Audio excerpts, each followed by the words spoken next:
Sup, my fellas, don't forget to leave feedback, and enjoy the story. A beautiful girl approached the monastery. Her hair was fluttering in the wind. Then she turned around and smiled and said that she would wait. Suddenly the phone rang. Then the guy opened his eyes and tried to understand what was happening.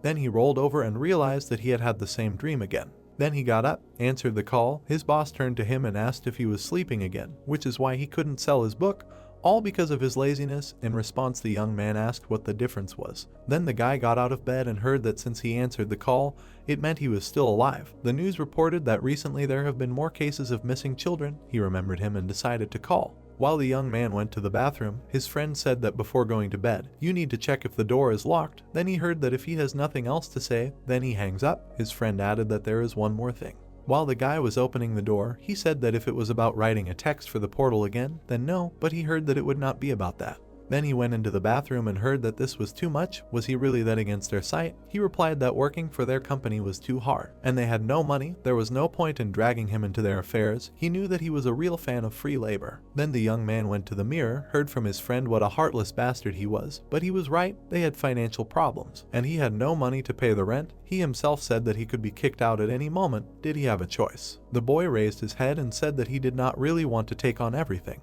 While he was filling the bathroom and listening, how stubborn he was. That was why he no longer had good friends. Only this man, even when they were in the angel's house, did not communicate with anyone except the director. The guy stood and listened as his friend said that he just kept his distance from everyone, just a good guy, then said that they hung up. He already wanted to take a shower, but his friend reminded him that he had something to do, offered to take a part-time job for one day. One of his friends needed a person for a temporary job. It was only for one day. He needed help moving things. Then the boy raised his head and said that he did not want to. He had nothing to do. But in response, he heard that the employer promised double hourly pay, asked if he agreed. At the same time, he would get out into the light of day. Isn't that great? And here we are a few hours later in the city. The guy walked down the street and thought that his friend was annoying him, but he hadn't paid rent for a long time. Then he turned to the side and thought that it was time for him to earn some money. Suddenly, someone called out to him from the side. The guy turned around. There was a woman sitting there and turned to him. Then she waved her hand and asked if she wanted to tell his fortune, promised that the guy would not regret it. He came closer and said that he did not want to, but the answer why he said that he did not believe in superstitions. Then he tried to leave, and the woman said that this was not superstition. Hadn't she heard of horoscope predictions? He answered that of course not. And when the guy was leaving, he said that, besides, fortune telling has nothing to do with the horoscope. She replied that there was no need to be stubborn. You should try once. But the young man still refused. Then the woman winked at him in the light and said that she would tell him something interesting just like that. If he guessed, he would come to her next time. Shake on it. The brown-haired man did not even turn around when the woman said that what he would be looking for was in a hole under the tree roots. Then he turned around and looked at her. A moment later, he spoiled his face and said that he was not looking for anything. She was surprised. Then the boy left, and she said after him that it was strange. She was sure that he would still be looking. He called her Charlotte. After some time, he was walking down the street and thinking that he had just wasted his time. The young man was heading to some fair. There he had to tidy up some boxes. People ordered him to put them there, and he could rest. After classes, he went to a table and sat down for a while, tired. Someone came up to him again and spoke to him. It was his boss, who brought him something to drink and said that he was probably hot. The young man thanked her in response. When she walked away, a subordinate turned to the boss and asked what she had found. Did she really like him? The girl asked again what they were talking about. The young man was still sitting on the chair when the girl answered that it just seemed to her that he was very tired. That's all. In response, she heard that they hadn't noticed anything before, so she would worry so much about temporary employees. Afterwards, the guy scratched his head and thought that in 4 hours he could go home. Time flew by quickly. The guy ran and delivered boxes. After some time, screams were heard in the circle. A man was screaming whether the girl had gone crazy. How could she have lost a flash drive with a list of clients? Yi-Shin walked past and heard them screaming. The man offered to immediately find the flash drive. Then he turned and saw him standing and saying that everyone should look. The boss agreed. And leaving, the man added that a week before the main event in the children's cafe begins, what is he thinking about? How could she have lost this? At the general meeting, the girl told everyone that she would be very grateful if they took a break from work for a while and helped them find the flash drive. Everyone agreed. And indeed, all the employees began to walk around the park and search, but at the same time they said whether the boss was thinking about what she was asking. How can they find it in such a place? Suddenly, the young man noticed something. In front of him was a tree with bird tracks leading to it. He looked at them and said that it was somehow strange. And then he noticed the roots and there was a hole. He thought for a second and remembered the woman who said that what he would be looking for was in a hole under the tree roots. Then he came closer and thought, is there really something inside? And indeed, the necessary flash drive was inside the hole. The young man was very surprised and asked again. Then he ran straight to the tent of predictions. The woman saw him and greeted him. Then she raised her hands and asked what the boy was interested in. You can ask anything. After that, he thought for a while and said that he constantly dreams the same dream. Imagine him saying that he has been dreaming for a long time, so long that he does not even remember when he first saw it, each time he sees the same person. Then he imagined a monastery, does not know its name, does not see its face, but each time this person says the same thing. This is wonderful, the girl says that she will wait. After that, the boy thought for a while, and then he lowered his eyes and said that he knows nothing about this person. But what he heard shocked him. The woman replied that she didn't know anything either, despite the fact that he wanted to know where this person was. Then he looked at her and said that he had been promised an answer to any question. She smiled and said that he only had to look at him. How could he find a person if he didn't even know his name? Had he ever been to a fortune teller before? Then she spread the rice and said that he should come when he found out his name and date of birth, then she could help him with this. If that was all, she could tell him something else. The young man was very surprised and kept silent. Were they really putting him on hold? As soon as the fortune teller offered to look, the guy jumped up and said that it didn't matter anymore, it was time to go home. But then he heard why he didn't carry his eyes with him, turned around and asked again. Then he looked at the woman and said that he was looking at her with his eyes now. In response, he heard that he had eyes that could see the truth. Yishin looked at her and didn't understand what she was talking about. Then he suddenly remembered a situation from his childhood, and then he shuddered from the realization. Then he turned and sat down, asked to explain to him, and he thought, how did this woman know about this? The fortune teller smiled and said that it is necessary to carry them with you. They will definitely be needed. Without them you can even die. The guy did not understand anything when the woman said that you need to talk only about what his true eyes show him, then you can avoid death. Then he looked down at the scattered rice, then a question sounded about what he was really looking for someone, and with the summer she said that if he wants to find him, he must stop running away from his fate. The guy was simply shocked by what he heard. Then the woman raised her head and asked to give him her hands. He asked again. Then he raised his hands and asked if that was so. Then the fortune teller grabbed them and pulled them towards her. Then she began to examine them. To the question of what she was doing, she said that she hoped it would help him. Yishin still did not understand what was happening. It seems her manner of speech has changed. After some time, the fortune teller said that she had finished and now she had to pay. The boy asked what she was talking about. The woman immediately extended her hand and said that she had to pay for the fortune telling. Maybe he just imagined it about the manner of speech. The guy picked up the card and said that they seemed to say that you can pay with a card. And then the evening came, the young man returned home. He opened the cabinet and took out his glasses. His vision was not very good, but nevertheless he had not worn them for a long time. Suddenly his phone rang while the young man was thinking about how long he hadn't taken them out, hadn't used them since that day. Then he picked up his phone and immediately answered the call, asked what his friend wanted from him. It turned out that his boss wanted to meet him, thanked him for coming, said that she hadn't had a chance to thank him for yesterday. They were sitting in some restaurant. The boss explained that if it weren't for the young man, something terrible could have happened. In response, she heard that no, it was an accident.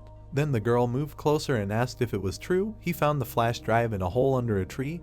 How did he know that it was there? The young man thought about it and couldn't answer. While they were sitting in some restaurant, the boss said that as a thank you she would like to treat him to dinner. It's a gallery, but at the same time it's a cafe, so you can eat there. Then the guy said that there was no need to worry so much, he could just have a coffee, but she got distracted and said that she had to answer the phone. She immediately walked away and said that there were many interesting exhibits on the second floor, they could go up and look. When she ran away, it turned out that the boss had called. After that, the young man exhaled. Then he turned away and remembered his friend, who said that he had no idea. She said that he had to thank him, everything was going well, he must consider it fate. Then he got up from the table and thought, what nonsense. Then he went up to the second floor, he can't even go home, how awkward. Suddenly, he was attracted by a painting. Walking by, he thought that he never understood the world of art. Then he turned around and thought that they were incompatible. But he stopped near a huge canvas depicting a monastery. The guy was surprised. It depicted a building that he had once already managed to see. And then that dream and the girl's words that she would be waiting for him surfaced in his memories. The young man began to carefully study the painting. And at that moment that very dream was playing in his head. Then he came closer and thought that it couldn't be. This was the place that came to him at night. Then he lowered his head down. There were people depicted there, how small the young man thought. Then he leaned over a little, he could hardly see, he couldn't even make it out. And then the young man decided to put on his glasses. It was impossible, but still, what if he could see better with them? At that moment the boss came up to him and said that she was surprised that he was interested in this picture. It spoke of insight. The young man turned around and asked if this woman knew anything about the picture, but next to him stood not a woman, but a huge eagle, who said that of course he was personally looking for it. Yi-shin was very surprised and didn't know what to do. Then for some time he just looked at her and thought that this was a monster. The voice belonged to that girl. He listened to what they said, that this canvas belonged to Hwajung-sun. But in his eyes it looked like a huge eagle was saying that this was a living painting, created so that a magical fairy could travel between the world and the canvas. They say that children who got inside the painting after the fairy were doomed to eternal wanderings. Canvas. The guy just stood nearby and listened to what else they were saying, that perhaps the children drawn in this painting were actually living people. Although most likely this was a kind of praise to the artist for realism. Who knows? He could not even concentrate on her words, trying to spill something. Then he lowered his head and realized that he had to act. He looked at her paws. This is the same paw that left those strange marks near the tree. It turns out she hid this flash drive herself. Suddenly it dawned on him that the woman did it on purpose. What should he do now? He tensed up and began to think. Then the fortune teller came to mind, who said that it was necessary to carry eyes that could see the truth. And he also remembered that he was ordered to say only what his true eyes showed. Then they looked at each other. The girl asked what happened, and the guy looked down and said that he was just thinking.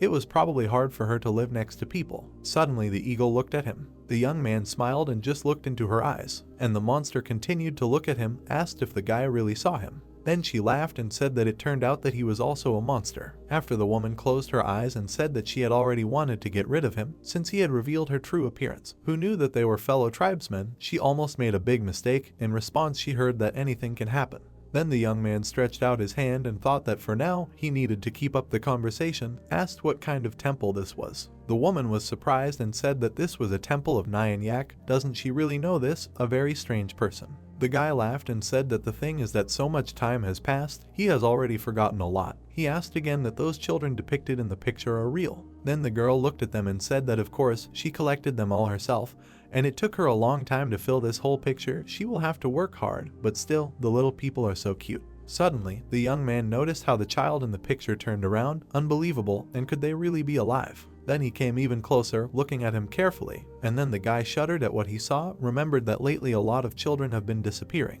At that moment, the woman looked at him and did not understand what was happening. Yi-shin was a little confused and thought that he needed to save these children, but how? Then he smiled and said that that's it. Then he put his hand to his chin and said that there was a way to get them back. While the guy was saying that he was just curious, the girl turned and said that he was a person. Then he looked at her and realized that he had been exposed. And the monster came closer and said that he knew it. It was too strange. And then she grabbed him by the neck, pressing him against the wall. The young man grabbed her hand and listened, saying that he didn't know how he had exposed her, but that he couldn't lie. Then she came closer and said that he had asked how he could get them out, that there was no way. No one knew this except Hwajung-sun, and in fact, from the very beginning, she had wanted to put him inside this painting. Then she looked up at him and said that it was good that everything had worked out, that they had to go there. Then something started to happen while the young man was pressed against the wall. He turned around and realized that he was starting to fall into the painting. Then he closed his eyes and thought, is this really the end? Slowly sinking in there. Darkness appeared around him, and in his memories there was that girl from the dream who was looking at him and smiling.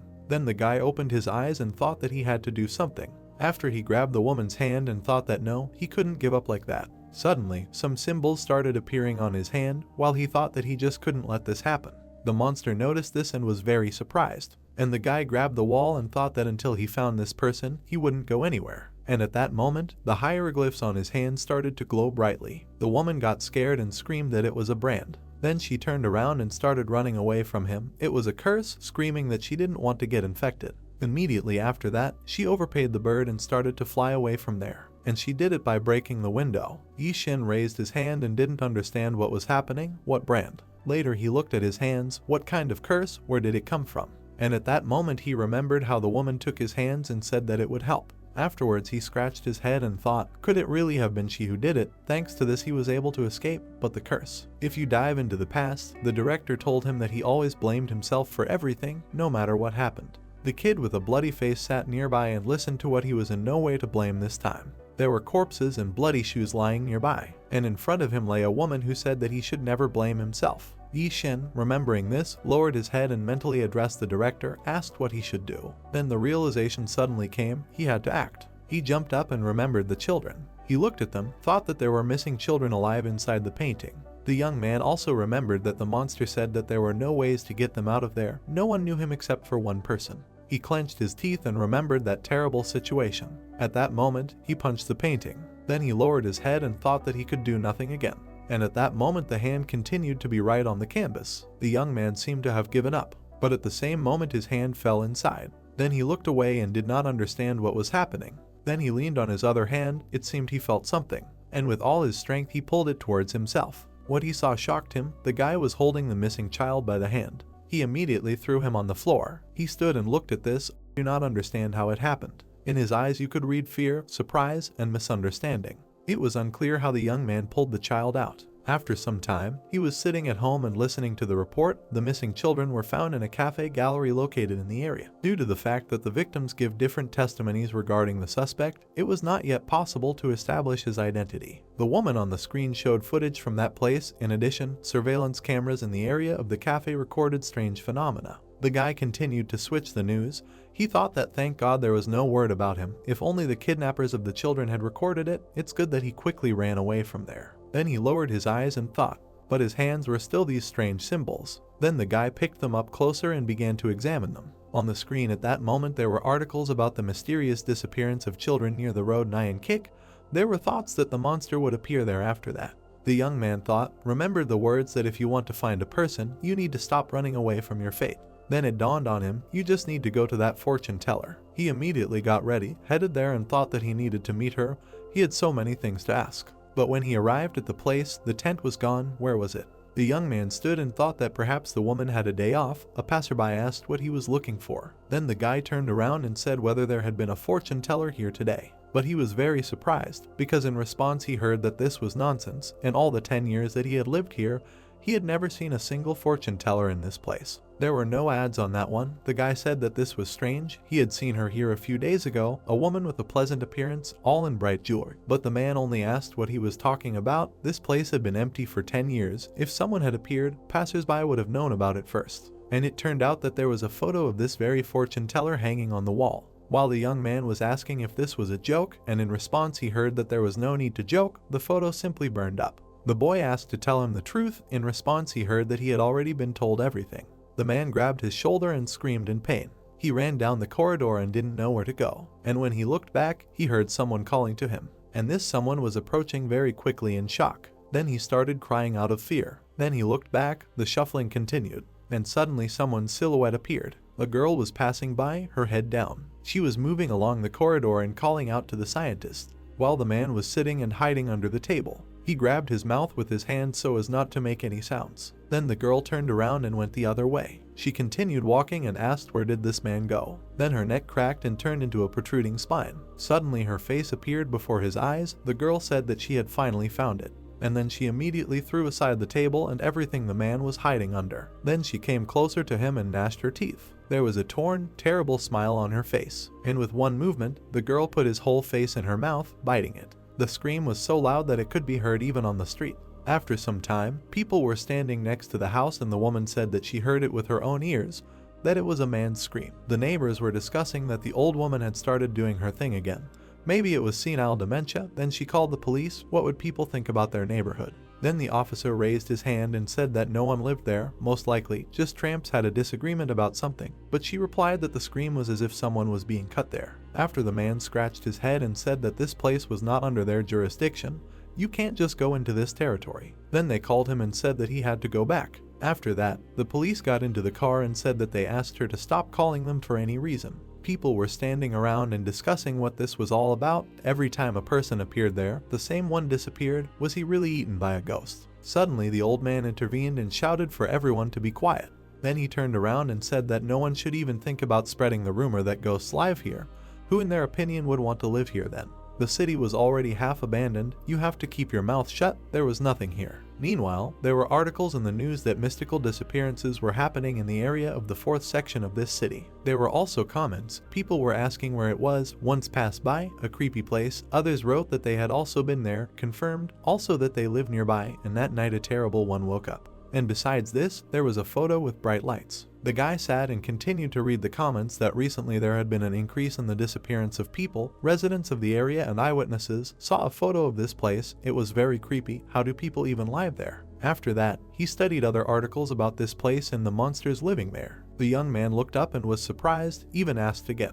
The old woman sat opposite and answered that it was so. If she went there, she would certainly be able to meet the one she was looking for. There was no need to worry. Then she pointed to the board and said that this was his destiny. There was a special connection between them. She should not let him in under any circumstances. Then she raised her hand and said that if he paid, she would pray that everything would work out for him as well as possible. The young man agreed. Then he picked up his card and asked if he could pay that way. He had no cash. After some time, he packed his things and decided to move. The loader man got out of the car and asked if he had checked everything, heard that everything was in place and said that then they could drive on. The car was moving along the highway. The driver said that he had to be back before dark. Without taking his eyes off the road, he added why he needed so many books. There were even more of them than furniture. Could he really be a teacher? In response, he heard that no. He asked then why so many? If not a teacher, could he really be a bookworm? The guy turned around and asked what was wrong with collecting books, and the loader replied that he meant that it would be better to spend the money on a decent place to live instead of buying books.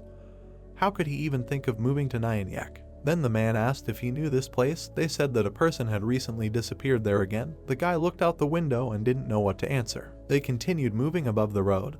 Then the young man replied that there was no need to worry about it. He was not a person, who then answered that he was a bookworm. The car braked abruptly. They had finally arrived. This was the haunted house. The car stopped near a huge mansion. The guy went outside, and the loader added that the last tenant had run away from here. Since then no one had come. Then the boy looked at the house. The man stayed behind and asked if he was scared. If he decided to come back, he would give him a discount, but he replied that he would stay here no matter what. Then he raised his head and said that there was no need to worry. Ghosts do not harm people. The man was very surprised and said that this guy was not one to be timid. Since he had decided to live, who would stop him now? Then he climbed out of the window and asked if he was going to pay extra. The young man turned around and asked if they accepted cards. The loader in response asked if ferries really use cashless payments too. Then he counted the bill and said that everything was correct, wished him luck. If he changed his mind, he could call at any time. Driving away, he added what had bitten him. Who would want to live in a house where, in addition to ghosts, there were also monsters? At that very second, the guy ran after him and asked him to stop, asked him to repeat what he had said. The loader looked at him and said that he did not know who would want to live in a house where ghosts were found, but the following was important about monsters. After that, he looked at the guy and asked him if he really did not know monsters live here. The young man was simply in shock. He opened his eyes wide when he said that the sun was setting. It was time for him to go, and after that he was left alone on the road, not understanding what to do next. At that moment the owner of the house came up to him, asked if it was the one he was thinking about. Then he ran closer and said that he didn't think the new tenant would come so early. Then he folded his arms and said that he went out to meet him, apologized for waiting, asked if everything was okay. The guy raised his head and said that he would find out when he got a little more comfortable here, because he had only arrived 10 minutes ago, but he had something to ask. The owner of the house smiled and asked what I can ask without any embarrassment. Then the guy asked if it was true that ghosts live here. At that moment the man was a little confused. Then he started shaking his hands and shouting what he was talking about. What kind of ghost? There is no ghost here, after which the boy said that he shouldn't try to deceive him. He handed over the phone and said that he had already looked at the news on the internet. They say a ghost appears here. Bong Pil stepped back and said that this was all nonsense. Is it possible? It was all stupid fiction. Then the brown-haired man asked if there was really no one else here except ghosts. Then he came closer and said, for example, monsters. The man was very surprised. At first he wanted to ask how he guessed, but then he stopped. He covered his face and could not say anything. Then he smiled and said that of course not, only a ghost. Then the main character tensed up and thought that he didn't like it. Since this man confirmed that a ghost actually appears here, he found out everything. Then he turned away. The man said with a smile that we need to listen. A ghost wanders here at night. He wanted to say that he had urgent business. He needed to return home. The young man reasoned that maybe it was worth returning, but now he had already moved out of his previous apartment and there was almost no money left. Then he looked at the crowd of people standing around the corner. They were watching him, studying him carefully, and then they turned around and everyone left. Then the guy looked up and thought about what it was. While looking at them, he said that this was all because he was going to live here. It seems these people know something. He needs to ask them. The owner of the house at that moment asked if he would sign the contract. The young man immediately took out a card and said that he would, but now there was only it. The man grabbed it, and he threw it aside. Silence hung around them. Some time passed. The guy said that even in a haunted house they don't accept cards. If he pays the tax, he won't have any cash left. Then he sat down on a chair and exhaled. He looked at the ceiling and thought, okay, I seem to have unpacked all my things. Then he turned around and thought that it was spacious here. That's great, and only $50 a month. The loader immediately came to mind, but the guy thought that for such a price, even a crowd of ghosts would start up. But suddenly he remembered something else. He clenched his fist and thought that if this was a monster, he wouldn't even say it, otherwise it would definitely be true. Then the guy put on his glasses and decided to walk around the house. Suddenly it was true, he needed to check once. He went into each room, opening the doors sharply. If he wanted to find something, he would move out. Everything in the rooms looked a little half abandoned. Then he looked through all the rooms, under the beds and in the bathroom. When he was walking down another corridor, he saw something to the side. Next to him was a staircase leading to the attic. The guy was climbing it and wondering when the second floor appeared here. Then he went up and saw a not very pleasant picture. It was an attic, very abandoned and scary. The guy began to look around and thought that it seemed that no one had been here for a long time. The previous guy had not come here. Then he saw a stick sticking out of the ceiling. It was hanging from one of the crossbars. Could it really be some kind of pipe? At that moment, something strange happened, although the stick did not move. The young man's hand began to twitch. He looked at his hand and thought what was happening, as if it began to itch. Then he remembered a recent situation, how a woman screamed that this was a curse and she could get infected. Maybe this really was a curse. Then he clenched his teeth and thought that maybe he really should get out of here. No, he had already paid for the move. Then he went downstairs and thought that he didn't have money for another place to live. The guy immediately squeezed his glasses. Then he closed his eyes and thought that he would try to hold out. He didn't come here because it was cheap. Then he passed by the windows. There was a beautiful courtyard here. He needed to look at it. Then he came closer, and it seemed that something was creaking in the street.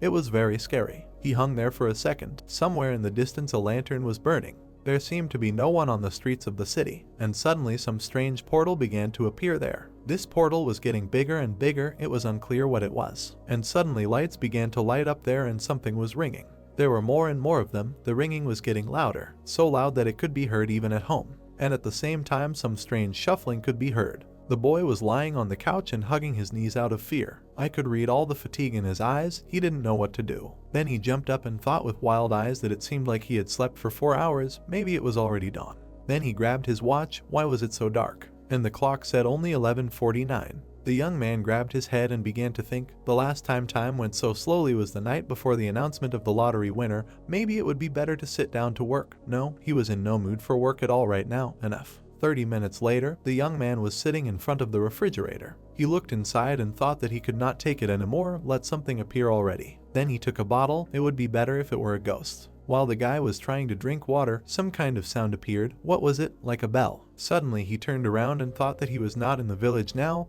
Why was the devil's bell ringing? Then he grabbed his glasses. This someone was approaching. Then the guy ran to the attic and approached the window. After that he looked up and saw something. A huge crowd of people was passing below, all in red. They were carrying some banners. It was unclear what kind of people they were. Then the guy turned around. What kind of gathering was this at such a time? And then he thought about it. He looked at the glasses and thought that he should use them. Then he sat down, exhaled. He needed to collect his thoughts. Then he brought them right up to his face and put them on. What he saw shocked him. There were some wolves, foxes, scary creatures. There were a huge number of them. In fact, there was not a single person. The guy looked at all this and concluded that he was right. It was a monster. His eyes suddenly widened. Suddenly a memory from childhood popped into his head when he was told that it was strange that the baby looked like a person. A terrible monster stood in front of him and said that for some reason the child saw his true appearance. On his face there were many terrible eyes, and there was no skin. Then this monster asked who the child was, a man or a monster. She had to answer. If a man, then she would kill him. And in his lenses an ordinary man was reflected. There were corpses and people lying around. There were countless of them, and the monster said that he hated them all, so she had to answer immediately. He stood in front of him and held one of the corpses by the face, then asked again. At that moment the guy lowered his head and thought. He was sitting by the window. He had to do something. Now his heart would sink into his heels. At that time, some kind of chariot was carried past his windows. An old man was sitting inside and said that the ceremony would begin tomorrow. Then he leaned forward and said that she shouldn't even think about doing something stupid. She wouldn't be able to escape anywhere. Did you understand? The girl sat in front of him and was just silent. Then the old man went outside and walked near that place. Meanwhile, the boy was sitting in the house and thinking that he had finally found what he was looking for.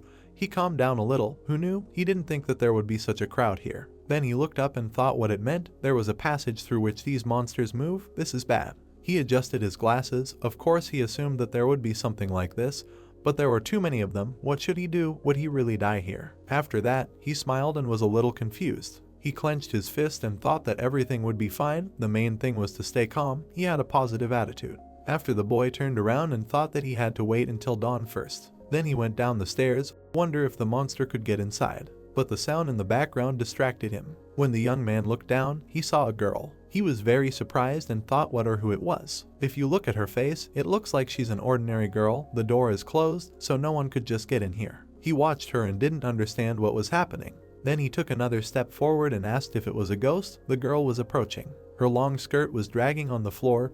Ghosts do not make such sounds. And she kept walking without raising her eyes. Then she looked at him. Then who was it? The young man turned away and thought that he was finally noticed. Then he raised his glasses and thought that he should be calmer. His hands were shaking with fear. The girl turned to him. His eyes widened sharply. When the guy turned around, he was addressed as Mr. Scientist. And at that very second, the monster appeared on the railing with a terrible upside-down head. Her eyes were sparkling and blood was flowing from her mouth. The girl sat in front of him and continued to repeat about Mr. Scientist. The young man tensed up. Now he was definitely gone. After that, he quickly ran up the stairs. The cotter ran after him, trying to break free. But he did not have time. The girl struck and threw him straight into the wall. Then the young man looked up and thought what it was. Then put on her glasses, thought that it was not a ghost. Someone was slowly climbing the stairs. This someone was getting closer and closer. And then the girl stood in front of him, addressed him again.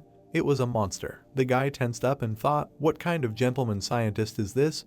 Who'll he name? Then suddenly something happened. There was some bright light under her skirt. It seemed like there was something down there. He tried to look closely. It was too dark. He couldn't see. Then he frowned and thought that he needed to pull himself together. The monster was getting closer and closer. He just needed to behave as usual. Then he stood up and said what a long neck she had. It definitely reminded her of someone. The guy was standing opposite and trying to have a conversation, asked if they had met before. And then something terrible happened. The woman tried to attack him, breaking through the wall with her head. Miraculously, the guy managed to dodge and jump to the side. Then he turned around and thought that it didn't work. And the monster continued to follow him. She apparently didn't want to talk. Then Yishin looked around. After that, he ran to the stairs. He needed to run down. Well, as soon as he ran to the railing, a body flew over him. It was the same monster that jumped towards him from the wall. Her face was right in front of his face. And the girl began to scream frantically. She was moving too fast. Then there was a loud crunch. It seemed that the guy was able to jump back and she crashed into the crossbar. And she managed to get her teeth stuck in it. She decided to jump over. And a moment later,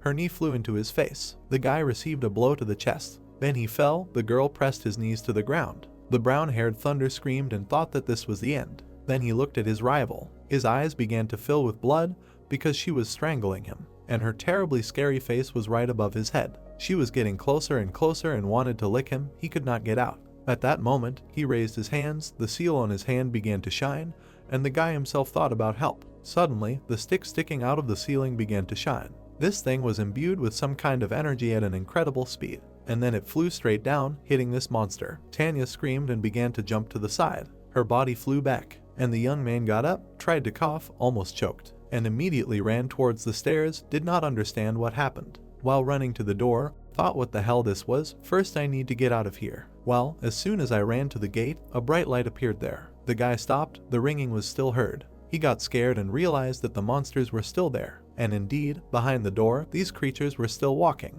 There were an incredible number of them. Too many to go out there. Then the young man fell to his knees. He imagined these monsters and thought that he almost forgot that they were outside. Then he grabbed his head. He looked at the ground and thought that he was at a dead end. He needed to get out of here as far as possible, just to survive until dawn. At that moment, the moon was still high. The young man caught himself thinking that he did not want to die. The city was in darkness, but the topmost house was burning brightly. From there, a conversation was heard that tomorrow was a full moon, which meant that they would be able to hold the ceremony. The man stood in front of the girl and said that after its completion, she would become part of their master. One could consider this the happiest event in her life. Then he stepped back and said that the master had already gained great wisdom thanks to several souls, and her small talent would be of incomparably greater help to them. She should be grateful that she was allowed to represent her family. It was a great honor. The girl listened attentively when the old man said that she had to finish what she had to before the moon became full. Today she had to bring him a person as a gift again. She raised her head and thought that there was only one day left. Then she looked out the window. It would all be over soon. Meanwhile, the guy was trying to call someone, but the answering machine was turning on. You are out of network coverage. Please check if you are in the coverage area and try again. He walked from side to side and tried to call, but each time a message appeared saying that there was no network. The young man looked at the phone and said that there had been a network not long ago. That was strange. Then he got scared. Just don't tell him that the phones here turn off at night. Damn that owner. Then he fell to the ground again and said that he could go crazy. The news was scrolling through his head. The naive man believed that meeting a ghost was the worst thing that awaited him. Well, what a fool. Then he put his hand to his head and thought about something. The dream and the girl who was looking at him started to surface in his memories. The young man immediately closed his eyes and thought that if he came here, he would be able to meet her. He sat and thought that even if this person turned out to be a ghost. He remembered the meeting with the residents, decided that he came here immediately after he learned that the temple existed. But the locals avoided any contact with strangers, so it took him several months to resolve all matters and move here. It turns out that this happened back in winter. At that moment, the guy realized something, who knew that there were just monsters' lairs here. Then he grabbed his head. It seems he forgot something, definitely his glasses. He can't lose them. When he started to panic, he thought about what to do now. Without thinking for long, he went to the roof. He looked out of the stairs. It seemed like no one was there. Then he looked around, and in the distance he saw what he needed. His glasses were lying by the window. The young man came up and took them. Then he picked it up and thought that thank God they survived. Then he heard a crunch under his foot. He bent down and thought what it was. With trembling hands he picked up some strange stones that looked like crystals. Then he turned back. There were some strange sounds, as if they were coming from the end of the room. But there was nothing there. When the guy scratched the back of his head and thought that it seemed like he felt something. And at that very second he noticed one thing. In front of him, a stick was sticking out of the floor, but this time it was saturated with energy, and it was shining so brightly that it illuminated the entire room. Yi Shin was a little confused and looked at it. Then he got closer and thought what kind of thing it was and where the energy came from. Then the details of the battle began to fascinate him. This stick saved him. Then he came closer and took it in his hands. A second later he managed to pull it out of the floor. The young man looked at it and thought how light it was. You can't even tell. After she raised it higher, just an ordinary stick, why did the monster run away? When something distracted him, the stick fell out of his hands. It slid and flew down, and fell with an incredibly loud crash. For a second, the boy thought he couldn't even move. Then he looked forward, in the same position, and thought, could it really be a stick that fell with such a sound? He immediately bent down, grabbed it, and as soon as he let go again, the sound was repeated. He looked at his hand and did not understand what was happening. Then he looked back. What the hell? A slightly crazy smile appeared on his face. At that moment, the guy picked it up, scratched the back of his head and began to laugh. It seems that this thing is not unrealistically heavy. It is all with him. The next morning, the guy was standing at home and asking why it is impossible to move things today. He looked at his abrasions in the mirror and listened to the loader tell him that because he already had an order today. How many times do I have to repeat myself? He needed to help other people move. Then the guy asked when he was done, could he come get him? Then he went outside. The loader replied that he didn't look like an idiot who would agree to go there in the dark. The boy stood outside and listened to the man say that he would come tomorrow, while he could pack his things, and that he shouldn't even hope for a discount. He should have agreed right away. He continued walking down the street and said that he would still like to get a small discount. In response, he heard that he needed to fall behind and also prepare cash. The boy didn't have time to say anything before the man hung up. He immediately grabbed his head and said that he could go crazy. He was completely broke. He couldn't handle another move. The owner of the house appeared from behind. He ran up to the guy and asked if he was really still alive. After that, he realized what he had said, suddenly closed his mouth. Then he ran even closer until the guy said just don't tell him that he knew about the monsters. The owner of the house began to look at him. When asked what he was doing, he said about this bruise. Then he folded his arms and asked if the guy really fought the monster, completely ignoring him. Then the man bowed and asked the master to live here and continue to live. Here is the answer. He heard that tomorrow he was leaving and was not a master. After that, a dialogue took place between them. The owner asked for a continuation. In response, he heard that he did not need to ask him for anything, but nevertheless continued and said that if he fulfilled his request, he would pay him 10 million. The guy again refused, and the man said that he would pay 3 times more. The young man was a little surprised, thought that the amount was decent, so he would listen to him. Then the man replied that there was a temple at the very top. Then he imagined this building and said that it had been abandoned for a long time. Now it looks more like ruins. So, people began to disappear from long ago. And if you remember the situation with the police, part of their area is subject to reconstruction. So there are a lot of empty houses here, and more than a part of the tramps disappear. Can this interest the police? Also presented news publics. But a lot of rumors appeared on the internet, remove a bunch of new problems. Yesterday the lady heard some strange noise again. The guy was surprised when he heard that before. When this happened, someone always disappeared, at least some say so. After that, the man thought and said that he remembered something. They said that in the past there was another person who managed to survive. He saw the silhouette of a girl, talked about a ghost he saw in that temple. The boy was shocked. There was a girl with long hair and strange clothes. What he heard surprised him very much. He asked again, and heard that it was clearly a ghost. Who else? The two continued to stand on the street and discuss how to kick him out of here, but the guy replied that he was not going to kick him out, so he just wanted to leave. But the man did not listen to him, and ran away with a smile in his eyes, shouting that they had agreed, and ignored him as if the young man had not said anything. Then the guy straightened his shirt. Then he leaned on his head and thought about the girl with long hair, strange clothes. He thought for a long time about what to do, and then night fell. The clock said 10:39. The young man lay down on his bed and thought that he was going to get out of here as soon as possible, but he was spending the night here again. He would have to wait for dawn. Some time passed. He tossed and turned on the bed as best he could. It seemed like it was happening 100 times. He couldn't fall asleep. Then he sat on the bed and thought that he was planning to move from here tomorrow. He looked at the floor and thought that there was no guarantee that he would be able to see that ghost if he went there, and if it turned out to be not a ghost, but another monster, then he would hardly be able to get out of there alive. Then he got up and thought that it was decided he would wait until dawn and get out of here, and he didn't even have any weapons to fight the monster. And suddenly it dawned on him. There was a stick lying nearby. The guy looked at it and realized that he needed to take it with him. After some time, he left the yard. Then he looked back and thought that he would just look there and come back. Then he walked down the street, thinking that everything would be fine. It seemed that there was no one behind him. But in fact, someone's eyes were shining brightly in the darkness. They looked at him and continued to shuffle, so the guy climbed up for some time. He looked ahead and thought a lot, is this really that person? Then he remembered the dream and wondered if the reason he was dreaming all the time was that he had simply chosen his next victims. The light was still on outside. The young man climbed higher and thought it was very strange. It seemed like he had already climbed the hill. When he turned another corner, he thought that he had already walked so much. The guards were still not visible. It seemed like he had already passed here. After that, everything around him began to shine when the guy thought what it felt like to walk in a circle. Bright butterflies began to rise from the earth, and when he raised his head, he was very surprised. He looked ahead and could not take his eyes off. Suddenly, a huge glowing building appeared. It was that very temple. The boy came closer, thought that this could not be, and then he remembered that this was the temple from that picture. Suddenly the doors opened. At first, the guy was scared. Then he thought the door opened by itself. It was light and spacious inside. He climbed the stairs and asked who was here. There was some strange door upstairs. Maybe there was a ghost or a monster. Yi-Shin was scared enough, but still I thought about that girl.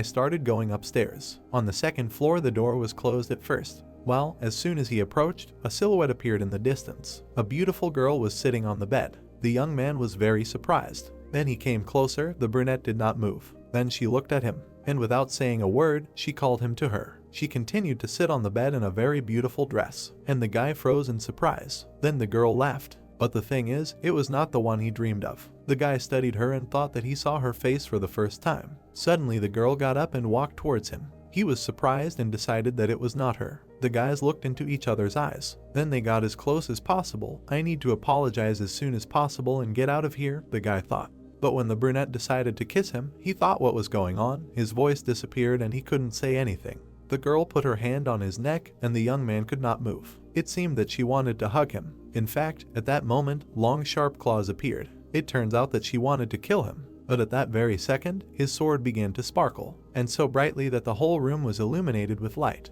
The brunette suddenly noticed him and shuddered. Then she pushed the guy away and did not understand what was happening. She looked into his eyes and asked what was this. Then she looked down at the stick and thought that this man was an exorcist. There was an evil aura. Then she brushed it away with her hand and began to shout who this man was. The guys stood opposite each other for some time. The young man was scared when he asked why he came here. Then he came closer and apologized for the intrusion, began to say something, but shuffling was heard. Then the guy froze. Then he turned around and thought that this was the same sound. And indeed, someone was climbing the stairs and calling Mr. Scientist. Yi-Shin realized that things were bad. An upside-down head appeared in the distance. It was that same girl. The young man grabbed the shelf and thought that it was her again. He knew that she would follow him. Then he grouped himself and said that he should apologize. It seems that he brought her here, so he should deal with her. The brunette looked at him and did not understand what was happening at all. Did not this man come for her? And at that moment he was only thinking about how to defeat her somehow. The girl began to sort through her head. An unusual guy with a sword in his hands and emitting an ominous aura came to her. And now he is standing behind her to protect her, said that he brought a monster here. She looked at him and was disappointed.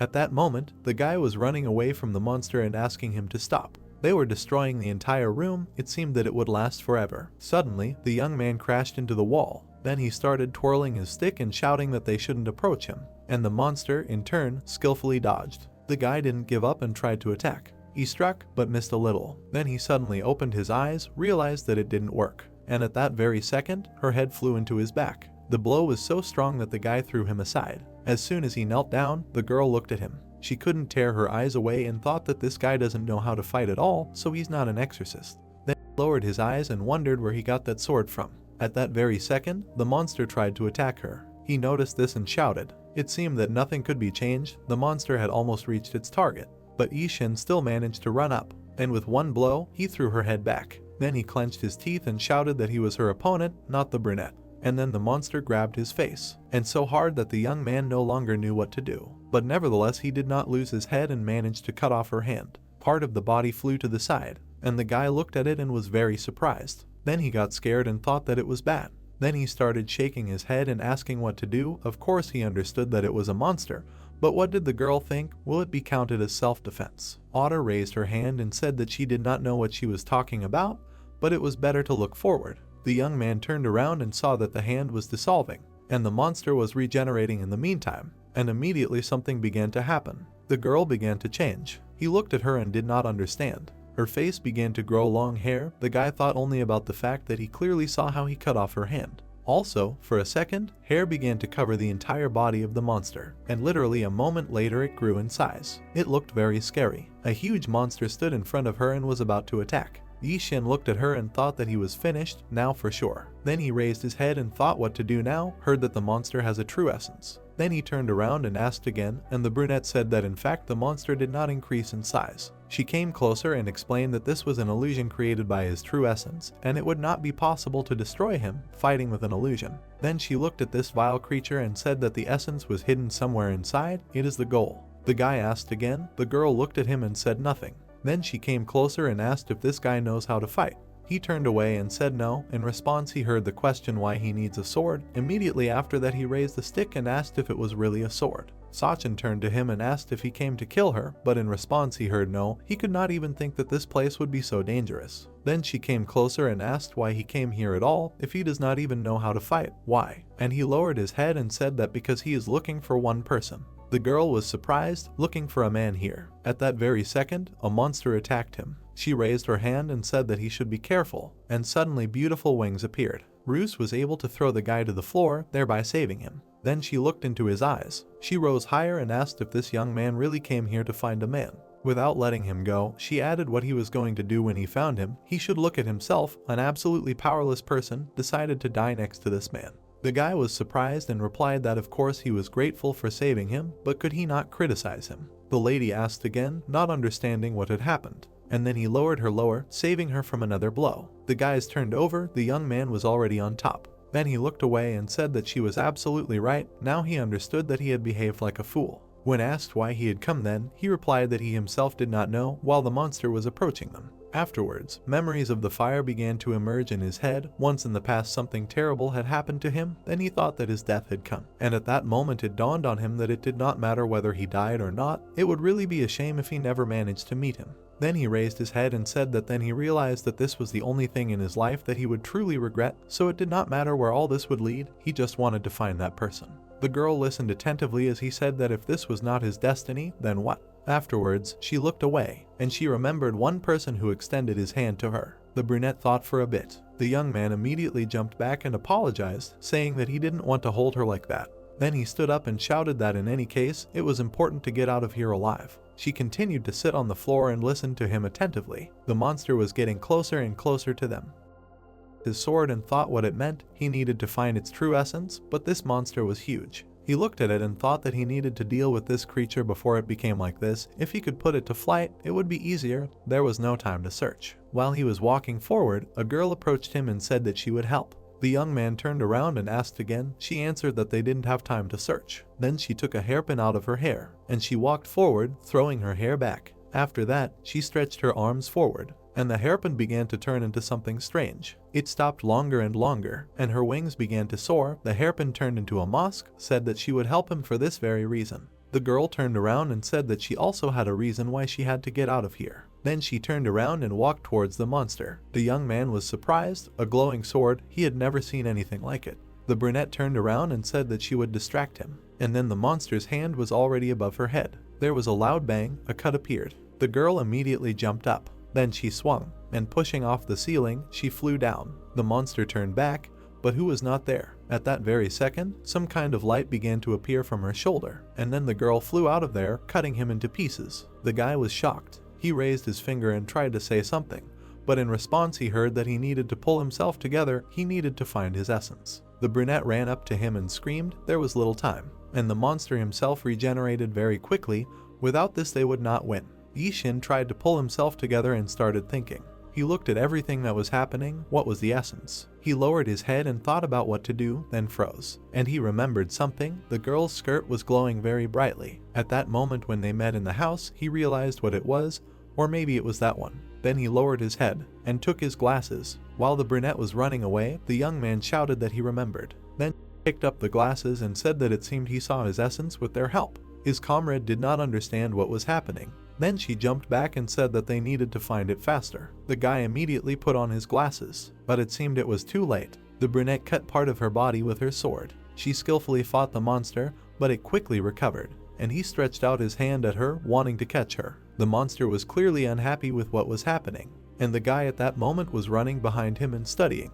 Then he looked at his legs and thought that it seemed that this thing was somewhere below, but he could not get a little closer. Suddenly a bright glow appeared on the leg. The boy tensed up and thought he had found it. Then he stood behind and shouted that this was the true essence. The brunette looked at him and said that he shouldn't shout like that, and this really attracted the monster, who turned around. Then the girl ran straight at him and shouted that he had to be careful. At that moment, the monster no longer paid attention to her. She only raised her hand and tried to suck her inside. Then the girl could no longer do anything.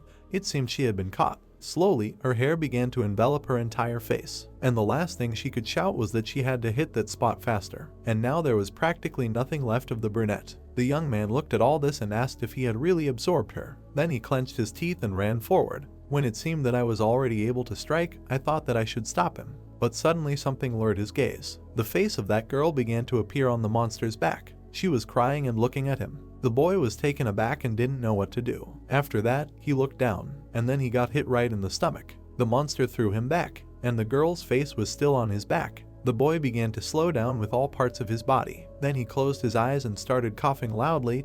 It was very painful for him. Suddenly, an explosion thundered nearby. Then the boy was surprised. He stretched out his hand forward. The sword was lying quite far away. And at that moment, when it seemed that nothing could be changed, he screamed. A second later, another explosion occurred. The main character closed his eyes and thought that this was the end. But when he opened them, he did not understand what was happening. He felt nothing. At that moment, a sword was hanging in front of his face. What he saw surprised him very much. It turns out that this stick was able to protect him on its own, and this happened without his participation. Shodi looked at all this and thought, how is this even possible? Then the sword struck the next blow, and thus was able to free the girl. She landed on the ground, healthy and unharmed, and the monster itself began to scream frantically. It was pierced over and over again. The brunette turned around and saw what was happening. Then she frowned. This sword had consciousness. Why did it need that guy? The boy stood aside and just silently watched everything, did not understand what was happening. Then he remembered what happened at home. He thought that this time he was just lucky. Was he wrong? Then he raised his head and thought that he did not know what it was, but he was scared. And then the sword flew towards him. The boy screamed. Well, as soon as he turned around, he noticed that it was just hanging next to him. Yishin understood the head and said that he should not scare him like that. Suddenly the monster began to utter the question why. He looked at him and thought that it was all over, but the face and body of the monster continued to look at him and cry. At that moment, the boy took a step back and said that it seemed that they angered him even more. This creature was increasing in size again. Then he thought all he needed was to strike straight at his essence. Then he raised his head. Her face, the girl seemed so unhappy. And then he looked at the sword. He tried to fly forward to kill the monster. The guy immediately grabbed him and said that he had to stop, but the sword only pulled him along. The young man began to scream, asking to stop, and as if he was fighting with this stick, he said no. The brunette looked at all this and did not understand what this man was doing. Suddenly his feet came off the ground. The sword was stronger, but the young man was able to cover the monster with his body. With incredible force they did not fly into his essence. Smoke rose throughout the room. The brunette ran up and saw the young man lying on the floor. Then she came even closer. She looked straight at him. But it was not the young man who surprised her more, but the dog lying nearby. For a second the guy came to his senses. He got up and said that he was in a lot of pain. Then he looked around and said that it was a very strange dream. But the brunette was sitting next to him, so it wasn't a dream. She looked at him and said nothing. Then the young man jumped up and said something about the monster, and in response he heard that it had disappeared. Yi-Shin turned around and asked again, and in response he heard a question about his sword. The stick was lying on the floor, and the girl asked where he got it from. Then the young man scratched his head and said that he had found it at home. She simply had nothing to say to that. But then she added that the power of that sword had suppressed that monster, and the guy was very surprised by what she heard. They were still in that temple, and he replied that it couldn't be. Then he sat down opposite her and asked if the dog was really that monster. He didn't want to understand it, because it was just a puppy. The girl lowered her head and said that it was an unusual monster, and that they had apparently encountered a spirit that had turned into a monster for some reason. And he also had bells on his paw. The girl noticed that, and the guy raised his head and asked, that is, what they saw before he disappeared was his true appearance. The girl continued to look at the puppy and said that no, she thought it was not his appearance at all. Yi-Shin moved closer and asked who's then. At that moment, the brunette pulled the hairpin out of the dog's body and said that perhaps this is what they need. Then she raised it up and showed it to him. The young man was surprised and asked again. It was the jade hairpin, and its tip was broken. Then the guy remembered how he stepped on a shard at home and said that he had seen them before. He looked at the girl and said that it meant that these were shards of this very hairpin. Suddenly, the brunette lifted it above her and blew. At that very second, steam appeared from there. It literally enveloped the entire room around. And from this steam, someone's silhouette appeared. Later it was clear that this was the same girl with purple hair. Yi-Shin was very scared and jumped back. He watched this. Could this really be the same monster that he encountered on the stairs? And the girl at that moment flew through the brunette. The young man did not understand what was happening. Was he really going to possess her? Sachin opened her eyes. They acquired a shade like this ghost, and a certain story was read in them. Once upon a time, a girl stood next to a scientist, and he shouted at her to go away. Why did she need that thing at all? It was too expensive for a ragged girl like her. But the maid asked the scientist to let her go, that the hairpin belonged to her mother. She asked him to give it back. Then she bit his hand to take back hers. But the man slapped her in the face and asked how she dared to do that. And he threw her off the cliff. Then he came closer and watched the poor girl fall. A moment later, she fell down. Her eyes were open, blood was flowing, and in her hand was that very hairpin. Her lifeless body lay on the rocks and bled. After some time, the hairpin stuck out of the rocks, and the girl was wandering somewhere nearby. Her face looked very sad and dejected. Suddenly, a man came up from behind and called her. Then he smiled and asked why she was wandering around here alone. After that, he came closer and said that if she had nowhere to go, she could spend the night at his place. The little girl turned around. She looked at him and addressed him as a lord. Does he really need her hairpin too? After that, the ghost left the girl's body. She lowered her head and finally learned her story. Then she put the hairpin between her hands and began to rub it. And the ghost was hovering somewhere nearby all this time. The deceased soul was finally calmed down. She raised her head and began to dissolve. Then a bright light filled the entire room. She finally went to another world. The guy came up from behind and asked if it was really a ghost. In response, he heard that yes, it was a spirit that had entered the hairpin. Yi-Shin looked at it and did not understand what this even meant. Then the brunette looked down and said that there was an accident, as a result of which she fell from a cliff. It seems she tried to keep this hairpin as the only reminder of her dead mother. Then she stretched it forward and said that it was a great pity. The girl turned back and looked at the floor. At that moment, a puppy was lying there. It seemed that after the hairpin got stuck in the paw of this monster, her spirit subjugated it to her will. Probably someone used this hairpin as a weapon. The young man came up and asked how she knew all this. The girl in response turned around and asked why he did this. In response, she heard the question what it was about. While the bright moonlight was falling into the room, the brunette asked why the young man did not allow the sword to attack the monster. If he had been unlucky, the monster would not have lost consciousness. Everyone would already be dead. Then the guy thought about it. Then he came closer and said that it was not worth killing someone who did not really deserve to die. You cannot just chop everyone left and right. Then he raised his hands and started shouting that theoretically it was possible. Of course, I'm not sure he had the strength for it. Of course it was possible. The brunette listened attentively as he asked if it were a ghost that had possessed a human body. No one would get away with killing a person so easily. Then he came closer and said that even if it wasn't a person, he still had to have some good reasons to do it, no matter if it was a dog or a monster, even if it was a ghost. What he heard shocked her beyond belief. The little girl just looked down, and she couldn't even answer him. Then she asked about him. The guy came closer and asked again. Then the brunette looked up and said about the monster that killed her father. This terrible beast pierced the man. According to this guy, it was impossible to decide the fate of the creature without finding out the reason from him. How? He looked at her and didn't even know what to answer. Then he remembered that terrible monster he met as a child, and the number of people he killed. At that moment, his hands began to shake, and the girl did not understand what was happening. In general, the boy's whole body began to tremble. He could not even utter a word. And then something happened that surprised her very much. The sword was hovering right behind this man, so she rushed back and thought that she needed to save herself. Yi Shin raised his head and at first did not understand what happened. Then he grabbed the sword and told him to stop. He came closer and apologized. They had not known each other for so long. Then he lowered his eyes and said that of course, the presence of a reason does not justify the murder committed. But at the same time he remembered her face, said that he simply saw that girl during the attack of the monster. Then he looked at his friend and said that if the man's death was unfair, they cannot subject him to another such injustice. She listened to him and thought. Then she said that the guy was strange. He asked again why. Then he came closer and said that if we sort it out, then who is who? The only strange one here is she. All this time they were in an abandoned temple, where the girl was alone all night. And she also added that her clothes were strange and very suspicious. In response, she could not even say anything. Then Yi Shin lowered his head and said that one thing is obvious. Then he squeezed his sword. Then he pushed her back, and raising his eyes, he asked if the girl was an exorcist. She was very surprised and asked again. And the young man came closer and said that he was so surprised when he encountered that monster. And while he was saying that if it were not for her help, he would never have found out that he had a weak spot, he suddenly remembered about the glasses. The boy turned around and went to look for them. Sachin watched him until he picked up the glasses and said that thank God they did not break. Then she looked away, looked at it and did not understand what they were for. She also studied the guy, the glasses, the sword. She turned away and thought. Then she picked up the puppy and said that after all, this person is very strange. Then the boy noticed something. There was devastation around them. What to do? They had made such a mess here. But the brunette was already leaving and said that it was time for them to go. He looked at her and asked where. The girl turned around and said that of course they should go to his house. It was too dangerous to stay here. It was the middle of the night, and he asked if everything would be okay, right? The guys were walking down the street. The girl asked what they were talking about, then he turned around and explained that it had been said earlier that the temple was too dangerous. While the girl was holding the puppy, the young man added that his house couldn't be called safe either. The monster they were fighting now had come from there if anything.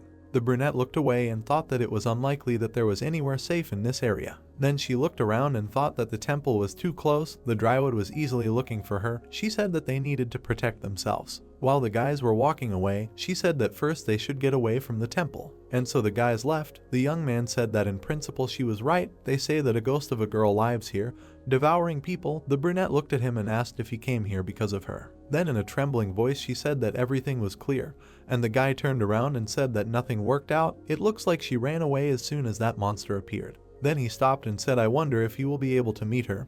He wants to ask something. The girl could not stand it and asked what. Then the guy turned around and looked at her. Then he lowered his eyes and thought. While the brunette looked at him, the guy decided to apologize for his recent words. Then they continued to move. He explained what he said, without even thinking that he could upset her, not that he considers his point of view the only correct one. The girl only remained silent in response. She continued to walk forward and remembered how recently the young man said about the monster girl that he saw her face during the attack. And then she remembered how a few hours ago she met an old man who said that after the completion of the ceremony, she will also become part of their master. Then she looked out the window. There was only one day left. Tears were welling up in her eyes. It was all going to end soon. Then she closed her eyes and remembered his words about how if a person's death was an injustice, they couldn't be subjected to another such injustice. After that, she looked up and said that she understood everyone should have their own point of view. While the guys were walking along the streets, the brunette reasoned that thanks to his words, she was able to hear what she needed. And then the guys came. They were already there. The girl was very surprised.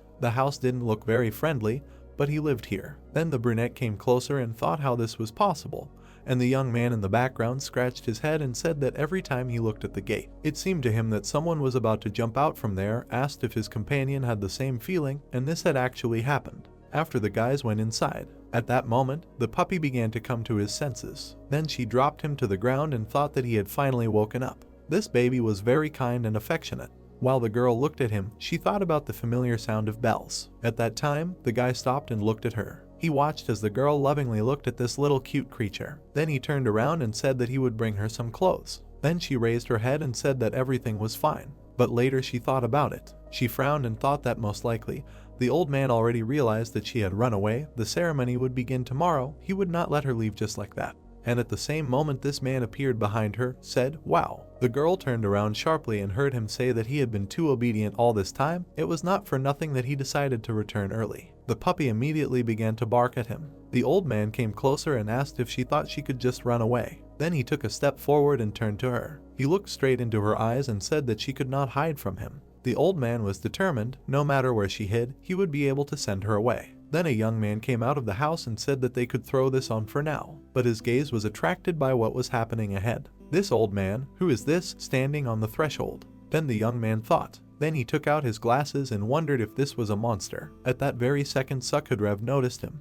The girl turned around sharply and heard him say that it meant that he had been with a man all this time. Then the brunette looked at her friend and shouted at him to run. She just raised her hand and tried to push him away. But the young man didn't even have time to put on his glasses. A huge root flew out of the ground and threw him aside. Because of this, the boy hit his back right on a huge column, and his glasses flew off somewhere to the side, and miraculously they didn't break. Now they were lying far enough from the owner and something was clearly visible through the lenses. This man really wasn't a person, but rather a huge wooden monster who said that he wasn't going to punish her. Then he came closer and said that tomorrow the girl would become part of their master. Huge roots immediately began to appear from the ground. The brunette tried to run away, but nothing worked, and as soon as she turned around, she fell into a huge wooden trap. The old man looked at her and said that they had to go back. And at that moment the young man began to come to his senses. The puppy was completely torn apart and did not stop barking. The old man didn't pay attention to anyone and continued to ask her what he had already told her. Then he came closer, looked at how she was chained and said that while he had her ashes, she could not hide anywhere. The girl clenched her teeth and began to cry. Then she closed her eyes and thought,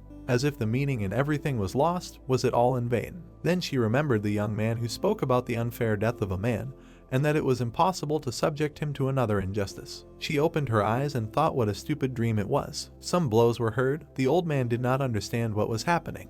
It turns out that this was the young man who was breaking the roots with his sword. She was very surprised, but the historian did not understand what was happening. When the guy finished chopping, when asked if everything was okay, he answered that it was not very good. Already the second time he received a blow in the same place, it hurt. Then he turned around and said that this was also a monster. He also asked where his weak spot was. The brunette raised her head and thought. Then she pressed her lips together. She got upset and said that it was useless to fight him. The brown-haired man first agreed and then asked again. The girl exhaled and said that this man was much stronger than the one they had dealt with in the temple. He would not be able to cope with such an opponent. The old man at that time looked at the guys and thought about what an unusual sword he had. While the young man was approaching him, he reasoned that such a thing had no place in the hands of a stupid person. Then he got angry and said that he would take it from him. And the same huge roots began to beat out of the earth. The guys stood opposite and watched all this. The guy was ready for an attack. Then he turned and asked if there really was no way they had this sword after all. But they both looked at the old man. The sword would not help them. His sword skills were simply terrible. He would not defeat him. And even if they attacked him at the same time, it would still be in vain. Then the guy was a little confused and said that it was possible to express himself more gently in this situation. Suddenly the girl looked away, immediately pulled out her sword, and the guy began to fight off the first attacks, and she entered the battle, cutting the roots of the trees. The old man was very angry about this, and the girl was determined, decided to fight, immediately swept away and created a huge shield. Sukadrev began to shout her name, did not understand what was happening. And then he began to attack, shouting how dare she do this to him. The girl came closer and said that she bought a little time for the guy, told him to run, then he asked again and said why without her. Then she frowned and answered that she would not hide from him in any case. The young man listened attentively as she said that he might manage to survive, but she was destined to die at their hands, and it did not matter whether it would be today or tomorrow. The guy tried to object, but the brunette told him to run faster. She would not be able to hold out for long. He looked at her and thought how could he abandon and run away, and the girl stood in front of him, ready for battle. After that, the guy gritted his teeth and thought about what it meant to be destined to die. And literally a moment later, he came up to her, putting his hand on her shoulder. And then he walked ahead completely. The girlfriend looked at him and asked what the guy was doing. He replied that he had made his choice, and it was much better than running away. If he ran away, he would suffer from remorse all his life. She asked again in surprise. Then she came closer and asked if the young man hadn't heard what he had been told earlier. He replied that he had, said that his sword skills were terrible. Thank you for explaining to him that if she attacked him, she would die. She listened in surprise that she was dying. Of course she didn't want to, but she wouldn't hide behind others to save her life. Then he turned around and said that they had to fight together, and he also added that they both had to save themselves. The brunette was simply in shock. For some time, she looked at him and didn't even come up to him. Then the young man decided to add that if they didn't die, it would be good, it was his choice. At that moment the old man struck again, hit the girl, and threw her back quite far. Because of this, she fell and felt severe pain. And Sukhadrev approached and asked did not think that they could hold him back with such a weak attack. The brunette exhaled and listened that he understood what he was feeling now, so he would not blame her. Then he continued to attack and said that if he continued to resist, the man did not have time to finish because the young man was flying at him. He attacked and screamed very loudly. Stona did not lose his head and created a wooden shield for himself. But the guy very skillfully began to chop down these trees, one after another, destroying his defense. The girl nearby tried to reach her sword. Then she raised her head and heard the guy promise to detain this man. She thought that he was a fool with his skills for nothing. Then she continued to reach, but at that very second the dog intercepted her sword. She was very surprised and thought what to do now. She jumped up and ran after him. Then they ran around the corner. The girl begged him to come back, but the dog stopped and started barking. She turned around and looked back. The fight was still going on. Then she went closer to the puppy and asked him to give her the hairpin back, but he continued to bark despite the fact that now was not the time to play. Then the girl raised her head and noticed. In front of her was a huge statue that looked like a dog, and he was standing right under it, continuing to bark. The girl looked at this statue again, blocked by some kind of amulet. Then she looked at the baby and asked if it was him. He started barking even louder. At that time, the guy continued to fight the old man, but was clearly losing. He pinned him in his bonds and came closer. He raised his head and said, "Does this man think that he can compete with him?" And the young man at that time was only thinking about the fact that he could not move. At the same time, he was holding his sword and asking it to do something. Then the stick seemed to hear him. It suddenly caught fire and flew towards the old man, but he caught it. The young man was very surprised by this, and the old man stood there as if nothing had happened and held the blade in his hands. Then he dropped it and said that apparently it did not belong to him. Then he raised his head and said that he had no right to possess such a sword because a person, if he did not give it up, could lose his life. A huge root appeared from the ground, pointed at the end and approached his head. The old man asked if he knew what treasure it was, and then he began to drill holes in his head, said that he would tell him. It was all over for him anyway. But after that he did not have time to say anything, because a huge dog grabbed him by the neck, and the guy looked at this and was very surprised. He had nothing to say or do in response to this, and the old man clearly felt his defeat. Then the dog began to shake him in his teeth and throw him from side to side, and then he threw him somewhere far away, and so hard, the old man began to spin on the ground while falling. At that moment, the young man continued to try to get out. Next to him stood a huge spirit of scales with a bell on his neck, and its size was simply incredible, and it looked terrifying. This strange creature was clearly protecting the young man.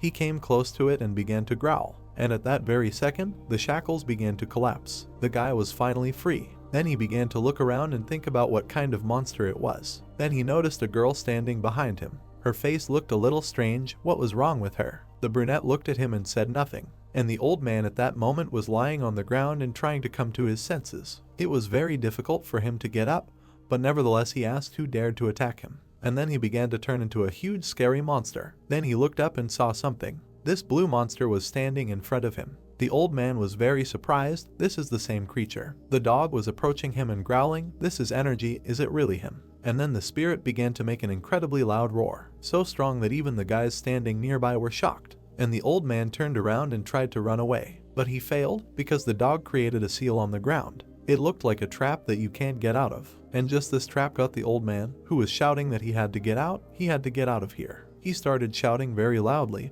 but nothing helped. After that, he lowered his head and realized that he could not move. The seal under him grew more and more. At that moment, Sukhadrev completely transformed and looked to the side. Each of his cells was saturated with energy. The more he registered, the more he turned into the most ordinary tree. Despite the fact that he tried to escape, he could not get out. And after some time, it was just a piece of wood. The spirit came closer and continued to growl, and the old man squeezed out his last strength, which means it was still him. The tree became so huge and lifeless that it even fell over the fence. As it turned out, this spirit is the patron of this place. And literally a moment later, the tree became just a tree. The young man approached it and looked in surprise, wondering how this happened. And the girl stood behind, while he asked what happened. Suddenly the spirit came close to him. Then it turned around and went its own way. As if they did not interest it, the monster simply passed by and went to its place. Approaching the statue, it stopped. Then it climbed onto the pedestal, and after a couple of seconds, it was completely immersed inside. The guy raised his head and did not understand what was happening at all, and the girl turned around and looked at this with full understanding of the situation. Gratitude was read in her eyes and some memories also surfaced. Once upon a time, her father showed her that monsters live over there. Their village is practically on the border with the monster's domain, so there are often cases when monsters attack people. She and her father stood on a high cliff and discussed that their task is to protect the inhabitants from all enemies. The little girl began to nod when her father said that first they need to train well. Then she raised her hands up and said that she would try. In response, she heard that this was right. Father introduced all these monsters and said that they would do everything to destroy people, so we must fight for them. And they lived just in this temple, and Dad said that there was no need to worry. While they were here, they would not be able to get them and harm them, because on the hill stood the patron spirit of this place, the same dog. As soon as they entered the house, father suggested continuing the training. Daughter agreed and called him teacher, and so in real time she stood and thought about it. Then she reached out to the bells and thought that these were the bells that she hung here as a child. Tears began to appear in her eyes, so he knew that she was left all alone, besides, under an alien world. Then she planted her fist and tried to collect her thoughts. Then she raised her hand up and thought with a smile that it would not disappear. In her memories there was a father. She decided to find a way to return to life and fulfill his will. Then she remembered what had happened just recently, when the old man told her that as long as he owned her ashes, she would not be able to escape from him. The girl lowered her head and thought that in order to return to her human body, she had to find her ashes. Then she looked at the tree that was left of him.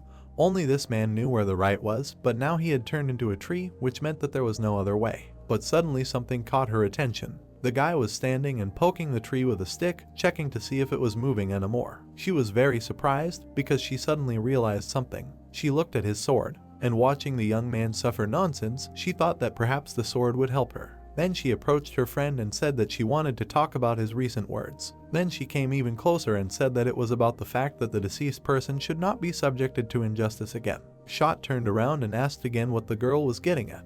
Then he became a little embarrassed and agreed. It was deep night. The brunette told her friend that in that case he should help her. Then she winked and said that she found herself in exactly that situation. Meanwhile, in the temple, the monsters were examining the room and apologizing to the master. The servant fell to his knees and said that when he came here, everything was already like this. He could not even think that the girl would run away because she was in the palm of their hand. She could not hide anywhere. The king of monsters lowered his head and thought. Then he said that he did not feel her. The old man raised his head and asked again. Then the master moved a chair for himself and said that he did not feel any traces of her presence. Either she went too far or someone hid her in a place where his power could not penetrate. The servant began to shake from what he heard. Then he fell to his knees and began to ask for forgiveness. He would immediately send monsters to look for her, but the man raised his hand and said that there was no need for that. Then he propped his head up with his fist and said that it was better to leave everything as is. He looked ahead and reasoned. Then he added that it was possible that they would only end up in the black. At that time, the guys were sitting in the house and discussing what to do. The young man put water on the table and said that he had nothing but bottled water. Then he sat down and said that his throat was dry from everything that had happened to them that night.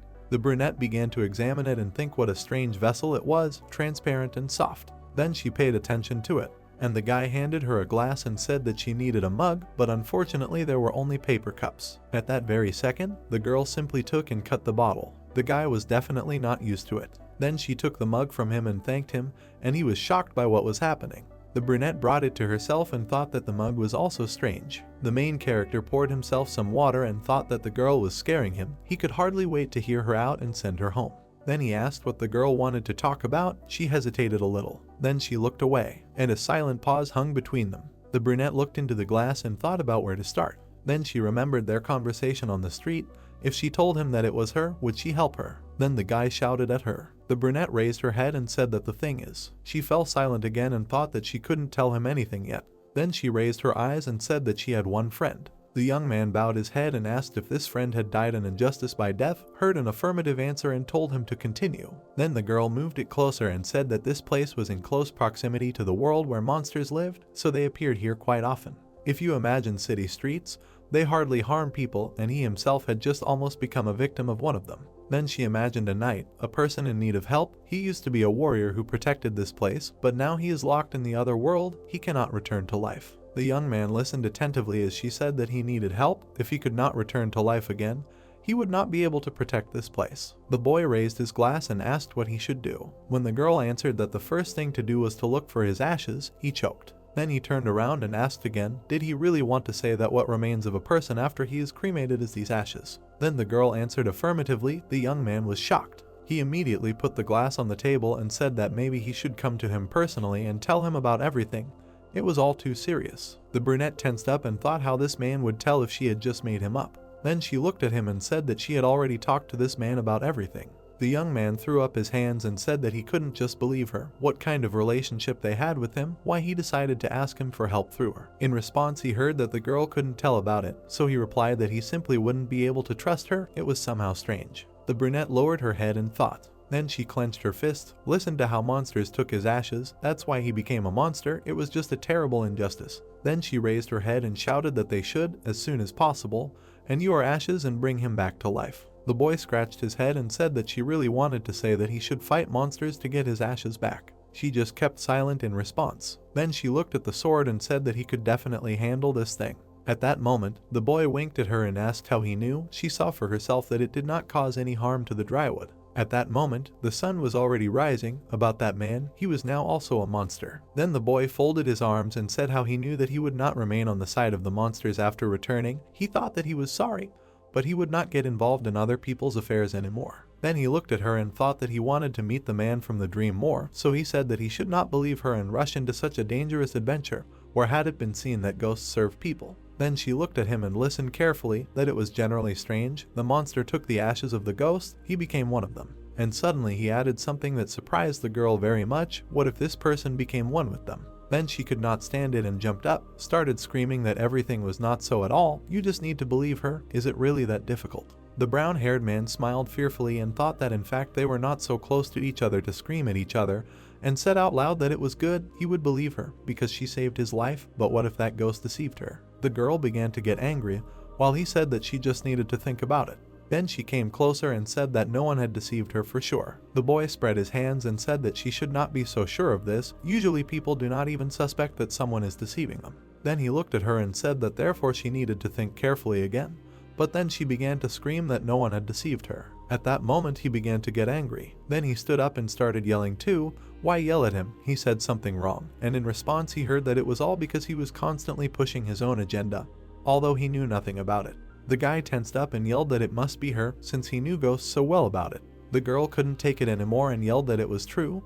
Are you happy? With a feeling of victory, he started yelling, so that's it, it means she. But suddenly it dawned on him that it was a bad decision. The girl was standing opposite and was very angry. The young man immediately asked her to wait and went up to the table. Then he asked again if she had really just said that the ghost was her. Then he spread his hands and asked if it was a joke and thought that he would really like to hear that it was really a joke. But the brunette's face was very serious. It was impossible to bring it to this. Then she came closer and said that everything was right, and then the young man stopped her. Then he raised his glass. He decided to drink some water. As soon as he did this, he put the glass back. Then he turned around and said that he needed to get some sleep.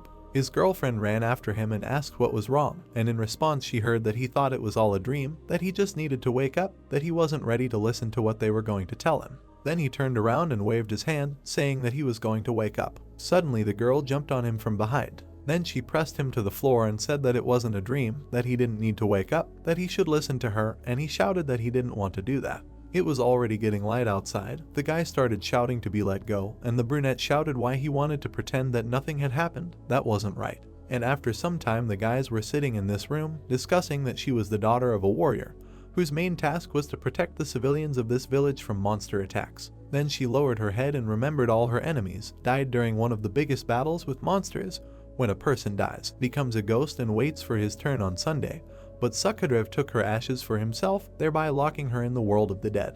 Then she added that she became a prisoner. They made a monster out of her and forced her to follow the orders of their king. The guy listened to all this and was simply in shock. Then he looked up and asked if this was a joke. There was a hidden camera installed somewhere here, then you can edit it a little. She looked at him questioningly and asked what a hidden camera was. Then the young man threw up his hands and said that it was a camera that was hidden. In response he heard the following question, what is a camera? Then he was a little confused and thought, what kind of black? This girl is actually from the past, this can't be. As if they were in a whole universe, that is, now he is sitting next to a ghost, a monster. That is, this is a ghost and a monster at the same time. Then he began to pull his hair and think that it was a ghost monster or a monster ghost. At that moment, the girl stopped him and asked him to help her. The people living in this place needed protection.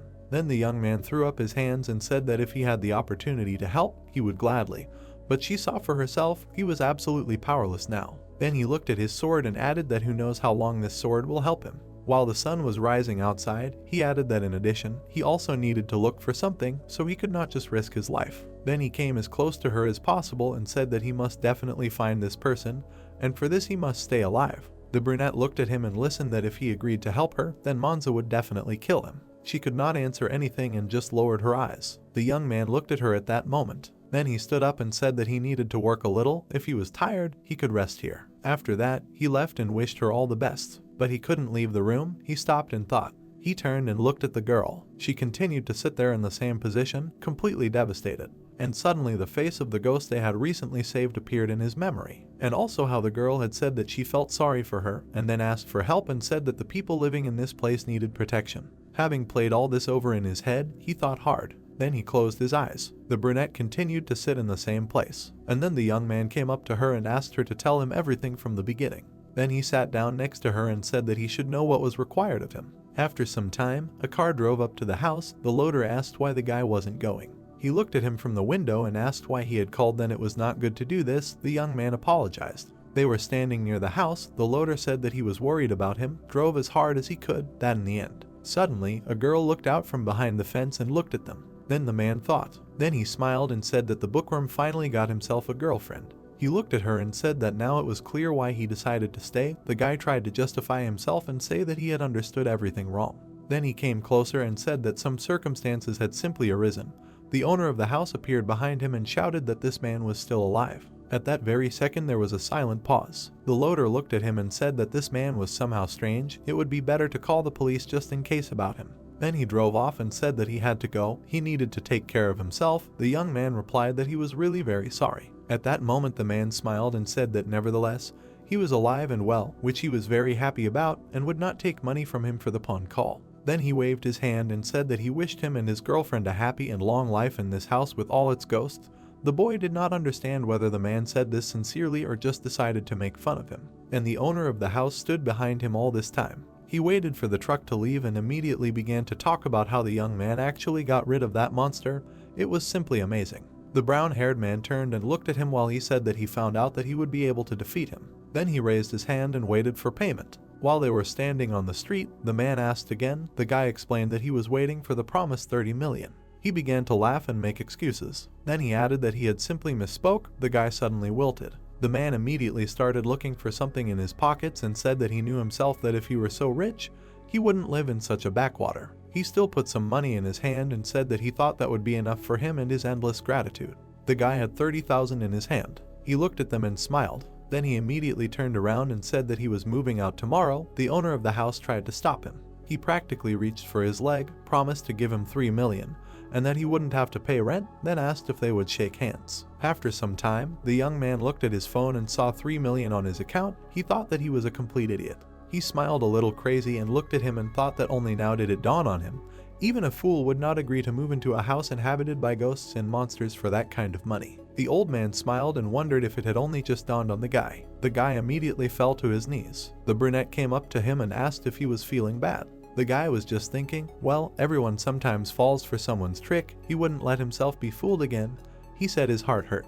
Then he stood up and added that he had at least 3 million. That would be enough for them for a couple of months. The girl looked at him and said that she didn't understand what he was talking about, and in response she heard that it wasn't scary. And then he turned around and said that over the past few hundred years, a lot of new words and concepts had appeared. Seeing her face, he was a little confused and thought that when he said this word, he immediately felt how creepy it was, because in front of him stood a person who lived several hundred years ago. Then something dawned on him. In front of him stood a person who had spent all this time alone. He looked at her with regret, and at that moment memories from his childhood came to his mind, how lonely she was. Then he looked down, suddenly noticed something. The girl was standing in front of him completely barefoot.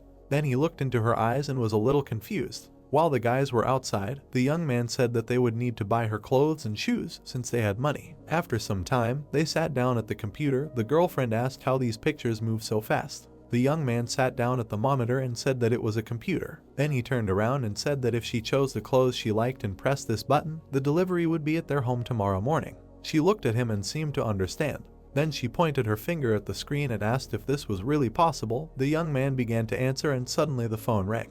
Then he picked it up and looked who was calling. Then he stood up and greeted someone. While the guy was talking about deadlines, she continued to look at the monitor. There were many different things there that she liked. The girl frowned, and a second later she started to actively press the order button. The delivery arrived to them the next day. There was a mountain of boxes and bags in the house, so many that it seemed they wouldn't fit in one car. The guy was sorting through them and asked why there were so many. The suppliers had made a mistake, but the brunette was passing by and said that she had simply pressed the button. He turned it over and asked again, and she replied that he had shown her how to do it himself yesterday, and indeed, the things had become real after pressing it. The young man was confused. Then he grabbed his phone and thought, what else? Suddenly his face changed, and the balance on the card was $12.80. Awful, how could this be? Complete bankruptcy. Sweat appeared on his face from this thought. Then he looked up and thought what to do, maybe issue a refund. But a second later he remembered what had happened yesterday. He thought that if he thought about it, then they had received this money only thanks to her, and if so, who was he to tell her what to spend it on? Then he started nodding his head. After all, you can just die of hunger. The girl came up from behind and asked if this is how she wears it. He turned around and asked again. In front of him stood a brunette in very beautiful clothes, said that this was the first time. He had nothing to answer, it looked great. Then the girl came closer and asked what was the matter. It looked strange, but the young man answered that no, on the contrary, it was too awesome. Then he started sorting through the boxes. They would do without returning them. They would not die from not having dinner a couple of times. What the girl did not wear, everything suits her. He was even envious. But then he picked up one of the boxes and was surprised. Then he went up to her and thought that it was something very heavy for clothes. The brunette raised her hand and said that she needed to open it quickly. It was ashes. He turned around and looked at her in surprise. Then he started shouting. What was going on? The girl answered that she felt it right away as she saw him. There was definitely something in this pot. After this it was hard not to believe in fate. The brunette just looked at her in surprise, wondering how she could feel it through the monitor. You shouldn't buy strange things online. The girl meanwhile opened it and said that this is what she was looking for. Then she took out a jar of ashes from there and said to look, is there something unusual in it? But the main character only thought that it looks like it has a curse on it. Then the girl smiled and said that there is definitely something very important hidden there. The boy stood in the background and shouted that no one would put human ashes there and sell it on the internet. It is generally illegal, and it does not matter, is it a curse or a key to solving the mystery? Then he ran closer and started shouting that it was just a pot, it must be returned. The girl immediately turned around and stretched out her hands, decided not to give the pot back. Then she tried to open it, but the young man tried to take it again. And when he got tired of playing this game, he pounced on her and ordered her to give it back. Because of this, the brunette dropped the pot, which ended up rolling all over the room. The guys were standing and watching this. Suddenly, someone fell out of the trash can, and this someone was unconscious. Suddenly, a loud sound was heard somewhere far away. The woman came out into the street and said that she was already on her way, asked to wait a second. She approached the gate and asked why people were knocking on the door. There was a doorbell. Then she opened it and asked who was there, after which she was very surprised. A similar situation happened in a house at a different address. The man also fell and shouted that he was already on his way. Then he approached the gate and asked who it was, but surprisingly, there was no one there. At that moment, the guy was staring at someone, the same creature that fell out of the trash can. The young man came closer, took it in his hand. He began to pick it up and thought that it was a doll, but suddenly something dawned on him. A second later, the guy threw it aside and thought that it was alive, after which he began to examine her closely. He thought that he did not even need glasses to understand who it was. It was the same one. He did not even use disguise. They examined the small creature and wondered how it ended up in the pot. The brunette came up from behind and said that it was a monster. The young man began to scream and asked not to say this word, but he tried not to say it out loud. Then they continued to examine it. It seemed to be someone alive, but unconscious. The guy thought about it. His girlfriend came closer and said that maybe this monster knows that he is an exorcist, so he came for him. Then Chat lowered his head and thought that it means he will have to kill him. Then he continued to examine and thought that this monster looks so small and weak. The brunette came up to him and said that it is unlikely. Then she pointed her finger forward and said that they need to look there.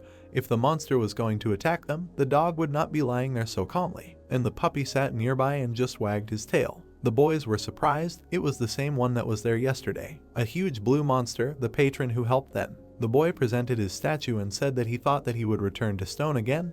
The girl replied that she thought so too, but after that she remembered how the puppy jumped out of the statue. She was surprised. She saw him this morning. Then she looked at the statue and said that apparently sometimes the patron can still move in space. And then she imagined the temple and said that in the past this baby was a spirit guarding these places, acted as a shield, thanks to which evil energy could not penetrate inside. She began to stroke the dog and said that now it does not even bark, which means the monster is not dangerous for them. The young man put his head on his palm and said that this is of course good, but the brunette came up and said that perhaps it was thanks to him that the king still could not find her. Then she imagined the old man who said that, did she really think that she would be able to escape from him? I can't hide, because her powder is in their hands. Then she lowered her head and thought, and the young man looked at her all this time. Then suddenly he asked why the king wanted to eat her. The girl turned around and looked at him. Then she imagined this man and said that the king devours people and monsters, thanks to which he receives their abilities and memories. Then she remembered the recent events, how she sat in the temple and lured people, after which he. The girl immediately lowered her head and thought that it was quite strange. While playing with the dog, she thought about why he would eat her, because she could continue to catch people for him.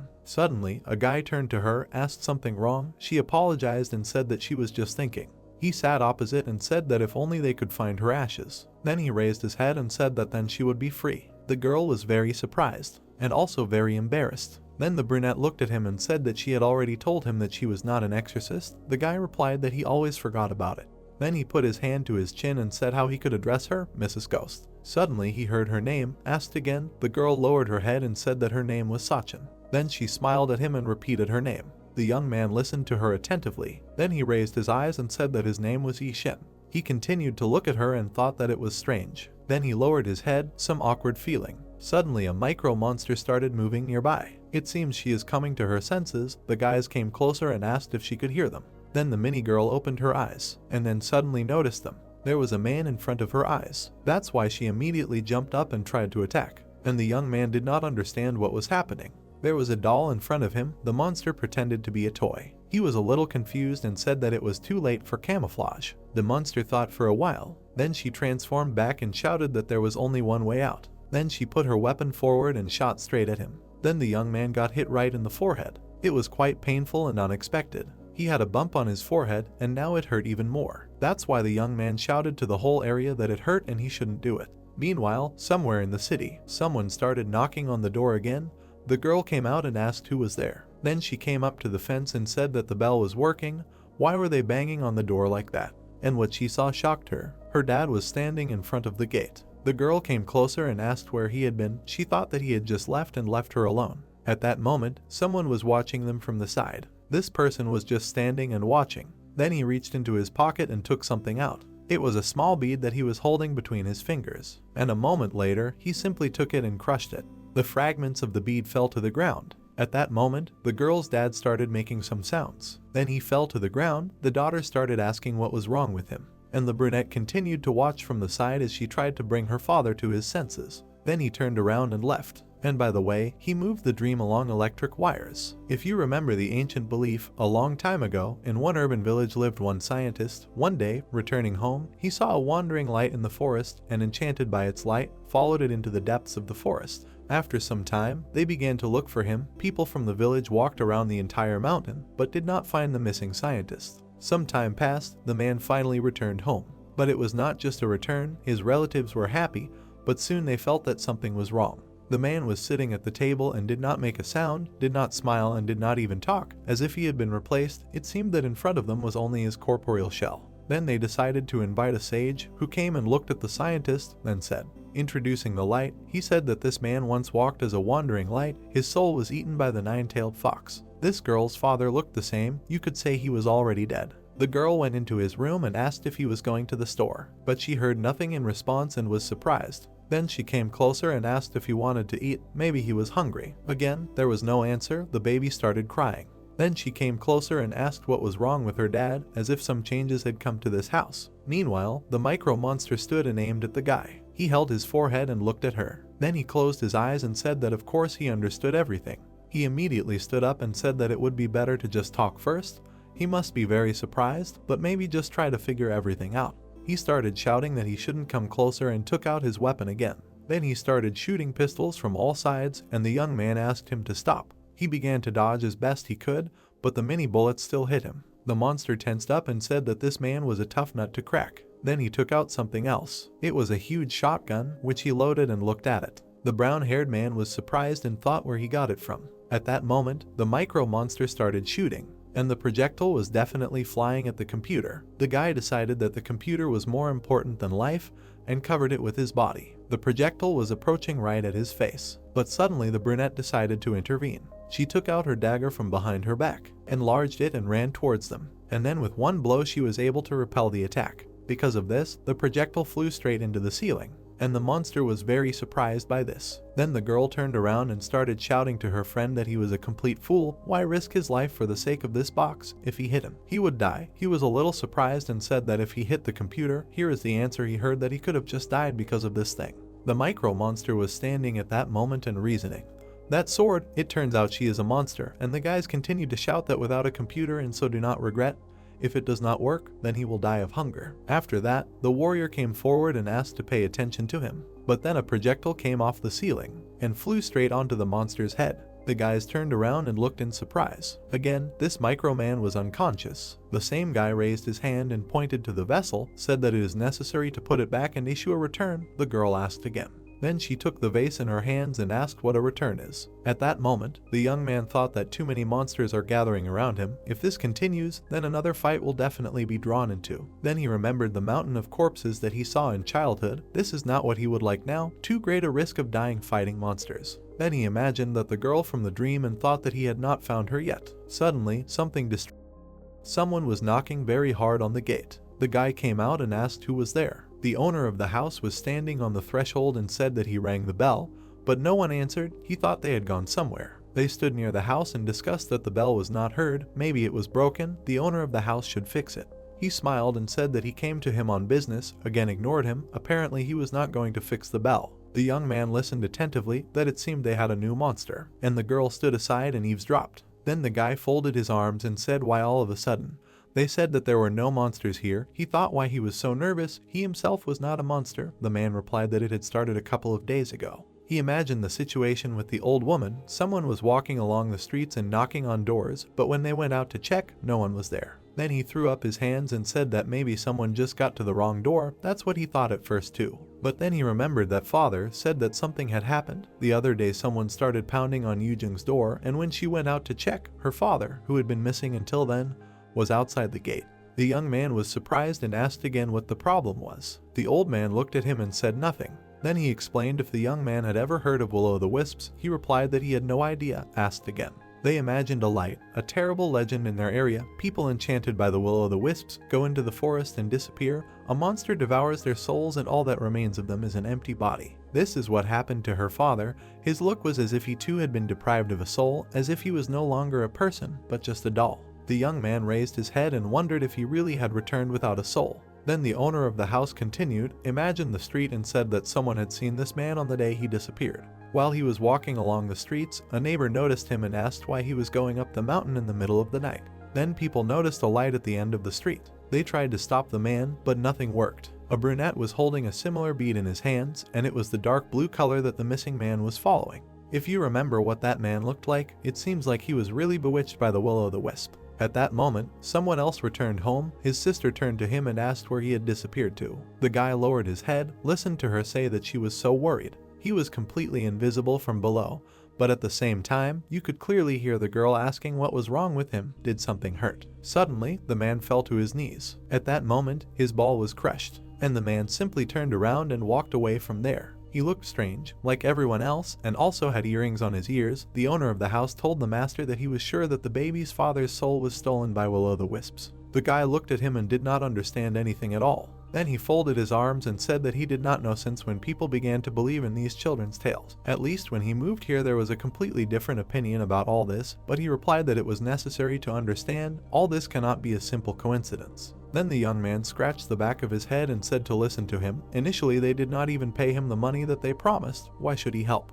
Then he turned away and thought that he could go crazy. He was going to move out of here immediately after he helped find her ashes. And then he looked at the man and thought that the problems were growing, and the owner, as luck would have it, said that they had no one else to rely on. Then he grabbed the guy by the hands and asked him to fulfill his request. The young man listened to him attentively, except for the father. The girl had no one left. Everyone is very worried about her. While she sits and talks to her father, who does not react, she cannot lose him, too, at such an early age. Then the young man exhaled. The old man looked at him carefully and immediately drew conclusions. He stood opposite and asked whether the master would help, added that she should believe that he definitely could. Then he put a piece of paper with an address in his hand, and then he ran away, saying that he was counting on him, and the young man shouted after him that they should stop. He had not even agreed yet. Then he looked at this piece of paper. At that moment, a friend approached him. She came closer and asked if the young man would go there. In response, she heard that no. Then she looked at him with pitiful eyes and said that she needed help. She heard what did he have to do with it.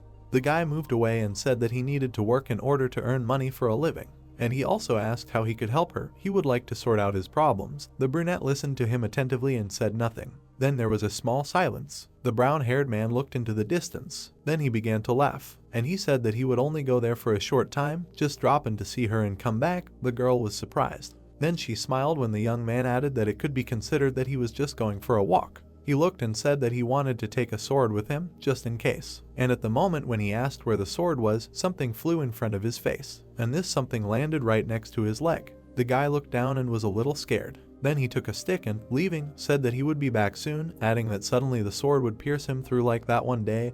His girlfriend caught up with him and said that she would go with him. She went to the edge. Then she put her leg outside the perimeter, and some kind of seal suddenly activated. The young man turned around and did not understand what was happening, and the brunette herself did not understand what was happening. Somewhere in the distance stood a monster. He felt an impulse and turned around. Before his eyes was a whole city. It was unclear where the impulse came from. Meanwhile, the girl stood on this seal as if something was stopping her. The young man turned around and asked what it was. A puppy ran up to them and started barking. Then he grabbed her by the pant leg and tried to pull her back. Her leg was already outside the seal, and the same girl removed it, went back. Then she put her hand to her chest and did not understand what was happening.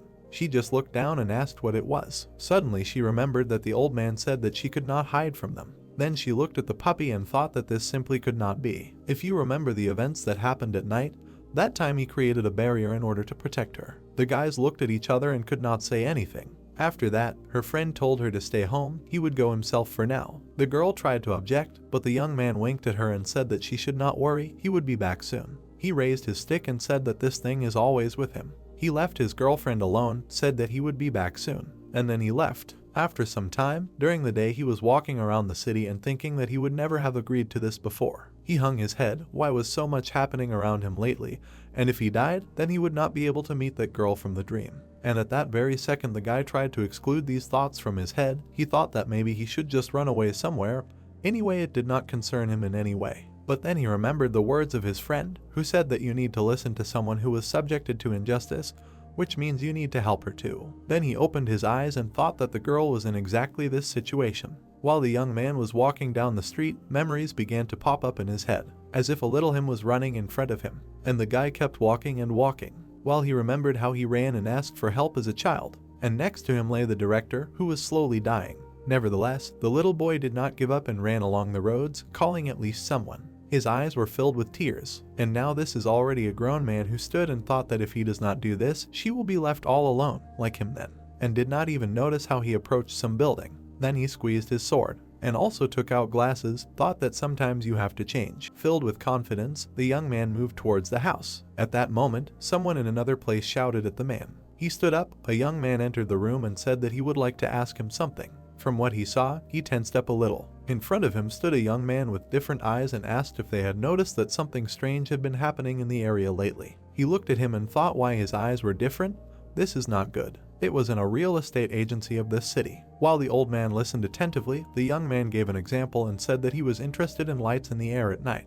He tensed up when he heard the question. Maybe they had seen something like this or heard about others. After the guy reached for his business card, and the man thought that he seemed to know something about this, asked who he was. The young man immediately handed him his card. He brought it closer. It said that he was a journalist. That was all that was missing. Suddenly he understood his hands and said that he knew nothing at all. After that, he raised his hand when the young man said that the reaction was quite ambiguous. One could judge the opposite by it. Maybe they heard or saw something. Then the man simply started yelling at him that he had to leave, otherwise he would call the police. After that, he threw a plate in his face while he asked him not to do that. Then he just looked at him, did not say anything. In the meantime, someone rang the doorbell of the little girl. She went out and asked who was there. The main character was standing at the gate. Then he came closer and said that the owner of a real estate company asked him to come. He looked into her eyes and asked if he could see her father. The little girl turned around and said that she could come in. In response, he thanked her. Then he looked around and thought that everything seemed to be calm here. But as soon as they entered the room, the little girl said that they had come to see her father. Only the young man saw not his father there at all,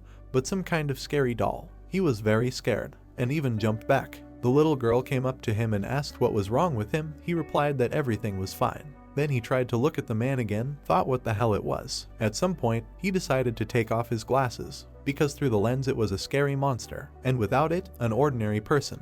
The guy tensed up and thought, was it a monster or a person after all? The girl came up to him and apologized, asked what was wrong with her dad. The guy stepped back and said that everything was fine, thought that even if so, who was it? Then he raised his hand and said that everything was not quite so, thought that he could not say that her father looked like a monster. Then he sat down opposite, thought what to do, maybe he should ask his friend for advice, and said that he needed to tell her what state his father was in now. While the lifeless doll was sitting on the floor, the girl answered that she didn't know. Dad didn't say anything. He just sat like that all the time. The guy thought that it meant that he could leave him for a while and the doll wouldn't go anywhere. But at that moment the man turned and looked at him. The sword next to him began to shine while the guy was saying that he needed to run home. The man screamed very loudly, made everyone look at him, and then he approached the young man, screaming loudly. But it turned out that he wasn't his target, but the front door. The young man turned around and exhaled, but then he realized that the man had run away and his daughter was screaming after him. Then she went up to him and asked what was wrong with her dad. He replied that he didn't know. The girl continued to insist and asked if her father was sick or not.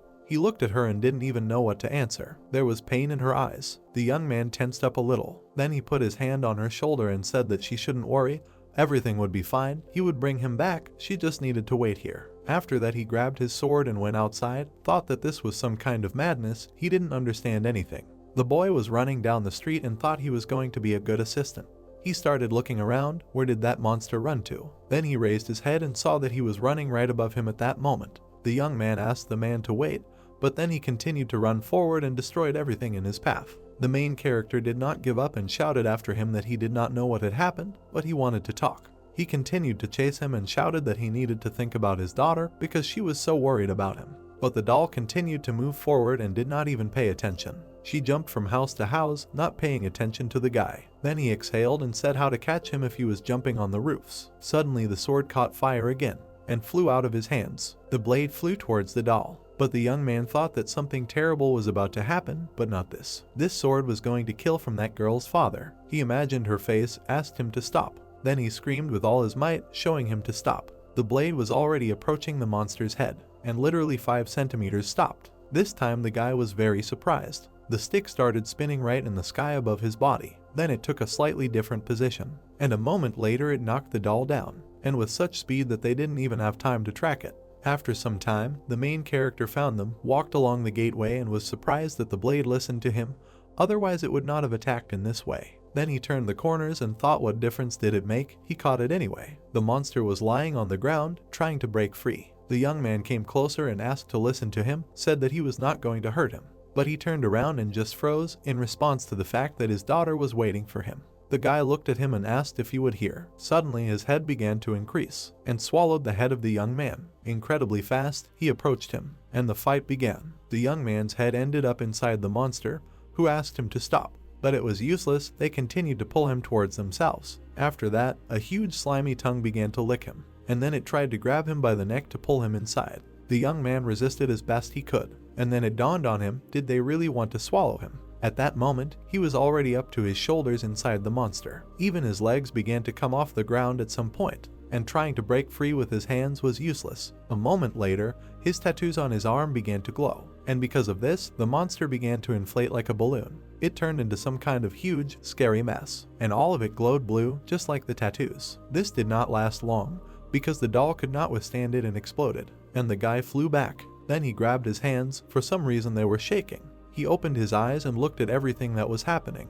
Like a firecracker, the monster flew into pieces, and the sword continued to lie on the ground. What the hell? The young man was very surprised. Then he raised his head and thought that this could not be. Then he looked at his tattoos. Did he really kill him with his own hands? People began to approach them, asking if they heard the explosion. Passers-by began to discuss who was standing there, seeing this man for the first time. One of them stood on a pole, then turned and saw a friend. They say that he returned home yesterday. Where did he disappear to all this time? The young man was very scared, he couldn't let them see this. But suddenly a terrible picture appeared before his eyes. Among the people, every third was such a monster. They stood in the crowd and looked at them, and there were an incredible number of them. The brunette again turned to his friend and asked him not to ignore him, asked why he was silent. And the woman turned to the old woman and said that her friend was some kind of strange. The young man tensed up and thought, what the hell? Then he grabbed her sword and thought that there were just a bunch of monsters here. He did not hesitate and ran forward. While running, he thought that the monster was not the only one, he needed to go home.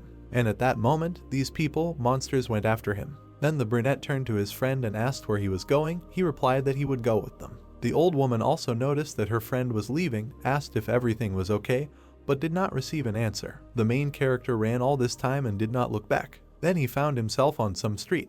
The monsters were chasing him, did not lag behind a step, said that he should go with them. The young man walked along the street and thought that he should have said that he was a policeman. Then he raised his hands. Apparently the man sent him only because he introduced him as a reporter. Then he went around the corner, thought that he needed to think with his head. And suddenly Yishin ran in front of him. The man looked after him and thought what kind of guy he was. Then he turned around and heard a roar. And these were a dozen monsters moving right behind him. And this surprised him very much. Meanwhile, the guy continued to run. He looked back and thought, why were they chasing him? He held his sword in his hands, maybe because his comrade had harmed him. Literally a moment later, someone appeared in front of him. One of the monsters decided to cross and jumped, blocking the road. The guy braked sharply. Then he looked back. There were monsters behind him too. They surrounded him from all sides. Then he gritted his teeth. Everyone was saying that he should follow them. The young man adjusted his glasses and thought that his appearance had also become like that of the monsters. And they were approaching him. They were approaching from all sides and saying that they should go together. Then the guy turned around and began waving a stick, shouting, "Do not come."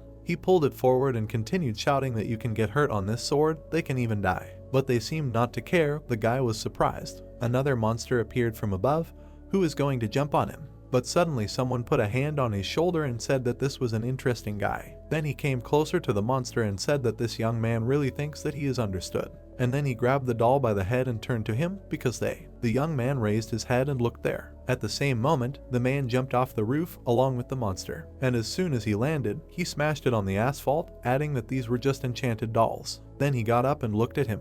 The young man was shocked, asked who he was. He ignored the question, leaned over to the monster and said that this was a creature that had neither thoughts nor skills. Then he got up and asked if this was really the first time the guy saw a Chwappy. Then almost immediately he noticed the sword in his hands and said that it was an unusual object. At that moment, a monster stood behind him. The young man warned him about it. Then the man took something out of his sleeve and threw it right in the doll's face. Almost immediately, the monster grabbed the monster's face, and a moment later, they tore it into pieces. Then the man jerked his hand and said that they would ask about the sword a little later. Then he turned around and began to kill the monsters one by one. He ran forward and cut them first in half, then lengthwise. Someone tried to approach him from behind and mutter something, but the exorcist skillfully killed them too, and the young man stood aside and simply watched in shock. At that moment, the man uttered some kind of spell, holding his weapon in his hands. It turned into a sword, as if folded. Then the exorcist, raised it and was ready for the next attack. Then he swung and began to read a prayer again,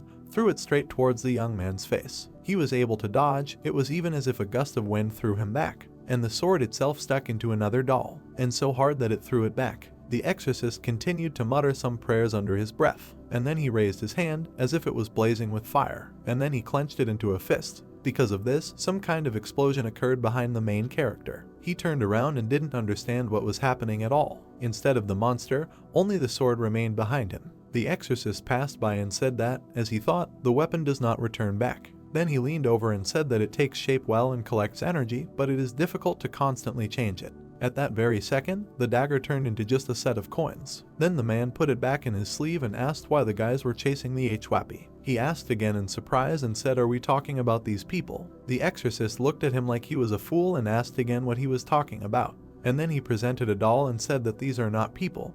These are just enchanted dolls with bodies, skin and things put on them that imitate people. The young man looked away and asked again about the dolls. And the man looked at him and did not understand what was happening. Is this man not an exorcist? Then he looked at his sword. No, an ordinary person cannot hold something so powerful in his hands. He wondered, maybe this is an intern. Yishin exhaled and said that thank God that man and the other people were not real. He looked at their remains and thought that if this man knew what this was, maybe he knew a way to bring back that girl's father. Then he turned and addressed, but the exorcist interrupted him and said that he wanted to ask something first. Then he reached into his jacket and immediately took out a business card. He showed it to the guy and said that his name was Gyaka from the organization's soul drawing deity. Yishin looked at him and did not understand what he wanted when he asked to reveal his status. Then he scratched the back of his head and asked again what the organization meant, then introduced himself. He did not understand at all what was happening now, and the guy just stood in front of him and asked about the status of his profession. If so, then he was a writer. The exorcist could not stand it and pointed to his sword, said not to lie. Is he not an exorcist too? Then where did he get it?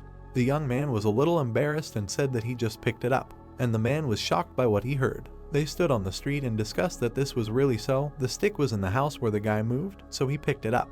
Then there was a silent pause, and almost immediately the man began to shout that he really wanted to tell him. While he was walking with the stick that he picked up in his new house, he was chased by randomly encountered Hwappy. At that moment, Yishin just stood in front of him and didn't know what to say. Then he picked up his sword and said that of course that's not all, but if you listen to him like that, it really does sound strange. The exorcist immediately folded his arms and said that it was possible to imagine that he found it and that he would believe him.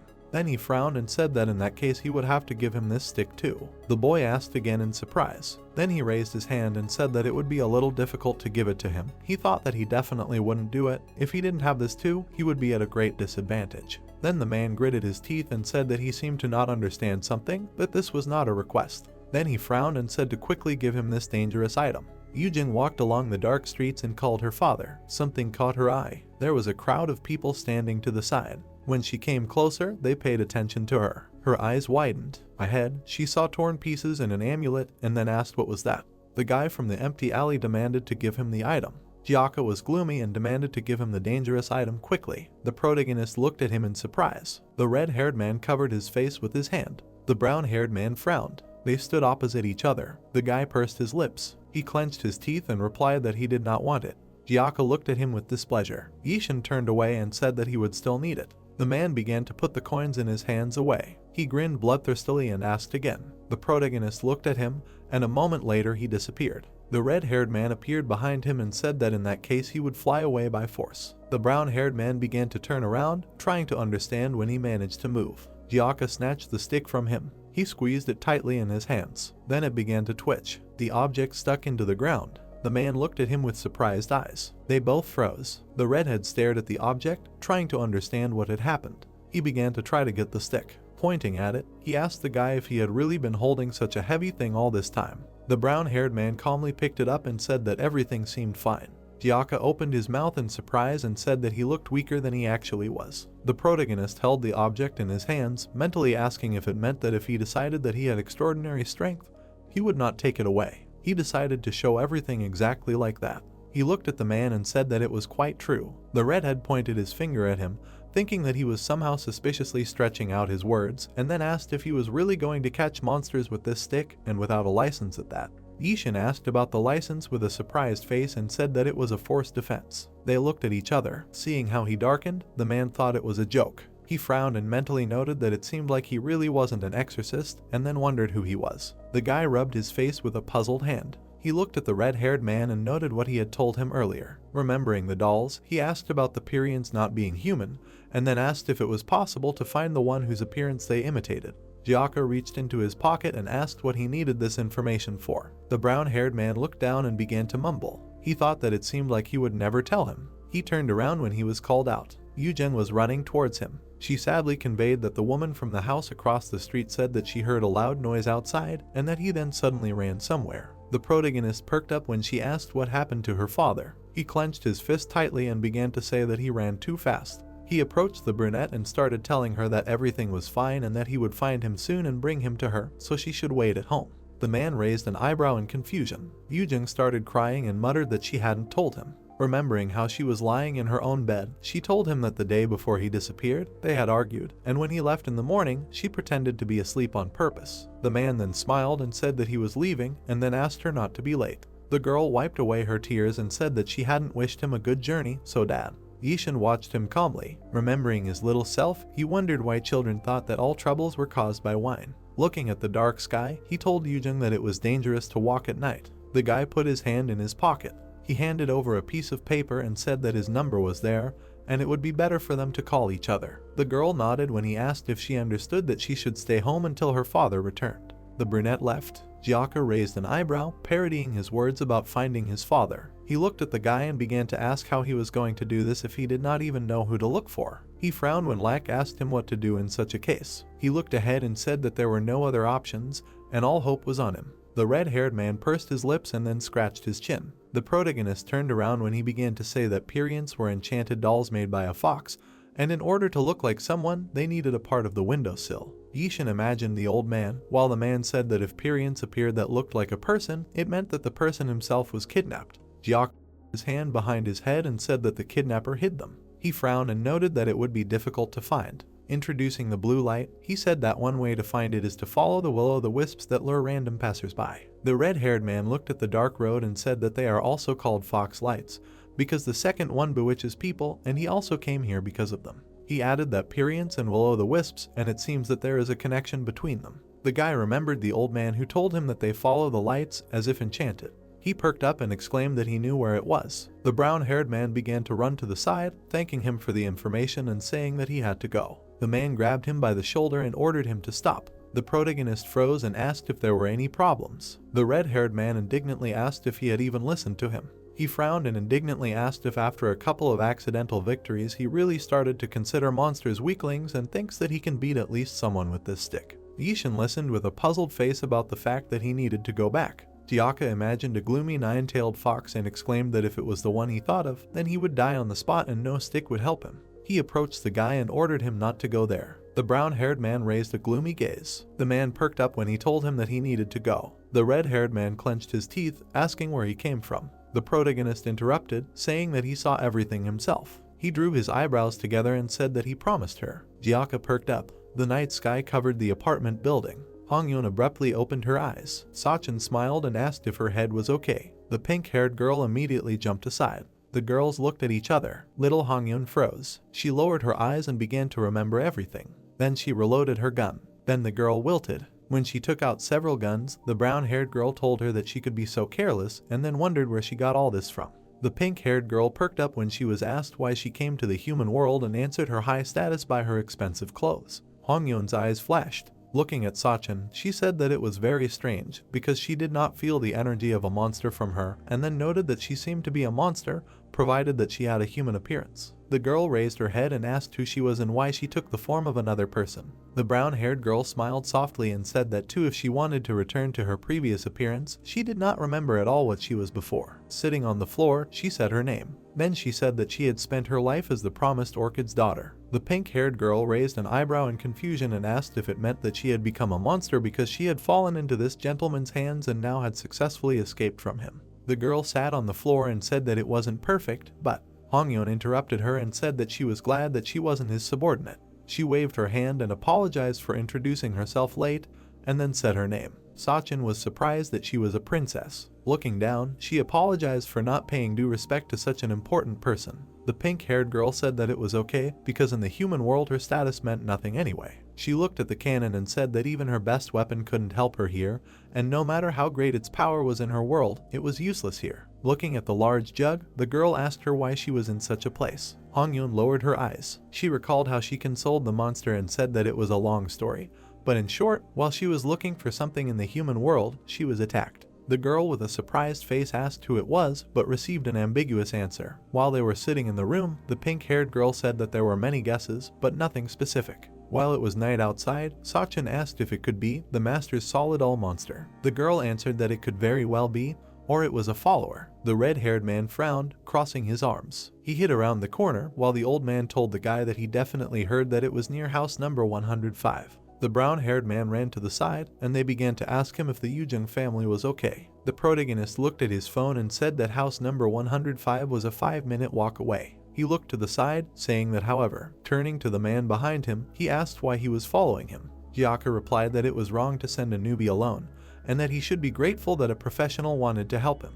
Yishin turned around and muttered. Then he looked ahead and clenched his teeth. An amulet began to appear in the red-haired man's hand. While lighting it, he thought with a gloomy face that he had not yet finally decided whether he wanted to help or not. A small flame appeared on the guy's shoulder. He continued to follow him. Jiaka, frowning, thought that it would be nice for him to have some insurance. The brown-haired man turned around. Looking at the man, he asked if he had just poked him, but received a negative answer. The protagonist glared at him. While the red-haired man hid the amulet behind his back, he said that he was interested in something.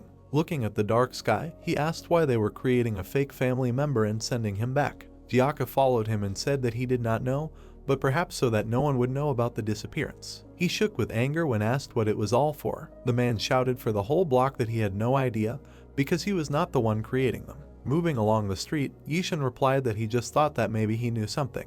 There was a dark alley ahead. There was a lantern burning next to a low bridge. Further under it was a road further. In that area, the wind blew. It blew Rose Passage underground. At the end of the stairs there was a door. Its top was closed with a grate. People were sitting behind it. There was a black liquid on the floor. A child's foot was getting wet right in it, and the kitten went on. A white-haired girl was walking with a cup in her hands. Frightened people looked at her. The child stopped, saying that this was their dinner. The girl put the cup down and asked her dad and grandma to sit down at the table quickly. The saddened people sat on chairs. The white-haired girl watched them with interest. Seeing sad faces, she asked why no one was smiling. Yujing's father looked down and listened to her talk about how the dolls sent to the district were damaged. He looked at the dead animals in the bowl while the child said that it was not funny at all. He dropped the cup on the floor and began to apologize loudly. The man fell to his knees and begged to go home because his daughter was waiting for him there. He pressed his forehead to the floor and begged. The girl looked at him with a puzzled look and asked what he was talking about. She approached him and said that she was his daughter. The white-haired girl took the man's face and asked why he was crying. She bowed her head and asked if he was sad.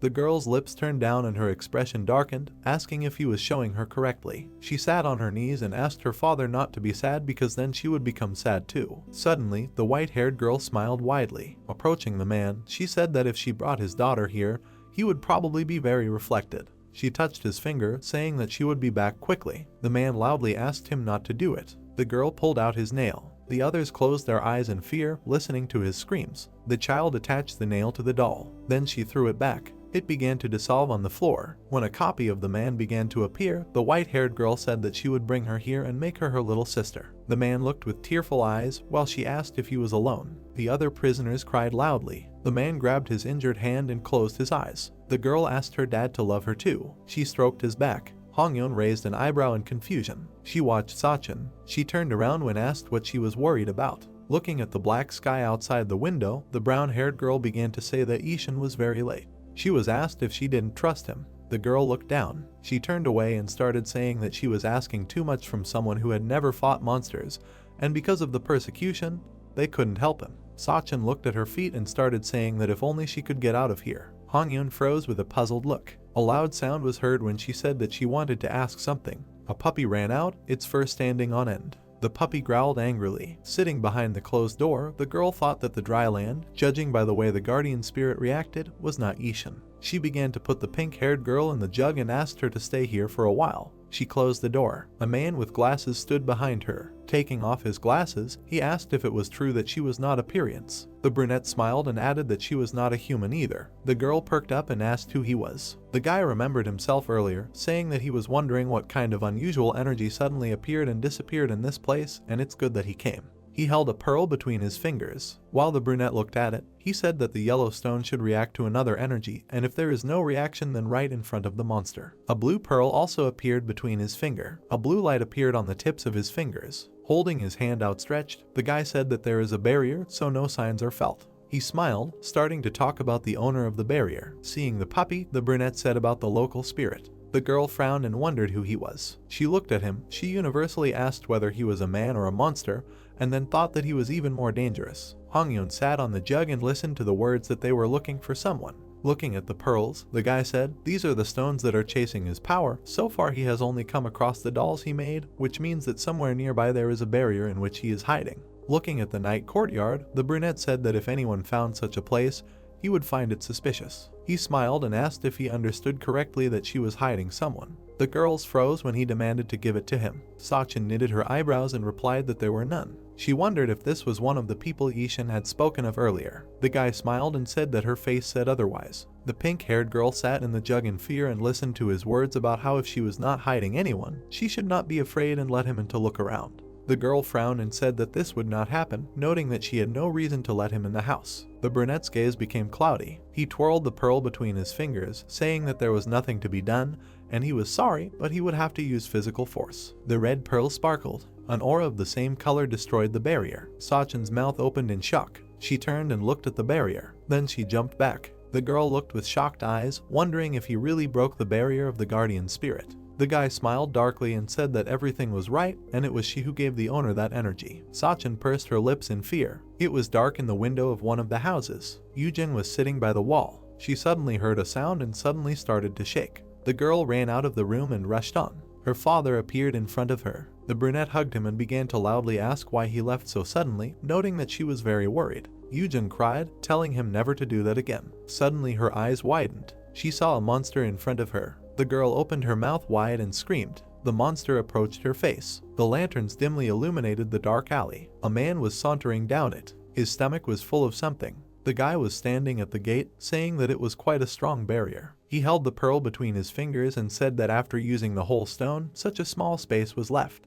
He stepped forward and said that he thought it was enough for him to look around. A giant mouth reached out to him. The monster wanted to bite through the barrier. Then it hit it. The brunette glanced at him and asked him not to be angry, because it was the same type of barrier and nothing could be done about it until its power was exhausted. He continued to walk further and suggested not to do useless things because he only needed to take it. Sachin walked back while he asked if she was really going to continue hiding the thief. She perked up. Looking at the guy, the girl wondered if they were talking about Hongyun now. At this moment, the pink-haired girl in the jar thought that she was not a thief at all. The red pearl dimmed. The guy looked at her with displeasure. While the spirit was in front of him, he said that it was time to change the bead. Breaking the current one, he added that it was quite troublesome. The brunette's eyes widened. She jumped away from the new barrier. Sachin skidded to a stop on the ground. Then she turned her attention to the jar behind her. The girl waved her hand. Protecting the passage to the house, she said that he would not be able to go further. The brunette continued to approach her. He looked at her with an indifferent face and asked if he understood correctly that she wanted to fight. Holding a new pearl between his fingers, the guy said that he was not going to dissuade her. A sword began to appear in his hands, and he asked if she was really ready to sacrifice her life for the one she was hiding. Sachin's expression darkened. Hongyun continued to sit in the jar, wondering if that girl was now in danger because of her. She grabbed the neck of the jar, thinking that she should get out. Suddenly she froze, hearing that no one was hiding here. The brunette looked at the uninvited guest and said that the owner of the house had left, and therefore she could not let just anyone in. The pink-haired girl frowned and wondered if she was hinting to her in this way that she should sit further and not stick her head out. The guy raised his hand with the pearl and said that he was in too much of a hurry to believe his words and stop. Narrowing his eyes, he said that he could cause trouble with the stolen item, or rather, had already caused it. Sachin asked about trouble with surprised eyes. The brunette replied that there was no point in talking about it anymore. She froze, and the spirit growled when the guy said that she would not have covered for him if she did not know anything, because they did not care about the victims. With a puzzled look, the brunette asked him again. The brunette stepped forward and suggested that they finish quickly. The girl's eyes widened. She blocked the blow with her sword. Sachin clenched her teeth tightly. She jumped to the side from the blow. The brunette grouped herself and landed on her feet. Pursing her lips, she wondered what to do. Looking at the guy in front of her, she mentally noted that if they were to fight inside this barrier. He ran towards her while the girl was thinking about how she wouldn't be able to get the help of a guardian spirit. A pearl appeared between his fingers. Sachin frowned. She kept her hand on the ground. Then she pushed off with her foot. The brunette jumped with her sword onto the barrier. The guy turned his head away from the blow. He stepped aside. The girl fell to the ground. The brunette threw the sword over his shoulder and asked her why it was so weak. He hit her with the sword. His blow hit a wooden beam. The guy's eyes widened. He saw how the sword entered the tree. At that moment, the brunette rolled to his side. She hit her opponent with a somersault. The brunette watched her. He saw that his hand was empty. The red pearl fell on the grass. A guardian spirit appeared next to the uninvited guest. It opened its mouth wide. The guy summoned a new pearl. Then he fell to activate the barrier. Looking at the girl, he said that he did not have time to see. The brunette frowned and said that now he realized that she was a master. The brown-haired girl looked at him with a confident look. The main character turned his head and said that he was talking about the fox light. The man behind him said that how not to become bewitched? This is a very good question. As they walked along the dark streets, he said that there is no way, because they are not monsters, and this light will bewitch them. Climbing the stairs, Jaka said that at least the eyes of a monster are needed here. Yishan asked him what to do then. He perked up when the red-haired said that as soon as he saw the light, he needed to use the amulet as quickly as possible. The guy pointed ahead and shouted loudly that it was there. He saw appearance walking ahead. Looking at the man's face, Jaka muttered that it was a man. Upon seeing them, the monster started to run. They rushed after them. The puzzled man decided to ask how he knew it was appearance. The brown-haired man looked at him with a puzzled face. Continuing to run, he said that it was a very long story. The red-haired man in front of him exclaimed that if he didn't tell him later, he would kill him. They saw a dead end ahead. The man stopped and said that it was definitely there. The protagonist looked up and said that that monster was definitely strange. He frowned and said that its stomach looked like there was something inside. The red-haired man frowned and said that it couldn't be because Pyrians were just skin bags. He froze. Gyaka stopped his hands when Yishin suggested that he had skinned a man. The man replied that he hadn't killed him for sure because they had no digestive organs. Introducing the monster, he said that it was possible that it was used to kidnap people. He asked who this Pyrians was going to then. Looking at the path ahead, the guy suggested that it was to the one who wanted. The red-haired man replied that this was most likely the case, but there should be a passage somewhere around here. While the guy was looking at it, Gyaka asked him if it was possible and said that he had no idea where to look for it. The brown-haired man looked at the passage. Ahead, he saw a staircase going down. Something flashed there. The protagonist raised his eyebrows in confusion. He pointed toward the bridge and said that there seemed to be a distortion underneath. The red-haired man asked him to step back. He extended his palm forward. His hand felt something. He smiled broadly and said that he had found it. Touching the transparent barrier, Gyaka said that it meant he hid behind this door. Ishin asked him where it was. The red-haired man turned to him and asked why he was pretending after he found it himself. The guy asked him what he found. The man gritted his teeth and muttered that it made no difference anymore, and then told him to close his eyes. He put the amulet on the barrier. A passage into the ground appeared ahead. The brown-haired man's eyes widened. Holding the amulet in front of his palm, Gyaka said that it showed the passage to the door. Looking at the darkness below,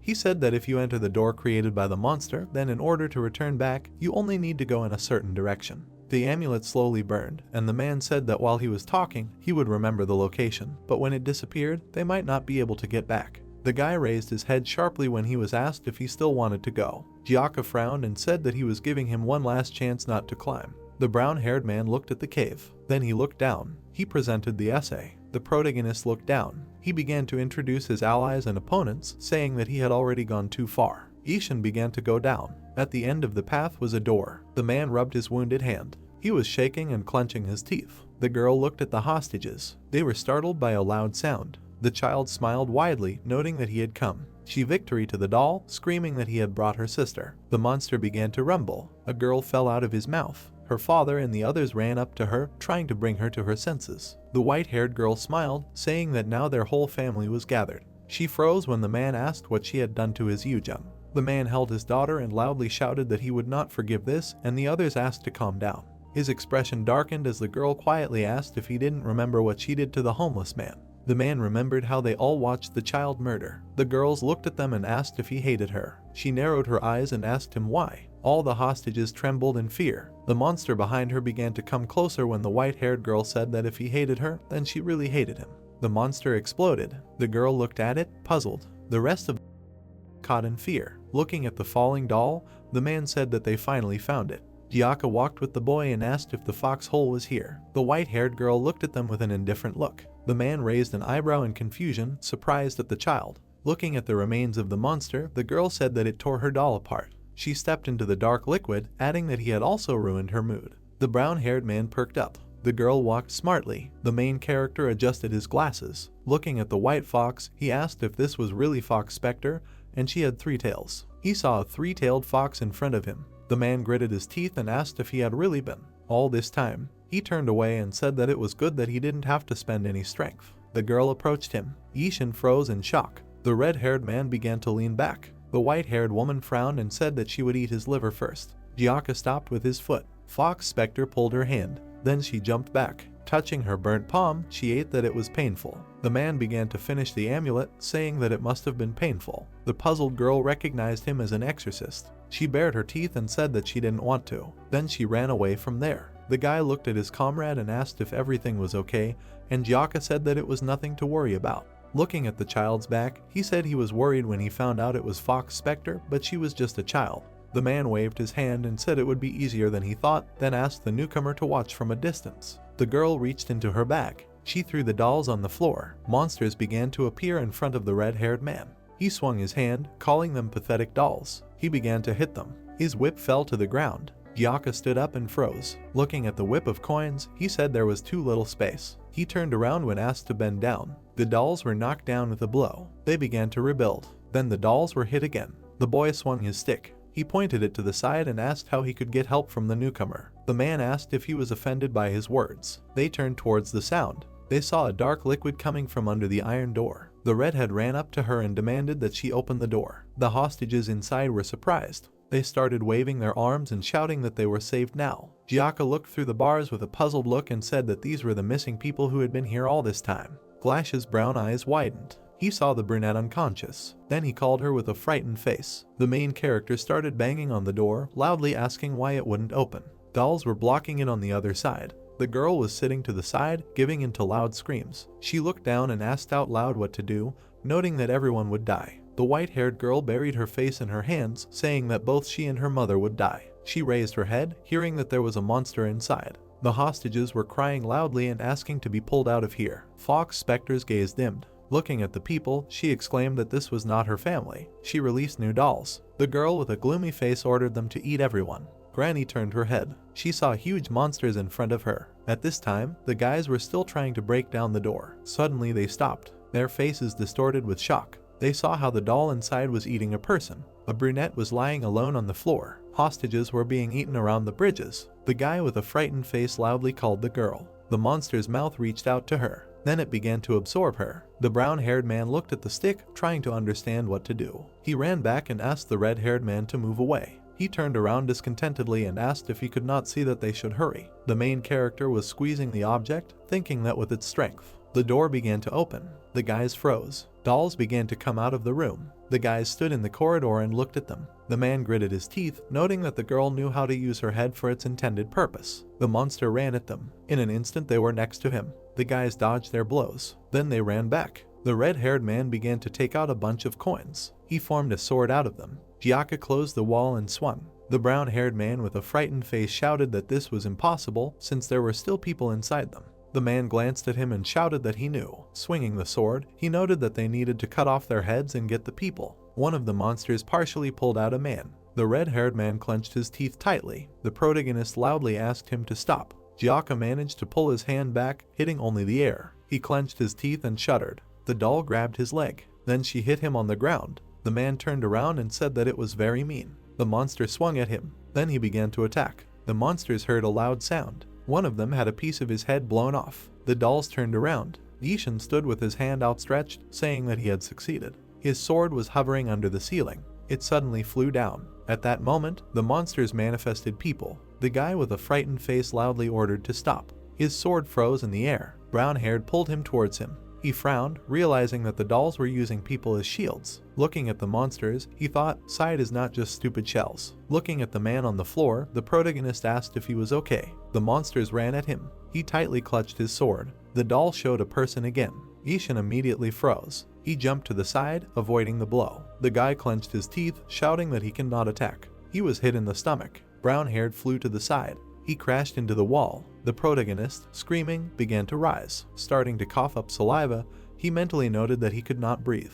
Yishin clutched his stomach, thinking that the pain was like being hit with a sledgehammer. Breathing heavily, he looked at the monsters. They crowded in front of them. Seeing the approaching fist, he thought that he was going to die for sure. Yishin closed his eyes in anticipation. A tear rolled down his cheek. Then he opened his eyes. All the dolls were bound by a blue light. The guy turned around and asked what was this. The man spat out blood, saying that he was ashamed. He was sitting on his knee and holding an amulet. Looking at the monsters, he began to explain that this was a capture technique, and he could stop them, but not for long. The red-haired man gritted his teeth and said that the problem was that he, as the performer, could not move either. The guy sitting by the wall listened to the words that he had to save everyone during this time. The brown-haired man breathed heavily, thinking about it. He tightly clutched the fabric of his clothes, thinking that his left arm was hurting and he could hardly breathe.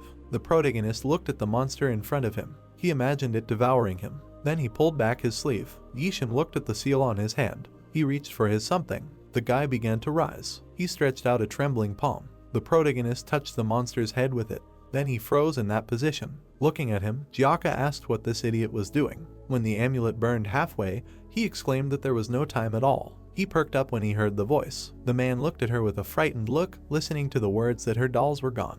Next to him was a girl. Her stench darkened, and she said that she hated all this. The white-haired girl plunged her hand into the exorcist's back. The white-haired man froze with shocked eyes. The amulet in his hands was almost burnt out. The guy still had his hand on the doll's head. It began to move weakly. The brown-haired man clenched his teeth in fear. The monster continued to swing. The protagonist, his eyes wide, thought about what he could do. A fist almost approached him. Brown hair flashed in the air. The girl flew through the air. She grouped herself. Then she landed on the ground. There was a brunette to the side of her. Sachin was holding a sword in her hand. The guy squeezed a pearl between his fingers and said that this time it turned out just right. Drops of blood were running down the brown-haired woman's palm. She crouched down and grabbed her wounded hand. Looking at the tall building, the guy said that according to the contract, he would turn this area into his own. Standing in front of the girl, he said that it was time to end this senseless fight. Hongyeon was still sitting in the jug, mentally noting that the brown-haired woman's breathing had become intermittent. She looked down, thinking that it was pathetic to use someone else's life as a shield, and it was not right for a member of the royal family to do that.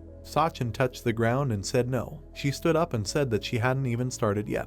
The brunette curled his lips and called her too stubborn. He slammed his sword on the ground and said that it wouldn't be hard for her to find it without her help. The guy took out another pearl and said that he should have done this from the beginning, and now he would put her to sleep for a while. The brunette frowned. They were interrupted by a gunshot, and a loud voice told them to stop. The guy and the girl turned around. Hongyeon came out into the passage and started saying that she was here, so he should leave Sachin alone. The girl, looking at her, curled her lips. The brunette raised an eyebrow in confusion. Looking at the princess, he asked who she was. The pink-haired girl pointed the gun at him and loudly asked if he hadn't been looking for her all this time. While the bullet was flying towards him, the guy said that it wasn't so, and he was looking for her. He turned his palm, trying to stop his hand. However, it shot through his palm. The brunette's face distorted from the blow. His eyes widened. Then he looked at his bloody palm. The girl suddenly flinched. The guy thought about the steering wheel with anger in his eyes. Looking at the little girl, he wondered if she was from the royal family of the Lilliputians. The brunette bared his teeth and asked what she was doing here. While it was night, Hongyeon said that this was not what she should listen to from someone who was looking for her. The guy tried to stop her. He activated the barrier again and said that he was not looking for her at all. Lowering his bloody hand, he asked if it meant that she was the one who was hidden here. The brunette turned sharply to Sachin and exclaimed that this could not be,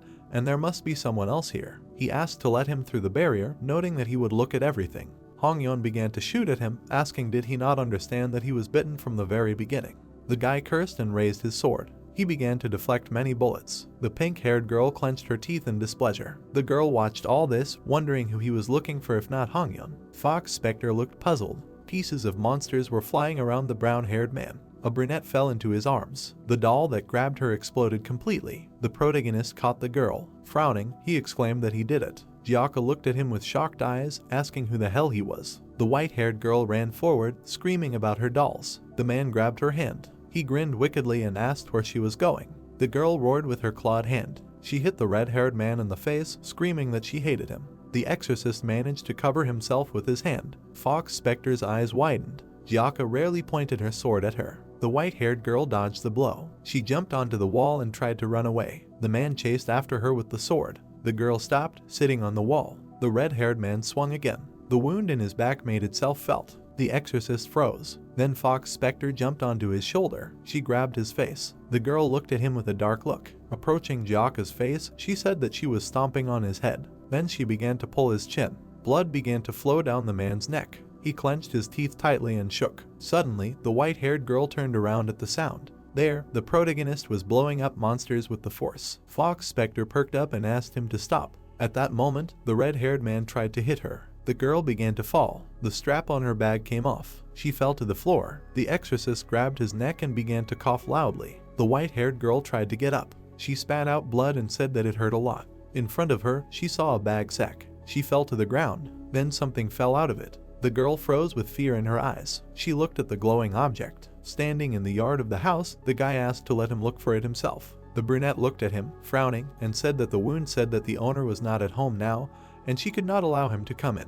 The brunette fell silent. Continuing to be in the yard, the girl again asked what he was looking for. The guy lowered his eyes and said that they were looking for a bead. Fox Spectre froze with fear in her eyes. She looked at the golden bead on the floor. The protagonist turned around. The red-haired man clenched his teeth in confusion. Yishin, breathing heavily, began to say that this is. A golden object lay on the floor. The girl ran through the snow, while a loud voice behind her shouted that she must be caught because she killed all their chickens. Locals with torches said that she was not a child. but a fox. The girl turned around, muttering that it was not a fox, but her name. The once elderly woman smiled, saying that now her name is Soho, which means little fox. While the girl had the rat in her mouth, she said that she thought she was an orphan, so she was very surprised when it turned into a fox. The old woman remembered the fox with the rat in her mouth. She squatted down and stroked the child, saying that it did not matter, and then offered to live with her. Leading her into her house, she said that it was too empty and quiet, and then asked if she wanted to be her family. The woman said that then they could spend all their time together. When the house was covered by night, she asked the girl not to steal food from people anymore. Later, Soho brought her grandmother a dead chicken. While washing, she bathed in the water, catching fish. Then they roasted it over a fire. When winter came again, Whitehair called her grandmother. Snow covered their house, and she asked if it hurt her. The old woman smiled and said that human life was much shorter. The girl, her mouth slightly open, listened to her words about how she was very worried, leaving her alone. The woman lay on the bed and said that when she left, Soho would leave, she would have to create a new family. The white-haired woman, squinting her eyes, listened to how she would not be lonely then. Tall trees were reflected in her eyes, and she noted that her grandmother had said not to hurt people. She, covered in blood, lay in the snow and asked why they were hurting her then. The woman approached her, saying that it was all because they did not need her. Coming closer, she said that they considered her superfluous. The woman held out a golden pearl, saying that this was why she could hurt them. Soho looked at the pearl. She began to rise, saying that her grandmother had said that she needed to create a family. The stranger smiled weakly and said that everything was true, and then asked if she should tell her how to do it. The girl listened silently to the words about gathering people, then they would become a family. The white-haired woman looked at the treetops, saying that she could not and that she did not have the strength. The woman pulled a golden bead, saying that she would give it to her for a while, and that with its help she could gather people. The girl took the object. Looking at it, she said that she had never seen such a beautiful bead, and she was told that it would make her stronger. The stranger smiled and said that if she could not create a family, then she could always start all over again, but then she would have to give her unsuitable people. While the moon was shining in the sky, she said that this would be payment for the bead. The girl agreed. Bloody corpses lay on the ground. Soho looked at them, noting that her grandmother said not to hurt. The woman next to her noted that if you do not make them suffer, then the emotions do not come out. She covered her face with her sleeve and said that she needed people's feelings. Looking at the people, she said that they were still unsuitable. The white-haired girl began to mumble with a detached look. The woman perked up. She extended her hand and said that if she did not want to, she could return the bead back, but the girl refused. The stranger pursed her lips and said that in that case she would have to do what she said, because she could not do anything without it. Soho froze with a puzzled face. She looked at the golden bead. When it was picked up, she screamed. The guy looked at the object and asked what it was. The white-haired girl ran to him and began to scream that it was hers. The brown-haired man looked at the bead. His eyes widened. The girl jumped on him and worked to return it. She reached out with her hands to the main character. The red-haired man with concern in his eyes told him to be careful. When the vulgar touched Yishin, his eyes turned white. A bright light suddenly appeared in front of him. The man covered his eyes from him. The girl flew to the side. She rubbed her bruised side and said that it hurt. Gyaka gritted his teeth, asking who he was. The guy held a bead in his hand. White smoke began to appear around him. His hair suddenly stood on end. He saw a girl in a kimono. Then he reached out to her. The brown-haired man froze with his hand outstretched. The girl was hiding behind his fingers. Removing his hand, he saw her in the snow. Blood was flowing from her mouth. The protagonist perked up. He squeezed the bead between his fingers. Yishin leaned forward. Then he collapsed on the floor. He lay unconscious. The bead rolled towards Soho. The girl pulled her hand. Taking it, she said that it was hers. Looking at the object, she said that she would not give it to anyone. Then the white-haired girl began to put it in her mouth. She swallowed the bead. Gyaka swung his sword at her. The veins on the child's face began to bulge. The man struck her. His eyes suddenly widened. Seeing that the sword did not injure, he asked what was happening. The red-haired man clenched his teeth and cursed. He turned around at the sound. Looking at the child, he began to ask what was going on here. A white circle appeared around the girl. Gyaka touched his forehead and said that they were finished and there was almost no time left. Approaching the guy, he began to demand that he come to his senses because they needed to get out of here. Not seeing the transformation behind him, the man shouted that if they all helped now,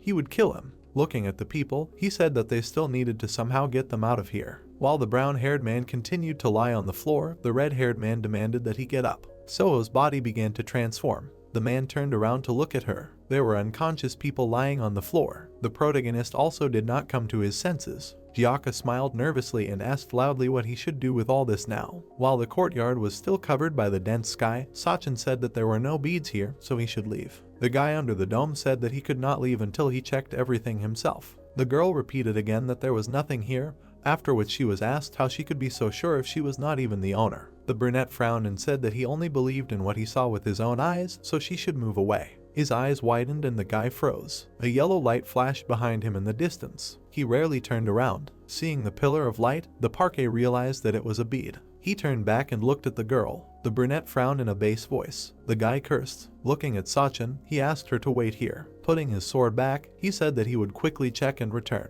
The brunette darted to the side. The girl remained standing in place, asking what he would check. The pink-haired girl began to wave her arms, indignantly asking where such things even come from. Looking at the back of the uninvited guest, she told him to go back because they had a lot of unused weapons. The brunette looked with a sad look. When she collapsed to the ground, Hongyun began to ask her if everything was okay. Thinking about the guy, the girl mentally noted that in the end she could not do anything and only blocked his attacks. Looking at her bloody hands, she wondered how she was going to protect people if she couldn't even face one monster. Sachin pursed her lips, thinking that she was very weak and was just dragging everyone else into this in vain.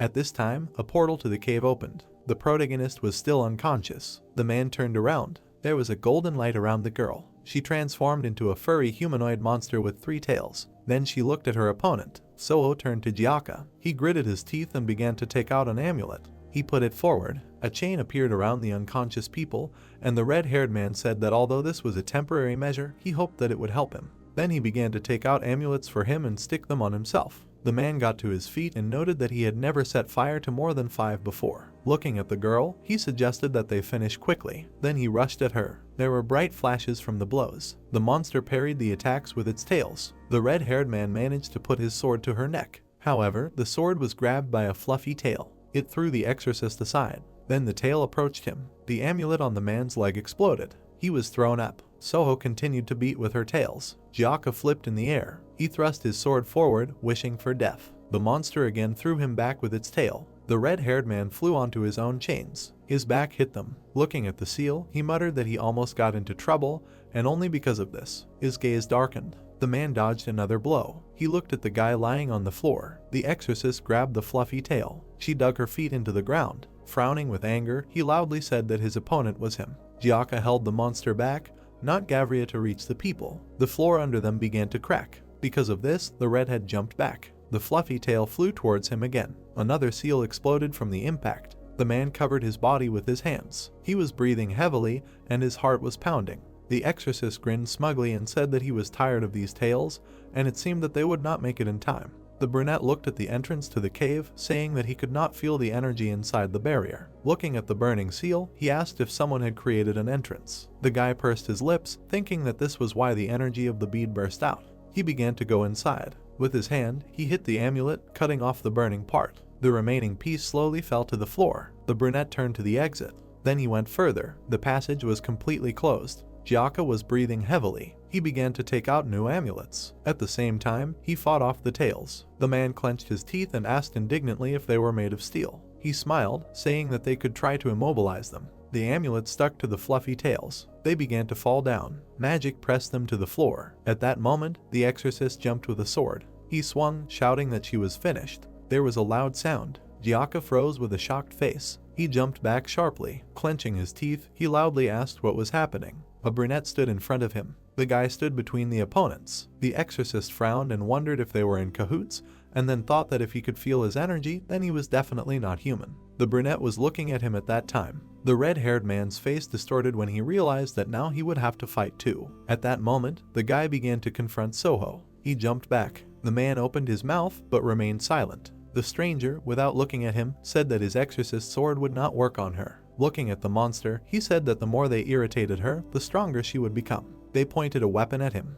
Gyaka held out his sword and asked who he was and where he had suddenly appeared from. He grinned at the jester and demanded an answer. The guy looked at him and then turned around. A red bead appeared in his hands. He threw it at the exorcist. Chaining him to the wall, the brunette said that people should not climb here. The red-haired one grinned and sent curses at him. The guy took a step forward. Standing in front of Soho, He told her to stop acting so stupid. Frowning, he noted that the bead was not something she could handle. The fox hit him when he demanded that she return it. Holding the pearl between his fingers, the sick one said that he had expected this. Soho looked at him with a puzzled look. Gyaka was still chained to the wall. He squeezed the jester and asked who they took him for. Clutching the sword with trembling hands, he asked what kind of jokes were these. The man tried to lift it, cursing at the monsters. He cut his wrist with his nails. Then blood poured down his hand. At this time, the monster tried to rush through the shield. Holding the pearl between his fingers, the guy said that he could not defend himself all the time. He summoned his sword. The tails were still chained to the floor. The magic of the amulet began to evaporate. After that, the fox raised her tails. She hit the barrier. The brunette flinched when she broke through the barrier. He turned around, hearing a voice that if he did not turn around, he would die. Gyaka raised her weapon.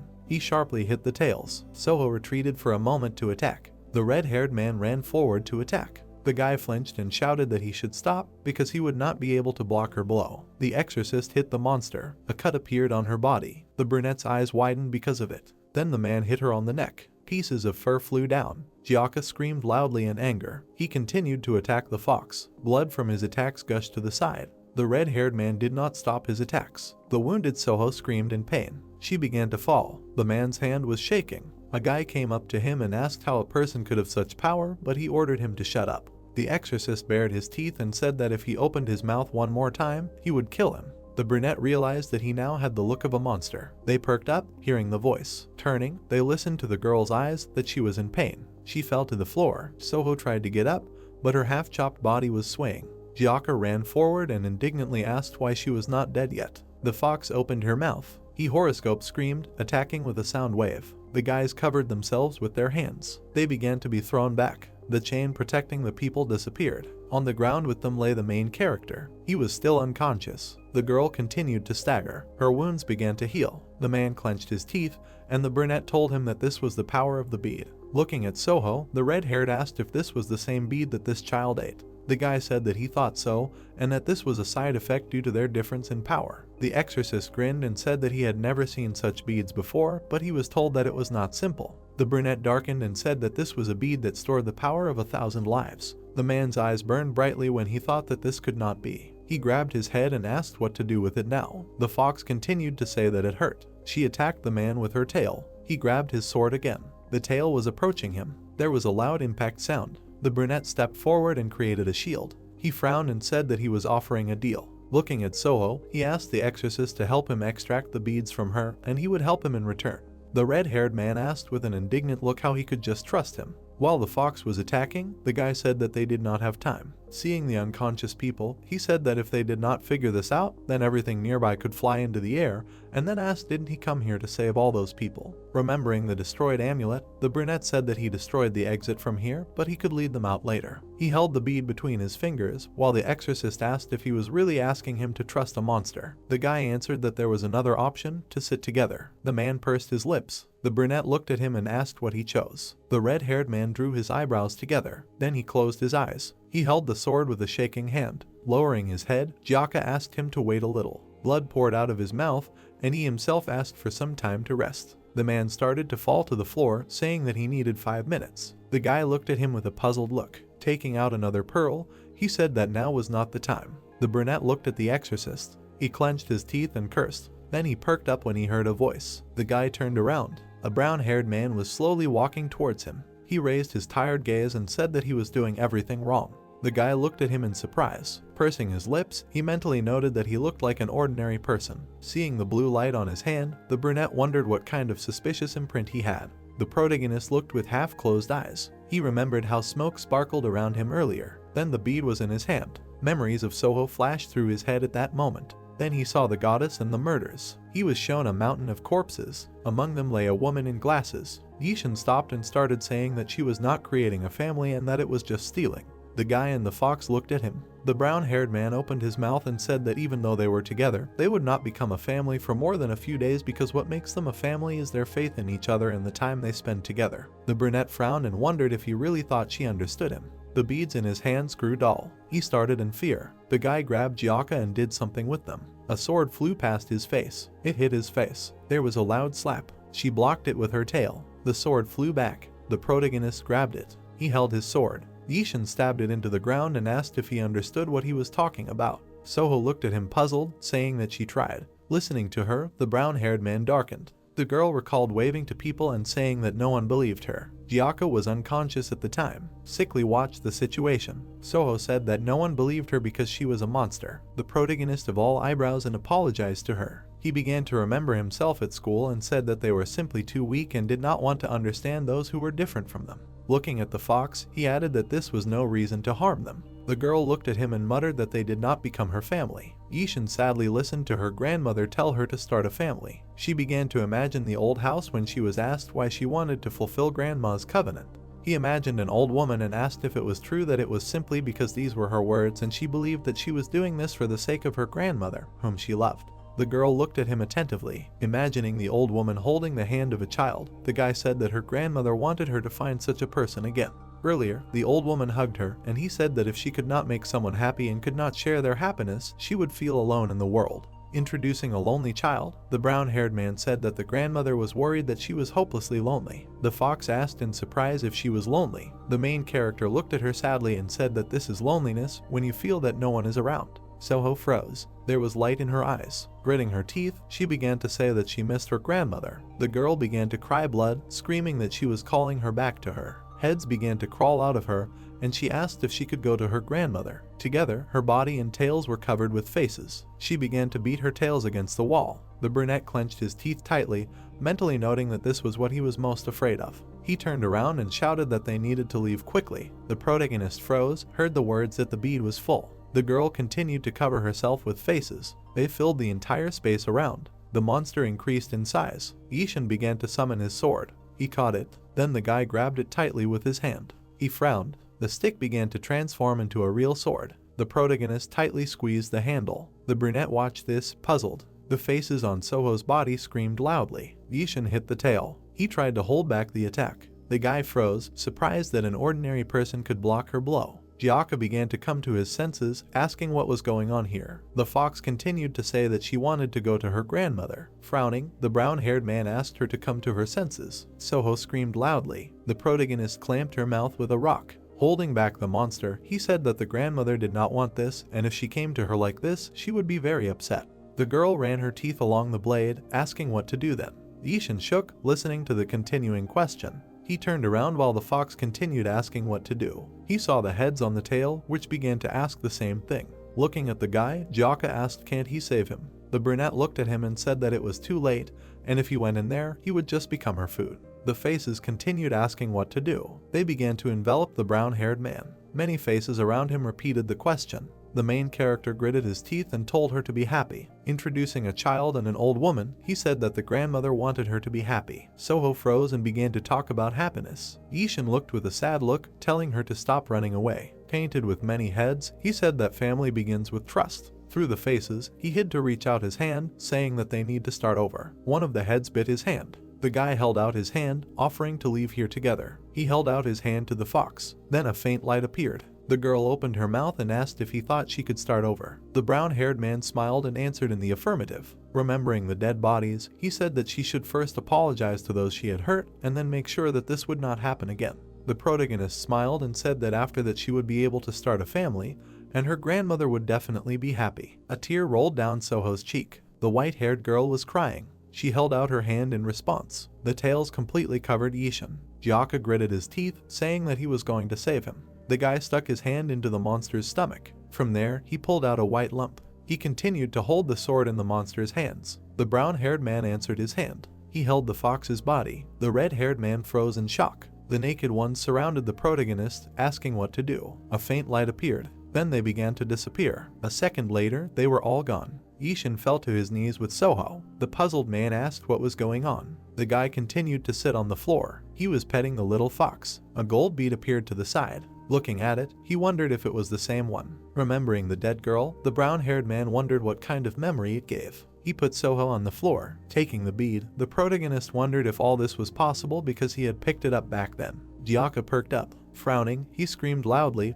calling him. Seeing the black fog, he demanded that he take his hands off it immediately. The exorcist looked at the hero with alarm and asked him to take his hands off the bead right now. The guy looked at him with incomprehension. The artifact hissed in his hand. The young man jerked, veins appeared on his body. The man with the earring quickly ran up and knocked the bead out of the guy's hands. He grabbed it and squeezed it in his hand. Yishin was kneeling and breathing heavily, and his hand was shaking. The brunette narrowed his eyes and looked at him. The exorcist stood up and asked the man to give him the bead, because he himself saw how dangerous it was here. The man looked at the man carefully and said that he would take it. The exorcist grabbed the weapon and exclaimed that he would not agree to just give the artifact. Several threads wrapped around his hand and sword. He could not move. The hero looked in surprise at the stick that turned into a blade. The exorcist exclaimed that he knew that he couldn't trust the monster. They were all tied up. The brunette picked up the fox and said that he would take this child with him, because even though she made a huge mistake, he could not let people deal with the consequences. He stopped and added that he would return her to the world of monsters and make her suffer for everything she had done.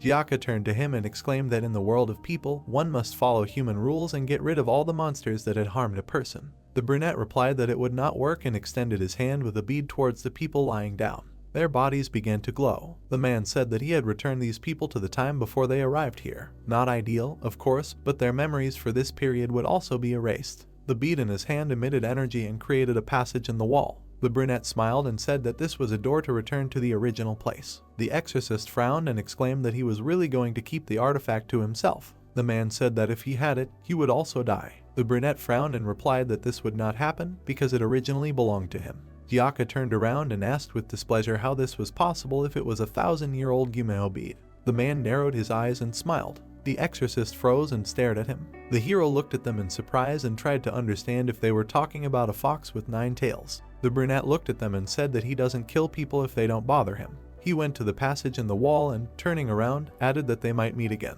The man focused his attention on the main character. The guy looked after him questioningly. The threads loosened and let them go. Yishin looked at the girl lying on the floor. He ran up to Yu Young and lifted her up. The exorcist hid his weapon and glanced at him. The man stood behind the hero. Gyaka frowned and muttered that in the end, because of this idiot, he couldn't even catch a little fox. He looked ahead thoughtfully, wondering why such a dangerous monster came to people. Could it be connected with the current state of their world? The street. The girl in glasses opened her eyes and jumped up. Her father was lying next to her in the yard. The hero and the exorcist were walking down the stairs. The boy noted that everything was as the stranger had said. The man grumbled that they had not caught a single monster. The boy was surprised that the stick had turned into a sword. Yishin looked at his companion and said that they had managed to save those people. He turned around with displeasure and said that the fact that they had let the monster go alive was already a failure. If they remained alive, they killed everyone, relatives, acquaintances, friends, the sons of your mother's friends, and in general everyone who had any connection.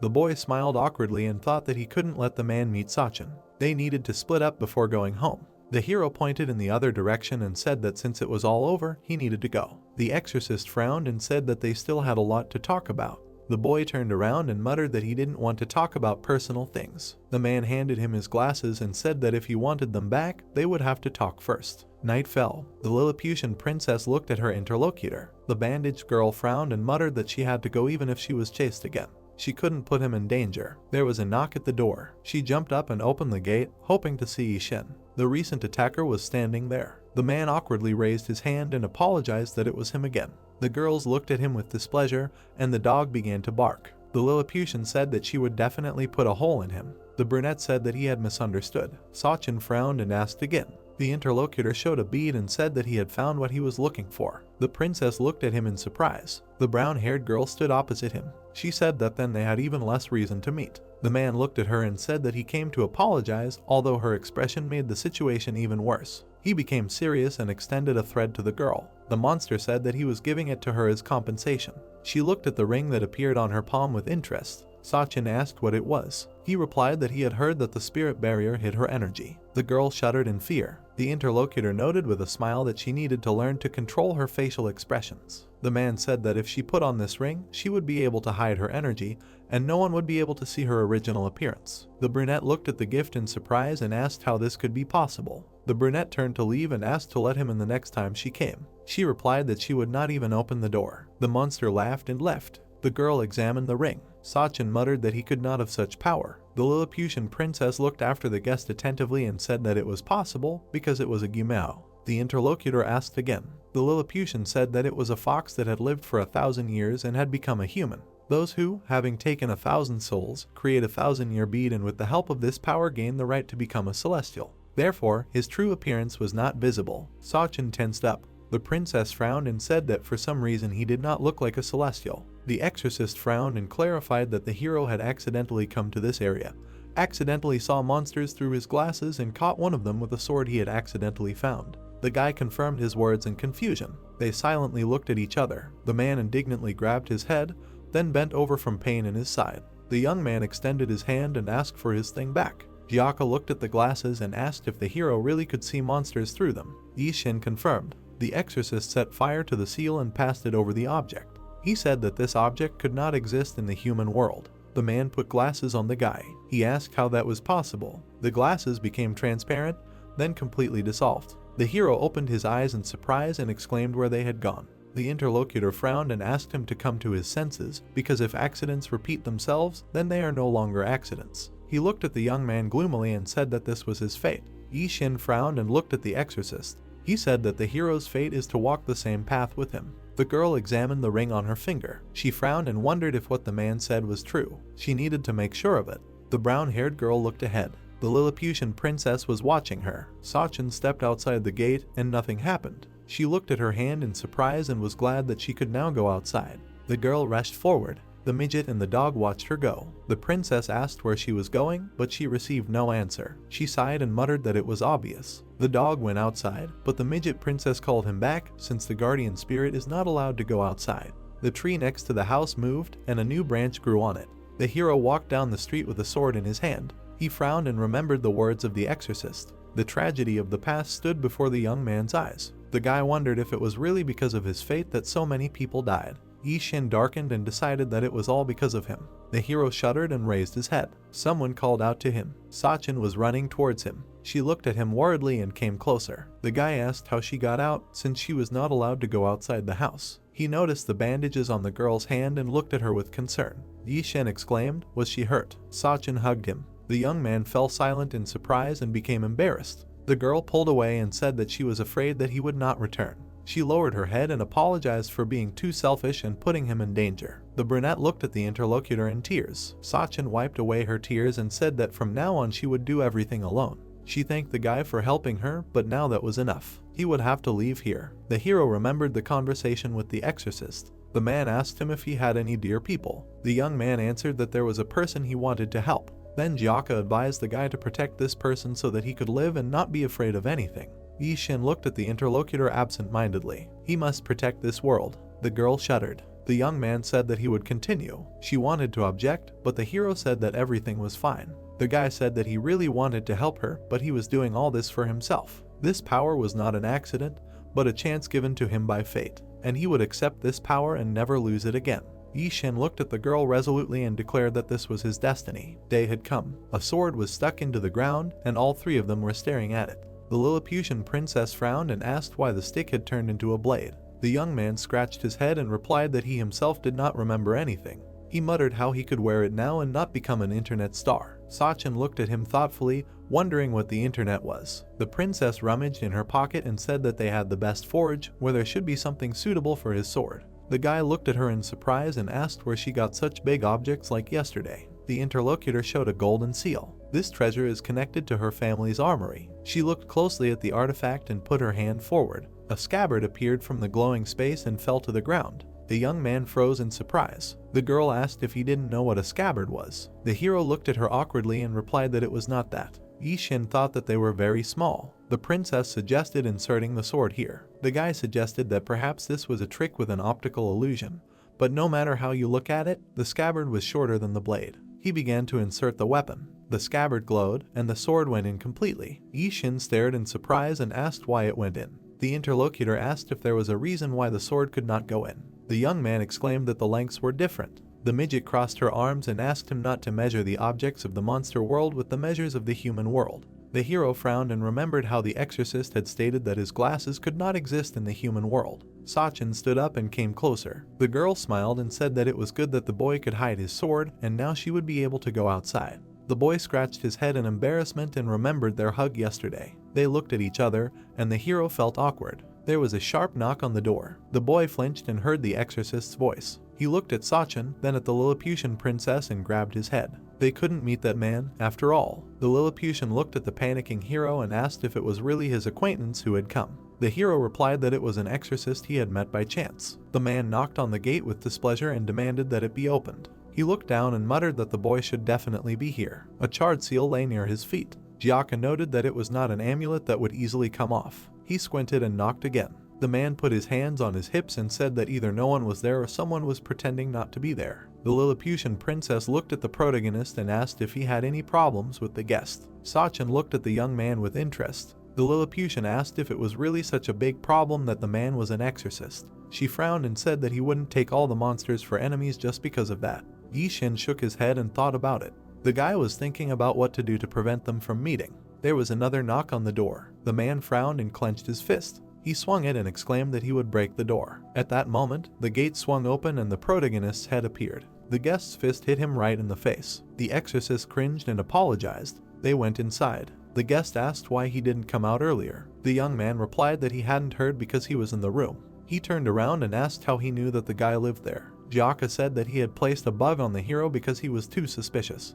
The man looked around and thought that this was an unusual place. Sachin came out and greeted the guest. The girl smiled and thanked the exorcist for helping Yishin. The guy flinched and turned to the boy in surprise. He asked if the guy was married. The hero turned around and protested. Sachin smiled awkwardly. The boy said that she was also an exorcist and mentally wondered how he immediately thought about marriage. The man was surprised and then happily walked forward. He said that he came specifically because they needed to do something. The guy watched him enter the house with displeasure. The exorcist looked around and noted that the house was too spacious and big for the two of them. The boy followed him in and muttered that it had originally been abandoned. The man glanced at him and asked if the hero had accidentally caught the monster here. He answered in the affirmative. The man narrowed his eyes and thought that the boy was definitely strange. Gyaka looked at the bookcase with interest and remembered that the hero had said that he worked as a writer. He touched his chin and thought that he did not see anything suspicious, but he felt uncomfortable. His gaze fell on the figurine of a girl with pink hair. The boy shuddered in fear. The boy approached him and explained that he had received it as a gift. He thought that they had hidden it as best they could and did not understand why the guest was so interested. The man took the doll and said not to make him laugh. The boy looked at him in shock. The man exclaimed that he was trying to hide the obvious, but his tricks would not work. The boy thought that the exorcist had guessed and wondered what to do. Gyaka turned around and said that the guy liked cute things. Yishin stared at him, dumbfounded. The man squeezed the doll and said that he understood everything and that there was no need to hide it.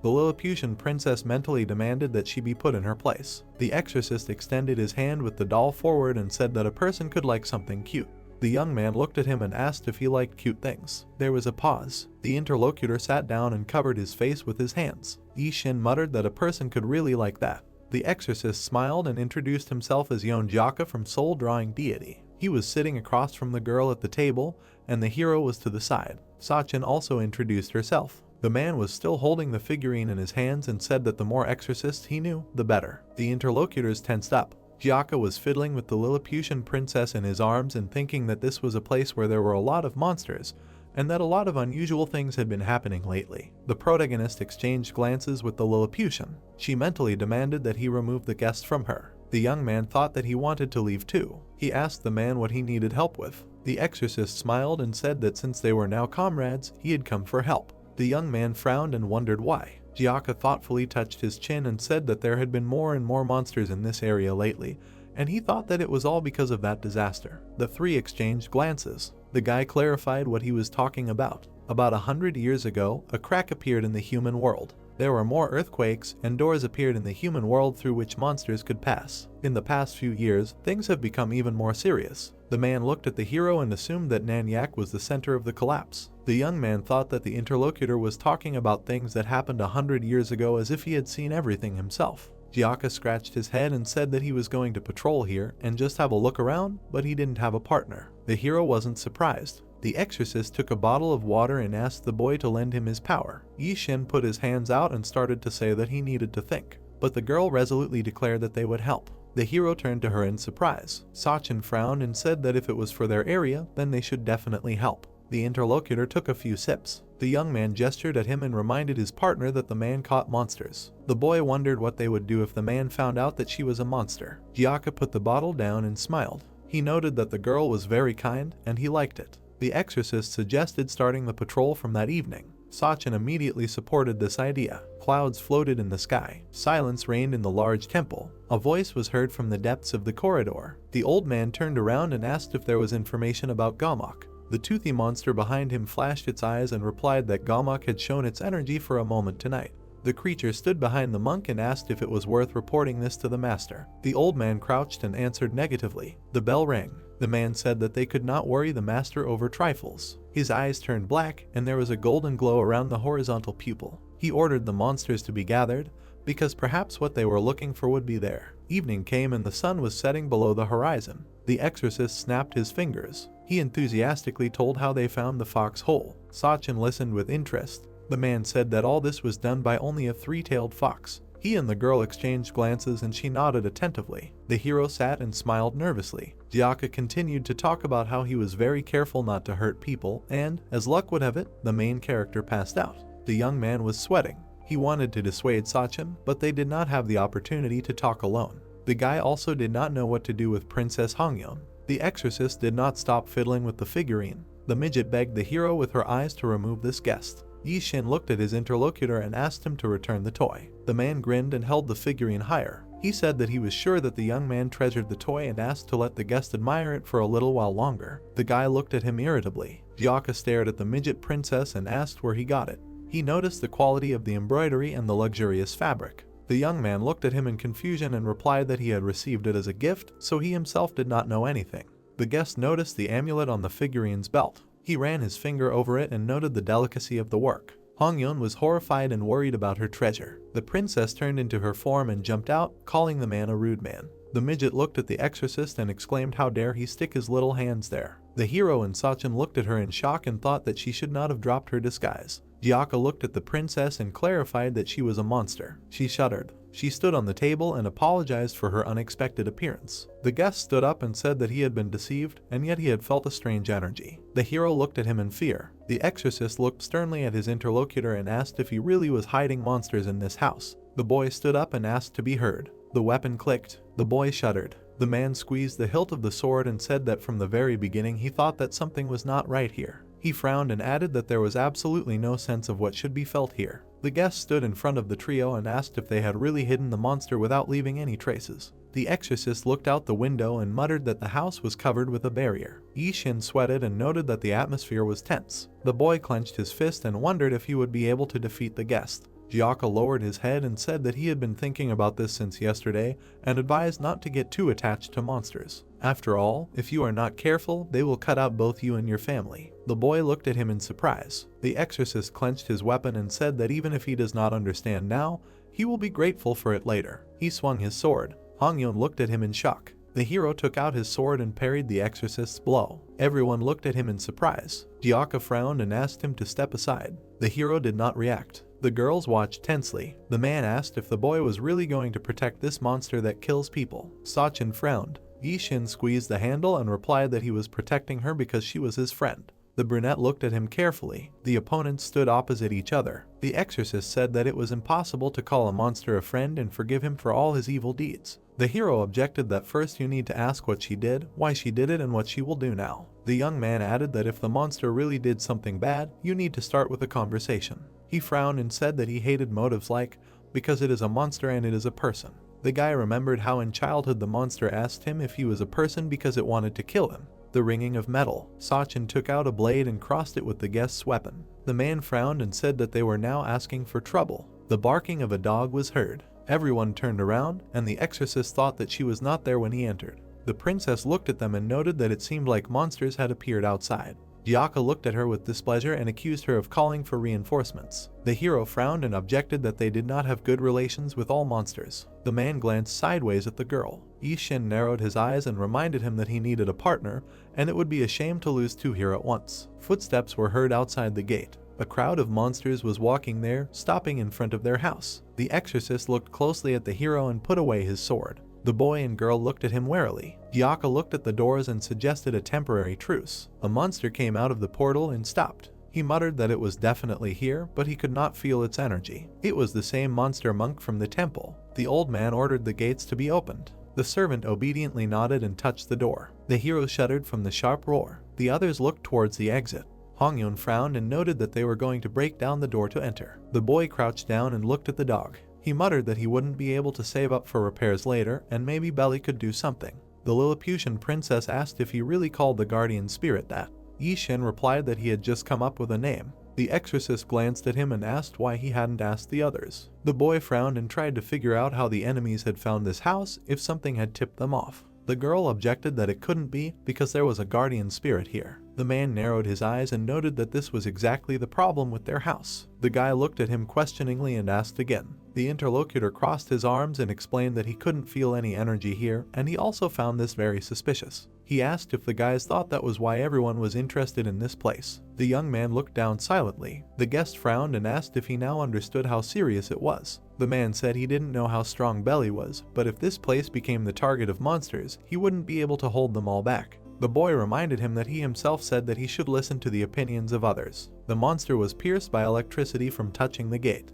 The others looked at their fallen tribesmen in shock. The monsters behind the old man were talking and wondering what had happened. They suggested that there might be a barrier. The monk narrowed his eyes and said that perhaps he was inside. The servants looked at him. The monster ordered them to destroy the barrier and go inside. They whispered among themselves. The injured monster lay on the ground. The old man turned and asked why no one was coming. The subjects hesitated. The leader frowned and called them useless creatures. He took out a bell. The servants looked at him. Their eyes glowed red and veins appeared on their faces. They turned into monsters, tearing apart the human shell. The monk demanded that they not forget that they were monsters. The hero looked towards the gate, behind which lightning flashed. The guy stood up and said that they would have to fight, because it was the only place where you could live for free. The exorcist smiled and clenched his fist. He said that he would help and asked if it was okay if the house suffered a little. Yi Shen exclaimed with displeasure that this was not right. Hongyun quite loaded the gun and said that it was time for her to show herself. The young man asked her not to interfere, but to hide until he told her to come out.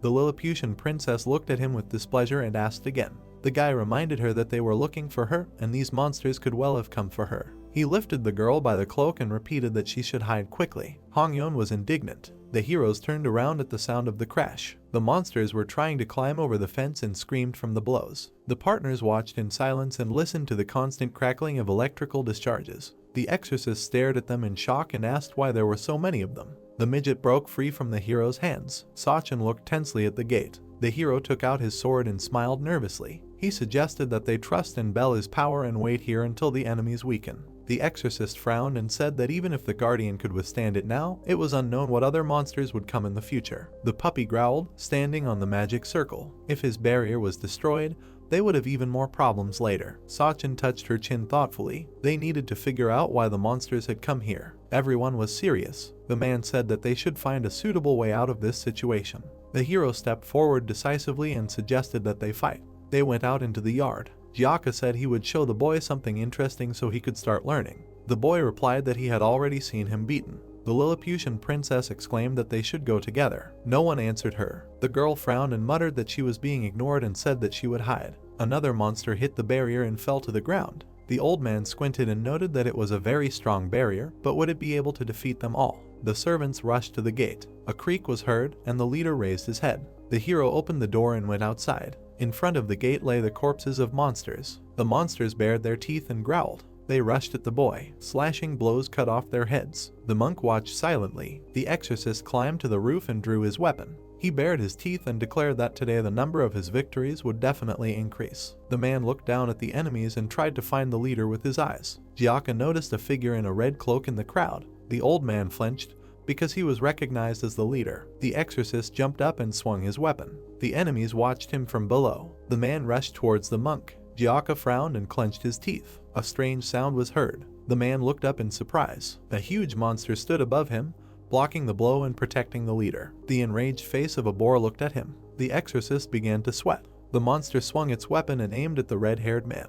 The man jumped up and dodged. The stone-rolling stone rolled further and knocked down several monsters. Jiaka turned pale and turned around. The boar brought down another attack on him, but he continued to dodge. The exorcist frowned and was indignant that the enemy was so fast. A knocking sound was heard throughout the area. The woman looked out the window and asked what the sounds were. A man in glasses approached her and asked her to pretend she didn't hear anything. After all, it was obvious what could be happening in this area at such a time. In another house, an old woman looked at her grandfather and demanded that they not go outside because they didn't know anything and shouldn't tell anyone until they got their rent. A monster with a dog's face growled and attacked the hero. The young man covered himself with his sword. The blade shone and cut the enemy's mouth. The guy turned around and squeezed the handle of the blade with satisfaction. He thought that equipment was more important than his skills. The monsters approached him and growled. The young man doubted whether he could resist them. The hero swung and decided that the sword would do everything for him. An enemy snuck up on him from behind. Yi Shen flinched. Sachin leaned on his shoulder and kicked the monster behind him. The girl attacked the enemies in a few graceful jumps. She deftly dodged their attacks. The enemy fell before her. The hero looked at his partner with admiration and thanked her. She frowned and said that these monsters were no stronger than a normal person. The girl thought that they were Gamak guards. She looked ahead and said that she had seen them become like that before after ringing the toad's bell. The monsters with red eyes were growling. Sachin said that they needed to find the old man and remove the hypnosis to stop the others. The young man looked at his interlocutor in confusion, but she had already run on. He asked what other toad. The girl asked him to wait while she dealt with him. The hero watched in shock as his partner jumped on the heads of the enemies. The monsters approached Yi Shen. The exorcist stood in front of the boar, behind which stood the old man.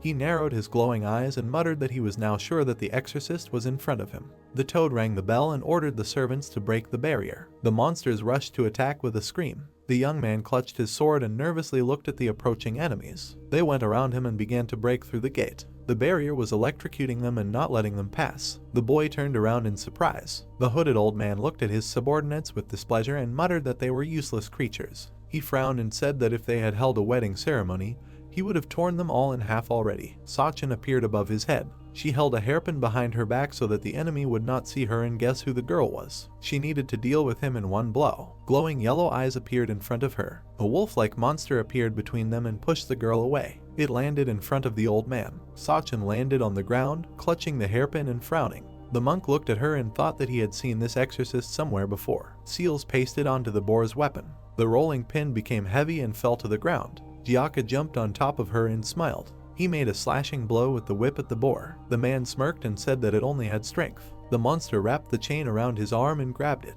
The redhead jingled the weapon and noted with displeasure that he was blocked. The boar yanked his arm and the exorcist was pulled towards him. The monster picked up the rolling pin and swung it. It yanked the man towards itself. Jiaka looked at the weapon coming towards him. The exorcist panicked and exclaimed that he was not a baseball. A gunshot was heard. Then blood spurted. The man flinched. Hongyeon was sitting on his collar, firing her little pistols. She exclaimed that this was the entrance of the great princess of the Lilliputians. Blood was pouring from one of the boar's eyes. More shots rained down on him. The exorcist landed and glanced sideways at his little partner. He asked how long she had been there. The girl replied that he could thank her later. The redhead turned around and exclaimed that the pig was still alive. Sachin dodged the monster's attacks. The hero tensed up. The enemies continued to break through the barrier while Belly shook from trying to hold them back. The exorcist frowned as the midget on his shoulder reloaded her weapon. She declared herself ready and ordered him to attack. The man stuck the amulet on his leg and pushed off. The boar swung at the approaching exorcist.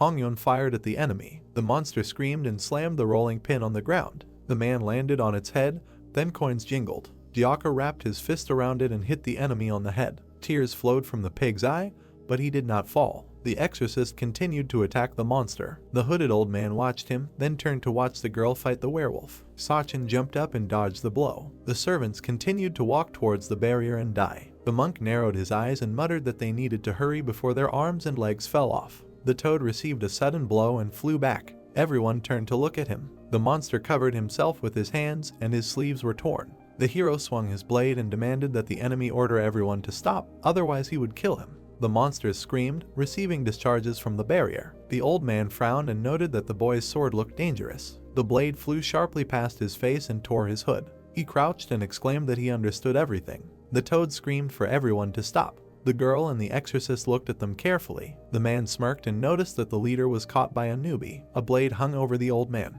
The villain sweated and said that he never thought that an exorcist using the sword fusion technique would be here. The weapon returned to the boy's hand. Suddenly, a long frog tongue wrapped around his hand. The hero stared at it in shock. The old man lifted himself off the ground and landed next to Yi Shen. He said that he just needed to make it so that he couldn't launch his weapon. The boy tensed up and his hand was shaking. Blue energy was coming from the sword. The boy watched as the blade descended on the enemy's head and hit him several times. The old man, with his tongue hanging out, exclaimed that this couldn't be happening because he grabbed it. Yi Xin apologized and explained that the sword itself wanted to beat the old man. Sachin watched in shock as the toad received blows to the head. The old man removed his tongue and shook the bell. The girl leaned forward and demanded that the hero turn away and not look at the bell. The exorcist looked in that direction in surprise. The girl dodged the blow and took out a hairpin. She called out to the hero, but his eyes were already glowing red. She flinched and stopped. The monster abruptly struck her on the back, and she fell forward. The old man noticed the fallen hairpin.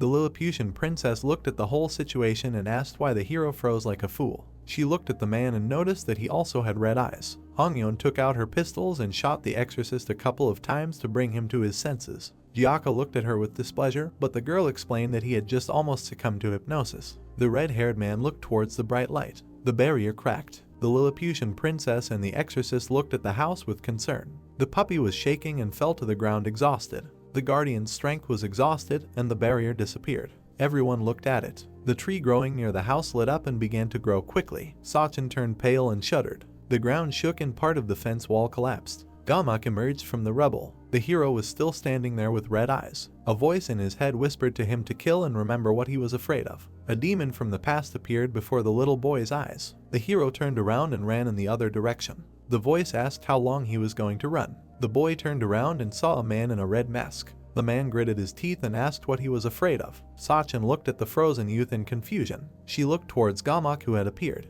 The old man collapsed to the ground, exhausted, and said that the spirit had made him lose his strength. The exorcist pushed off the boar's head and landed on the ground. He looked at the villains in surprise and asked where the old man came from. Hongyeon frowned and thought that she knew that face. Gamak's eyes flashed and he said that he needed to feed on the energy of the monsters again. The girl closed her eyes in resignation and thought that it was all over now. The old man released his roots and wrapped them around the servants. The hypnotized monsters were wrapped and dried up. Sachin looked at the hero and shouted for him to dodge. The pain in her back made itself known. The roots approached and went around the girl. She looked at them in surprise and thought how this was possible. The ring on her finger was glowing. The roots approached the toad, and it screamed that it did not need to be killed. The werewolf monster grabbed the old man and jumped back from the attack. The hero did not move. The roots wrapped around the boar, and the exorcist looked at it. The branch suddenly approached the princess of the Lilliputians. The man grabbed the root and asked if it really only needed the energy of the monsters. The girl frowned and muttered that she remembered who he was. This is a tree monster that protects their leader. It gains strength by killing other monsters. The girl looked at her partner and said that she had heard that the villain was in the human world, but she never thought she would see him here. The exorcist grimaced with hatred and asked again.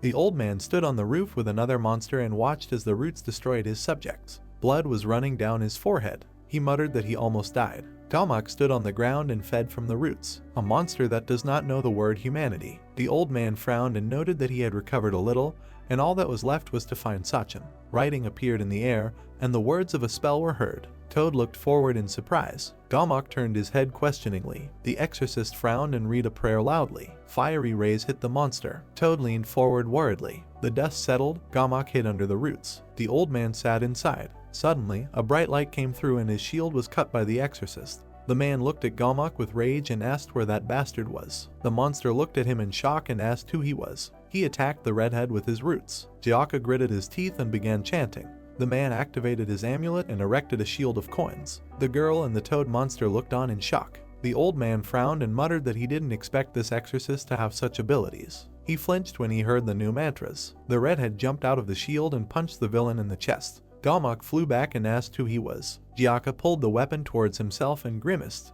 He exclaimed that the enemy did not need to know this and that he should better tell where their leader was. The monster looked at him from under his brows and asked again. The Lilliputian princess looked at the exorcist and wondered how he knew the leader. After all, no one would survive an encounter with him. The man narrowed his eyes. Sachin looked at them and thought that she could not lose concentration.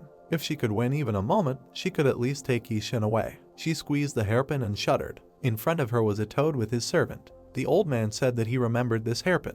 He narrowed his eyes and said that they had been looking for Sachin for a long time, and she was nearby. The girl shuddered in fear. The hero was standing behind them. The guy narrowed his eyes and said one word, "You're annoying." In his head, he still saw the man in the mask. The man asked him what he was afraid of. The boy looked down and grabbed his head. The man smiled and said that the hero had held out for a long time this time. It seemed that there were people with him who helped him control himself. The boy put his head on the floor and asked him to disappear. The interlocutor asked if he really thought that everything would go quietly this time too, since he had locked him in. The voice said that the hero should not try, since he was not calm anyway. The boy had an absent-minded look. The man looked at him and suggested that they quickly join forces and destroy everything. The young man refused. The interlocutor asked why he resisted so much, since he could not do anything on his own. The young man exclaimed that the man had killed the director. The man smiled and asked again. The boy repeated himself. His yellow eyes flashed. The hero stood up and looked at him with fury. He said that both the interlocutor and the monsters were all monsters. The man grinned and said that he was infuriating. Galmok looked at the exorcist with displeasure and asked how he dared to talk about the head. The toad pointed at the girl and said that he had found Sachin. The brunette frowned. The old man turned around in surprise and said that this man had absolutely no energy. The redhead approached him and reminded him of himself. Galmok hissed and held out his hand. Roots rushed towards the exorcist. They quickly hung over him and Hongyeon and slammed shut. The old man took a step and said that he would like to tear her in half now, but the master needed her, so he would leave her alive. The monster came closer to her and frowned. The girl shuddered. Galmok looked at the hero and said that it was all because of this man. The tree roots rushed towards the young man. Sachin screamed in alarm and asked him to stop. Something exploded behind the old man. The exorcist stood up and coughed. He exclaimed that the little one had decided to kill them. Hongyeon smiled and said that they only survived because of her thunder mine. The man turned to the old man and threw a whip of coins forward. Galmok turned around. Sachin drew her blade and put it to the monster's throat. The toad leaned forward in alarm and shouted the master's name. The old man looked at the blade and asked what she was doing. The girl glared at him with hatred and demanded that he stop. She threatened that if he hurt Yi Shen, the girl would not leave him alone. The enemy looked at her with irritation. The exorcist looked at the girl with shock and asked her not to kill the enemy because he had something to ask. The Lilliputian princess looked at the man with alarm and thought that he should not know that Sachin was a monster yet.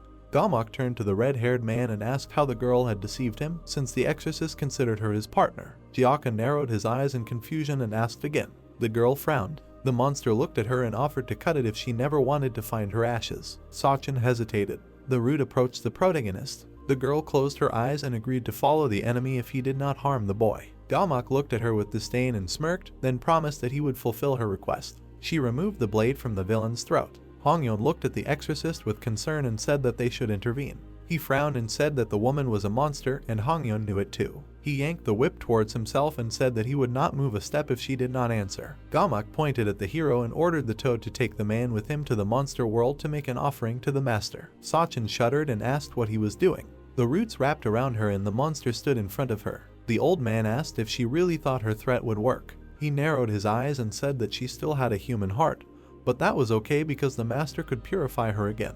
The bell rang. Toad looked at the boy and asked why he wasn't reacting. The hero stood still. The monster came closer and ordered him to follow him. The boy moved his hand and cut the enemy in half. Yi Shen looked at him with disdain with his scarlet eyes and asked how he dared to stick his stinking face in his face. Everyone looked at him in surprise. The werewolf monster pounced on the hero, but the boy deftly dodged and cut off his head and arms. The girl turned around, dumbfounded. The boy's eyes were glowing red. Inside his thoughts was himself asking him to stop. Yi Shen was drowning in the red liquid, and the figure in front of him asked if he could stop him. He smiled and said that the guy was still afraid and wanted someone to solve everything for him. He could just blame him for all his troubles. The hero frowned and looked at the sword next to the interlocutor. He reached out, and the blade glowed. The man grabbed the weapon and asked not to be mistaken, because it was his. The man held the sword with a smirk and said that of course he did not obey. The girl looked at the guy in fear. The old man parried the blow with roots and asked how some human dared to attack. Sachin freed herself and wondered in surprise why the hero attacked her. Yi Shen cut the branches and wounded the villain's hand.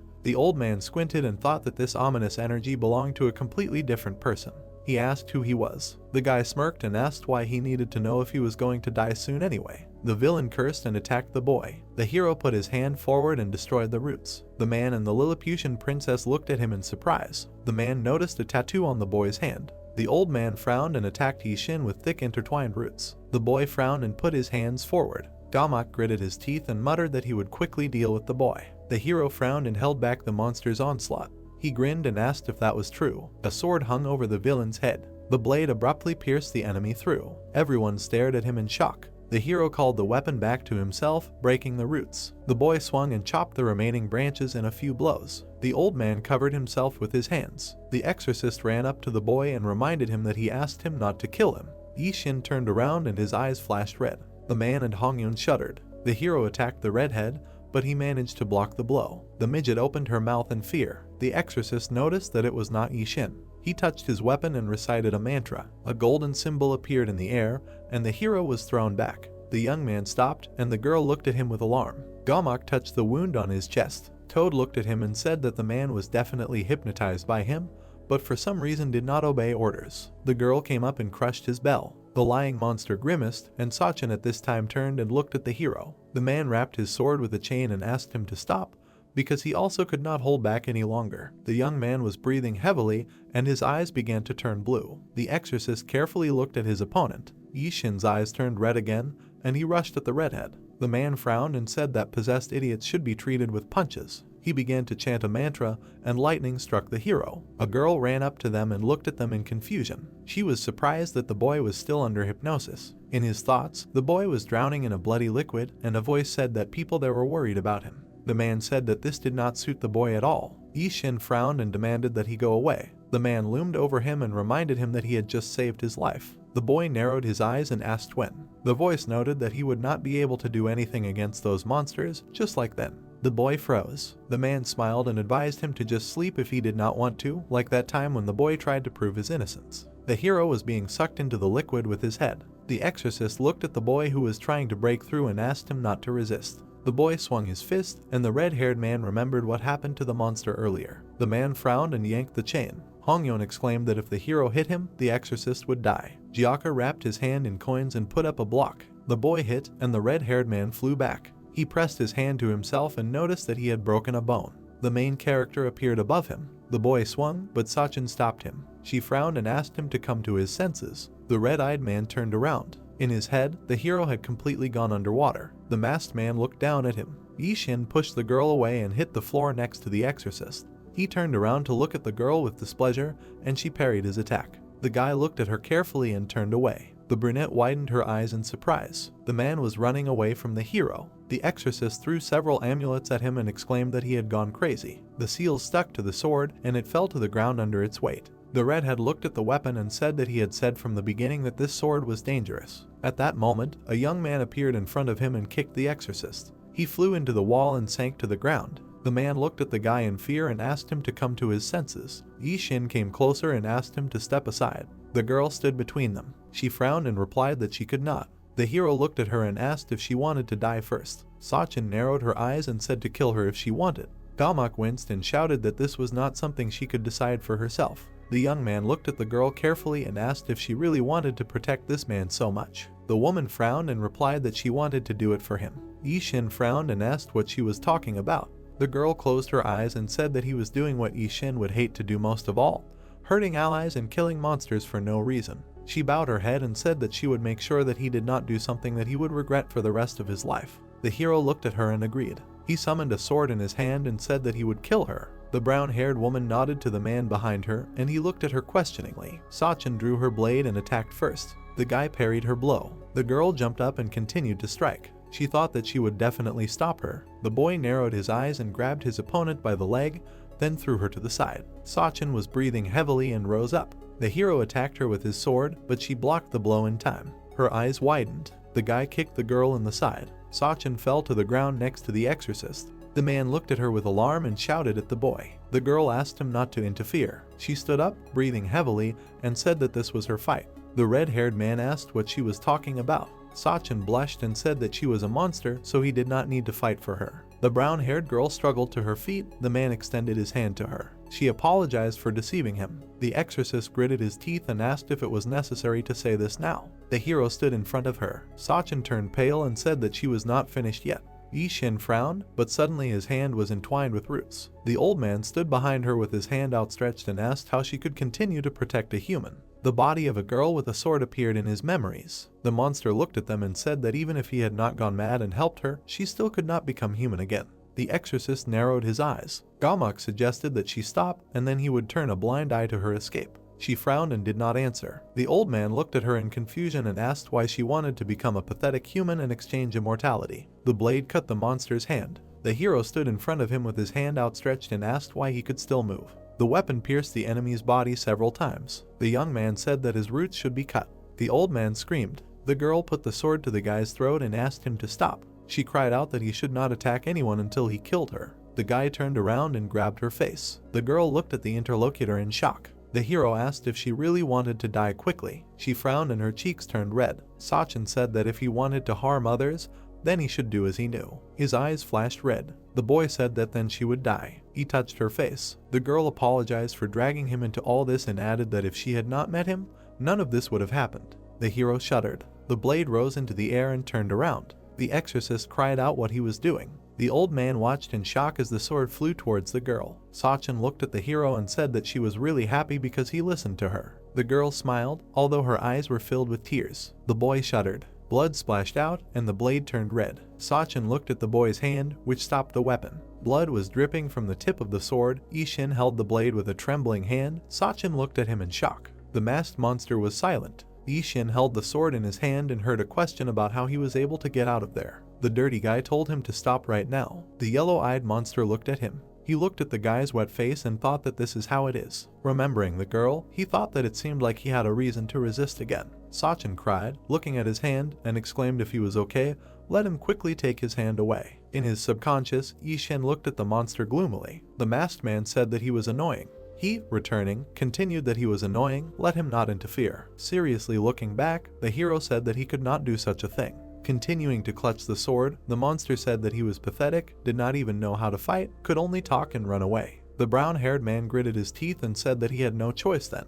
He was clutching the blade of the sword with his palm and, hearing the surprised question, explained that, as he said, he was weak. He remembered how he stood among the other children as a child and said that when he first saw monsters, there were disgusting monsters in the fire. The boy explained that he was scared and could not do anything. He remembered the smiling man in the mask and how he looked at him with his red glasses, saying that they first met then, and he said that he would give him strength. The hero remembered how, as a boy, he beat the monster and said that with its help he was able to fight the attacking monsters, believing that he was saving his friends. The face of young Yishin became crazy. He said that the longer the battle went on, the more he wanted to kill. The children cried, running away from the hideous monsters. The hero said that he no longer thought about his friends dying at their hands. The bodies lay on the blood-stained ground. He said that this was what he could do then. He was able to forget about him thanks to the director. The roof of the building was blazing in a fire. The hero continued that he forgot about him as a bad dream. The boy covered in blood looked at the lying woman. The woman in the pink sweater was lying in blood. He said the director. The monster with many eyes bared its teeth. The boy looked at the many hands that the monster had and said that he was a monster. The man in the mask turned and said that if he had called him again then, he would not have done stupid things that he would have to regret.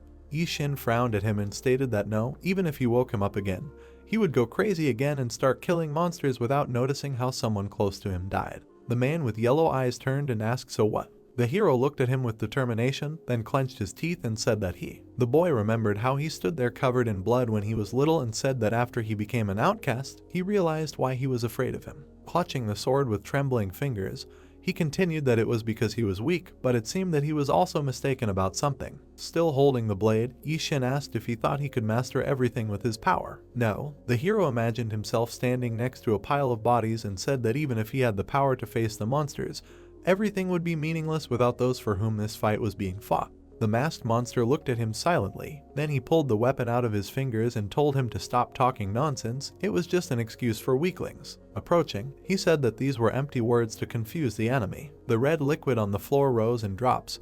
The hero said that even if these were empty words, then and now everything was the same. With a determined look, Ishin said that he would stop him even if he lost all his memories again. The liquid behind the monster splashed up. He looked at it in shock. Blood covered half of the monster's face. Ishin frowned and said that this is why he should go back to sleep. Looking at the masked man, he said that even if he did not have the strength, he would be able to think of a way to protect everyone.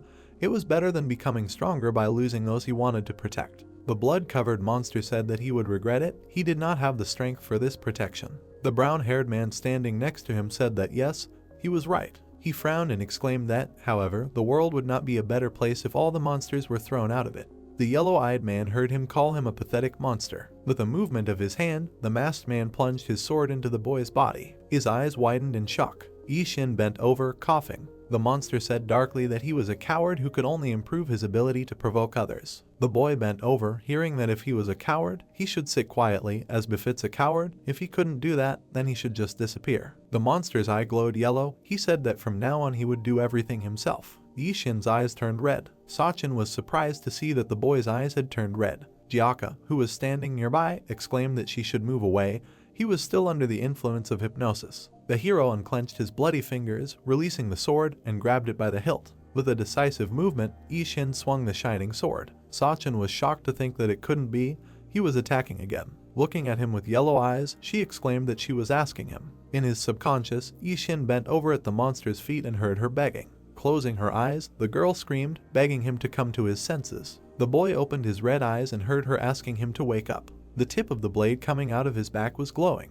The hero stood bent over. Sachin watched in shock as he pierced himself with the sword. The boy clenched his teeth in pain. The heroine opened her mouth in shock. Jiaka was also surprised. Even Galmak looked shocked. The hero fell to his knees. Drops of blood fell to the ground. He asked, "Disappear, don't make him laugh." The hero's eyes took on their blue hue. He said that if this happens again, it would be better for him to destroy himself. The boy's eyes turned blue again. He stood with his head bowed. A woman's palm quickly approached. Sachin caught the hero, screaming his name. With tears in her eyes, she exclaimed what he was doing. Yishin, lying in her arms, said that he heard. The girl froze in surprise. Blood appeared at the corner of the guy's lips. He said that he heard her voice and was able to stop. Sachin was shocked to hear him thank her for stopping him. The hero's head began to fall. Unable to hold it, she fell next to him on the ground. She looked at him in shock. Jiaka was quickly approaching, shouting what he was doing. Leaning next to him, he shouted for him to come to his senses. The redhead frowned, saying that he could not feel his energy. The girl cried harder, arching her eyebrows, and said no. Blood was dripping from the guy's mouth. He lay on the ground while the heroine begged him to open his eyes. The masked monster's body was pierced by a sword. He said he did not expect it. There was a blue glow around the blade. He continued that he had enough audacity to do such a thing. Yishin held the sword, clenching his teeth. With a determined look, he said that he agreed. He did not think he would do such a thing either. Squeezing the handle, he said that now let him think how much he had become tired of him, that he even decided to commit suicide. It was time to end this. The darkened monster with yellow eyes said that if the body disappeared while he was awake, it could not guarantee that he would pass on to the other world. The hero stood in a liquid similar to blood. The monster asked, did he care about it? Looking at him, Yishin answered that the main thing was that he was able to stop him. The yellow-eyed one remained silent. Looking at the guy, he said that instead of starting a senseless fight with him, he would rather take care of the next meeting. He began to move quickly, saying that for now he would consider that his persistence had won, let him do whatever he wanted. Blood splashed up, and the monster disappeared. Yishin looked forward, and then lowered his gaze and fell face down in the blood. Someone screamed and called him. The hero lay on the ground with his eyes closed. Sachin, kneeling next to him, begged him to open his eyes. Tears were streaming down the girl's face. She was sobbing, wiping her tears with her fingers. Jiaka looked at her carefully. He remembered asking the guy if he had any dear people. Then he scratched his head and said that he didn't even know there was a person he wanted to help. The red-haired man pointed his finger at him and said that then he should protect him. With a determined look, he shouted, continuing that so that he could live without fear. The hero looked at him seriously. The red-haired man looked down. The crying girl covered her face. Jiaka understood what it meant. It was her, the person the guy was talking about then. Gritting his teeth, the exorcist touched his hair. He looked at the guy and thought that he didn't understand anything at all. How could he, a monster? The red-haired man tried to pull the sword out of Yishin's body. Thinking that it hadn't moved even a millimeter, he was still using this stupid sword. Even if he wanted to help, he couldn't. The hilt in his palms began to glow. He abruptly let go of his hands and exclaimed, "What is this?" Frowning, the guy mentally asked, "Why is it moving on its own?" The shining sword in the guy's body began to move, and then slid out of his body. The heroes, surprised, watched as it flew back. Surrounded by a blue glow, the sword fell to the ground. Jiaka followed it with his gaze, and then turned away. The cloth was covered in blood, but smooth skin was visible underneath. He thought there was no wound, but this sword was just sticking out of him. The red-haired man looked at the weapon again. The glowing blade lay on the ground. The guy thought that, as he thought, Yishin and this sword are quite strange. He remembered the guy's red glasses. Touching the sword's hilt, thinking that maybe he did too. Jiaka abruptly pulled his hand away from the blue lightning. He cried out in displeasure that he couldn't even touch it now. Turning away, the red-haired man said that he understood, what a character, so he also had no intention of cutting his master, right?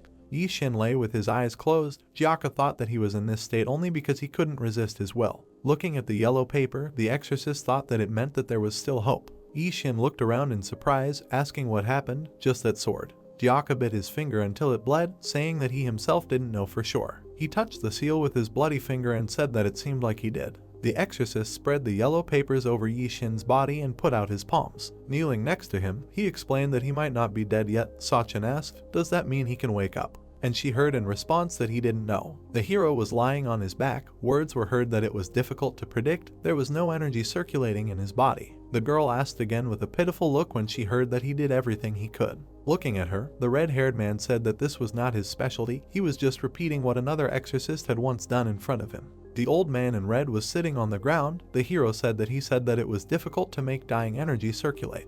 The girl looked at him, hearing that he said that even if you gather the energy of 10 exorcists, the end result is impossible to predict. If you do it poorly, then the person performing the ritual will be in danger. Gyaka imagined the silhouette of a man, saying that he could do everything alone, but this is a special case. The man turned around questioningly when he asked how to do it. Looking at him, the girl asked how to leave the energy circulating. The man crossed his arms, telling the monster that he understood that she was in a hurry. Looking down, Sachin heard that only a person who controlled their energy in the abdomen could do this, and it had to be done by controlling the energy with their breath. It took a very long time. Looking away, the hero said that of course there was another way. He closed one eye, pointing to his lips, and said that if he sucked out all the energy instantly, then she might die right away. He hesitated, not knowing how to tell her this, and thought that he didn't even want to imagine it. Sachin quickly rushed to Yishin, kissing him. Gyaka blushed and covered his face with his hands. He looked at the girl and exclaimed that to think that she wanted to die. Of course, if she died, the monster wouldn't care about it at all. Gamak looked at them in surprise. Energy lit up in the girl's stomach. Shining butterflies appeared from the light.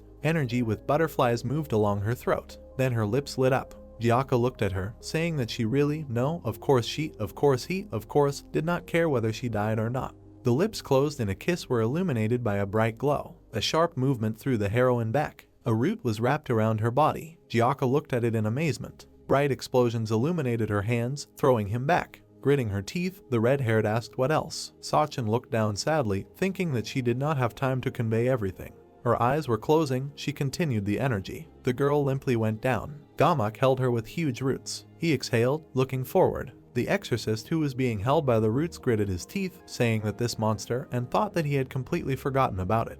The old man stood surrounded by the vines that he was holding the girl with, and said that she was disappointing him until the very end. The red-haired man frowned at this. Sachin's eyes were closed, and words were heard that they were ending here and going back. Ishin was still lying with his eyes closed. The red-haired man was breathing heavily, looking forward. His shoulders were pierced by thick roots. Gyaka thought that he could not move his arms. Gamak, surrounded by brown roots, said goodbye. While the boy was thinking about what to do, he must definitely catch this monster alive. The long shoot began to move. The old man said that he would kill it as painfully as possible. The sharp root was approaching the exorcist. Coins connected with a ribbon jumped out of his sleeve. He exclaimed, "Don't talk nonsense." With his foot, he pushed the chain of coins up, and then he grabbed it with his teeth, wrapping it around a root. With a sharp movement, Gyaka cut off the root that pierced his hands. Holding the coin in his teeth, he managed to tear it off. But at the same time, he had to dodge a rapidly moving vine. The exorcist's fingers closed on the yellow seal. He brought the seal's fire to the shoot.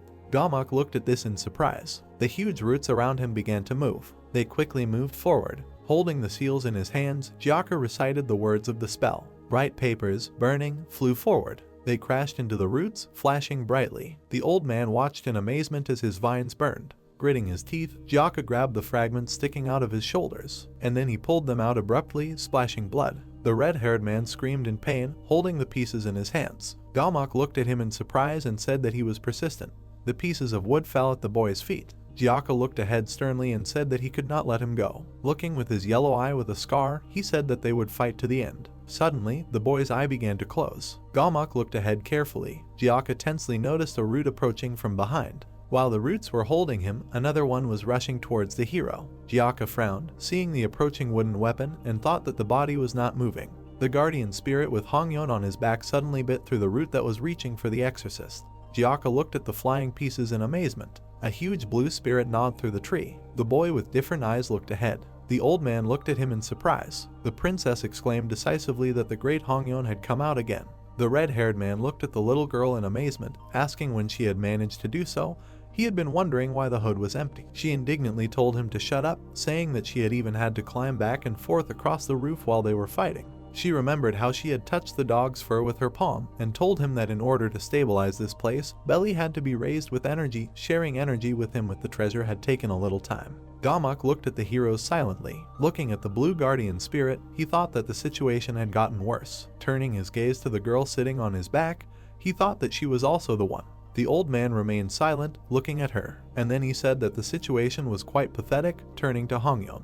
The pink-haired woman heard this in surprise. The little girl turned around. The old man standing in the dust heard her words that he recognized her, after all, the servant of his master. Gamak looked with his yellow eye and asked what her father would think if he knew that the heiress of the Lilliputian country was helping people. Hongyeon smiled and said that she was very sorry, but lately she didn't even know whose side to be on. She had already been attacked by monsters several times. Gamak silently heard the question.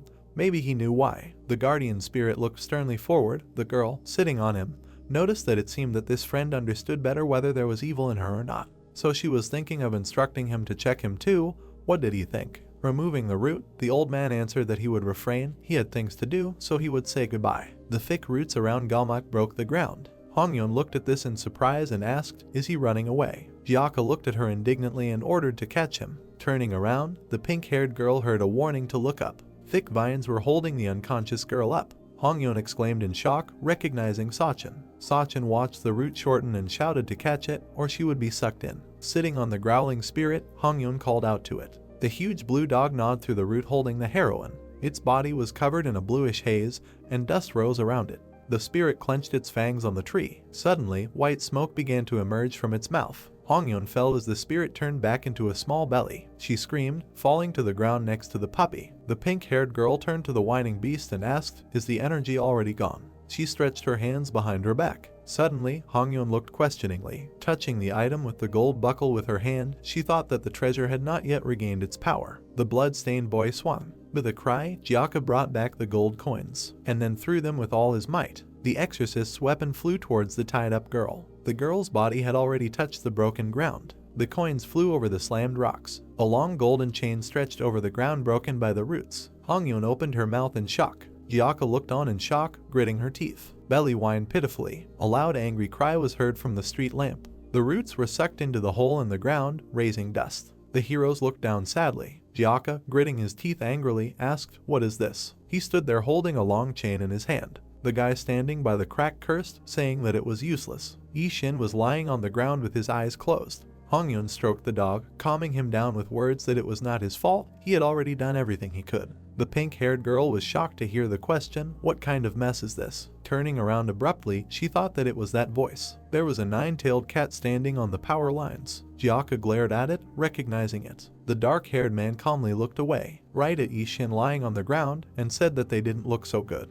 The dog standing next to the little girl bared his teeth and growled. The green-haired man looked down and said that they could kill everyone without straining themselves. The exorcist frowned upon hearing that.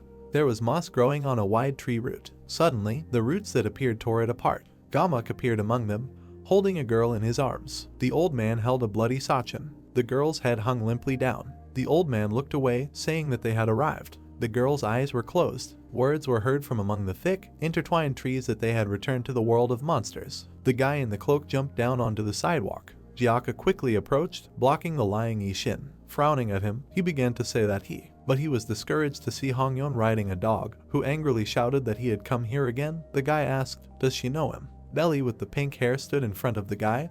The little girl answered that the dog knew him too, to which the hero noted that he was asking her. Jinling, looking at them, asked, "So they all knew each other? What an amazing coincidence." At the house with a gray roof, words were heard that they fought so hard that the barrier collapsed. It was hard not to notice such a mess and in the human world. The heroes were surprised to hear his question, "What happened here?" Jiaka sternly said that he did not need to know. Let him go where he was going. Jinling asked, "Does he think he has a choice to answer or not?" Looking calmly, the green-haired man asked, "Aren't their lives in his hands? Killing them now is easier than squashing a mosquito." The red-haired man clenched his teeth, keeping silent. The fox asked in surprise when he heard the question, "He doesn't kill people, will he deny it?" The fox touched his chin and replied that he had already repaid when he heard that he was in their debt last time. Jiaka screamed indignantly. He thought that was enough. Did he even know how exhausted they were then? Hongyun turned to him and told him not to overwork himself so much, he was a human and would die anyway. Jinlang turned away, saying that it didn't concern him. The exorcist lowered his head when he heard his words, that the girl was not visible. Did she leave? The pink-haired girl sitting on the sad belly answered that she was caught. Looking at her, the fox asked who. The hero presented the girl wrapped in a root and replied that Gamak, their master's servant, would be in danger if they did not hurry. Thoughtfully touching his chin, the fox repeated the old man's name. Looking down, he chuckled. Putting his hand on his hip, he said that this would not do. He presented a ring surrounded by a glow and said that if the ring he gave her fell into the hands of a monster, there would be a lot of trouble. Gyaka asked sullenly. With an angry look, he exclaimed, asking why he gave her the ring. Was he interested in her? Pointing his finger, the red-haired man laughed, saying that he had no chance, as far as he understood, but the guy interrupted him, saying that he gave it as an apology. A lantern illuminated the night street. Words were heard that he said that she needed to be saved, then he would help. The heroes listened intently to the condition that they must find the ring. Gyaka asked with a gloomy look, how can he help? There was a car parked in front of the house. Yishin was unconscious on the ground. The guy said that he could wake him up first. Gyaka shifted his gaze after hearing this. Raising his head, he said that this was not a normal faint like last time. Now he was between life and death. He was shocked to hear Jinlang say this. He too, wasn't he? The red-haired man turned to him tensely. Jinlang leaned over to the lying hero. He stretched out his hand in a red glove. A glow began to spread from his fingers. The fox looked at the hero tensely and said that his energy was not like a human, but he was not a monster either. Was this the same guy he saw then? What happened here? Gyaka looked down, remembering the battle with the monsters and the kiss with the energy transfer. He awkwardly looked at the other person and said that there was too much, so he would not tell. Jinlang asked, is it that bad? Blood was flowing from Yishin's mouth, and he said that he had not seen the energy flows mix so disorderly in a long time. Jinlang leaned down, continuing that they were stagnant and could not connect. A broken yellow bead appeared in his fingers. He said that he thought it would be enough to simply make them circulate. Hongyun looked on in shock, saying what it was. A golden glow began to emanate from the bead in the hero's hands. Bright sparks shone around Yishin's face. The glow became brighter. Jinlang held the bead above his body. He clenched his teeth in concentration. The golden light became brighter. Clenching the bead in his fist, the fox pulled his hand away from the bright light. Gyaka ran closer, worried, asking, is there a problem? Yishin didn't look so gray and exhausted. The hero said that he made his energy circulate. He doesn't know how long it will take, but most likely he will be able to wake up in a few days. Hongyun pointed her finger at Gyaka and asked if he could heal his wounds too, to which the boys simultaneously exclaimed that his wounds were not very bad and that his help was not needed. The green-haired remembered the guy clenching his teeth and stretched out, which is by the way. He looked at the closed gate and said that if he recalled, he saw something interesting last time. Gyaka listened silently, that he felt a very familiar monster energy coming from him. Maybe he could explain what it was. Frowning, the red-haired told not to ask and not to anger him. Jinlang put his hand on his hip and advised him to tell them better, he could check it himself. Holding the shining bead in his fingers, he continued, for example, forcing him to fight. Gyaka frowned, glaring at the guy. Lowering his head, he asked, does that mean he will do this? A female voice was heard calling the guy. The red-haired guy's eyes became surprised. He turned around, recognizing that voice, and saw a girl. The girl's phone camera flashed. The girl said that he ignored all her messages, so she thought something happened. Well, what a look he has. Shia held the phone outstretched, asking, is this all the work of monsters? I wonder how long it will take to repair. She heard a scream. Why did she come here? Looking at him, the gray-haired girl said that first she needs to take a photo of the report and send it to the main office. She was surprised to see Yishin lying on the ground. Hongyun touched Belly's side. The girl turned around and asked, who else is this? Gyaka turned around with displeasure and asked who she thought he was when Shia asked if he could have made friends. The girl's gaze became more surprised. Jinlang looked at him questioningly. Shia looked at him. Then she turned around and looked at. The gray-haired girl admiringly asked her displeased friend, who is this handsome guy? Hongyun looked at her questioningly. With shining eyes, Shia asked if this was really his friend. Gyaka's mouth dropped open in shock and asked if she thought this was possible, but she herself said it was impossible. Shia excitedly circled around Jinlang, asking if he was a celebrity by any chance. How tall was he? It seemed he was taller than Gyaka. The discouraged Hongyun asked the same Gyaka, who was also crazy, who replied that he wanted to say that he didn't know. The green-haired man looked at the girl, who asked if she could take a photo of him. Gyaka looked at him carefully when he heard that she wanted to show off to her friends. Jinlang glanced at the girl who turned on the camera and asked her to look there. Frowning, the red-haired man shouted, is it really her? Let him stop. On the screen was the image of the hero. Shia looked through the phone intently and pressed the shutter button on the screen. Red shining feathers appeared around the fox. The girl with the camera was binding the green-haired man with magical vortexes. Gyaka shouted in shock for her to stop. The red fetters tightly tightened on the guy's body. Looking at him, Shia said that it was quite strange that only he was not injured here.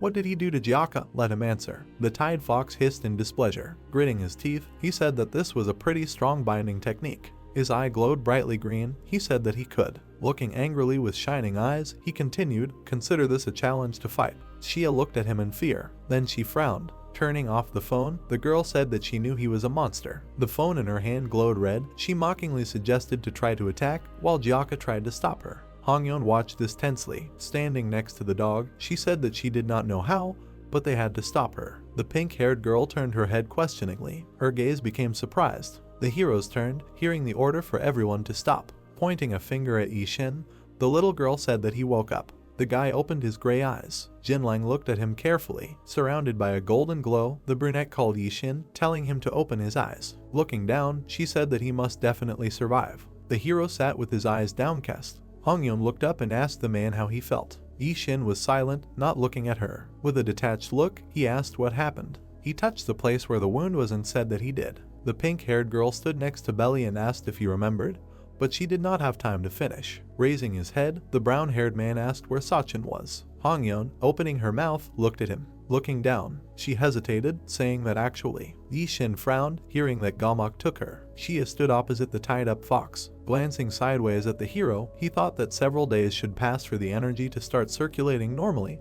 How could he wake up? He looked at Shia, who called out to him, who said that he himself wanted to fight, and now he was distracted. Resolutely bringing her eyebrows together, she said that she was serious, but he, it seems, was not so. Gyaka, standing behind, shouted maybe she would stop already. The girl with shining eyes turned around sharply. The redhead flew back, thrown back by an unknown force. Shia stretched out her hand and knocked him down. The exorcist frowned at her palm. Jinlang was still tied with red shackles. Hongyeon and the dog looked at them in surprise. The heroine's eyes turned white. A green whirlwind appeared around. She directed a bright green flash at her comrade's chest. Gyaka screamed, throwing his head back. Opening his eyes, he coughed and screamed that she had scared him. Looking at his friend indignantly, he asked who was suddenly transmitting energy. She only answered that he should not rejoice. She had simply temporarily eased the pain in his internal organs. He should sit down and deal with his energy. Jinlang silently looked at them. The redhead pouted when the girl said that the head office was furious. They might even be punished. Let him just try and frame her too. Looking at the fox, she said that first they need to find someone to blame everything on. Pointing her finger at him, Shia ordered her friend to quickly catch this monster. He indignantly exclaimed that she herself said to rest. The ropes around Jinlang were shining. He thought that he was tied up tighter than he thought. Closing her eyes, the gray-haired girl said that he would not be able to free himself using his power. The guy looked down, hearing that it was with her help that she tied him up. The greater his power, the stronger the shackles. Winking, Shia said not to even hope to escape. She heard the question, "Is this true?" Yishin approached the nine-tailed and asked, "Can he really find the place where Sachin is?" The heroes stood in front of the tied fox. Gyaka called out to him in surprise. Shia asked, "Who is Sachin?" Jinlang was silent, looking at him. He presented the decoration on his finger and replied that if it was in the same place as the ring, then it could. Yishin frowned and demanded to tell him, then he would bring him the ring. Jinlang looked down silently. Then he smiled, saying that he agreed, but unfortunately, he was tied up now. He didn't have time to finish speaking when the hero touched his bonds. Red sparks were reflected in his green eyes. The exorcist looked at this in shock. Hongyeon opened her mouth in surprise. The gray-haired girl's eyes widened. She thought that she couldn't be torn apart by force. There were cars parked near the houses. Gratitude was heard for freeing her, but here's the thing. Looking at the brown-haired man, the fox said that it seemed that he was not in the best condition now.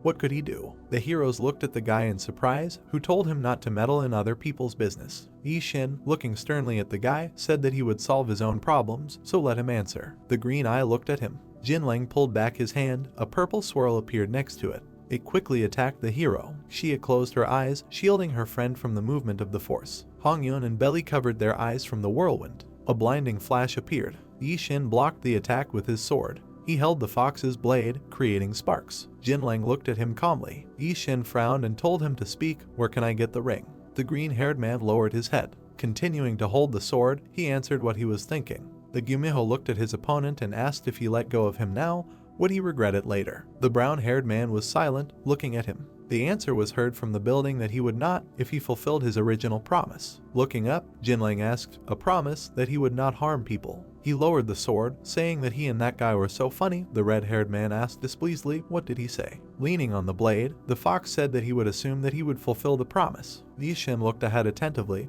hearing the question, if he ceased to be a human, then could he be killed? Holding the sword in his hand, he answered that he did not know what he was talking about. Jinling closed his eyes and said that if he did not know now, he would find out later, but the hero interrupted him, saying that he could kill. The green-haired man looked at him. Yishin, opening his mouth, continued that, of course, if there was a need, but not now. Confidently looking at him, the hero said that he needed to find Sachin. Jinling looked at him silently, then he closed his eyes, agreeing. Extending his red-gloved palm, he said he would count. They agreed. A blue bead appeared between his fingers. He placed it on Yishin's palm and told her that it was a bead that could be used to track the location of the ring. Judging by the fact that he could not feel its presence, it was very far away. Lights were on in the houses of the night city. A question was heard, far away, and the answer was that in another country outside the human world. Brown-haired squeezed the bead in his fist, saying that if that was so. The heroines in belly turned around. The little girl exclaimed that this was the monster world. Shia exclaimed in amazement, asking what they were talking about. She turned to Gyaka and asked if they all knew each other. He replied that that was why he told her. Hongyeon looked at them, saying that the monster world was as big as the human world. Even with this bead, would it be possible to find its traces? Jinling closed his eyes and said he couldn't say for sure. His bead wasn't all-powerful either. Belly grabbed the princess by the cloak when she said it was too reckless. Then he quickly ran forward. Hongyeon asked what happened. The heroes turned around, hearing a scream to leave him alone. The dog growled at the old man in the red cloak, who asked him not to bite. The guys towered over the old man who appeared. He closed his eyes pitifully and asked why Gomok didn't take him with him. Turning to Gomok, he asked why he didn't take him with him. The guys frowned and looked at him. The man in the red cloak waved the dog away, demanding that it go away. Gyaka looked at him strangely, as if he remembered something. Belly continued to growl at Toad. The guy decided that he could tell them where Gomok was. Shia thought for a moment and lowered her eyebrows. A moment later, she shouted at Gyaka if he wanted to explain himself. The guy turned around sharply and asked her again. She pointed her finger in anger. The guy asked how dare she talk to him like that. If he didn't explain anything, she would report it to the head office and in all the details. Gyaka smiled confusedly, looking at his interlocutor. Nervously, he extended his hand, suggesting that he not get excited and discuss everything. Clouds floated in the night sky above the dop. The girl's mouth fell open in surprise. Her interlocutor closed his eyes, holding his hands on his chest. So much had happened in these few days. Gyaka put out his palms. Shia asked if he had made friends with the monster. No, they are not friends. But the girl added that if you report this to the office, he will be immediately suspended. Report. Hongyeon and Yishin were standing behind. The little girl asked what a suspended sentence was and the guy replied that it was termination of activity. Shia approached Gyaka's face. She loudly asked him if this was not enough for him and now he was going to the world of monsters. What nonsense, he thinks the office will give the go-ahead. Jinling stood leaning against the wall. Gyaka closed his eyes and clenched his teeth. When he came back beaten, it was hard to forgive him. This time it was not about punishment, but about dismissal. He replied that the girl should tell them to fire him. Shia looked confused and asked again. The interlocutor awkwardly put his hand on the back of his head. He said that he didn't care whether the head office gave permission or not, it was even better that way. The girl listened silently. It never suited him to be a part of any organization anyway. A street lamp illuminated the parked cars. Who is this Gomok? Why is he looking for him? Gyaka lowered his eyes, saying that it was his problem. Shia was indignant and put her hand on her chest, answering that his problems were her problems too. But the other person objected, closing his eyes. If the problem was in being responsible for his partner, he would report it to the office himself. The girl became upset and quietly replied that she had said so before. Remembering how he carried her on himself. Since he had already saved her, he should take responsibility. Back then, she had been lying on his back as a child. Shia looked into his eyes, clenching her hand into a fist. She couldn't watch him go to a place full of danger. Gyaka put his hand to his face and bowed his head. Trying to object again, he was about to say that she seemed to have misunderstood something, but Yishin intervened and said that he would not take Gyaka with him. His eyes widened in surprise. Turning to the hero, he asked him again. But Yishin himself asked where he was going with such wounds, and lowered his head. He said that they would go to the world of monsters, meaning that everyone they met could be enemies. There was no need to go to such a dangerous place together. The streetlight fell on the sign. He replied that he should go, but the Jero objected, saying that he would go alone. Gyaka pointed his finger at Yishin. He wanted to point him out, but the Jero interrupted him by saying that if he had anything to ask Gomok, he would ask them. The interlocutor looked at the hero in confusion. He frowned and added that he should not make his loved ones worry. Shia stood silently listening to them. Gyaka extended his hand, saying that he was thinking the same thing. Ishin thinks that girl would want him to do that. The hero averted his eyes. Although he was going there for Sachin, he also needed it for himself. Gyaka frowned and asked again. Belly and Hongyeon approached them. The girl said that it was dangerous for him to go to the world of monsters alone anyway. Putting her hand on the dog, she added that she would go with him. The guy looked at the little girl, trying to say that she was being followed, but she interrupted, saying that if they wanted to harm her, be it the human world or the monster world, they would meet anyway. Shia listened to her. If she was afraid and avoided it, she would not be able to do anything. Shia thought. The barking of a dog was heard in the night. The hero agreed to go with her and the dog. Ishin was petting the pet when Gyaka turned to him. The hero looked up, asking, "Is it time to get information?" The blade of the sword was at Toad's very eye. Ishin held the blade in front of his face. He asked not to do this, but the guy demanded that he open the door. The hero frowned when he heard the question which door. He replied that he knew himself. A dark portal appeared in the middle of the street, the door to the world of monsters through which they could most quickly get to Gamak. The old man put his hand on his head. Jinling came up to them. Toad wanted to say that he didn't know where he might be. The green-haired guy took the golden bead in his hands. He said that since he didn't know, they would kill him and put his soul in this bead, and that way he would be more useful. This really upset Toad. He began to beg the guy. Why did Sachin even team up with these people? Toad said that it was not that he didn't know at all. The guy ironically noted that he had just said that he didn't know. The man's eyes widened. He told him not to worry, his death would not be in vain. He put his hand in front of himself, saying that he said this because, unfortunately, he was unable to open the door now. He saw what state he was in. She had joined the conversation. When Toad was talking about how he couldn't gather enough energy, she offered to add. These words surprised Ishin. The girl said that the fact that he was alive meant that the flow of his energy had not been stopped. He just needed to be given a little more strength. She pointed to herself proudly, saying that she was a master at this. The man smiled in confusion. He seemed happy, but also not so happy. Shia took out her phone and opened the camera. Gyaka asked if that was enough, and she agreed. The girl took a picture with a bright flash. She ran a bright green trace with her finger through the photo editor, and Toad was surrounded by a green glow. Shia turned to him, saying that it was ready and that he could get up. He lay on the ground with a sad look. He replied that he still had no strength in his legs, but she objected, saying that her technique was perfect. Jinling took out the bead again. He said with a smile that he would then make a disposable bead from it. The man replied that he was getting up. The three looked at each other in silence. Ishin frowned and demanded that the door be opened quickly. He smiled through his tears, and he thought that Gamak shouldn't have abandoned him like that. He lowered his head and decided that now he would just live here quietly. He asked the hero if they would let him go after the door was opened, but he asked again what he was talking about. Toad was shocked by the answer. Ishin said that he would go with them and accompany them all the way to Gamak. A street lamp illuminated the dark street. The man screamed that Gamak would kill him then. But the hero asked again if it mattered where he died. Then he could die right here. He looked very angry, cursing at the people. Even if he did what they wanted, they would then go back on their word again. Toad felt something under his cloak. If it made no difference how you died, then there was nowhere to go. He stretched out his hand with a red thread in front of him, shouting that he refused and his order for everyone to sleep. The end of the red rope was divided into two parts. Toad looked at it in confusion. He remembered how the guy stepped on it while he was lying down. Exactly. The girl took another picture of him.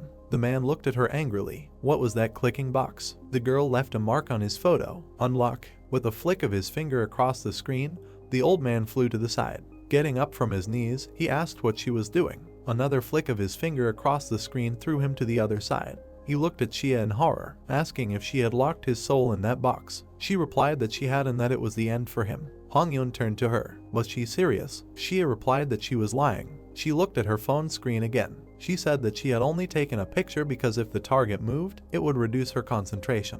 Because she was an ENFP, Gyaka asked again what it was and the girl replied that she was a little absent-minded. Toad was extremely indignant. The target to whom she had transferred her energy could only move with her help. She looked at the man with a smile, let him think that she was holding him by the throat. He only cursed mentally. The hero frowned. He said that enough of this was enough and it was time to open it. Toad wilted, saying that he understood, and asked for a little time. Ishin looked at the blood-stained clothes. Turning to his comrade, he asked to follow the man while he changed. He, the little girl, and the dog looked at the hero carefully. The boy was heading into the house. They thought about how much he had changed. Gyaka said nothing and only watched him go. Clouds floated above the house in the night sky. The hero looked at the blade. Looking at his sword, he thought. He remembered himself standing in the water. They could part ways on the fact that his stubbornness won. The boy could die or do whatever he wanted. The hero bowed his head and breathed heavily, then he fell face down. At first, he kept his head afloat, but a little later, the water reached eye level. He could not avoid this by continuing to refuse. No matter how he ran, this was their fate.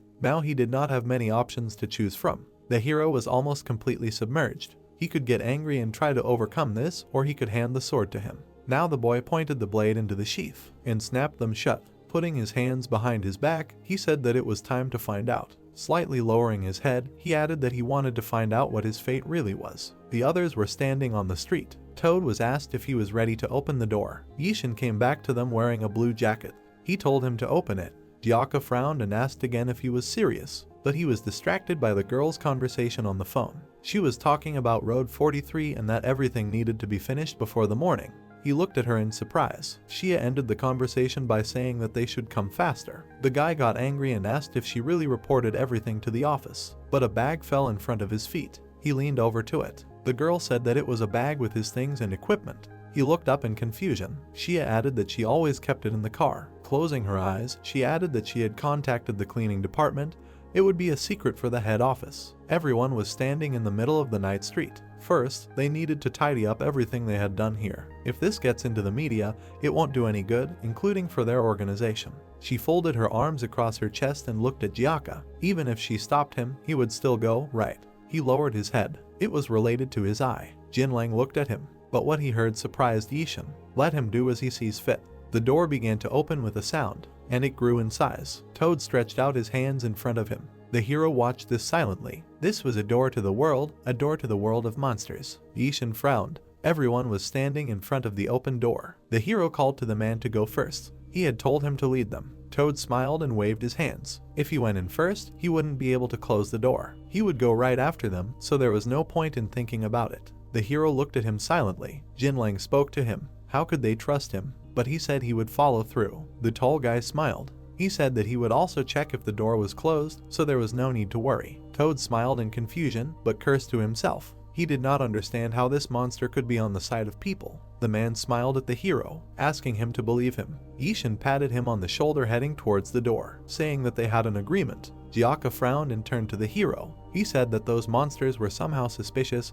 Did he believe their words? But the hero turned to him. He was still facing the door. If he were in his place, would he stop here? Turning his head, he looked into the eyes. He would not do that. Gyaka understood what the hero was talking about. Returning to his memories, he saw his dead friend. He was told that it was time to stop. Then his face fell all in blood. Now he clenched his teeth tightly. With a smirk on his face, he replied that he was impudent. But the hero was already entering the open door. Hongyun followed him riding a dog. Shia frowned, said that it was time for them to go too, to which the guy reacted with surprise. They were standing in front of the open door. What do you mean they? The girl said that she was going too. Gyaka tensed up. A scream was heard throughout the street. What is this? Has she completely lost her mind? If Gyaka is going, then why can't she? They stood in front of each other arguing. The guy said that she should know when to stop disrespecting her elders. This is a world of monsters. Even he doesn't know what will happen there and how dangerous it all is. Toad was watching their argument. The girl replied that that's why she was going with him.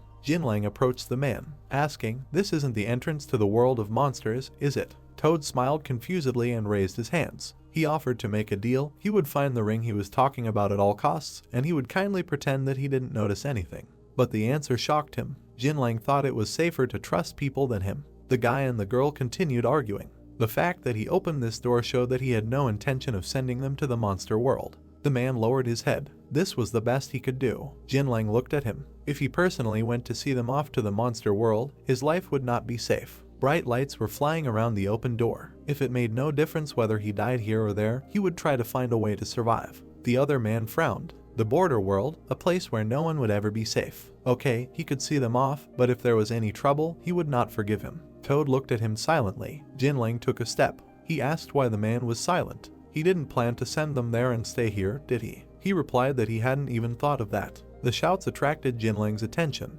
Gyaka told the girl that she was very stubborn. He looked very angry. He didn't listen to what she said at all. Did he think she would have friends after this? Shia frowned and pointed at the man she was talking to. She said that he grumbled like an old man. He didn't have a single friend, but he preached to her. The guy bowed his head and closed his eyes, and she had an answer for everything. In the middle of the night, screams were still heard. He told her to do as she wanted and was not going to help her. She would survive on her own. Let him think about himself, she replied. They both paused and turned around. They had not discussed everything yet. The tall guy stood behind the old man. He said that it was time to close the door. Jiaka threw his head back. He said that they would go in, but something else caught his attention. Jinlang added that he would stay. He looked down at the man. He said that because of Toad's joke, he thought it would be better for him to come later. Jiaka headed for the door. He replied that he never counted on him. He had already helped wake up the newbie anyway. Almost entering the door, they heard something. The green-haired man hit the man on the head, telling him that his name was Jinlang.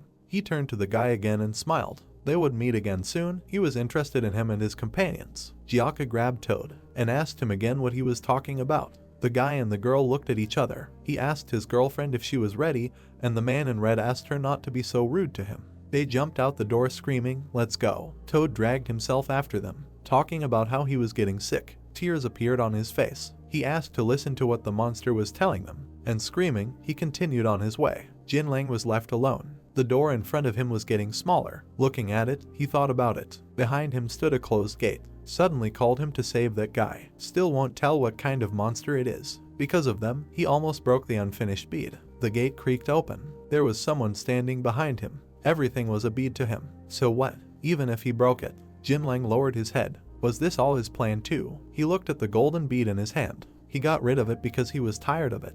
But it seemed like his kind still ruled everything here. What a pity. The other man asked if he had disappointed him, but he had no choice. Jinlang looked away. Perhaps this would be that child's last chance. The guy in the white coat turned to the other man, suggesting that he stop appearing in such a strange form.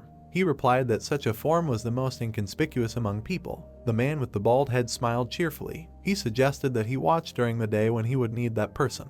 Jinlang looked carefully. The leaves of the tree were illuminated by the moon. It seemed that he again knew something that he did not know. He still did not like that kind. Sachin opened her eyes. A red cloth hung over her head. The girl was lying on the bed. A little later, she stood up, removing the blanket from herself, and was surprised at what she saw. She was surrounded by walls through which a bright light passed. What happened? She tried to remember what had happened, but her attention was drawn to the voice. Woke up. A girl with blue hair was standing nearby. Seul. Sachin looked at her. The interlocutor asked why she ran away if she was captured so easily. Did she even know how hard it was for her grandfather to treat her? Seul stood at the entrance to the bedroom. Although, maybe he was in such a hurry because that man visited them. Sachin asked again. The bright sun was shining on the roof of the house. Someone was glad that he returned to safety. The man said that he heard that many thought he was dead because the energy dropped. The victims helped save him and he was glad that it was not in vain. Galmak bowed his head and closed his eyes. He asked to be forgiven for causing him concern. The king of the monsters sat on the throne in front of him. Lord, the old man added. The man did not answer. Toad screamed loudly. He flew out the other side of the door and hit the ground hard. The boy and girl landed on their feet. Jiaka smiled. He wanted to say that they were a little late, but something caught his attention. Yishin was standing with a sword in his hand. In front of him lay a defeated monster. A little further away was another corpse. The hero was breathing heavily. Jiaka and Shia looked at the hero in surprise. The chain was in the mouth of one of the slain monsters. Did he really do this? Jiaka gritted his teeth. Looking at the dead monster, he repeated the question, did he do this? The boy had looked at him a while ago. The princess on the puppy came forward and said that he was already like this when they got here. The red-haired man froze, and then sighed heavily, glad that he hadn't done it. The brown-haired man frowned and asked him what was wrong. Shia looked at him in surprise while the man said that everything was fine. He looked forward. Seeing the corpse of the monster, he asked who did it, and then added that it looked like something exploded inside it. Something caught his attention. A face was sticking out from under the ground. Jiaka froze in place. Looking at part of the child's face, he asked what a child was doing here. Hongyun stepped forward, saying that it was not a child.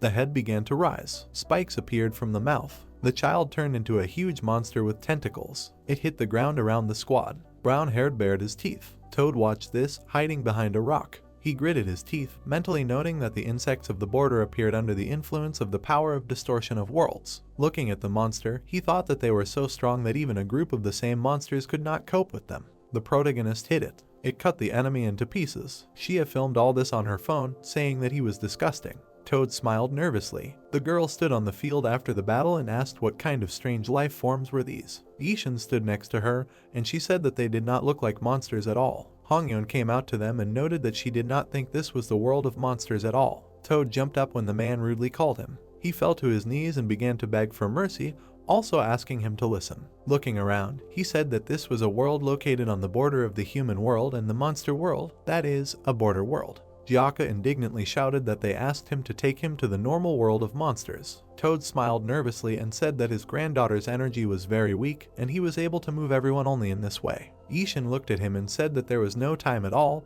and then ate to open the door to the monster world for him alone. He muttered that it was impossible. The red-haired man clenched his teeth and cursed. The boy took Toad in. Holding him by the collar, he shouted that they had no time to play his games. The man with a frightened look said that inside the border world there was one checkpoint. Looking at Gyaka, he said that only through it could one get into the world of monsters or people because there was no way out. He imagined a large door and told them not to worry because he knew where this door was, and if they could get through it, they could get into the world of monsters, but they would need to tell their story to the gatekeeper and then he would open it. Toad frowned and mentally noted that although he wished for them not to find the gate, they could not wander here for long either, and if they froze here with them once, there was no way out. The princess came up and began to say that she did not know what he was planning, but the fact that they were in the same situation was an undeniable fact. The man was thrown aside. The boy turned and told him to lead them to this door. Toad stood up and asked to follow him. Gyaka closed his eyes as the girl asked if he was going to trust the monster's words again. He asked if they had a choice. She shifted her gaze. Looking at the brown-haired man, she asked if he was always this rude. The red-haired man replied that he had no idea. He gritted his teeth and said that he had known him for so long, but he was not like this before. The blonde asked him what it meant. The man frowned, thinking that it felt like he had been replaced. Remembering the battle, he began to wonder what happened, and was it really Ishin? The voice in the temple said that he now understood what happened. The brown-haired man propped his hand on his fist and said that there was still a living guardian spirit and a person using the sword fusion technique. He said that it meant that there were still people there to trouble them. The old man was kneeling, and the smart one was asked if he had figured out who it was. He began to say that to his righteous regret. The king of monsters narrowed his eyes. Remembering the gloomy human silhouettes, he began to say that in the human world after the war the priests hid their tracks, so now it is difficult to assess the situation. Just leave them alone, then the weeds will continue to grow. Raising his head, Gamok listened to the words that it is necessary to sort this out until they have completely grown.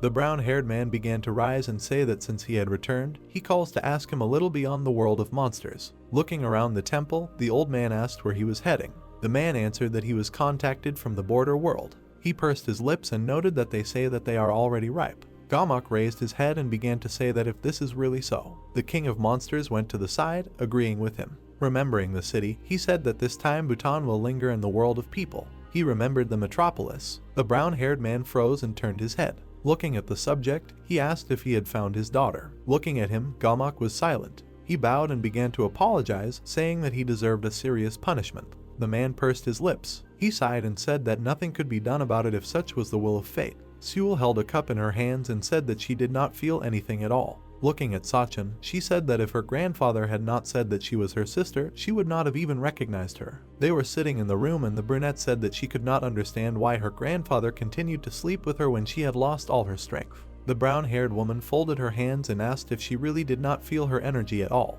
The girl frowned and confirmed this, noting that she had become like a different person. Remembering her grandfather, she said that it did not matter how much energy he poured into her, because the true one still did not return, and Masha was noted for this wedding with the master. Sachin. Her sister raised her eyebrows when she told her that she was right. The brunette smiled nervously when she was told that she looked like she was happy about it. She replied that it was not so. Seul picked up the teapot. Pouring a drink into a cup, she said that because of her, a huge kingdom of monsters suffered, and it would be right to punish her or expel her. The brunette began to drink the drink, noting that however, her grandfather does not do this, and many are unhappy about it, so she needs to be more careful. She opened her eye and asked why she was staring at her. Sachin smiled and said that in fact, she was saying all this because she was worried about her, and then thanked her. The girl froze. She frowned and asked what do you mean she was worried about her. She lowered her hands and asked not to talk nonsense, she just felt sorry for someone who had become useless. As Seul left the room, he told her to hide in a corner as if she had died long ago, so that other monsters wouldn't notice her. The brunette looked at her with surprised eyes. She looked down and thought that no one should know about the ring, and then thought that she needed to get out of here before they decided what to do with her. She remembered Ishin. The girl was sitting at the table and wondering if he was okay. Her gaze became sad. Sachin kept her eyebrows. Closing her eyes, she mentally asked him not to die. At this time, the border was empty. A squad was walking along it, and Shia said that there was a strong wind, after which she asked if there was another road. She asked her to shut up and follow. A sound was heard from the small mountains. The guys covered themselves from the wind, while someone noted the human smell. The monster licked his lips, talking about hunger. The monsters began to climb out of the cave. Having stopped, they said that people need to be eaten. As they continued walking through the mountains, the man asked why he didn't have any stamps in his bag and weren't there any in the office. They asked him why he was asking her. The girl answered him with a proverb about people being ungrateful. Gyaka put his hands on his waist and said that he just saw that he didn't have any and that's why he decided to ask. Shia told him that's why he didn't have any friends and then asked if he understood what she was talking about. The pink-haired girl frowned. The boy and girl perked up when she asked if they were siblings. She noted that the longer she looked at them, the more similarities she found. They started pointing at each other. Hongyeon listened to the man's words about younger sisters with a puzzled expression. The red-haired man closed one eye and said that they were sweet and kind, and although they were a bit gullible, making them easy to fool, they always thought of their older brother first. Shia raised an eyebrow in surprise and said that this did not seem like a generalization of all younger sisters, but like the usual bragging of his own. She asked if he had a younger sister. Gyaka turned around and said that it was just an image of his sister. He turned away, and the girl began to say that it seemed like he really did have a sister. He replied that this was not true, and in general he was talking about how Anibara would be better as a younger sister than her. The blonde frowned. She grabbed the man by the hair and began to ask why he humiliated other people. She continued to pull his hair, telling the princess that they were just partners. She asked her what that meant. Shia replied that it meant that one constantly screws up and the other yells at him for it. The pink-haired girl froze in surprise. The girl began to wave her hands when she asked her if this was not like a brother and sister relationship. She started screaming that it was absolutely not true. The man gritted his teeth in irritation and asked her if she was going too far with her grievances, since he often helped her too. The blonde exclaimed that he had no shame or conscience to say such a thing to her after everything she had done for him. She pointed her finger at him and asked who was constantly noticing his mistakes. The redhead asked her to stop. Hongyeon smiled softly and said that they were indeed very close. Shia turned around when she said that she always wanted to have such a relationship with her siblings. Looking at the princess, the girl asked if they really had a bad relationship. The pink-haired girl looked at the floor, saying that there were too many circumstances in the royal family. Gyaka shut her up when she tried to ask about the family. He asked why she showed up at the newcomer's house. Looking at the rocks, Hongyeon said that she was not hiding, but simply learned that there were those who did not like the fact of her existence, and she could not do anything until she found out who they were. Looking at her, the blonde asked if it meant that she had found out all of this now. The pink-haired looked at Toad and muttered. As the man walked on, she said that she began to suspect someone. He became gloomy and began to think that he was in trouble, and if he got out of here, then the gentleman would be in big trouble. While everyone else walked behind him, he mentally noted that he needed to persuade the checkpoint guard to make sure that they stayed here forever. The puppy noticed. He stopped and bared his teeth. The princess began to ask in surprise what happened and heard a voice. The guys perked up, hearing that someone was hungry. Monsters were looking at them from the cliffs. As they descended, they said that humans are meat. Many monsters surrounded the group. They opened their toothy mouths, continuing to say, "We want to eat." The guys tensed up, and the girl indignantly asked why they always met such vile creatures. Toad froze in fear. He saw a brand on the monsters' hands. They jumped off the cliffs. Many monsters fell down, talking about food. One of them appeared in front of Toad and Ishin. Looking at the others, Gyaka asked if they had really been in ambush all this time. One monster was heading for the man. When it opened its mouth, he began to ask it to stop because he was not a man. The monster flew over him. The protagonist chopped off the upper part of its body with his sword. Toad looked in fear at the severed body, which continued to demand food. Ishin destroyed the other monsters. He clenched his teeth tightly, then he swung again. The monster put his hands out, blocking the blow. The guy's eyes widened. He saw that the seal on the dark hands did not allow him to break through. The monster reached out to him with its mouth. The brown-haired man managed to dodge to the side. He jumped to the side and cut the enemy. Frowning, he screamed in anger. Monsters were running at him. Looking at them, the main character asked who they were. The red-haired man began to read the spell. Amulets appeared in his hands. After that, a flurry of flame fell on the monsters. They burned in it. Gyaka, putting his hands out, continued to read the spell. After a while, charred bodies lay on the ground. Some monsters were still alive and continued to demand food. The man looked at his partner and loudly exclaimed that there were too many of them, and they could not just defend themselves. He asked if she had developed a strategy. The girl cast a spell and raised her eyebrows, asking him not to interfere with her concentration, and then noted that killing each one alone would take a very long time. Looking at the burning monsters, she offered to deal with them all at once and asked to delay them while she concentrated the energy. Jiaka looked at her indignantly and shouted that there was a whole crowd of them. She cursed. Not noticing the enemy behind her, she told her friend that no one here except her could use a mass attack. The monster will land behind her. The red-haired man turned around in surprise. The girl let go of her attention to the monster. Its face lit up after a loud sound. Jiaka ran up riding a dog and asked if they could act and get out of here. Looking at the battle in front of her, the blonde said that in this state they would not last long, and it would be extremely difficult to escape. She clenched her teeth tightly and said that she was not at all sure. While Jiaka was fighting the monsters, the girl said that she could only control the energy, and then noted that they should try to gather them all in the center and break it. Hongyeon held the guns in her hands, saying that they had no choice. The puppy frowned. The sunset covered a large temple. Sachin looked out of the crack in the door. There were guards along the corridor. The girl slammed her door. She pressed her back against it and mentally noted that she knew that she would be guarded, and most likely she would not be able to leave through it.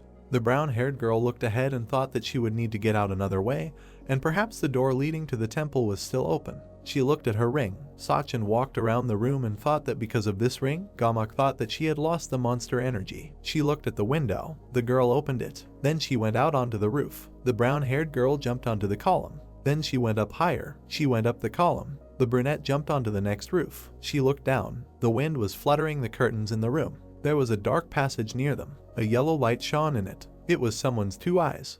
The monsters made a slashing blow. The guy jumped to the side. He ran at the next opponent. The brown-haired guy was breathing heavily. He swung his sword again. Then he made a blow that was blocked. The protagonist looked at the monster in surprise. Jiaka took out his sword and amulet, starting to chant a spell. He rushed past several monsters, killing them. Corpses began to fall to the ground. Mulata gritted his teeth in displeasure. Looking at the army, he shouted that there were too many of them, and then asked where they came from. Shia continued to cast the spell, saying that she still had a little time left. There were two monsters behind her. Hongyeon shot them with her gun. She stood behind the girl and asked how much time she had left, noting that she was running out of strength to reload her weapon. The blonde looked worried and asked for another minute. The pink-haired girl frowned and asked to hurry up. There were corpses on the ground. Suddenly, they started to rise. The boys froze in shock. Many monsters were coming at them. Finding themselves surrounded, they exclaimed that they had come back to life again. Green energy continued to come out of Shia. She raised her hands above her head. Sharply pushing them forward, she screamed, telling them to go to hell.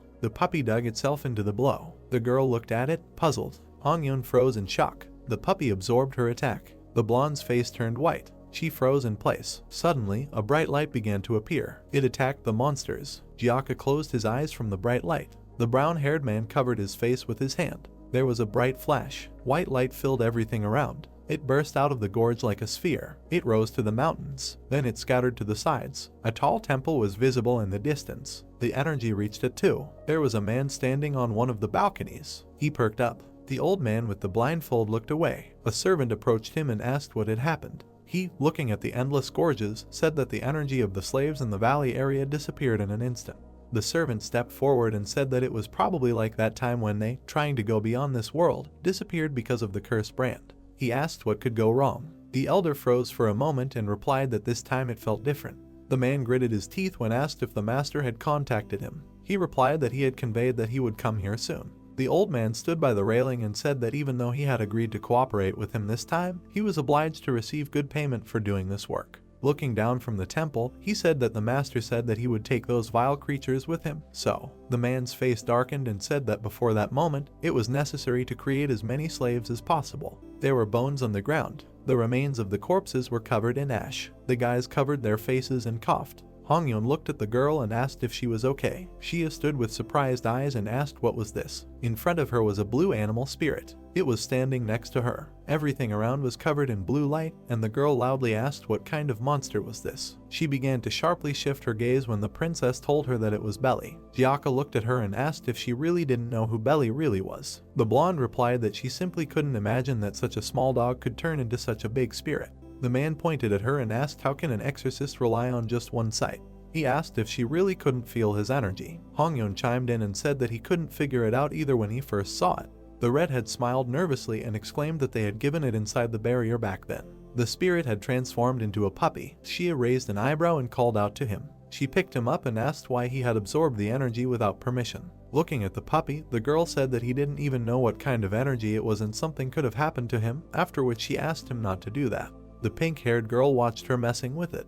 Gyaka was also looking at them. The princess said with a surprised face that she was able to transfer an incredible amount of energy to Belly. Looking at the girl with the puppy, she said that although they weren't very aware of the news of the human world, it was surprising that she had never heard of her. The pink-haired girl was surprised when the man said that she was good at hiding. He frowned and began to say that this girl really attracted a lot of attention before she joined their organization, and she was able to hide because she was mistaken for another person. Seeing the puppy licking her cheek, Gyaka said that he thought she was still recovering from the injury, and that great power always brings great troubles. His attention was attracted by the cost. Looking at the mountains, he asked where the newcomer was. The monster stuck his hand into the ground. He tried to crawl, wishing for death. A man approached him. The guy held a sword in his hand and asked about the brand on his hand. Sticking the blade into the ground, he asked what it meant. The monster said that a person is meat. The brown-haired man listened to his words with irritation. He grabbed his hand and indignantly asked, "What is this?" There was a black emblem on his hand.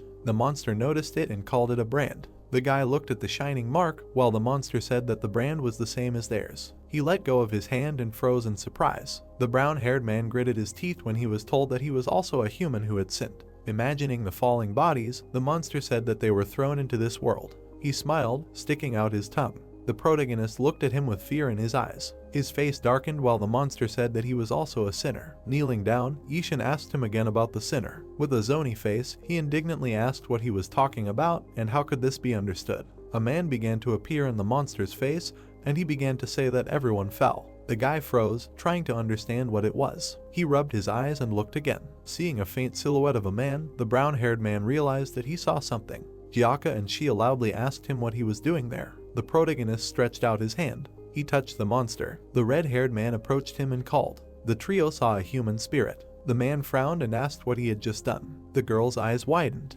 Looking at the man, she said that this was the criminal. The exorcist stepped forward and began to ask what had happened and why he was here. The blonde looked at the photo on the phone, saying that he was wanted and their company was also looking for him.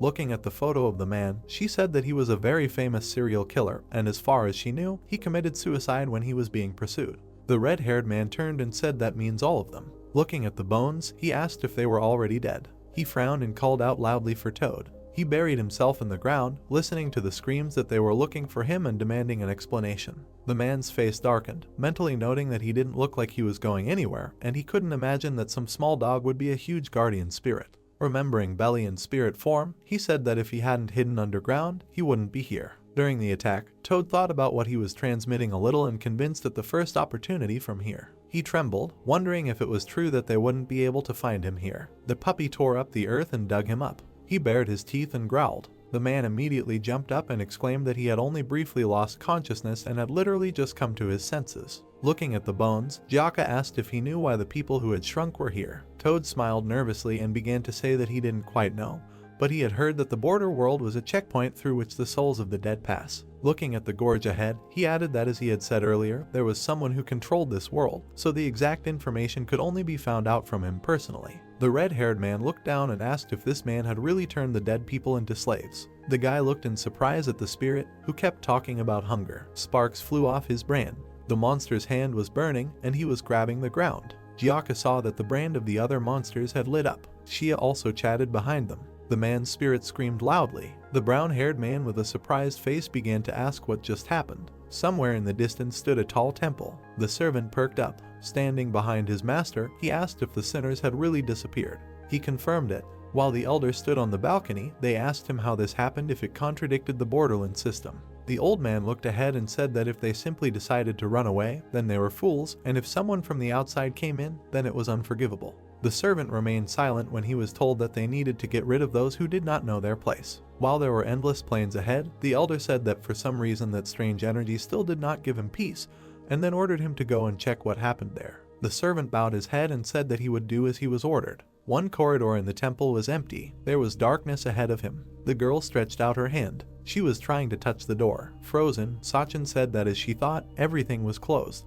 She looked down and wondered if all the doors he passed through to the human world were blocked. She turned around when she heard a sound. The brown-haired woman frowned, realizing that someone had an idea. The man in the dark was saying that this was his last chance. He began to walk out of the darkness. The king of monsters appeared. Gamak was walking behind him. It passed by a column. Sachin was hiding behind it. She covered her mouth with her hands. It was not the ring on her finger that lit up. The man's eyes widened slightly. He stopped and said that he had asked again. Gloomy, he asked the old man Mercy if he was hiding something from him. Gamak lowered his head and asked if it was possible that he was hiding something from the master. The brown-haired man closed his eyes and noted that he would be in the human world for exactly 15 days. The girl behind the pillar listened to his words that if after this period the wedding was still postponed. The man's eyes widened when he was told that he and his entire family would be finished. Gamak froze in horror. He bowed and said that he understood everything. The king of monsters was surprised when he was told that the preparations were complete. Yong appeared and said that he was waiting for him,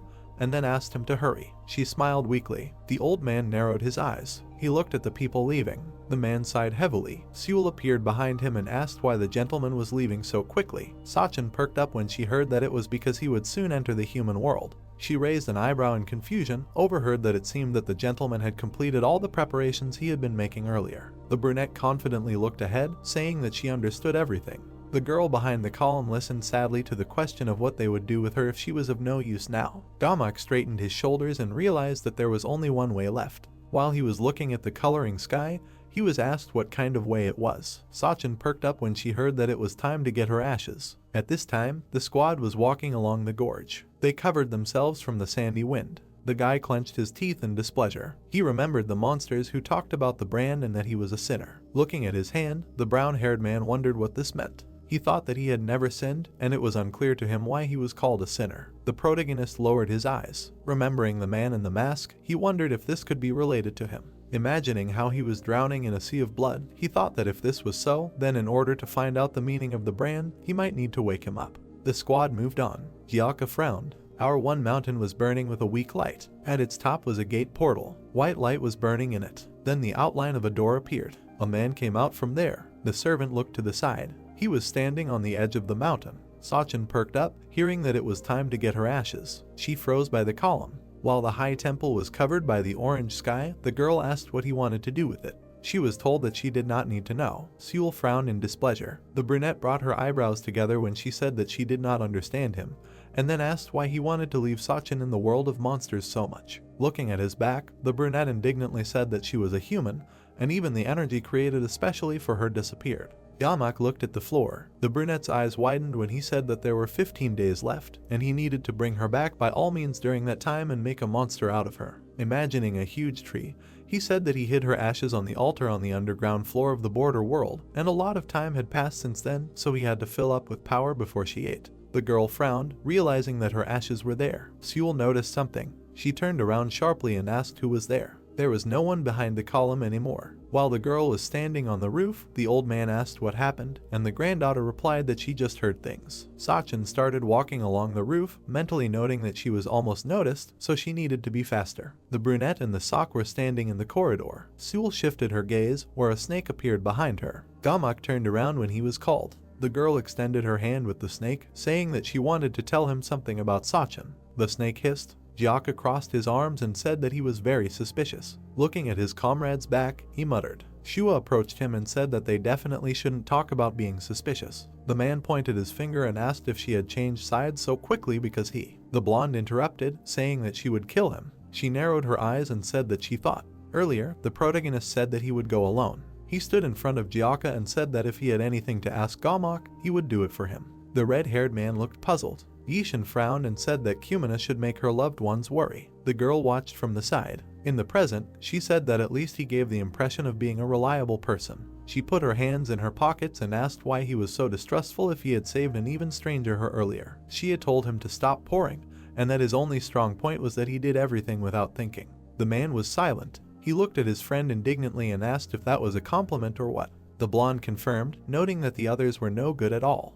Gyaka hit her on the head with his fist and called her rude. Walking ahead, he told her to walk slower since he needed to talk to the newcomer. Hongyeon approached her and said that she manipulated him as she wanted. Looking at her comrade's back, the girl said that he was very simple, but as soon as it came to monsters, the wickedness in battle, as if he would not live to see the next day, the while she was a little worried. The pink-haired girl looked at her in surprise. Looking up, she noted that she was the one in this situation who was primarily concerned about such a healthy man, and then asked if she herself was scared. The blonde, looking ahead, replied that she was not afraid of death. She closed her eyes and added that there were many things that were much worse. The princess looked at her. Sitting astride the puppy, she mentally noted that, apparently, she had been through a lot. The girl looked ahead, thinking that a person with such incredible strength would become a dangerous bait.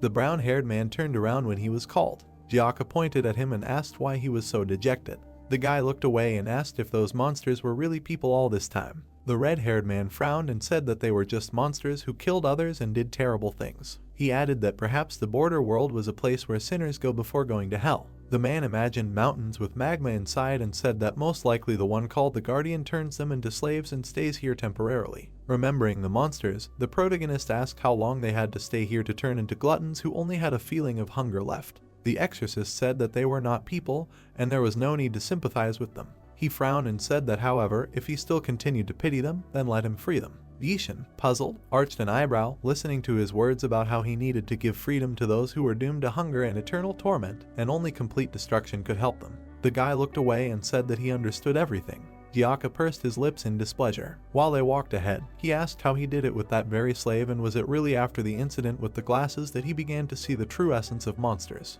The brown-haired man walked a little ahead and said that it was not like that, he just felt some vibrations, but he could not see his body clearly. The man scratched his chin and said that it seemed that he was still not used to using his eyes, and then asked if he needed to learn the technique of contempt. The protagonist stopped and asked if he could ask for something else instead. He turned around and asked if he could learn the techniques that Gyaka uses to fight monsters. The red-haired man looked at him with a surprised look. There was confidence in Yishin's eyes. The man left. Lowering his head, he began to say that a normal person could not. He began to remember the boy's battles. Gyaka smiled nervously. Then he looked at the brown-haired man. The exorcist scratched his cheek and said that in general, it was okay to try. He came closer and added that if he wanted to learn from him, he should not call him Mr. Gyaka. The protagonist asked what to call him then. The redhead pointed and said of course. Suddenly his eyes widened. He put his hand on his comrade's shoulder and told him to forget it. He didn't do that. The man perked up when someone said that, which meant it was true. The man was standing on a hill and asking if they were the ones making the noise. He demanded to know what they were doing in this place. The group perked up and started asking who he was. In front of them was a man with a blindfold. Gyaka frowned and asked if he was the guardian of the empty gate. The man jumped down and said that he was his valet, and it would be good for them not to mention him without reason. Looking at the endless mountains, he said that from the moment they came to this world, the threads of their lives were in his hands, and if they violated the rules of the border world, they would become slaves. The protagonist looked at him and said that they came here to go to the world of monsters, and if he opened the gate for them, they would hurry up and leave this world. Gyaka perked up when he heard that this world was not a place where humans were allowed to be, and then asked why they were asking for the gate to be opened. He glared at Toad. Toad smiled nervously when he was told that this was not like what he had said before. The man raised his hand and said that he was Toad, who was listening to Mr. Gomok. With a nervous smile on his face, he said that for some reason he needed to enter the monster world with these people, and then asked if he could help them. The valet was silent, thinking about how Gomok was like a servant of his master. He was told that if things went this way, he would be in trouble. Looking at the rocks, the servant said that the only way out of this world was through the checkpoint, but he was not sure if the guardian allowed them to go through the gate. Toad folded his hands and asked what the wisest thing to do then. The man raised his hand and said that he could offer them something. Light began to emanate from his hand. Then a portal appeared. Pointing at it, the valet said that this was the human world. He asked how about returning to the human world before the elder found out everything. He frowned and said that without his permission, he had no right to leave even an ant alive. Toad smiled nervously and thanked him. The guys behind stood silently. The man approached the portal and began calling the others. He gritted his teeth and said that on a full moon, a door to the monster world appears in the human world, and it would be easier for them to wait than to die here. Hongyeon watched everything, thinking that it was somehow strange. Looking at the others, she mentally noted that she thought they felt the same way. Toad opened his mouth wide and shouted that if they were not going, he would go alone, and then wished for them to stay here forever. Gyaka, frowning, loudly asked him to wait. The man stuck his hand in the portal and said that he did not want to. An electric discharge ran through his hand. A glowing brand began to appear on it. The protagonist pulled him away from the portal. Blue lightning bolts came from Toad. The brand on Yishin's hand froze. The valet immediately perked up. The guy threw the servant away. He raised his head. His face darkened, and he wondered what just happened. The red-haired man clenched his teeth in anger. Looking at the servant, he loudly asked if he was trying to deceive them. The portal began to close, and the man said that he was sorry that he caught only one stupid toad. Toad perked up and indignantly asked if he had said earlier that he would send them to the human world. The valet looked at him and said that he had already told him about the rules of this world, noting that anyone who violated them would become a slave. The brown-haired man pursed his lips in anger. Looking at the man, he realized that he was not going to leave them alive. The servant said that he was sorry that the simplest method did not work on them. The amulet on his hand began to shine. Monsters began to appear from everywhere. They were descending from the mountains. The man waved his hand and said that although it was a little annoying, he had no choice but to solve everything by force. The squad was caught in shock. Slaves passed by the servant, and he said that this was their food and they should eat everything to the bones. The monsters dug up their mouths. The protagonist looked at them in shock. He saw people inside the monsters. Ishin dodged when the slave's body flew up. Gyaka chopped the monsters. He frowned and asked his friend to come to his senses, after which he asked if he really saw people in them again. Looking at the crawling pieces of body, the red-haired one said that if it bothered him, then let him just not look, but think about why he came here. The brown-haired one clenched his teeth tightly. A monster was flying at the man while he asked him if he had forgotten. The guy attacked him, stopping. He replied that he had not forgotten and asked to tell him what to do next. The exorcist was surprised when he was asked how he should fight. He smiled and said that he had already thought that he was giving up. He chained the monster and exclaimed that the mantra was quite effective on them, and even though he was a beginner, he could do it by simply repeating it. Gyaka, with a gloomy expression, began to recite the mantra. The protagonist repeated it with a detached look. The red-haired man frowned and continued to recite. Ishin looked at him and said the same thing. The man swung his whip, reciting the last part. The whip tore off the monster's head. The servant perked up. Looking at the people, he mentally noted that he thought they were exorcists, and then wondered why they had come with such force. He looked at Ishin. The man gritted his teeth, thinking about his hand. Remembering the emblem, he thought that it was definitely a brand, and then mentally asked if it could be placed outside the borderland too. Hongyeon looked at the blonde woman and asked if she could gather energy again like she had just recently. Shia looked ahead, saying that she would be able to gather such an amount of energy only after time had passed, because it was infinite. Toad trembled while she said that Gyaka could only help now. She asked him what was wrong. The man turned to her and shouted that he was hungry. The girl kicked him in the face, asking if he had gone crazy. The servant flew to the side. Raising his head, he asked what he did. The pink-haired girl on the puppy came forward and asked what was wrong. Seeing the glowing brand on his hand, the blonde said that there was a feeling, bullets, it controls him. The princess, looking at him, said that most likely such a strong brand should be forbidden, and then asked how he uses it. At this time, the brown-haired man cut the monster. He looked at the monsters, saying that simply learning the mantra is not enough. The protagonist clenched his teeth tightly and asked if this is strange. He looked at the slave on the ground and mentally asked if this was the price for the crime they had committed. He thought that if they left things as they were, they might hurt innocent people too. While his comrade was fighting the others, Ishin thought about how they were attacking others without any reason and ended up committing more sins. He remembered what the servant had said about how if they broke the system, they would become enemies. He thought that they would become sinners too. Looking at the monsters, he wondered if they really made them like this for the sake of atonement. Then he remembered what Gyaka had said about how if he still felt sorry for them, he should just free them from their eternal hunger and pain. Walking away from the monsters, the brown-haired man wondered how he could do that. While the slaves were running towards him, he thought about how it wouldn't work just by chanting the mantra. He rushed ahead and started chanting it. The slave blocked his blow with his hand. Then he grabbed the light swords. Then the monster grabbed the protagonist by the face. Gyaka noticed this. He ran, shouting that it was dangerous. His way was blocked by a monster. Having stopped, Muslina began to call Shia and the princess. They rushed forward, shouting that they understood everything. Toad appeared in front of the girl, saying that he was hungry. She tried to push him away from herself. The monster's hand held Ishin by the face. He stretched his huge mouth. The guy's eyes widened. The valet clenched his teeth in confusion. The amulet on his hand vibrated. Grinning, he asked if this was really. The monster continued to reach for the brown-haired man. Suddenly, he saw a bright light. The brand on his hand was glowing. Gyaka, holding the monster, looked at it in surprise. Shia, fighting off Toad, also turned around. The brand was shining brighter and brighter. The protagonist looked at it. He remembered the woman's face, who said that she hoped this would help him.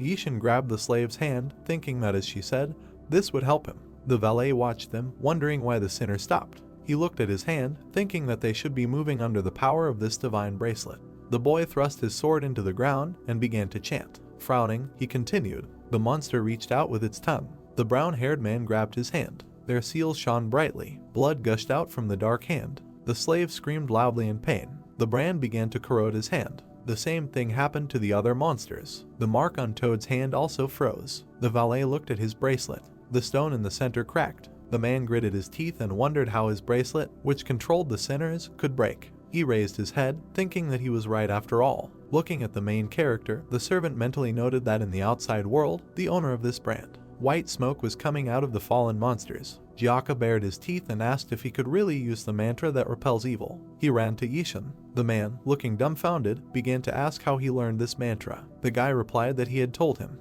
The redhead asked if he had really remembered it the first time, and then noted that in any case, it shouldn't work after one repetition. He pointed his finger and said that first you need to learn the rule of the seal of 9 signs, after which, using this power, you need to strengthen your external sparkling energy, get rid of the negative, achieve complete enlightenment, and they both froze. The exorcist narrowed his eyes. Looking at the brown-haired man, he asked if it turned out that the mantra that repels evil could exist without all this. She gritted her teeth, noting that it was not for nothing that her comrade called him suspicious. Toad showed a burning hand and asked to save him and put it out. The girl took a picture of him. When she waved her hand, he flew to the side. The man landed at the feet of the valet. He picked up the window with the bracelet and said that it seemed that this was not the best place to end their conversation. He created a portal. Then the servant grabbed Toad. While pulling him into the portal, the valet said that if they wanted him, they should come to the control gate. Gyaka jumped up and cursed when they were told that in any case, they could not get out of here without going through it. Approaching the portal, he demanded that the people stop. The red-haired man darkened. Toad was reaching out of the portal. The man extended his hand in response. Then the portal immediately closed. Shia grabbed her head, saying that they should not have lost him. The exorcist touched his chin with his finger and said that it seemed like there was some kind of pillar in this portal, but they definitely would not be able to find him by the pillar. The brown-haired man lowered his eyes. He reached into his pocket, saying that there might be one way. The comrade looked at him and asked what he was talking about. Seeing the blue bead in his fingers, he asked if this was the one Jinlang gave them. The protagonist answered affirmatively, noting that he gave it and said. Yishin remembered holding the bead, asking if it could track monsters. He was told that even that exorcist could do it. The brunette stood in front of him and said that on the way to the world of monsters, they would encounter more than just monsters, and although he could not say what kind of creatures they were. The guy looked at the object, listening to the words that it would help when they met him, and it would be something like insurance. Jinlang smiled and said that this was all he could help with for now, and then wished for them to return safe and sound. Gyaka raised an eyebrow in confusion and asked if it meant that it could track creatures, but monsters. He frowned when his comrade told him that Mr. Nine-Tailed Fox had told him so. The man noted that his name was Jinlang. The protagonist wondered how he was supposed to know his name. Hongyun stood aside and listened to the exorcist's words that, apparently, the brunette was confident in their meeting with the elders of the border. The pink-haired girl lowered her eyes and mentally noted that it turns out that he knew that they would meet them, and he knew that they would not be hospitable towards them. She raised her head and asked about sleep what he was even thinking about. The bead lit up. Seeing a white light, Yishin said that it looked like a thread. The light thread flew to the sides, and they realized that it would show them the way. The road led to the top of the mountain. There were high mountains everywhere. A sound was heard from a large mountain. The girl threw her hand on the ledge. Shia tried to get up, saying that these people were completely crazy, and then asked if there really would be a door there. They extended their hand to her. The guy sat on one knee and asked if it was hard for her. The blonde apologized. She looked at her palm. The brown-haired man asked her to grab it with a sad expression. Shia was embarrassed and frowned. Climbing up on her own, she said that she was partly to blame for the loss, so there was no need to pay attention to her. They turned around at the joyful cry. Gyaka was waving at them from the top of the mountain and saying that he found it up here. The thread led to a stone pillar, and the girl asked if he really saw it. The exorcist answered that he was sure of it. Looking at the pillar, he said that if the bead was not mistaken, then that man definitely came here. The red-haired man grinned and said that at least that Fox did not lie. Shia came closer and said that now it was just a piece of stone, and then asked about the way to open it. Hongyun thought about it. The guys turned around when she asked if the brand was the way. The princess sat on the puppy and said that those creatures did not react to the brand. The brown-haired man frowned. He extended his hand to the pole. It glowed blue. Gyaka gritted his teeth and said that he was no longer surprised by anything. The protagonist turned around and said that he would go first. He went ahead. The red-haired man turned around and asked Shia to go faster and not get lost on the way. The girl held Hongyun and Belly, saying that if he stood in his way, she would crush him. The man went inside. Then the fair-haired one did the same. The portal glowed blue. Then it began to go out. Stones fell on its sides. Shia landed on the floor. She closed her eyes, saying that the light was blinding her eyes. Opening them, she asked her comrade why it was so light here. The girl froze. She began to look around. Looking down, she asked where everyone went. Seeing her empty hands, the fair-haired girl asked where Hongyeon and Belly were. Looking to the side, she asked what happened. A voice called her. She had turned around in surprise. A woman was standing in front of her. The girl's eyes widened. The little girl called her mother in confusion. The brown-haired boy was sleeping while he was being called loudly. He opened his eyes slightly, and they asked him how long he would sleep. Gyaka frowned and asked where he was. A girl came up to him and asked if he really had a dream. His eyes widened. Looking at the girl with a bucket, he called Jiang. The princess stroked the dog, saying that it was very strange because they definitely went in together, but there were only 2 of them left. She asked what kind of place was this. The pink-haired girl turned around when someone said that in the air you will meet a monster and a guardian spirit traveling with people. The girl and Belly raised their eyes. In front of them was an old man with a long beard. Hongyeon gritted her teeth, thinking about his words. Looking at the man, she guessed that he was the elder of the border world. After asking the question and hearing that it was so, the pink-haired girl frowned. She pointed the revolver, asking where he sent her companions. The man with an indifferent look answered that he remembered taking his exams. The valet approached him and explained that according to the rules, people are not allowed to enter the border world at all, but the elder can bypass the law and decide their fate himself.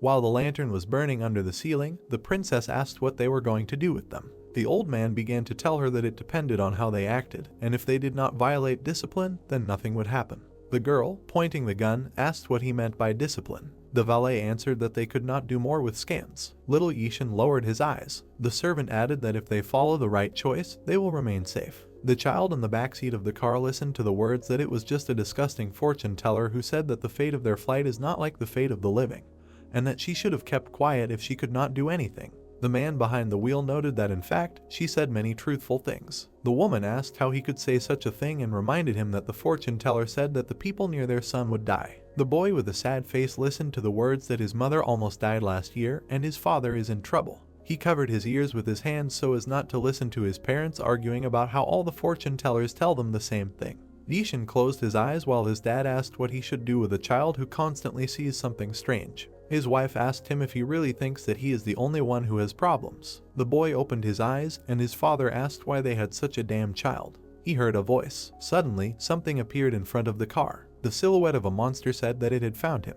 A moment later, a blow was heard. A child was sitting on his knees. A man approached him in the altar. The woman in glasses smiled and greeted him. While a large lantern stood under the ceiling, the girl asked what would happen to them. Pointing a revolver, she asked what would happen if they could not pass the exam. Looking at her, the man answered that everything they would encounter there would also affect their state of mind. He said that if the heart dies, even the living will become dead, and if they wish to stay there forever, then so be it. Hongyeon, with a gun in her hands, asked why he dared to dispose of their lives and demanded that they be pulled out right now. The old man waved his hand, saying that as soon as the exam began, the point of no return was left behind, and canvases with images of people lit up in front. The girl and the man froze. The elder, still holding the hand, said that he was going to give them another test. The princess looked at the painting in shock. Seeing a man on it, she asked if it was really a big man. Seeing a little girl next, she asked if everyone had appeared inside these paintings. The old man pointed his finger and said that there was about half an hour left.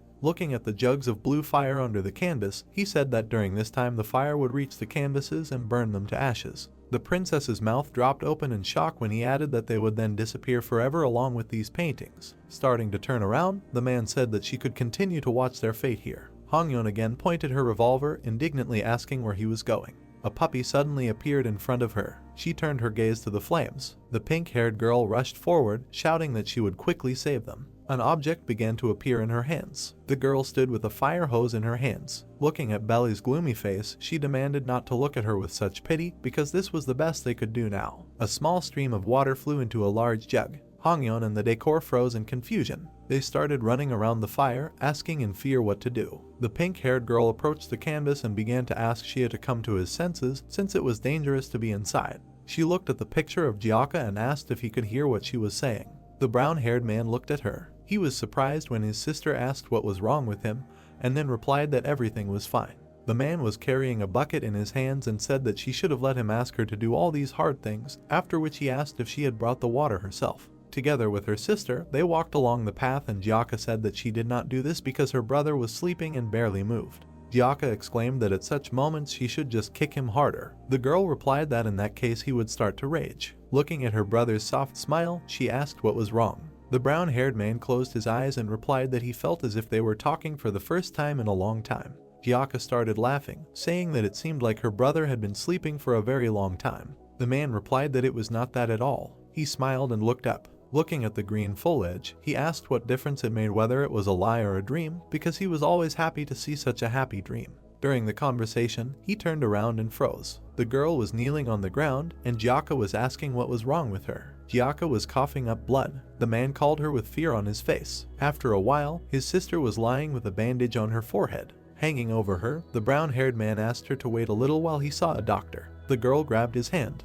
Raising herself, she began to ask him not to leave because she was scared. Gyaka saw his sister's tear-stained face. Tears began to well up in his eyes too. He let go of her hand and exclaimed that she would be able to survive. Heading towards the exit, the man said loudly that he would bring a doctor here. Gyaka continued to cry, asking him to stay. The brown-haired man left the yard. An indignant voice rang out in the night, asking why he had to drag himself up the mountain at such a time. Gyaka exclaimed that his younger sister was dying. As he walked along the road, the man replied that he had been told before that his sister's illness could not be cured. The man ordered him to be quiet, otherwise he would break his back. He ran forward, and the doctor behind him asked him to be a little slower. The brown-haired man smiled and shouted to his sister that he had brought a doctor. At his house, he saw a bloody trail. The floor near the door of the house was destroyed and stained with blood. Gyaka clenched his teeth, and the doctor asked in fear where the blood came from and did a wild animal get in here. Calling for the girl, the man ran inside. He saw a bloody hand. The brown-haired man froze, looking at the body. His eyes widened in shock. He shouted his sister's name loudly. Then, seeing a faint light, he heard a voice. When he opened his eyes, Gyaka was telling him to get up quickly because the sun had already risen. Gyaka jumped up in shock. Looking at him with frightened eyes, he asked if it was all a dream. He saw his sister smiling. At this time, the child was hugging his mother. The woman stroked her daughter's head while she asked if she had completely recovered. She answered that she had. The girl jumped back and asked if it meant that she did not need to go to prayers anymore. The woman smiled and confirmed, saying that she would not let her go anywhere anymore. Looking at the window on the concrete wall, she asked if it had been difficult for her lately. Hugging her child, the mother said that she would always be with her now. She smiled softly and asked if it was true that she made many wishes every day. Shia listened with surprised eyes as her mother listed off that she wanted to go to an amusement park, eat cotton candy, cook, and go on a picnic. The girl became sad as she listened as she continued that she wanted to take a bath together, listen to a book until she fell asleep. The woman asked if it was true that she herself wanted to do this. She stroked her daughter's head and said that from now on they could do everything she dreamed of, and then asked if she was happy. The girl smiled and nodded.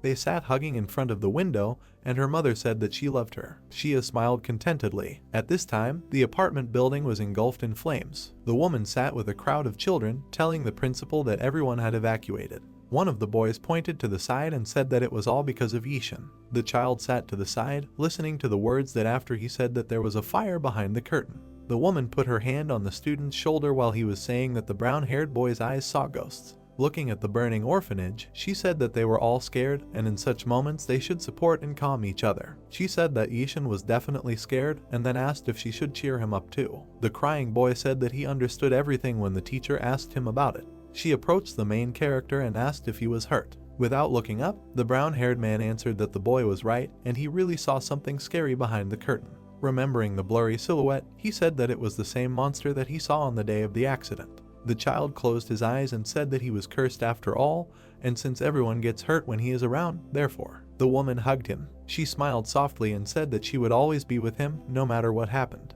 Yishin looked puzzled as she said that she was very glad that he was okay. Tears welled up in his eyes. Seeing the burning corner of the painting, the girl exclaimed that they were in trouble. Hongyun pumped water for the fire hose, shouting that although they could stop the fire from getting the scroll for a while, they would not be able to put it out. Looking at the other paintings, the princess added that they only had 3 scrolls. With a shocked expression on her face, she asked what they should do. Belly frowned. He growled, standing with the fire hose in his teeth. The valet walked with the elder down the hall, saying that he wanted to ask him something. Walking behind him, he asked why they were burned if these people could not pass the test and would remain inside the paintings forever. The old man, without turning to him, replied that it was just a backup, adding that the brand of the man he was talking about. Introducing the main character, he said that he was worried about him, and for some reason he had a feeling that he would not be able to be sealed so easily. Moving around the high temple, the man said that if he still passed this test, darkened, he said that he would have to personally check who he was. The puppy stood with a fire hose near the jug. The hose fell to the floor. Looking at her friend, Hongyun asked what happened. The dog jumped on the jug. The princess, with a shocked look, began to ask him what he was doing. Watching Belly hit the jug with his head, she asked him to stop because he would get hurt. The puppy's eyes lit up. He hit the jug with all his might. The dog knocked him to the floor. The pink-haired girl asked in surprise, could he really have brought down the flaming grail? She ran up to the puppy, exclaiming that he had barely even fully recovered his energy. Hongyun hugged the dog, asking, did he really want to die for them all? She saw the flames flowing out. The blue stream of flame rushed forward. The girl and the dog jumped up in fear, asking, why did the fire start to spread? Looking at the green trees, Jiaka asked her brother what was he thinking about. Jiaka looked at his sister and replied, nothing like that. He looked down and said it was very strange and that he felt like this had happened to him before. The girl with blood at her mouth was lying in bed. The man with a frightened look exclaimed that he would call a doctor right away. He ran into the night forest. Gritting his teeth, the brown-haired man asked his sister to wait a little because he could not lose her again. Frozen with tears in his eyes, he realized that he was speaking again. Jiaka stopped in the middle of the forest. Hanging his head, he asked himself how many times he was running like this. After a while, he saw a destroyed entrance to a house. The man froze at the entrance. Running inside, he loudly called out to his sister. His eyes widened. A horde of monsters gathered around Jiaka, asking if he really came back for nothing this time. The brown-haired man, with shock on his face, loudly called out to his sister. The girl cried, calling him back. Jiaka grabbed a wooden beam and told the monsters to get away from it right now. When he swung, the monster told him that he didn't have to try, because this child would die anyway. The brown-haired man froze and asked him again. The monster, holding Jiaka, said that they had an agreement with their parents that if they had children, they would come and eat one of them. Holding a wooden stick, the man listened to his words that this would be payment for what his parents stole, so he could not stop them on his own. A sword was stuck in the floor in front of him, and the monster said that if his sister's life was so dear to him, then let him give his own instead, because they did not care who it was. The girl trembled and called for her brother. Jiaka clenched his teeth tightly and asked how he could believe the words of the monster. The creature looked at him puzzled. Opening its mouth, it said that they did not care at all. The brown-haired man saw splashes of blood. Tears ran down his cheeks while he called for Jiaka. Then he opened his eyes slightly, hearing her voice. The girl smiled widely. The man sat up. Tears welled up in his eyes. Shia looked at the floor, hearing loud shouts. The man waved his hand and told everyone to watch carefully. He leaned over and asked her to hurry because she had promised to help for her mother. Spreading his hand over the weakened man, the man shouted that a miracle was about to happen for their brother. The girl looked at him with an empty gaze. She stretched out her hand. When the man was lifted into the air, everyone began to rejoice. The crying people shouted that it was a miracle. Then the door opened. A child entered the room. A woman was sitting on a chair, asking if she had already arrived. Shia knelt down on her knees, reminding her that her mother had said that she would not have to pray anymore, and then asked if she had not recovered yet. Her mother smiled. She hugged her daughter and called her beautiful. Closing her eyes, she said that she remembered all her wishes. The girl's eyes widened as the woman began to list them again. She looked sad, but her mother said that they would definitely do it. Shia smiled. She closed her eyes and agreed with her. The woman opened the door and asked the boy if he was hiding here again. The child, burying his face in his knees, said that every time he saw something strange, someone would definitely get hurt. The teacher pursed her lips. Looking at the student, she said that if he did not want to see it, he could just take off his glasses. The protagonist's eyes widened. He looked at the teacher in surprise. She smiled and said that she meant those he saw through the glasses. Ishan raised an eyebrow in confusion. Raising his hand to his face, he began to persuade her that he did not wear. Red glasses appeared on his face. The woman smiled and said that he should not blame himself for not being able to stop them, and if he did not want to look at what was behind the glasses, he should just take them off. The shocked boy grabbed the temples. He froze when he was asked if he was really going to escape. A man appeared behind him.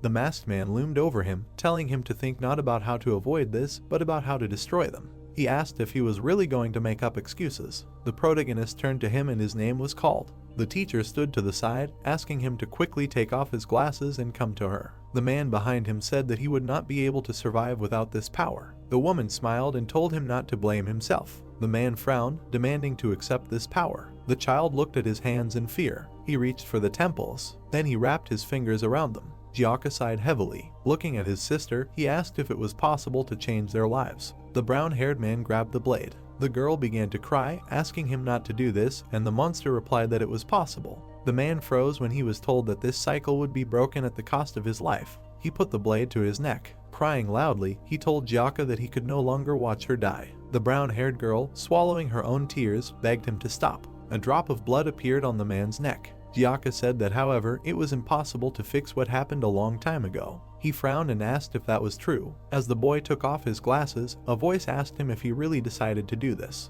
His eyes widened when the girl behind him began to say that none of these options would lead him to what he wanted. A red-haired girl passed by. Ishin turned to look at her. There he saw Sachin. Butterfly wings appeared behind her. The child looked at her with a shocked look. The brown-haired girl smiled and said that she would wait for him. The protagonist's eyes widened. He pursed his lips. The adult Ishin with glasses agreed with her. Gyaka recited the mantra. The brand on the protagonist's hand began to glow. At the same time, Hongyeon and Belly were running around the flames. The girl grabbed her head, asking what they should do with it. Suddenly they saw a bright light. The canvases began to shine. Gyaka and Ishin were coming out of them. The elder perked up. He stopped and said that he was leaving. They had passed the exam. The man stepped into the blue flames and screamed. The shocked exorcist began to ask where they were and what kind of mess was going on here. The guy froze, hearing a familiar voice that told them that this was all the elders doing. The pink-haired girl approached them and told them that they were locked in the scrolls and forced to pass the test. The red-haired man gritted his teeth and asked what she was talking about. He turned around. On the canvas, he saw an image of his sister with monsters. His eyes widened. He remembered her tear-stained face. Gyaka bared his teeth. He grabbed the scroll. Then he threw it straight into the fire. The princess, shielding herself from the smoke, listened to his words about the elder. The man froze with a grin. Frowning, he angrily asked where he was. The protagonist looked at the burning scroll in fear. It was his teacher. Because of this, his gaze became sad. Hongyeon stepped forward and shouted that now was not the time for this. The guys looked at her when she told them that Shia had not come out yet. The exorcist began to try to extinguish the canvas with his hands, asking why this fire was not going out. The girl exclaimed that he should be more careful, since the elder said that damaging the scroll could endanger the person inside. Looking at the canvas, the red-haired man began to shout, ordering his friend to quickly come out. His eyes widened when he asked if she could hear him. Seeing a woman with a child on the canvas, Gyaka asked why she was here. Ishin came up to him and asked who it was. The man said with shock in his eyes that he now understood what was meant by the test. Looking at the drawing, he said that perhaps she would not come out of there because he had never seen her so happy. The princess was pumping water at this time, asking what they should do then if the scroll was still burning. The protagonist frowned. He looked at his comrade and exclaimed that he would try. The guy darkened, saying that he had once already taken someone out of a similar scroll. Looking at the sea, the girl exclaimed in admiration. She pointed to the water and said that she had only seen this in books. Mom called her to eat. Looking at the food in the boxes, Shia said that it was very delicious, but that the woman replied that everything was delicious because they did it all together, and then asked what they were going to do next. The blonde raised her fist, saying that they were going to wash themselves. A hand began to appear in the sky as she said that they should continue reading the book until they fall asleep.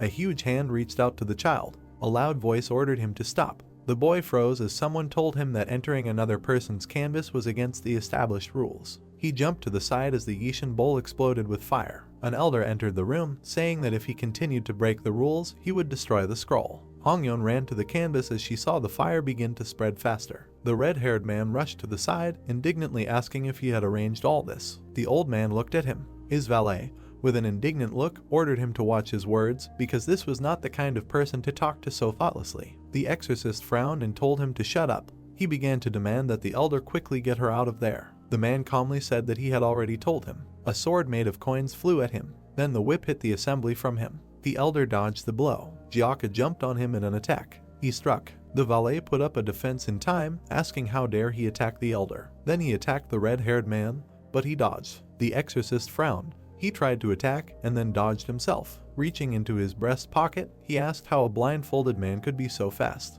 Gyaka released the amulets. However, they began to fall, reaching the valet. He curled his lips and said that exorcism does not work on him. The protagonist rushed forward, shouting that he will help. The red-haired man looked at him and ordered him not to be distracted and take care of Shia. At this time, Hongyeon was pumping water, exclaiming that this flame is too strong. Belly froze. He abruptly stuck his muzzle into the barrel of water. The dog began to roll on the floor, putting out the flames. The brown-haired man looked at them while the princess asked the spirit to stop, because he had done enough. The boy extended his hand, saying that he would try again. He was grabbed. The elder looked at him. Gloomy, he asked the protagonist who he really was. Yishin tried to pull his hand away. Squeezing it harder, the old man asked who left him this brand. The brown-haired man bit his teeth, demanding to let go. The man continued to look at him, telling him to answer the question, because if he resisted, the boy screamed again, asking to let him go. The brand on his hand glowed. Because of this, the old man immediately jumped back. Gritting his teeth, he muttered that this was not a brand of the heavenly world. Grasping his hand, the protagonist listened to his words about how he saw such a mark, and that before there were people using a different power, and they passed from the heavenly world to the human world, and from there to the world of monsters, and they also destroyed the universal balance. The old man waved his hand, saying that he thought they had been exterminated long ago. A spear began to appear in his hand, while he noted that he did not think he would encounter the remains of these parasites here. The man assumed a fighting stance. Putting his palm forward, he said that he would have to chop off both of his hands. A whip of coins grabbed the man's wrist. The valet rushed at his opponent. Gyaka ducked, receiving a blow. Hongyun sat next to the weakened dog, asking for at least someone to come. The elder with the spear approached. The red-haired man turned around, loudly calling for Shia. The canvas with the mother and child was still burning. Looking at this scroll, the exorcist begged his friend, shouting that he would do anything she asked. Dodging another blow, he mentally noted that if he lost her too. The man, looking furious, demanded to hear him. The girl lay with her eyes closed. Leaning on her mother's chest, she said she was a little tired.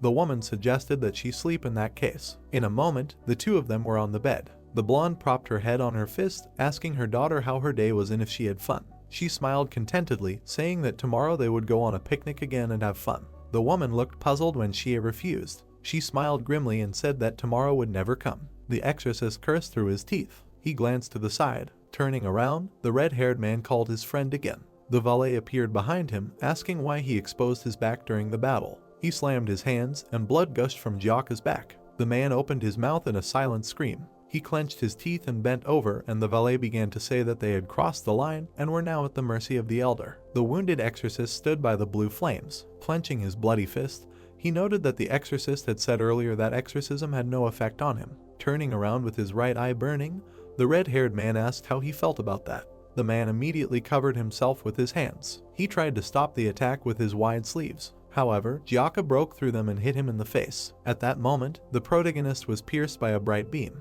He fell to the floor and vomited. The elder stepped on his hand, saying that he should not be hated. He pointed the tip of the spear, saying that grease has nothing to do with the test. The old man perked up. A powerful fist hit his weapon. The attacking Gyaka flew through the air. Because of his blow, the man flew to the side. He tumbled past Hongyeon and Belly. Yishin rose up, talking about his comrade's eye. The red-haired man interrupted, telling him to get Shia while he held off the enemy. He turned around and exclaimed that no one else could do it. The elder appeared behind him, asking if he was able to exit the scroll because of his monster eye. A bright beam hit the exorcist. He rose into the air, and white smoke began to come out of him. The old man hit him several times. The exorcist flew to the floor. The princess and the puppy froze in horror. The protagonist was also dumbfounded. The man sat staring at the wall. He clenched his teeth in shock, thinking that he had opened his monster eye, but it still hit him with such ease. Looking at the elder, he wondered who this old man really was, while the elder said that some small thing wanted to stop them. Pointing the tip of his spear at the brown-haired man, he said that he would finish his job.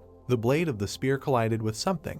It was the protagonist's sword that had pierced the center of the weapon. The elder's expression was puzzled. He frowned and remained silent. Looking at Ishin, the old man began to talk about the brand and merging with the sword. With an indifferent expression, he also spoke about endless misfortune. The woman sat down on the bed and asked her daughter what she was talking about and why there was no tomorrow. The girl began to talk about an amusement park. Her mother was surprised when she said a picnic. Little Shia mentioned reading a book until she fell asleep. The woman's expression darkened when she added that her real mother did not know about it. Looking at the small window in the room, the girl said that it was because she always thought about it alone at night. She recalled how she lay in tears and listed these things. The girl in the past lay on the floor in front of the window, thinking that she hoped to see this at least in a dream, and went over these thoughts before falling asleep. The blonde froze with a surprised face while her daughter asked if she was her dream and had come to fulfill her dream and make her dream happy. The woman with a calm face said that she could truly be in this happy dream if she decided to stay here. Shia lowered her head when her mother said that too, if she woke up, nothing good would happen.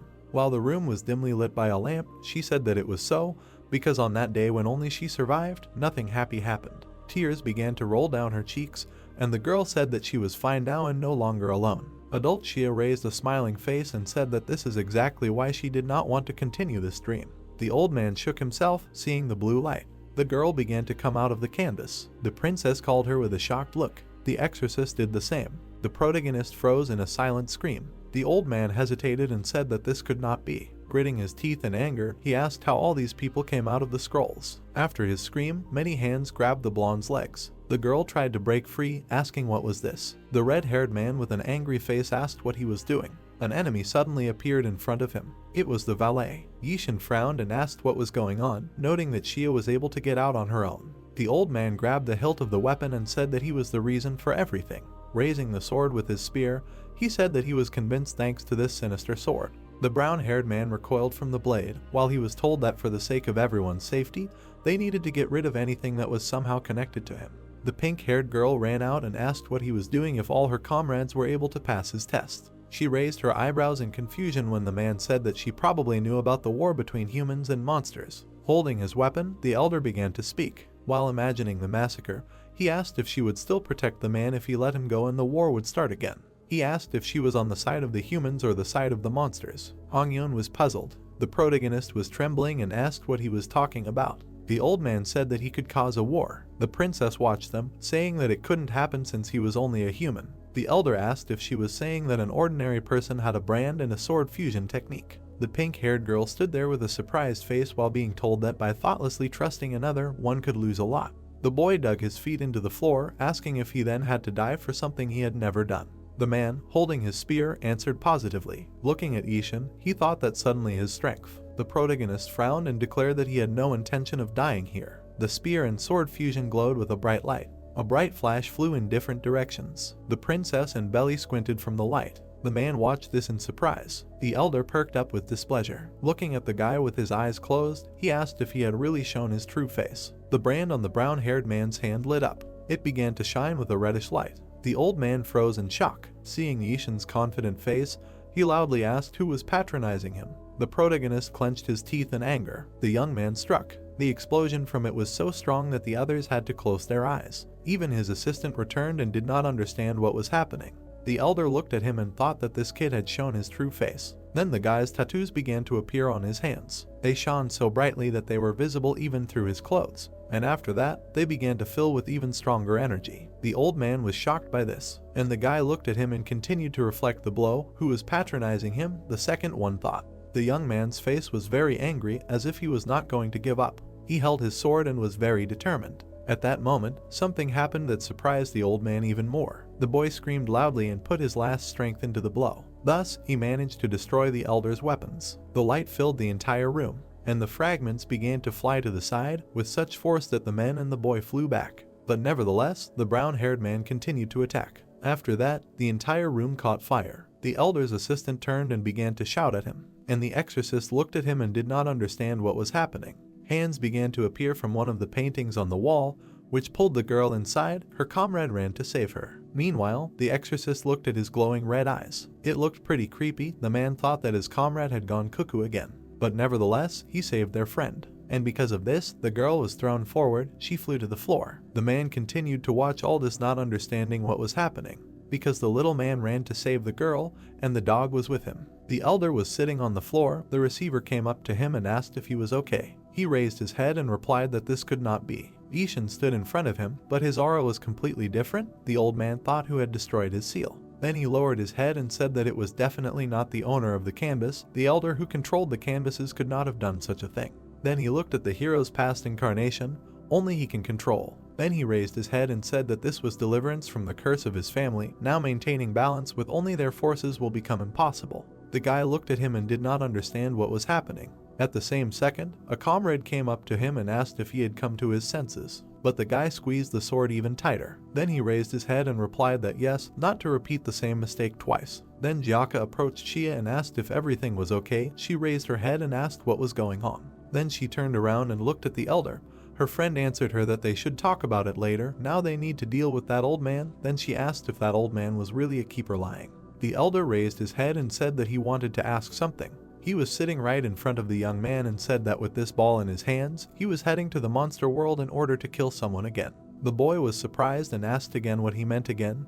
He was not going to kill. The old man did not understand all this time who he was talking to. Then the young man introduced his friend and said that he was going to save. The girl, meanwhile, was in the monster world, looked around, she was standing right at the edge of the cliff, and below was seething lava. She did not think that the terrifying flame was here. Did everything outside the castle really look like this? Then she raised her head, saw the temple, and thought that the monster world was gradually collapsing. After lowering her head, she needed to quickly go to the master where her ashes were, but avoiding the shortcut and the idea here. This path is too narrow and abrupt. Indeed, the girl was standing on the edge, there was no way to even turn around. But if you look up, you can't go there, so there's nothing you can do. This forest was filled with danger and horror. At the same time, there was a man walking there. He looked around and didn't understand where he was. The taxi driver definitely said that he would only need to walk 10 minutes. Suddenly, he saw a temple in the distance. He looked at it and thought that there had never been such a big building in these areas before. He needed to go there and ask for directions. Then he suddenly heard some sounds, and from the bushes they said that it was a man. The monsters were going to start with him if there was no more news. The man was scared when he heard that they had been sent a snack for now. Then he looked up and saw something terrible. The monster said that he was his. No way. A huge monster began to appear from behind the trees, saying that it was necessary to share with everyone. Their appearance was terrifying. They began to divide the legs and arms of the man. Their number increased every second right in front of him. Suddenly one of them pounced on the young man. He began to scream. But nothing could be done. He was torn to pieces, and they said that it was necessary to share with each other. The man's arms and legs flew in different directions. They even shared his head. And the brunette stood below and listened to their quarrels. Someone asked how the other could take all the hands for himself. She looked up and covered her mouth so that even breathing could not be heard while they were arguing. Suddenly his hand flew off the cliff, and it was audible that this was not done on purpose. Someone threw it there by accident.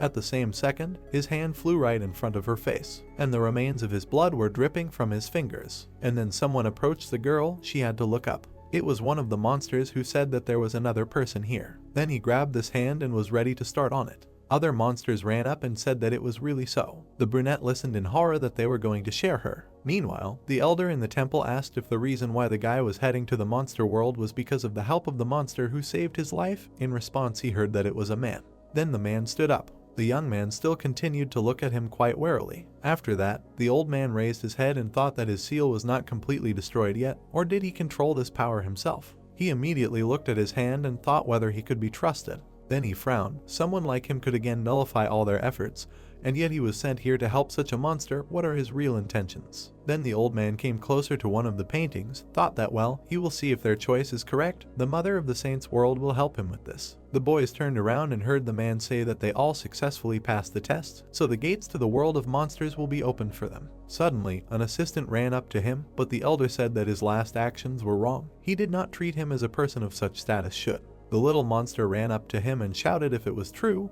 What if he changes his mind again? In response, she heard the old man swear. Then he came closer to the main character and said that the tests of suffering consist of observing the nature of the person himself. It appeared because of those who cause great damage to the world of monsters because of their unfulfilled desires. They stood in a large room. The man said that this was the first time 3 people at once were able to pass it, so he recognizes their resilience and ability to not succumb to fleeting emotions. Then he raised his head and said that the world of monsters is not a place to which people can quickly adapt. The guys listened attentively to him when the old man said that with such abilities, you can die immediately after getting there, so he still doubts whether it is worth sending them. Then the exorcist smiled and said that it was useless to worry. Even if he was killed, he would not die until he finished off the bastard, their leader. The elder asked again in surprise, does this man know the leader? Then he said something that shocked the guys, namely, that coming here was their destiny. After a minute of silence, he said that it was good. Then he raised his head and said that if this is destiny, he thinks he should give them strength. The guy folded his arms and said that there is no need to do this, and I need the help of an old man who almost killed everyone here. After that, a comrade turned to him and said that they could use help. He pointed at him and said that this is the man who was recently going to kill them. Does he really believe him? Then the man came closer and said that he understood their mistrust, but still, he stood and watched as the guys discussed why they were doing this and what came into their heads. The exorcist answered his friend that she was freed later than everyone else, so she didn't know anything, and this man acted very meanly, and the main character offered to listen to what he was offering. The elder just silently looked at them. Then he looked at the puppy and said that apparently this dog is a guardian spirit. It turns out that it has lost a lot of energy. Then she handed them some kind of bead and said that these are beads of the world of light. If you eat it, you will receive power from which even I can become a dragon. The comrades looked at him and did not understand what was happening. Was the old man trying to bribe them? After that, the little man's sting shouted that the droplet should go back. What was he going to do with it? But then the man threw this bead, the dog ate it at the same moment. Then it fell and landed, without even answering the question why he ate it. The girl ran up to him and began to persuade him to spit it out quickly, because he could die. But the puppy raised his head and clearly regained his strength. She did not understand what kind of look it was, such a cheerful look that it was scary. Then a girl ran up to the old man and asked what he had fed the dog. Was he really going to do something strange? But she immediately froze when the man handed her something. In his hand was a pink ribbon. This is what was left of the canvas in which she came in. The girl took this ribbon and remembered that her mother's hair was tied with it. Then she brought it closer and heard that the illusion had become reality. She lowered her eyes when the man said that her affection was not unusually strong. For the first time she saw something like this. Then he presented the canvas and said that this object concentrated the energies of the entire painting. If you continue to carry it with you, someday it will definitely be useful to her. The little girl just stood and looked at all this. Then she turned around and heard her friend say that he first slapped her and now he wants to be friends. The exorcist ran to him and began to shout that it was he who made them get out of soldering the moments they tried to forget, but now he says that he will help. You also need to lie in moderation. Then he frowned and added that those terrible moments that this bastard made her experience again and again, he will never forgive him for anything. But the elder raised his head and said that the canvas was just a place showing part of their memories. Then he introduced the man's sister, where they too were undergoing restructuring and were brought face to face with the abyss, and he himself did not interfere with the memory. If you remember the crying sister, and the director, and the daughter and mother, the memories that you want to forget, or the longing that you want to continue to keep in your memory, the faces that you want to see, they create all this themselves. If they wanted to stay there forever or give up, they would fail this test. The guys listened attentively as the man added that they were able to get out of this torment with the help of their willpower, although he regretted causing them such pain. Then he came closer and said that if these people were so strong that they were able to overcome it, they should not have difficulties in the future, and the objects he gives them now are the best apology for the misdeeds he has committed. The exorcist listened and was very angry. Then the old man turned specifically to him. He came closer and said that he thought he was a pole monster, but he was wrong. He turned out to be a man. The guy was very surprised. Then the man imagined his body. He thinks that he implanted a monster organ quite recklessly. Then he turned away and asked what was the reason for such an incredible thirst for power. The guy just kept silent in response. And then the event surfaced in his memories when he lost the girl who told him that the guy should stop. Then she raised her head and said that the head was impossible to resist. Then the young man lowered his head and said that he did it in order to kill the head of the monsters. In response, he heard that he still does not use the eye of the monsters to the fullest extent, raised his head and asked again why so. The elder did not even turn to him and simply answered that if he does not trust the power, is afraid of being absorbed by it, it is better not to use it at all. And then he said something that surprised the young man even more. If he does not want to listen to his advice, nothing can be done, but he will be calm if he accepts it. Then he picked up the feather and said that it belonged to the Hyo bird, which feeds on monsters and replenishes their energy. Even one feather could help him one day. The man immediately threw the feather aside and said that he did not need it. Did anyone ask him for it? Then his girlfriend came up and said that you can't throw away something that might still be useful. And a friend also came up and said that they were talking about the head. Does the exorcist also know that the head is a monster? He immediately turned around and said why the guy also knows about this. The boy hesitated and said that his girlfriend just mentioned him somehow. And the old man listened attentively and did not understand what was happening. Then he came closer, said her name and asked again if it was true that they were talking about a monster who was supposed to marry the master. People were very surprised by this.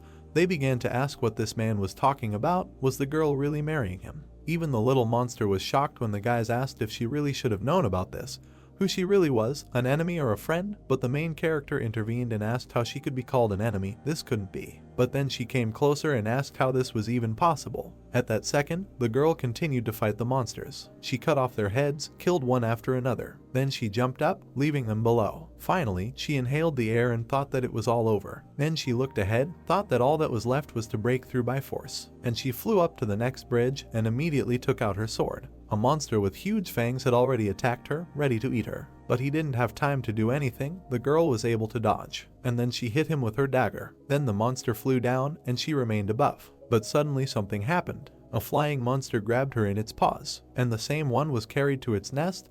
They say that it is food. After that, the huge falcon turned and looked straight at her. But the brunette at that very second cut off his paw with one movement of her hand. She fell down and hit the tree branch. After she landed, it seemed that she remained alive. But her tired and sad eyes said that she had absolutely no strength left. Suddenly, another monster appeared. The brunette looked up and thought what to do, and then she remembered about the ring. She thought that she could not resist all these monsters at the same time. They would continue to pursue her until they stopped taking her for a person. At that moment, a monster came up to her and said that he wanted to eat her. The girl thought that at this rate they would really just devour her. Suddenly, something dawned on her. The monsters also did not understand what was happening at that moment. At that moment, there was no ring on her fingers, and so one of the monsters looked out and asked where the person went. Then he came closer to her and asked why there was a monster instead of him.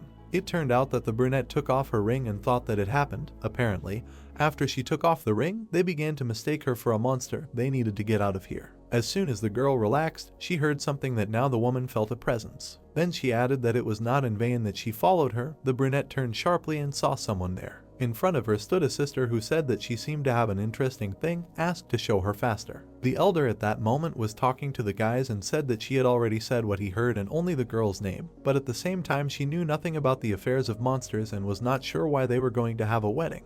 The exorcist came up from behind and said that the old man was being cunning. He could directly feel the weight of his secret. Then they entered the main hall. He said that it was here. Then he came closer and said that there was a door to the world of monsters here. The guys looked around and said that they were expecting fights again. At that very moment, the old man threw them a toad and said that he was returning their guide. The man picked him up and greeted him, who asked to let him go. Then they approached the canvas, asked if the elder would definitely not lie, and in response they heard that he promised them from the height of his status. The puppy immediately ran forward, because the little man ordered him to, and the young man turned around, looked at the canvas and heard that this was a very unusual company. The elder approached him and said that he did not know how the princess of the Lilliputians joined them, but if they ended up on the same side with her, this would become a huge force for them in the world of monsters, because the country of Lilliputians is not only a place where weapons are made well. The guy listened to him and did not understand the meaning yet. Then he looked at the painting and said that he wanted to ask the old man something.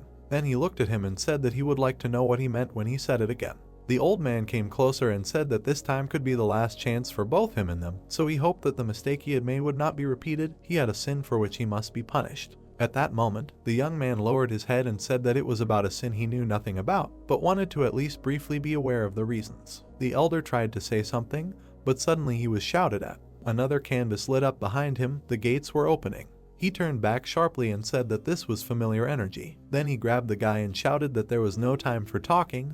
We must quickly enter the scroll. And then he pushed the guy, who asked him to wait because they did not listen to his words. But he no longer cared. He just wanted to push the young man inside. And suddenly a familiar face appeared from the painting. The main character saw this and was very scared, because there was that same face with a lot of eyes. It was the monster that almost killed him as a child. The young man couldn't even move from what he saw. And as soon as he disappeared, they said to the old man in the back that it was amazing that he had calculated the exact time to meet the leader. The man came out and asked who he was seeing off. The boy, when he was being pushed into the painting, asked to wait. But then he fell into the abyss. And while he was flying, he watched the closing portal and thought about his own. In his head there were memories that they had not seen each other for a long time. When he was a baby, he stood in front of someone who came to him too early.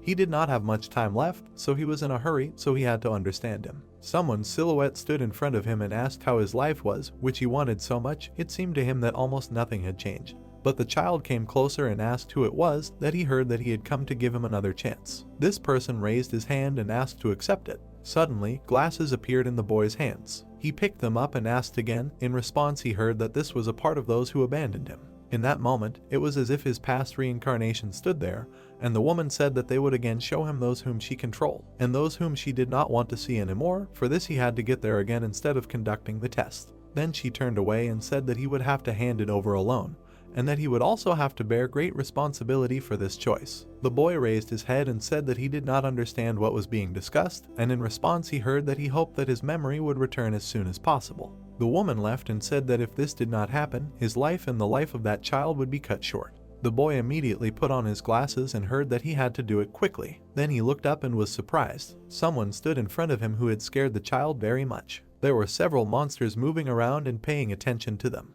But it turned out that they were in the guise of ordinary people, and they began to discuss whether they had really been recognized, whether they had been exposed. Then they immediately transformed into their true form and said that there was no point in hiding now. At that moment, everyone around saw them standing. There were two terrible monsters in front of them. The boy did not understand at all what was happening now, and behind him, he appeared from his past life and asked if the boy wanted to gain power. Then a battle took place in which the child was able to destroy almost all the monsters, and after some time he stood on their corpses. Then he raised his hand and smiled. Then he turned around and was definitely pleased with himself, but in the distance there was something that upset him. His dear teacher was lying there. She looked at him and with tears in her eyes gave her last speech. It turns out that a monster fell on her on the floor who said that the boy killed all his comrades, so he would do the same. The child began to scream very loudly, did not know what to do, and after that he immediately killed this monster, but it was too late. The woman was lying on the ground and said that the boy always thought that everything bad happened because of him.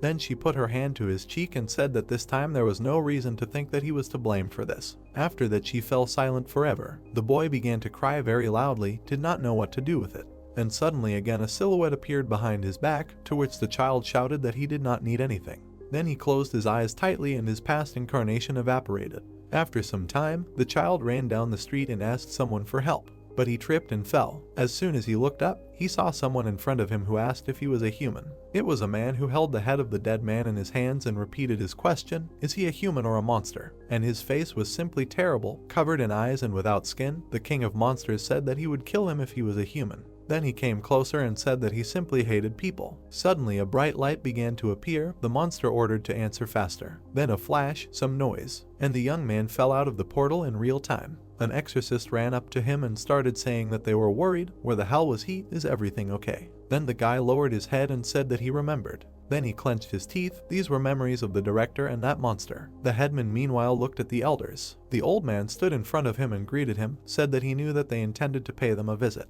He continued to look at him and was silent. Then he came up and said that he heard it was already finished. When the old man raised his hand and said that it was absolutely right, although the amount was not enough to completely restore the world of monsters, but soon the balance would be restored. Then he showed him a huge staircase and said that he sealed it in the deepest place. He also raised his hand and said that his part of the deal was ending. Now we need to return his eyes. The man raised his hand and said that of course. A moment later, he showed his palm, on which there were 2 eyes. The old man leaned against them and the transfer process began.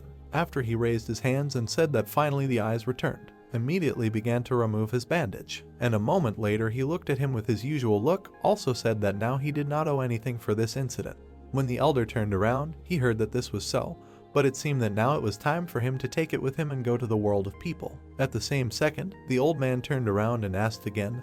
After all, they agreed that it would be transferred to the world of monsters. Then he looked at the canvas and said that this devil beast should be used to maintain balance in the monster world. If you put it in the human world, its energy will come out, and everything around will be destroyed. Then the man turned around and said that from the beginning he was not interested in the useless balance of the monster world. The old man was very surprised by what he heard. They continued to stand in the main room and the king said that only the elder wanted this and it has nothing to do with him. Then he looked at him and added that he only wanted to test what the limit of his power was and what would happen to the world as a result of this test. He does not care if someone interferes with him. He will be ready to cut off the head of even God himself. He stood in front of him and did not know what to answer. Then he raised his head and said that he believed that the head had become more polite, became the successor to the ruler of monsters, but he really does not know when to stop. Then he activated his weapon and said that he will not allow this. He will kill him on this very spot and destroy the devil beast. The assistant also ran up to him and asked him to stop, but the old man was already approaching the king when he said that he needed to understand when to stop, and he was able to parry his blow with literally one movement. At that very second, the old man realized that for some reason the heads were on his peak. The man did not drag it out and began to explain. At that moment, when the elder's eyes started bleeding, the king said that he had given him fake eyes. Then he fell to the ground and began to scream. His assistant ran closer and tried to help, but suddenly he felt hellish pain. Needles flew into his hand. A woman stood in the pose, saying that the inhabitants of the saints' world can also feel pain. Then she came closer, stuck a needle between his eyes and asked him to give her the feeling of pain. Immediately after that, the leader approached the old man. He looked at him and said that he had agreed to cooperate with him, temporarily giving up his eyes for a mistake he had made in the past. As soon as the elder raised his head, the leader added that, considering everything he had done during this time, he would like to leave him alive. But then he raised his hand and said that he was curious about what would happen if he absorbed a saint. What happened next surprised the king, because the old man simply laughed. Then he smiled and said that it was wonderful, confirming that he had known about it in advance. He raised his head and said that it was enough, his role was over, he could do whatever he wanted. And then the absorption process began. Monsters began to appear from nowhere. There were countless of them, screams were heard everywhere. They were getting closer and closer, there were more and more of them. And also different sounds were heard. At that moment, in the world of the bridge, the young man sat down on the ground and heard a question from his comrade. Had he calmed down? The man looked at him and said that it seemed that he also saw something while passing the gate. To the question of whether the exorcist saw something, he answered that everyone saw it, although it was different from those visions from the scroll, but he definitely saw his past. The brown-haired man raised his head and listened to him attentively. Then he stood up and said that now was not the time for this, they needed to quickly head to the world of monsters. A toad was sitting in the background. The girl ordered him to sit still. He looked at them while the boy asked why he was tied up, but in response he heard that he had done his job and could now stay here. The guys came closer and said that this was generally true. Then they introduced the temple, said that they had arrived at the head of the castle. This building was the only one in the forest, brightly illuminating everything around. Meanwhile, in the forest, the sisters were talking to each other. One asked why the other was not answering her. She asked to show the ring. The brunette looked at her and said that she had nothing. Then the sister came closer and said that it was always like this, she lies with an innocent face. They stood right in the middle of the forest and discussed whether one knew, which angered her even more. The grandfather continued to pretend that he believed her lies. Then they introduced the old man and said that he was such a stern man, and so generous only to her. After the woman lowered her head and said that for several centuries they have been offering all efforts to gain his recognition. But the girl came closer and said to wait. She continued to simply talk about the fact that some human soul. But then she closed her eyes and said that it was fine, she could tolerate the fact that her grandfather loved her more, but for what he really could not forgive her, why should she marry the head? The brunette was very surprised when she heard that if it were not for her, her sister would have become a bride. Then she began to approach her, screaming that if it were not for her, she could have become the empress of the world of monsters. The woman turned into a huge snake and said that her grandfather ordered to bring her to the altar. Well, what if she suddenly dies? Then she came closer and looked straight at her. The woman frowned and said that then perhaps he would allow her to marry the master. At the same time, in the castle, the guy picked up the bead. He looked to the side and said that the light points outside the castle. His friend said that it turns out that his girlfriend is not inside. What is this old man up to? The main character thought about it and said that we should hope that nothing happened. Then a small monster ran up and said that we should be careful. The monster world is not as safe as theirs, the human one, and outside the castle it is even worse. The guy turned and looked at her. Ignoring the baby, he asked his friend if they would go with him. In response, he heard that it was clear. Then they picked up the baby, who asked to let go. But the exorcist did not listen and put her in his hood. He turned and said that now they can move faster, so you need to hold on tight. Her travel conditions will be better than those of a droplet.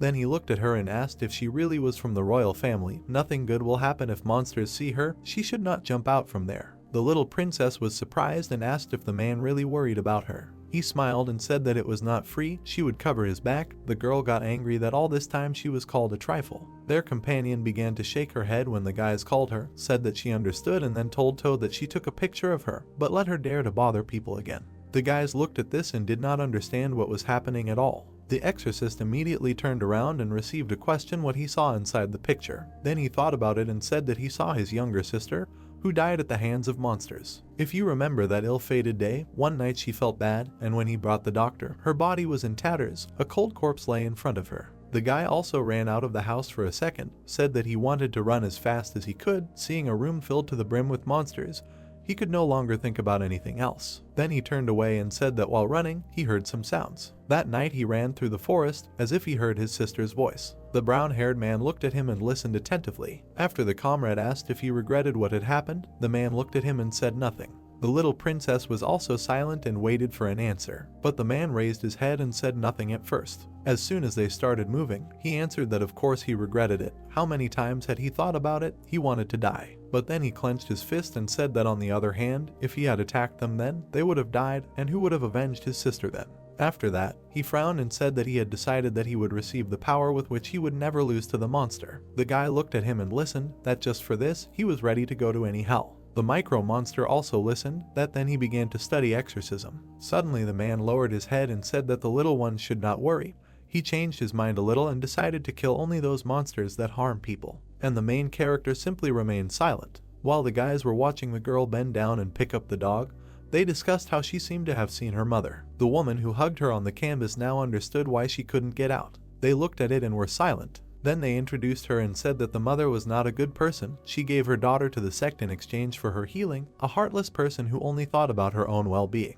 The guy raised his head and asked again. If you imagine a picture, he said that he wouldn't even think about it because she looked very kind and smiling there. When the girl turned around, the man said that most likely it was just the image she wanted to see. At that moment, the ribbon on her hand caught fire. The girl looked at it and thought about her own. Then the man turned and looked at his comrade. Then he asked what the newcomer saw there. He was a little confused. Then he lowered his eyes, and he introduced his director along with his past incarnation and replied that he had to choose between a monstrous force that could save him, but seriously harm those around him, and someone he missed very much. Then the exorcist was surprised and asked who the guy chose. He looked away and said no one, maybe he was just worried about endless repetitions. They continued to stand in the corridor, but there was one but. The young man introduced the brunette and said that he heard her voice. And then he added that if you think about it, then she had already saved his life twice. In response, the man looked at him and simply remained silent. And then he said something that shocked the guy. Maybe after all he almost died because of her, twice. The brown-haired man turned and shouted, well, the comrade replied that we should call a spade a spade.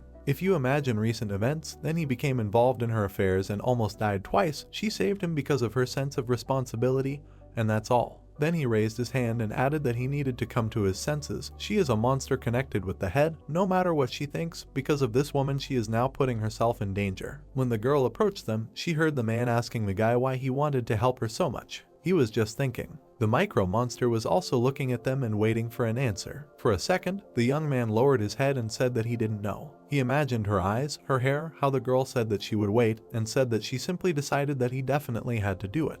Then a phrase popped into his memories, something that he could never lose in this life. It dawned on him. Suddenly he realized, about this life, why had she thought about it for so long? But his comrade distracted him and said that he still didn't understand him point blank. Then he leaned his hand against the door and said that if they found her, there would be a chance that they would meet the head of the monster world, so he would close his eyes to all this for now, but then he would need to think it over carefully. And then he opened the door, adding that first they needed to get out of here. But monsters were waiting for them behind the door. The exorcist smiled and greeted them, and they were already drooling and saying that it really was a human smell. People entered the citadel of Gamok. Then the head and the woman came out of the temple. They stopped on the balcony and looked into the distance. The man looked down and asked if the assistant had freed the devilish beast. In response, he heard that she had. And indeed, a monster appeared in front of them. It was approaching very quickly and making very loud sounds. And after some time, it was already very close. This monster was not like any of the others. He stood next to the temple, screamed, and was ready to kill. Then the assistant came up and said that now her wish should come true. The king raised his head and said that it was not enough to burn everything, but he thought it was a good start. He watched the huge monster assembled from 1,000,000 monsters and said that the old people of the monster world were also full of hope for expanding their territory, so they should support them. These people are very easy to manage. The only problem is that they want to free themselves from the one who gave them strength. Then he came closer and said that waiting too long had filled their view with darkness. And while studying the monster, he said that the foundation was being built quite quickly, which made him happy. And then he turned away and said that something was bothering him. If you remember what had just happened, when the old man said that he knew about all of this. Also, when they met, he was clearly seeing someone off. The king ordered her to follow those who had left through the scroll. They could be killed if they had no energy. The girl raised her head and agreed. Then she looked at him and said that she was obeying. At the same time, there was a battle in the forest. The brunette ran forward and tried to hide from her sister. The woman suddenly appeared above her head and asked if she really wanted to run away so much. After that, she spat poison at her, but the girl managed to raise her hand and cover her face. Nevertheless, she got a burn. Then she jumped onto a tree and began to swear, and suddenly her sister's sting appeared behind her. She tried to kill her, hitting the tree with all her might, but the girl managed to hide, flying over her head, and then it tried to attack from behind. The snake turned and asked if she doubted, and a second later it grabbed her with its tail. Then she tried to hit her, and as soon as she threw her aside, she asked if her sister was going to fight her properly. The girl hit the trees with such force that they broke, and then she flew straight down. While she was flying, she let go of her sword, and then her sister caught her. She squeezed her with her tail again. The brunette started screaming upside down, while Sewell said that she was pathetic. In such a long time she should have caught at least someone for her grandfather. But it was clear to a fool that she did not absorb a single person. Then she approached her and added that she needed to devour people and become stronger like her. While the girl tried to fight her, she said that it was too late to regret it now. And then she squeezed her harder, adding that her grandfather gave her a chance to become a monster. Why did she refuse it like that? Suddenly, the brunette raised her head and asked if her sister liked how she had changed, constantly harming people in order to maintain her human form while being a monster. And then she also said about life, for the wearing of which murder and absorption are constantly committed. The woman was surprised. And then she squeezed her even harder so that the girl screamed. She came as close to him as possible and said that grandfather said something about Sachin changing for the sake of some person. Then she said that she changed her mind. Maybe she needs to find that person. The brunette raised her head and asked again. The sister came even closer to her and said that she was going to absorb him right in front of her. Then in her torment she would understand how fleeting human affection is. And then she began to lower her, said that she would leave her alive for now because she wanted to see her face at that moment. At that time, they continued to fight. The exorcist struck in turn, but the monster seemed not to pay attention to him. Then the man was very surprised. After all, he noticed that the monster had no wounds. He immediately wondered why. Maybe it was because of the weapon. But he had no time to think. The monster continued to attack and tried to kill him. He did it with incredible speed and force. Therefore, everything around was destroyed. The micro monster tried to shoot back. And while the princess was shooting back, covering the exorcist's back, he continued to fight. Then she frowned and shouted that it seemed that due to the influence of the monster world, the power of his weapon decreased. He thought the reason was similar to the one why her weapon did not work in the human world. The man heard this and was surprised. Suddenly they were attacked. While they were discussing why this was said only now, in response he heard that the princess did not know this. And then a comrade stood up for them. He began to fight on his own and shout that he would figure it out. They need to find out how to get out of here. The exorcist turned and asked where he got such self-confidence from. At that moment, Shia intervened in the conversation and said that it seemed there was no other way.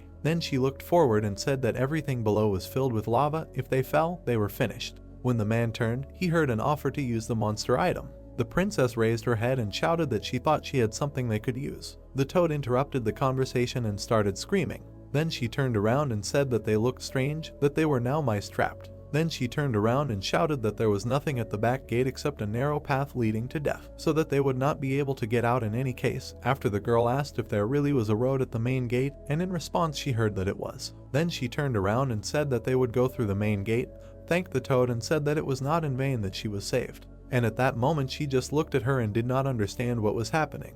Droplet immediately ran up to the blonde and started yapping. The girl looked at her and asked what happened. Meanwhile, the guys were fighting the monsters. They looked at them and thought that not long ago they could not even just look, but now they were accustomed to holding on to them. The young man tensed up and wondered if he was still under his influence. Then he turned around and heard that he had worked hard. The exorcist was pulling a huge hammer and told the newbie to step aside. Then he chopped the monster down with one blow and said that he would now take them on himself. He was filled with anger and determination. The others looked at him and were very scared. Then the man picked up the hammer and said that it was simply amazing. Then he began to scream and run towards them, shouted that he could finally deal with them calmly. But it seemed that he didn't have time, because behind his back the droplet was already finishing off the monster. The man turned around abruptly and shouted that he had been scared. Then he looked at the girl, who said that he needed to sit down quickly. She frowned and said that the toad had told him how to get out of here, saying that we need to go to the main gate. He looked at her attentively and listened to her. Then he looked at the guy and asked how the newbie managed to jump in there. In response he heard that he himself did not understand, to be honest. And then he said that he should move back. But the monsters continued to attack at that moment, so the man asked if they could really get through so many monsters with a droplet. The girl raised her head and said that the monsters died as soon as they touched her. And the princess also intervened, saying that this could be the effect of the elixir that the elder gave. The little man was right, it was worth going to the droplets. The exorcist made a face, but could not say anything. Then he jumped on the droplet, and the girl shouted that if the newcomer grabbed her by the waist, he would kill her. He replied that he was only thinking about this now, and the man added that he was going to save his beloved. This should not be forgotten. Meanwhile, in the forest, the girl inserted her claws into her sister. She moved her tail away and began to scream loudly. While the brunette ran away, she screamed that the inferior monster, the sister, has no right to threaten her like that. The woman did not like this. Then she looked at the girl's claws. Sachin frowned and said that she shouldn't forget that she was her older sister. The snake tensed up. Then it approached her and started screaming so that the girl wouldn't get too hot. Then it tried to grab her, but she struck again with her claws, and then it jumped out of her shackles. The woman started screaming really loudly. She didn't have time to do anything because the brunette struck to fight. Her sister grabbed her leg and looked at her. Then she tried to throw her aside and screamed that it hurt a lot. Because of this, the girl flew into the tree again. But this time she didn't get in the way and immediately jumped back into the snake. The brunette tried to strike her again. Her sister was able to dodge, but she still scratched her forehead. Because of what happened, she froze for a moment. and the brunette took advantage of the situation and hit her again, and so hard that the snake's nose started bleeding. She didn't lose her head either and spat her poison at her. The girl was able to easily dodge it. Then she grabbed her by the body and started twirling her nails again, and at that moment she threw her back with all her might. The woman screamed in pain and anger. Meanwhile, her sister landed on the ground and was ready to strike again, while behind her, the snake was spinning and trying to think of something. Other monsters came to these sounds. The brunette looked around and thought that after this, even her sister would not be able to get up temporarily. But while she was looking ahead, the woman behind her said that she tried much harder than her, but for some reason she could not defeat her. She slowly crawled towards her, bleeding, and said that it was a shame. What could a snake lack to defeat a person? After she lowered her head and said that she still had one more way, as she thought, why an ordinary snake like her could become a monster, she could take away all the power of the victim swallowed whole. The brunette was surprised when she heard that her sister ate everyone in secret from her grandfather, be it a person or a monster, so that all the victims turned into her power and helped her get here. Then she gritted her teeth and added that if she swallowed her, she would become her. The girl began to back away, and her sister continued to say that if she returned in her form, her grandfather would be happy. Then she turned into a terrible monster and said that she could still marry the master, and finally be able to completely free herself from this unbearable life. A moment later, her body turned into a meat grinder of monsters. The woman smiled and looked at her sister. She also looked at her, was very scared, and listened that it was enough to worry about trifles. Now you can leave it all to her, then everyone can become happy. Then she looked up when the woman mentioned the item she was hiding. The girl was clutching her ring in her fist, and her sister was about to take it away. Somewhere nearby was a guy who was following the trail and saying that the light was getting brighter. They were sitting on a droplet, moving through the forest and discussing what they were thinking. They had already gotten out of the castle, and the monsters were not visible. Maybe they were heading in the wrong direction. Then the girl turned around and asked what the guy would do if his girlfriend really got married. The exorcist was surprised and asked if she had decided to become a backup option. In response, he heard that he should shut up. The brown-haired man lowered his head and said that he didn't know yet. They were getting closer and closer. He said that apparently this leader was a very dangerous monster, so he didn't think that marrying him was a good idea. Then the guy tensed up and said that if the girl wanted this wedding, then who was he to stop her from doing so? The exorcist looked at him questioningly, and their companion did the same. After that, she said that after all, it was not by chance that he became Giaca's friend. The guys asked again in surprise and heard that they were just equally stupid. The man began to swear and ask how on earth he was involved in this. Then the girl turned around and said that it was rather impolite to go save a person with such an attitude. Then she pointed her finger at him and said that she was going to just leave everything to her beloved to avoid, regardless of the outcome. While the guys were moving through the forest, the young man replied that he did not think of doing so, and she was not his beloved. In response, he heard what difference it made. You can call her Annai. They were still running. The guy added that he should not be called uncle either. In response, he heard that good, he will now be Appa. After she looked at him and said that the guy definitely wants to interfere with this marriage, which means he will have to make a choice. If you imagine this girl, then you can understand that shifting decisions to her and making it so that it falls on her responsibility will only make it worse. The exorcist's princess listened attentively, that if he wants to do this for her, then you should not dump everything on her shoulders if you only want her well. And the guy himself was shocked, hearing that you should not forget that he went to such a place, risking his life. He has the right to declare his desires. Then he lowered his head and heard the question, what does he feel? And the girl sat close to him and asked what he wants to do. The man in the background thought that she sometimes hits right in the heart. The main character raised his head and began to say what he wanted. But suddenly a huge eagle appeared behind his companion. He jumped up and ordered her to lie down. The girl immediately threw her head on the droplet's back, and the droplet itself began to break sharply. They began to look around and ask what had happened. A huge bird was carrying away a comrade overhead. The spirit became very angry because of this, and the guys simply did not understand what to do. The princess looked at all this and said that the monsters in the forest had made their smell funny, and indeed, a lot of eyes appeared among the branches. It would be difficult to go further. Meanwhile, the monster was carrying the young man away. He looked around and thought about what to do. There was a huge tree in the distance. He thought that it was getting further and further away from him. What was happening? Then he remembered the words of his friend, who asked what he felt and what he wanted to do. So he lowered his eyes and thought. Different thoughts began to appear in his head, including the silhouette of his previous life. The man said that the guy called him and felt his determination. Then he came closer and asked if he really decided to accept him. In response, he heard that it was not so. The guy stood with his back to him and said that he would decide for himself. He asked what. At that moment, the boy lowered his head and said that he would not ask for help. He was simply declaring his will. And at that very second, he cut the monster in half. When he was falling down, he was going to grab onto a tree. But unfortunately, he was unlucky, the branches just started cracking under him. And so the guy flew at full speed straight to the ground. As soon as he landed, he began to run throughout the forest, heading towards the girl. And he moved with such speed that even the monster could not keep up with him. He also found her hairpin in the bushes, and then he ran even faster and faster, so much so that he raised dust around. And the girl meanwhile continued to fight with her sister, but unfortunately she was losing, and now she was lying exhausted on the ground when her sister came up and said that she should not strain herself so much. Then she grabbed her leg and said that she should think about the good. When the brunette looked at her, she added that she would become a part of her and she would definitely not have to kill people anymore. Then the girl tried to cling to a branch and asked her sister to stop. If she did this, she would not be able to return to her true appearance. But she continued to pull her towards herself and said that everyone would be happy, not reacting to the fact that she was asked to come to her senses. The brunette no longer knew what to say, so she just begged,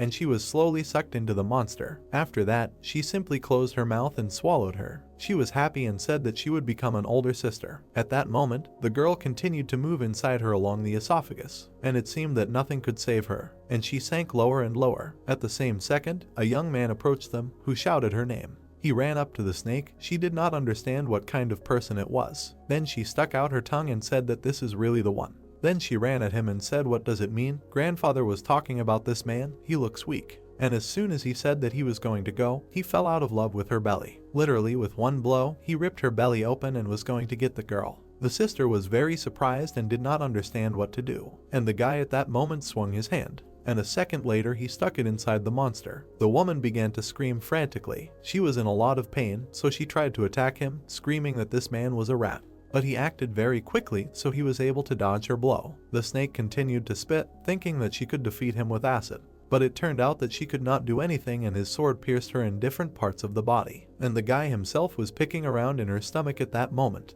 After that, he screamed very loudly, and with all his strength he pushed the monsters aside. Thus, the guy was able to pull out his girlfriend. He lifted her up and then jumped aside. They both landed not so far away. The girl was very weak, but still she was conscious, looking at the guy. He did not notice her much at that moment. Then he turned and asked if everything was okay. But what he saw surprised him, as if the young man was holding someone else's girlfriend in his arms. It was the same girl from his dream. She raised her head and turned to him. Well, it immediately turned out that it was just an illusion. The brunette asked how the guy ended up, and the snake meanwhile began to break away from the ground and move towards them. The sister was approaching them from behind and saying how a person dared to hurt her. But the main character did not hear her, continued to ask his girlfriend who she is. The girl looked into his eyes and said, "What kind of strange question was this?" His eyes were burning bright red. Was he really hurt? Memories with her popped up in Yishin's head. Then he lowered his head and said, "That's how it is." The guy looked at his girlfriend and said that the person he was looking for was exactly her, and his eyes continued to sparkle. Later, almost immediately, there was a strong push and a blow to the head. The boy grabbed his head. His girlfriend did not understand what was happening, and he continued to go over strange memories associated with the war in his head. Then he opened his eyes and said a name. That very day, the girl told him that it was quite unusual. Then she pointed her sword at him and also introduced herself. It seemed that she caught the guy, said that she could call her little sister. The main character lowered his head and continued to pronounce two names. The brunette was sitting next to him and asked who it was. A second later, the snake grabbed him. The girl began to scream and did not know how to help him. And the sister looked at her and said that she would eat him right in front of her. After that, she stuck out her tongue and began to laugh loudly. The brunette tried to come closer to her, then heard that this was exactly the expression on her face that the woman wanted to see. Then she stopped for a moment, and then her body began to be pierced by a sword. The weapon flew right out of her head. It was unclear what it was, and the pieces of the body, consisting of other monsters, began to simply fly apart. And then her friend appeared before the girl's eyes, and the snake began to scream in pain. Then he came closer and swung. His eyes still had a red tint. The guy looked at his rival and was ready to kill him, but suddenly the brunette grabbed the young man and tried to stop him. Then she rested her face against his back and asked him not to kill her younger sister, and she just humbly lay on the ground and looked at him. At the same moment, the young man began to come to his senses. His eyes began to acquire a natural shade, and then the brown-haired man turned around and looked at his friend. Then he came closer and said that she had very strange relatives. The snake at that moment said not to make her laugh. Then she got up and said, "Do they really think that she is going to beg for life from a person?" The guys turned around. The brunette asked her to stop, but the monster continued to regenerate despite the warning that if it continued, those it had absorbed would take over its body. Suddenly, an axe flew from the side, and it was driven straight into her head. The guy and the girl turned around when they heard what the man was telling them. He came closer and said that you can't treat monsters well, otherwise you can die, life doesn't teach them anything. And the snake was bleeding at that moment, but even this didn't make her give up. She started getting angry and screaming. She continued to grow in size and screamed that she was angry. That one, everyone was on her sister's side. The girl did not give up trying to stop her. After a complete transformation, the woman looked at her and said that she needed to watch carefully, now she would kill them all right in front of her. And then she began to approach, saying that she would not stop until she could defeat her. The attacks did not end there, this time a drop attacked. She bit the snake right near her head. The spirit was able to bite off and destroy a part of the body. Therefore, the snake already understood that it was about to die. Her sister also understood this. She ran up and started screaming. Then she fell to her knees and clung to her sister. She simply looked at her in response. Sachin could not cope with this pain, despite the fact that her sister was trying to kill her. Therefore, she dropped her eyes and said that the girl was really stupid. Then she looked at her comrades and added that she never considered her her sister, but she continued to call her that. Then the girl cried even more and asked not to say that, said that she always considered her her sister. The woman continued to look at her, slowly disappearing. And suddenly a barely noticeable smile appeared on her face. In the last seconds of life, she managed to say that her grandfather said that he would use her rights and change her memories. Then she imagined an urn and said that inside the ashes, there is a large part of human memories. Then the girl raised her head and asked if her memories were really in the ashes. At the last moment, the sister managed to answer her, slowly falling apart into pieces. There was practically nothing left of her when she managed to say that this would be the first and last duty of a younger sister, and completely dissolved. But before that she managed to say goodbye. Sachin looked at all this and did not know what to do. Then she lowered her head and saw a small snake. She picked it up in her arms. Then she brought it to herself and asked her to become real sisters in the next life. She said she would definitely become a good older sister for her. The guy watched all this and did not know how to help. And the spirit began to get angry because he felt someone nearby. And indeed, monsters began to come out of the arts.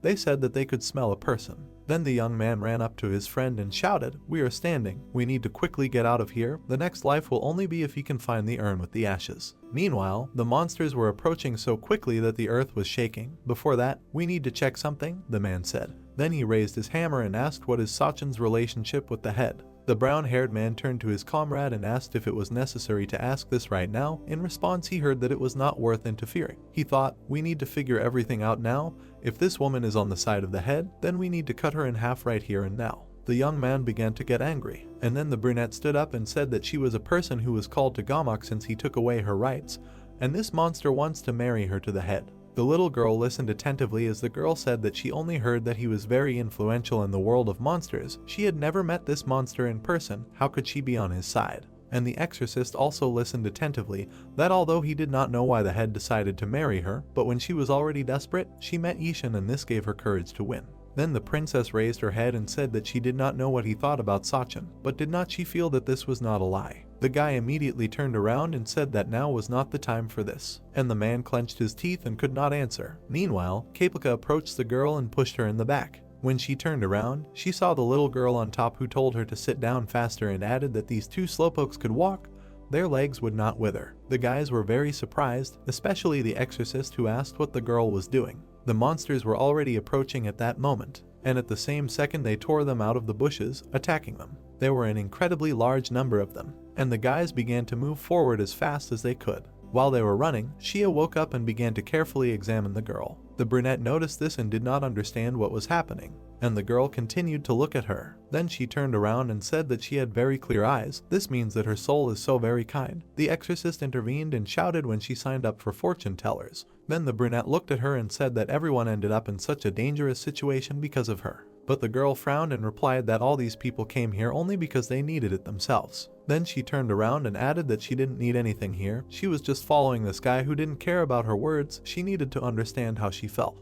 Then she raised her hand and shouted that she should thank her, and very quickly, the girl got confused and thanked her. In response, she heard that it was great. Then the girl ordered to call her Shia, and the man ran next to her and said in shock that she was just the life of the party. And the main character turned around and asked if it was true that Gamak had the urn with Sachin's ashes, could he find it? Then the girl turned around and replied that the old man said that the urn was on the altar in the underground floor of the border world. While the guys continued to move forward, they decided to clarify where it was. The brunette continued to look at him and said that it was near a huge tree that stands on the outskirts of this forest. And the young man ran next to her and thought, Then he looked at his comrade and shouted that he seemed to have seen him when he was flying with the bird, a huge tree. And the exorcist continued to run. Then he shouted what it meant. If they went towards that tree, they would be able to see this idiotic leader. Then he suddenly turned around because the girl said that she heard that the leader had gone to the human world. Then he asked again.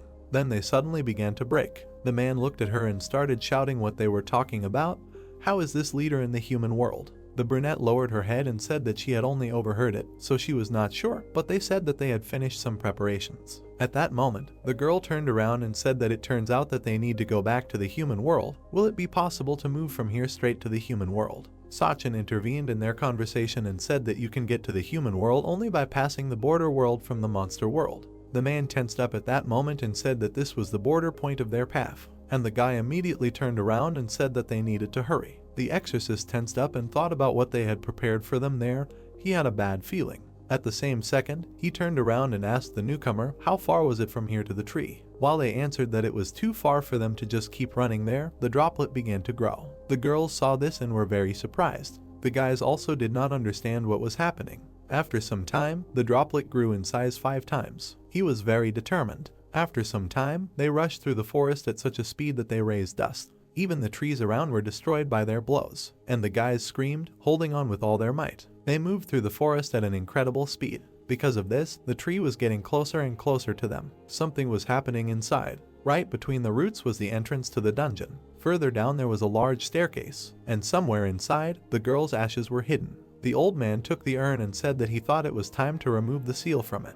And in his castle, meanwhile, a portal was activated. There began to appear a silhouette. The first thing the girl saw was monsters torn to pieces. Then she came up and said that it seemed that these were not the guests who should be happy. Then she smiled and thought that it was time to start cleaning. There was not so far left to their destination. The droplet continued to run with incredible speed. He even jumps over large ravines, and this was not so difficult for him. Then he stopped and began to growl. The guys did not understand what was happening. Suddenly he turned over, throwing off all his friends. The guys began to get up and ask each other what had just happened. Is everything okay? The dog reincarnated and was lying on the ground. It seemed that the droplet had used up all his energy because he was dragging them all at once. The girls ran up to him and asked if the dog was okay. Then he looked at them and with his whole appearance showed that he was very tired. At that very moment, an exorcist came up to him and asked who he was making eyes at, whether he really wanted to say that he was also a man. The dog heard this and was very surprised. Then the man came closer and said that he really was a man,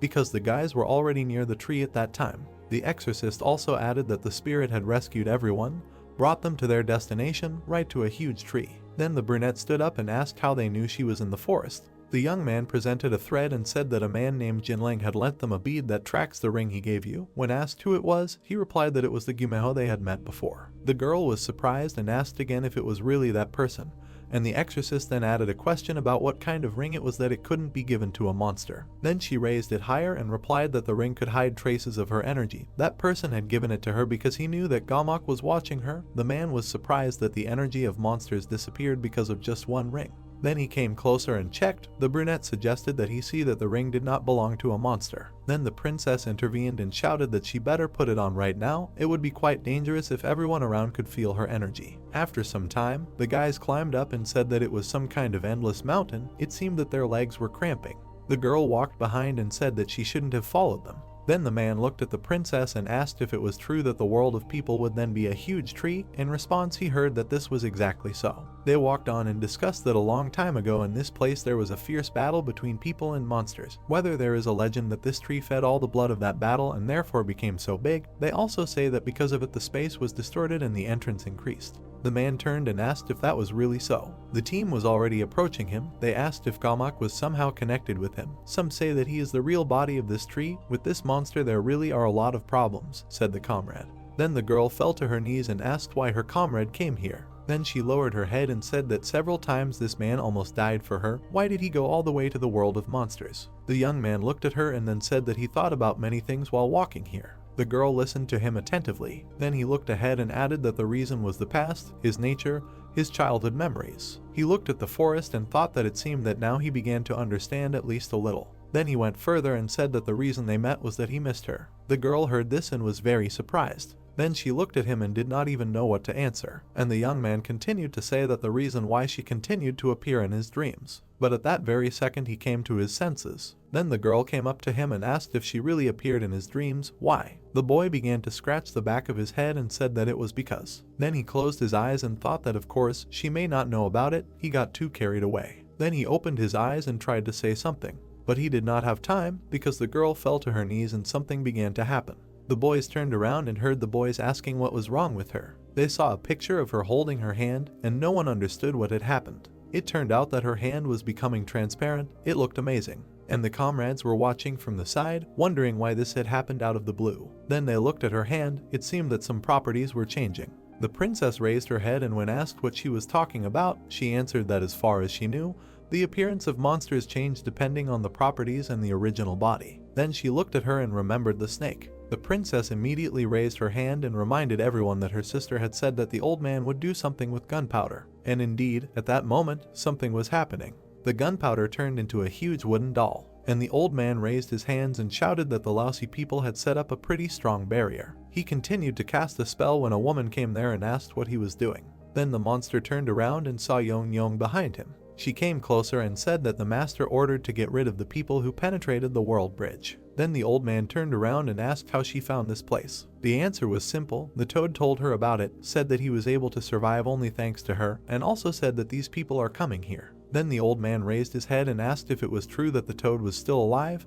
and yet people did not come here. The blonde looked at him and said that she understood him. Then she came closer and said that she would still like to ask what he was doing here. Damak looked at the pot and said that he came here because he needed to resolve a personal matter. This was not something she should interfere with. The girl lowered her head and said that it seemed to her that he was trying to remove the seal from some dust. His eyes widened from what he heard, and the girl then raised her head and said that she believed that this was his personal matter and also asked if she could tell the head about it. Then he ran up to her and asked if it was a threat now, but he barely had time to dodge as an axe flew in front of him. It turned out that it was an exorcist who shouted, "Here's where the old man hid," and also asked where the boss was. The girl came up to him from behind and asked where all that energy came from. But the man didn't pay attention to her, went closer to the monsters and said that if they could answer quickly, he would leave them alive. Then the main character knelt down and asked the brunette if everything was okay, and heard in response that it was already much better. And the old man saw her and was very surprised. Then he almost shouted her name, but he stopped in time and kept silent. He decided to point out that these were the people the woman was looking for, and they could be killed as the master had ordered. The guys stood in front of them and listened attentively. Afterwards, Gamak looked at the girl and said that the long-haired girl was a monster, so she had to be taken with him. The woman came closer and asked again, said that she did not feel anything, but in response she heard that she should not pay attention to it, just trust him. Then he looked at her again and said that this was a real monster, so she had to do as he said. Suddenly the exorcist intervened in the conversation and shouted what they were whispering about. Count to 3, if they did not tell, their souls would be destroyed too. The woman raised her head and said that she would deal with them. The old man listened attentively, that after that he would listen to the answer to her question. Then she waved her hand and said that it would not last long anyway. All the heroes were on the roots of a huge tree. It is very convenient that a large number of monsters sleep there, so she can wake up someone strong. A moment later she stuck a needle into the tree. The man looked at her and did not understand what was happening at all, and the monster began to whisper something. And at that very second the needle began to crack. At the same time, the ground began to shake. The guys were very scared. The woman raised her hand and in front of her was a huge monster. He looked like a wolf, in armor and with a weapon. After that, he stood up and was ready to attack. He stood in front of them and waited for the command. The guys looked at this and did not understand what kind of huge crap it was. The princess raised her head and asked why this monster was in armor. Did he really rise from the dead? The woman raised her hand. They discussed how useless you have to be in a fight to need such help. It was immediately clear that this monster controls them. Then the man looked to the side, said that it was only necessary to go around these bodies, which seemed to be about to fall apart, and deal with the woman. Then he bent down, because they shouted at him to leave quickly, and suddenly the monster pounced on them from above. The guys managed to jump back and thought why so quickly, and this monster began to attack them. Even the roots were destroyed by his blows. Then he twisted his weapon, and he tried to hit the guy. But the girl ran up and covered him with her body. Because of this, the monster froze. They looked at him and did not understand what was happening. Then the guys decided not to play with fate and immediately jumped up. And the woman stretched out her hand and said it was difficult, They kill the enemy only after they recognize him. The old man came up and asked what she did. How did she awaken the monsters in human armor? Then he looked at him and said that this was the topic of monsters who were their enemies. Did she really call traitors who went over to the side of people? The woman turned and said that she did not know about the past. She only awakened the remains of those who were buried here. Her thread was stretched between her hand and the monster. The woman also added that because they came to life with the help of this thread, they have no past memory.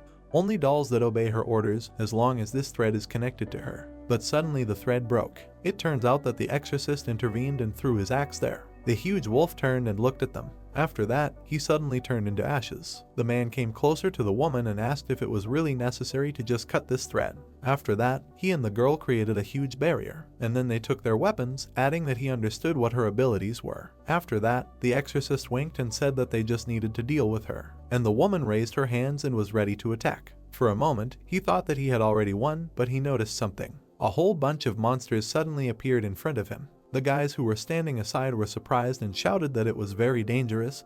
He needed to stop. Then the guy handed the girl a hairpin and asked what to do with it, picked it up in the forest. And the man, meanwhile, tried to fight back and shouted that there were too many of them. While the girl stood nearby and created a protective barrier. She looked at the puppy and said that she would collect energy. It would be necessary to do like that time. The monster watched all this and was surprised that among them there was a person who was able to control energy. At that very second, the man turned and shouted that it was a little dangerous, and the girl continued to collect energy while she had to have time to dodge. The guy and the girl decided to help them began to protect her. But it was interesting that as soon as the monster appeared in front of the brunette, he immediately froze. So she wondered why this only happens before the day. At that moment, they all stopped and looked at her, and behind them, between them, stood an old man who was holding her ashes. As soon as the girl saw this, she was surprised. Gamak was holding a pot in his hands, and it was definitely her urn. Then the brunette began to scream that she saw her ashes, but then she could only follow the old man down the cave with her eyes. He moved away slowly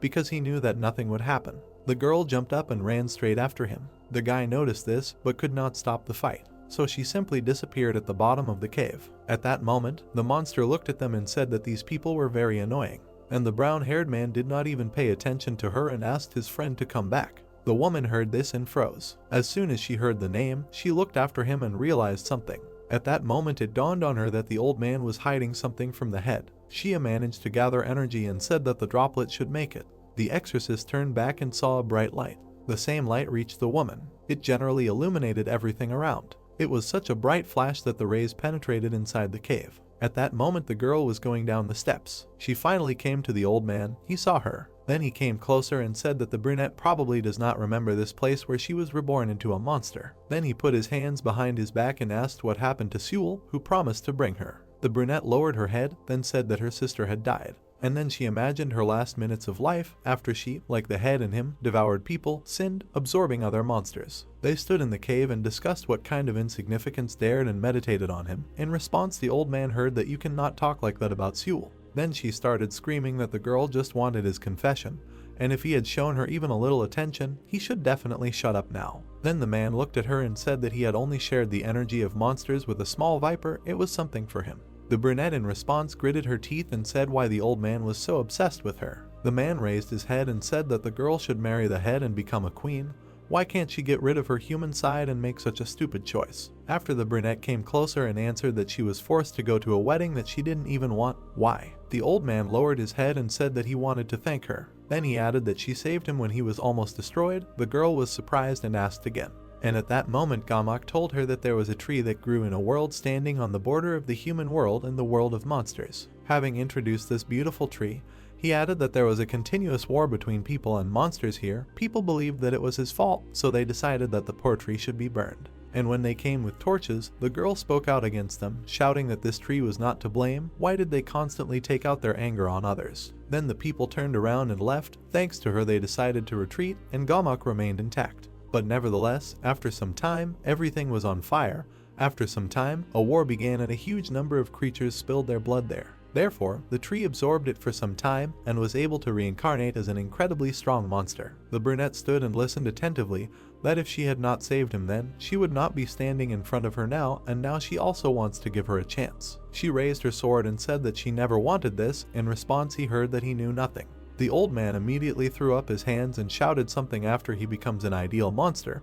He will thank him. It is much more expensive than dangerous and fleeting human life. Sachin was unhappy with what he says, that although he tries to save people all his life, they first of all think only about their own benefit and not about her. Then he presented a pot and said that people buried her ashes under the roots of a tree, and this was a ritual not for her happiness, but for their personal peace of mind. It is worth thinking about it. And he also added that everyone who was nearby betrayed her. The girl was surprised. She looked closer and asked about those who were nearby. At the roots of the tree there was a serious explosion. The guys were inside huge seals created by the spirit. The exorcist turned around and said that these two are quite strong, apparently stronger than him will be. The princess answered. Then the man got angry and shouted that he simply cannot use his weapon normally. In response he heard that he must look forward. Eerie was approaching him, a huge monster. He continued to fight them, shouting that he was not dead yet. The opponents were strong enough. The men did not understand what was wrong with them. Then the girl squatted down and said whether they were doing everything right, and also asked the droplet. And the woman at that moment was watching them from the side. Then she raised her hand and thought that all the threads were broken. In front of her were monsters who began to come to their senses. She thought why they did not disappear and continued to fight and even became larger. At that very second, one of them tried to attack her, but the blonde managed to jump up and escaped the attack. Then she clenched her teeth and thought that they had freed themselves from control and were now attacking her.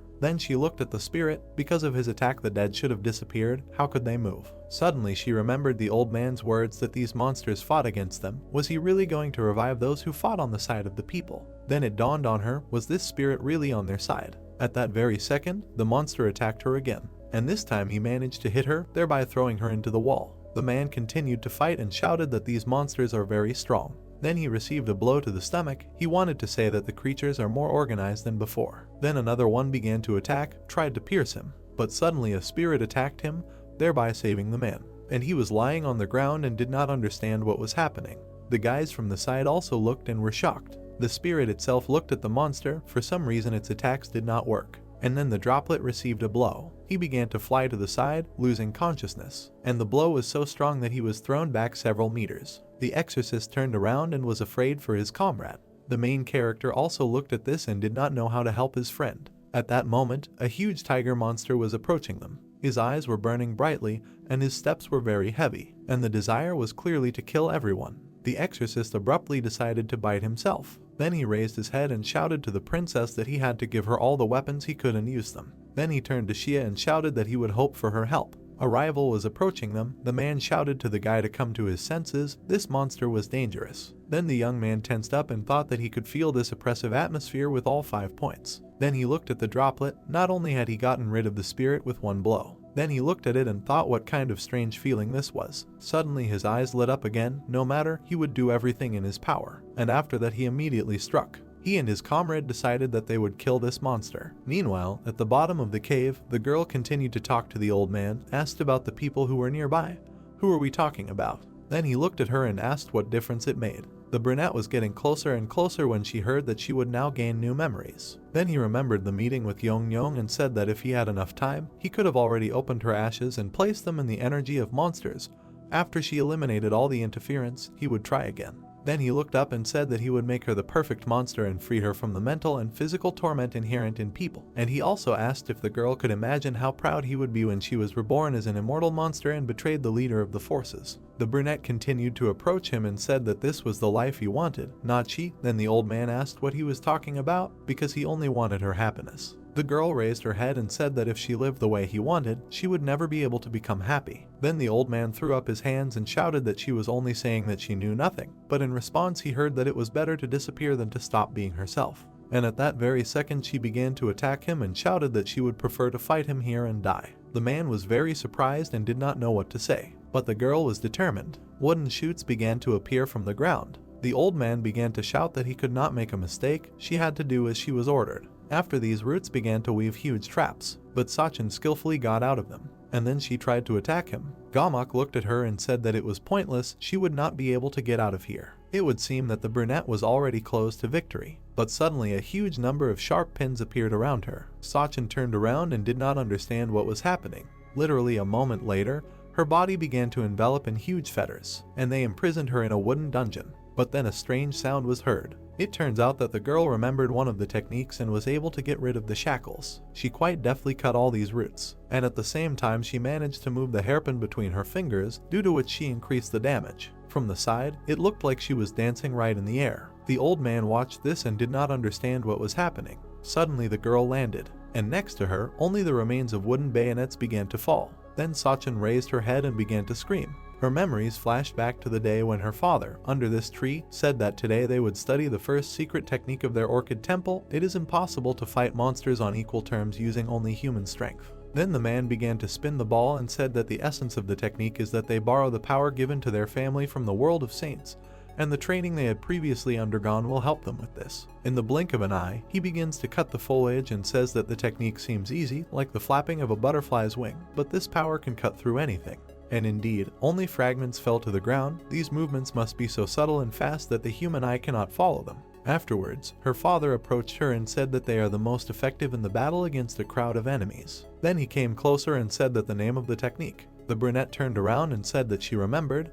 These are the wings of empty radiance. Galmak did not understand what was happening. He asked how the girl could use such a technique. Then she stopped and looked at him. Suddenly the man remembered that there was something behind him. He turned around and saw that the ashes standing in the wall were glowing with a bright blue flame. As if he and the girl could be reunited. Was it because of him? And the brunette froze in her tracks and did not understand what was happening. Energy cut through the wood. Galmak extended his hand. The girl took a step forward and said that it was useless. She went behind him and said that he could not harm her anymore. The old man was shaking and said that he could not let her be reborn as a human. Sachin looked ahead and said that he could do whatever he wanted. There was a roar. Galmak grew larger and began to cover himself with branches. The girl turned around. There was an explosion. The tiger hit the ground. His eyes were glowing. He raised his paw. Papers flew from above. Jiaka jumped and asked who he took them for. He raised his sword over the monster. The guy frowned. His eye was burning. He said that he had cut it. The tiger grabbed him. He squeezed his body. Hongyeon started shooting and said that she would help him.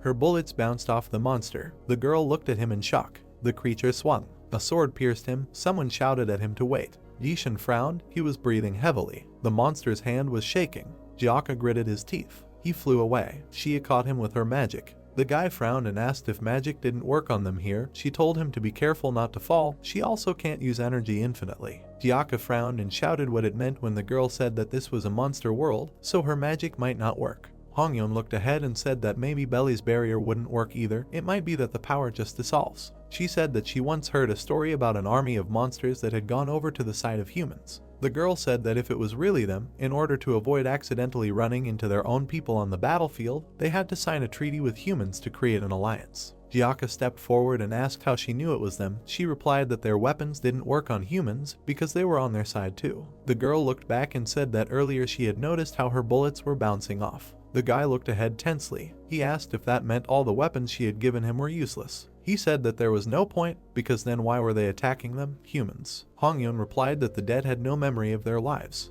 Jiaka frowned and asked if that meant they were zombies with incredible abilities, making them very dangerous guys. Hongyeon asked if he had noticed that the monster had stopped attacking. Yishin and the tiger looked at each other. The redhead frowned and called out to the hero. Sweat appeared on his face. He said that he was not sure if he understood his words. He asked to let them inside the tree. The monster looked at him. He said that they would leave immediately after saving their friend. There was no reason to fight them. He raised his eyebrows and said that he was asking him. The tiger's hand was shaking. Jiaka rushed forward. Xia asked if this would really work. The monster looked forward. A strong wind arose. Yong appeared above them and said that if her assumptions were correct, maybe she could make everyone move by controlling only the general. Yishin frowned and shouted if it was really her. The tiger turned around. Yong stuck needles into him and asked if one needle would be enough. The monster's eyes widened. He turned away. Jiaka looked at the hero and shouted his name. He ran away from the general. He hit him. The boy fell. Yong smiled and asked if they should try. The tiger roared.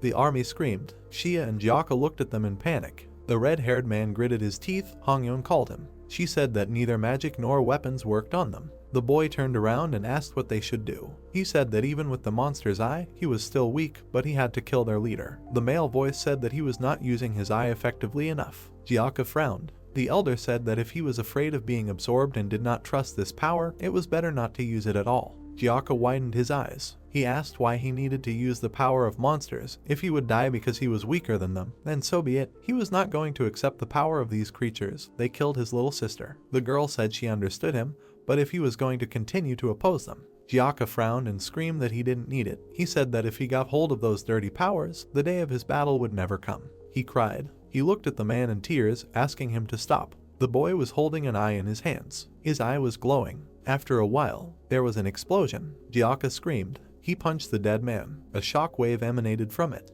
He clenched his fist and told the old man to shut up. His pupil was burning. Gyaka gritted his teeth and asked who was scared here. He punched the monster. There was an explosion. The boy kicked another one. Yong looked at him. She said he was annoying, so that was the man with the monster's eye. She looked ahead and said that they should deal with the small stuff first. Gyaka swung his fist. A monster flew at him from above. It landed next to him with a noise. The boy turned around in shock. The tiger swung. Shia looked at it and screamed. She opened her eyes wide. The monster's pupils were glowing. Yishin stopped its paw. He gritted his teeth and asked if he had gone crazy. The girl looked at him in shock. Gamak frowned and said that he could not let her be reborn as a human. She replied that he could do whatever he wanted. A loud sound was heard. The old man began to turn into a mirror. Sachin turned around. She was breathing heavily. She was kneeling. Gamak addressed her. The girl took the weapon. There were many holes in the old man. The brunette stood up and said that he could not harm her anymore. She took the vase with ashes. She looked at it. The girl's eyes widened.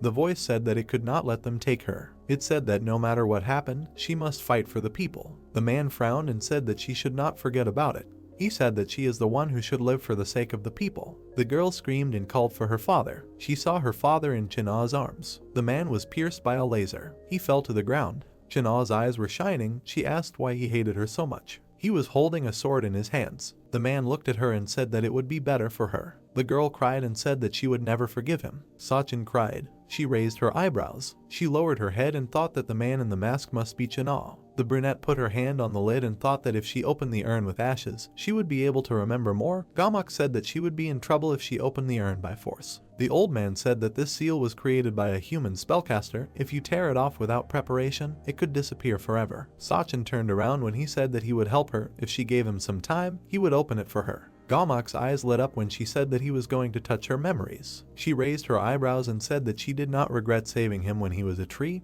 It was not right to die for such a stupid reason, but that was all. The old man looked at her when she said that if these ashes were sealed by humans, then the best solution would be to go and find a person who knows. She said that then she would be reborn normally and would be able to protect her loved ones. That was the happiness she desired. The brunette walked forward. The old man said that she could not do this to him. He looked at her and said that he had done so much for her. Gamak fell to the ground. He frowned and said that he could not let her go. Young opened her mouth. Shia frowned. Gyaka turned around. Yishin's eyes glowed red. The monster growled. It pulled its paw away. Young frowned and asked what it was doing. Why was it retreating? The tiger's eyes glowed as she said that she was the one who controlled them.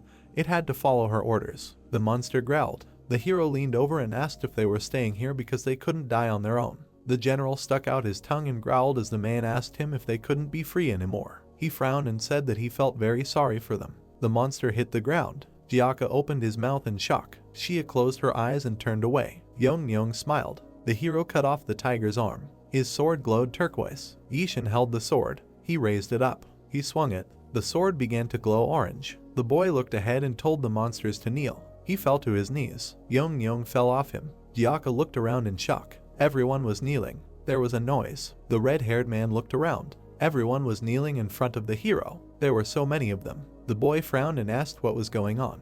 Hongyeon frowned and said that this couldn't be. She looked ahead when Gyaka asked her if she knew anything about this. Yishin apologized for making them wait for so long. A tear ran down his cheek and he said that it was not time yet. If they still wanted to follow him, then they should wait. The boy lowered his head and cried. The tiger roared. It began to disappear. All the monsters around him disappeared. Shia looked at the boy in shock. Yishin looked ahead. The smoke cleared. Sachin came out of the cave. She smiled and said that she found the ashes. The sword glowed orange. The girl opened her eyes in shock. Yishin frowned and looked at her. The brunette looked at him. Everyone looked at each other. Sachin looked ahead in shock. The hero's face was emotionless. Shia extended her hand and asked if he had just taken out everyone. Gyaka shouted at her to move away. He raised his hand and said that he was acting weird right now. The brunette flew up to the hero and asked why he was holding that sword. The redhead looked back. Hongyeon asked when she had time. The brunette frowned and asked her to answer. The guy frowned when she said that she needed to hear his answer. He looked at her. He remembered the girl in his past incarnation.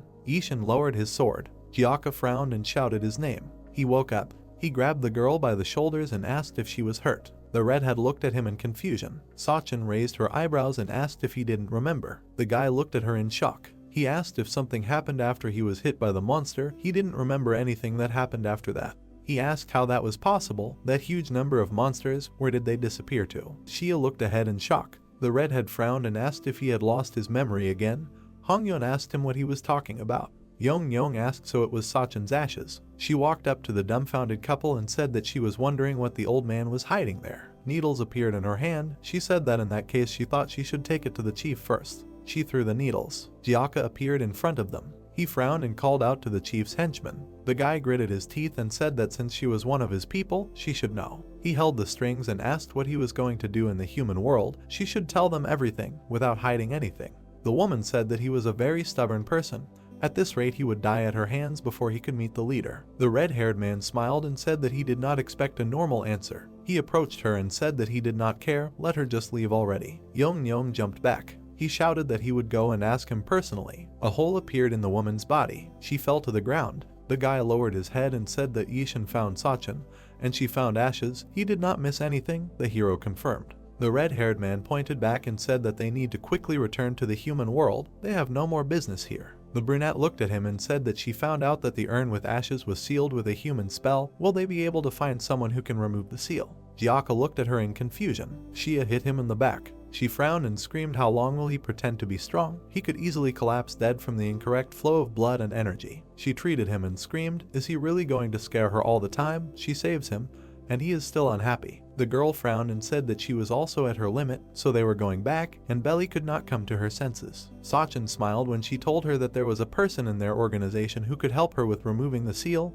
They had many experienced spellcasters. She said that they would help her, so it was time for them to go back. The brunette looked away. She agreed and said that if you go around the tree, there will be a path that leads to the human world. Shia cried and said that they are finally moving to the human world. She will be able to eat everything.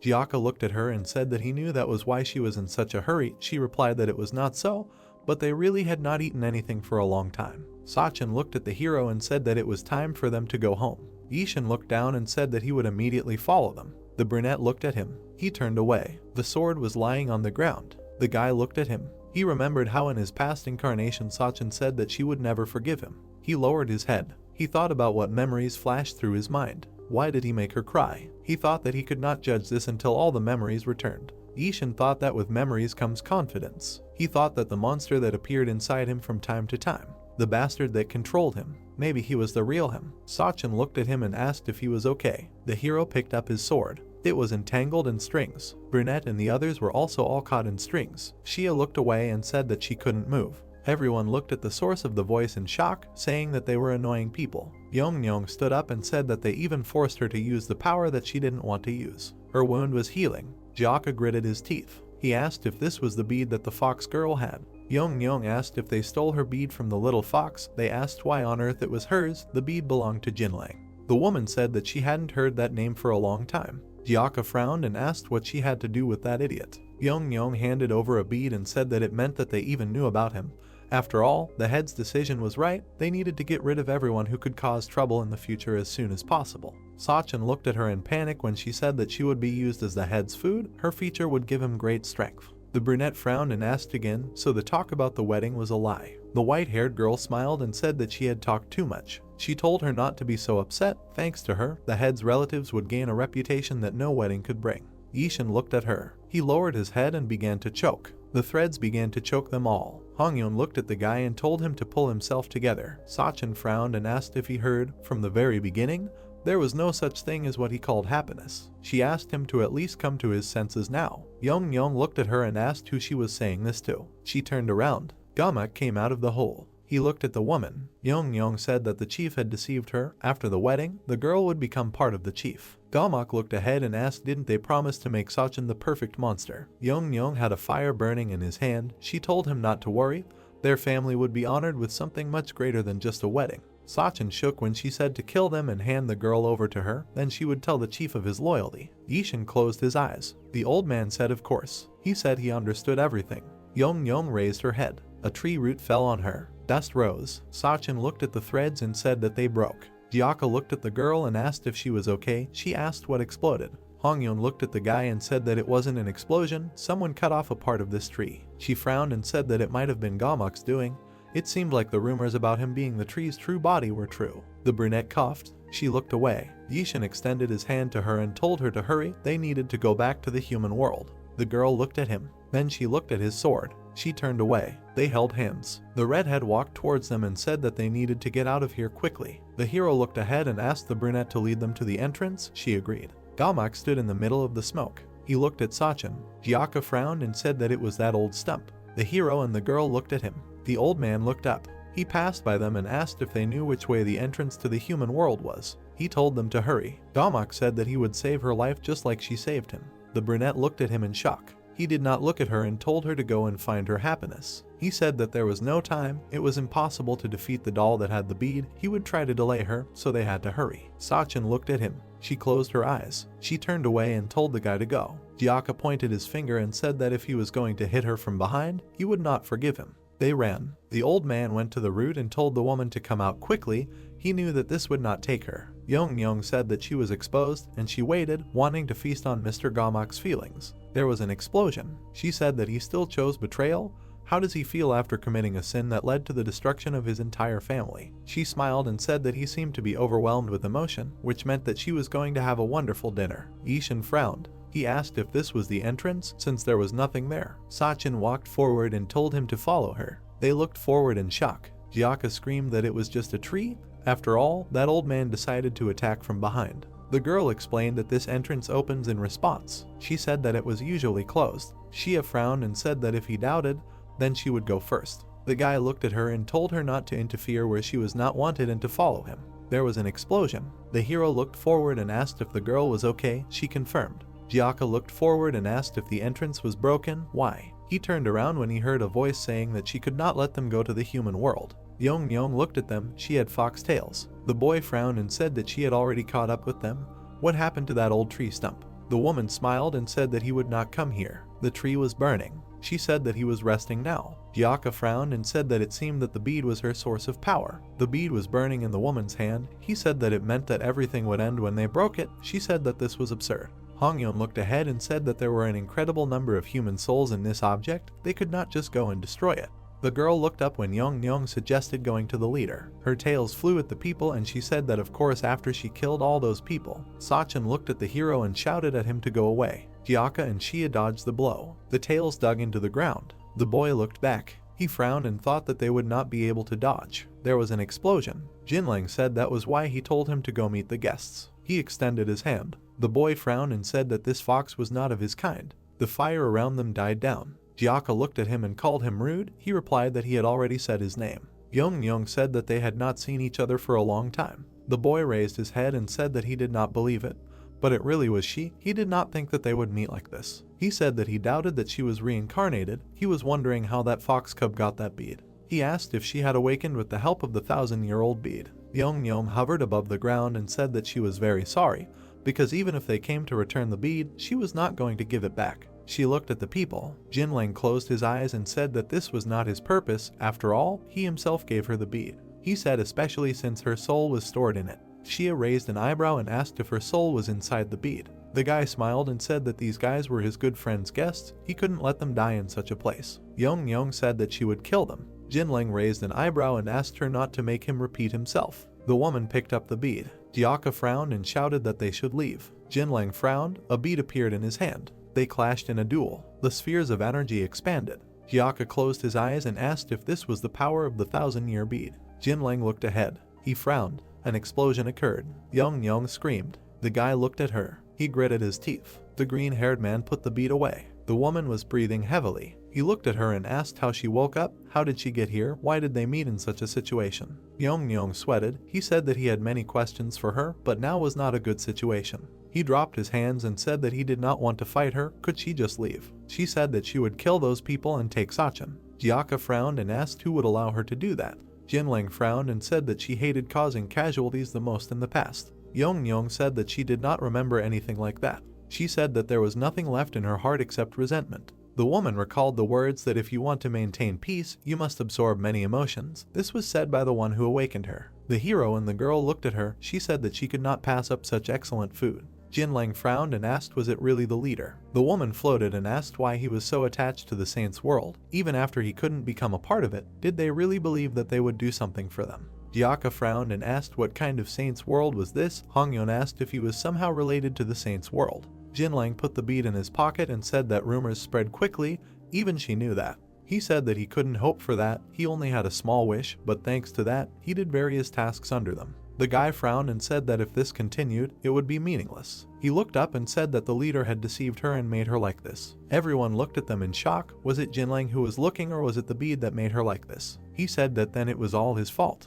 He looked down and said that he would have to break it if only for her sake. Young flew towards him. There was an explosion. The boy flew back. He crashed into the ground when the woman said that men always do as they please, pretending to do it for her sake without even asking her opinion. The tail grabbed Chia. Jiaka frowned. The hero took out his sword. His hand was grabbed by a tail. Sachin was pulled away. Jinling took out his sword and ran forward. He frowned. The boy took a step forward. Everyone was held by their tails. Yong asked if these were the guests of the Holy Elder, then she even more so could not let them go. The woman laughed and said that they really deserved to be her meal. Jinling frowned when she asked which was better. She asked if he would choose to attack her now and cause everyone to die instantly, or watch them die one by one. The boy gritted his teeth when she asked if watching from the sidelines would not be an excuse. Everyone screamed when she said that he could say that he couldn't do anything out of fear for their lives. He frowned and called her name. The hero looked at him in shock when he asked why she became so ruthless. Yishin widened his eyes. He let go of the sword.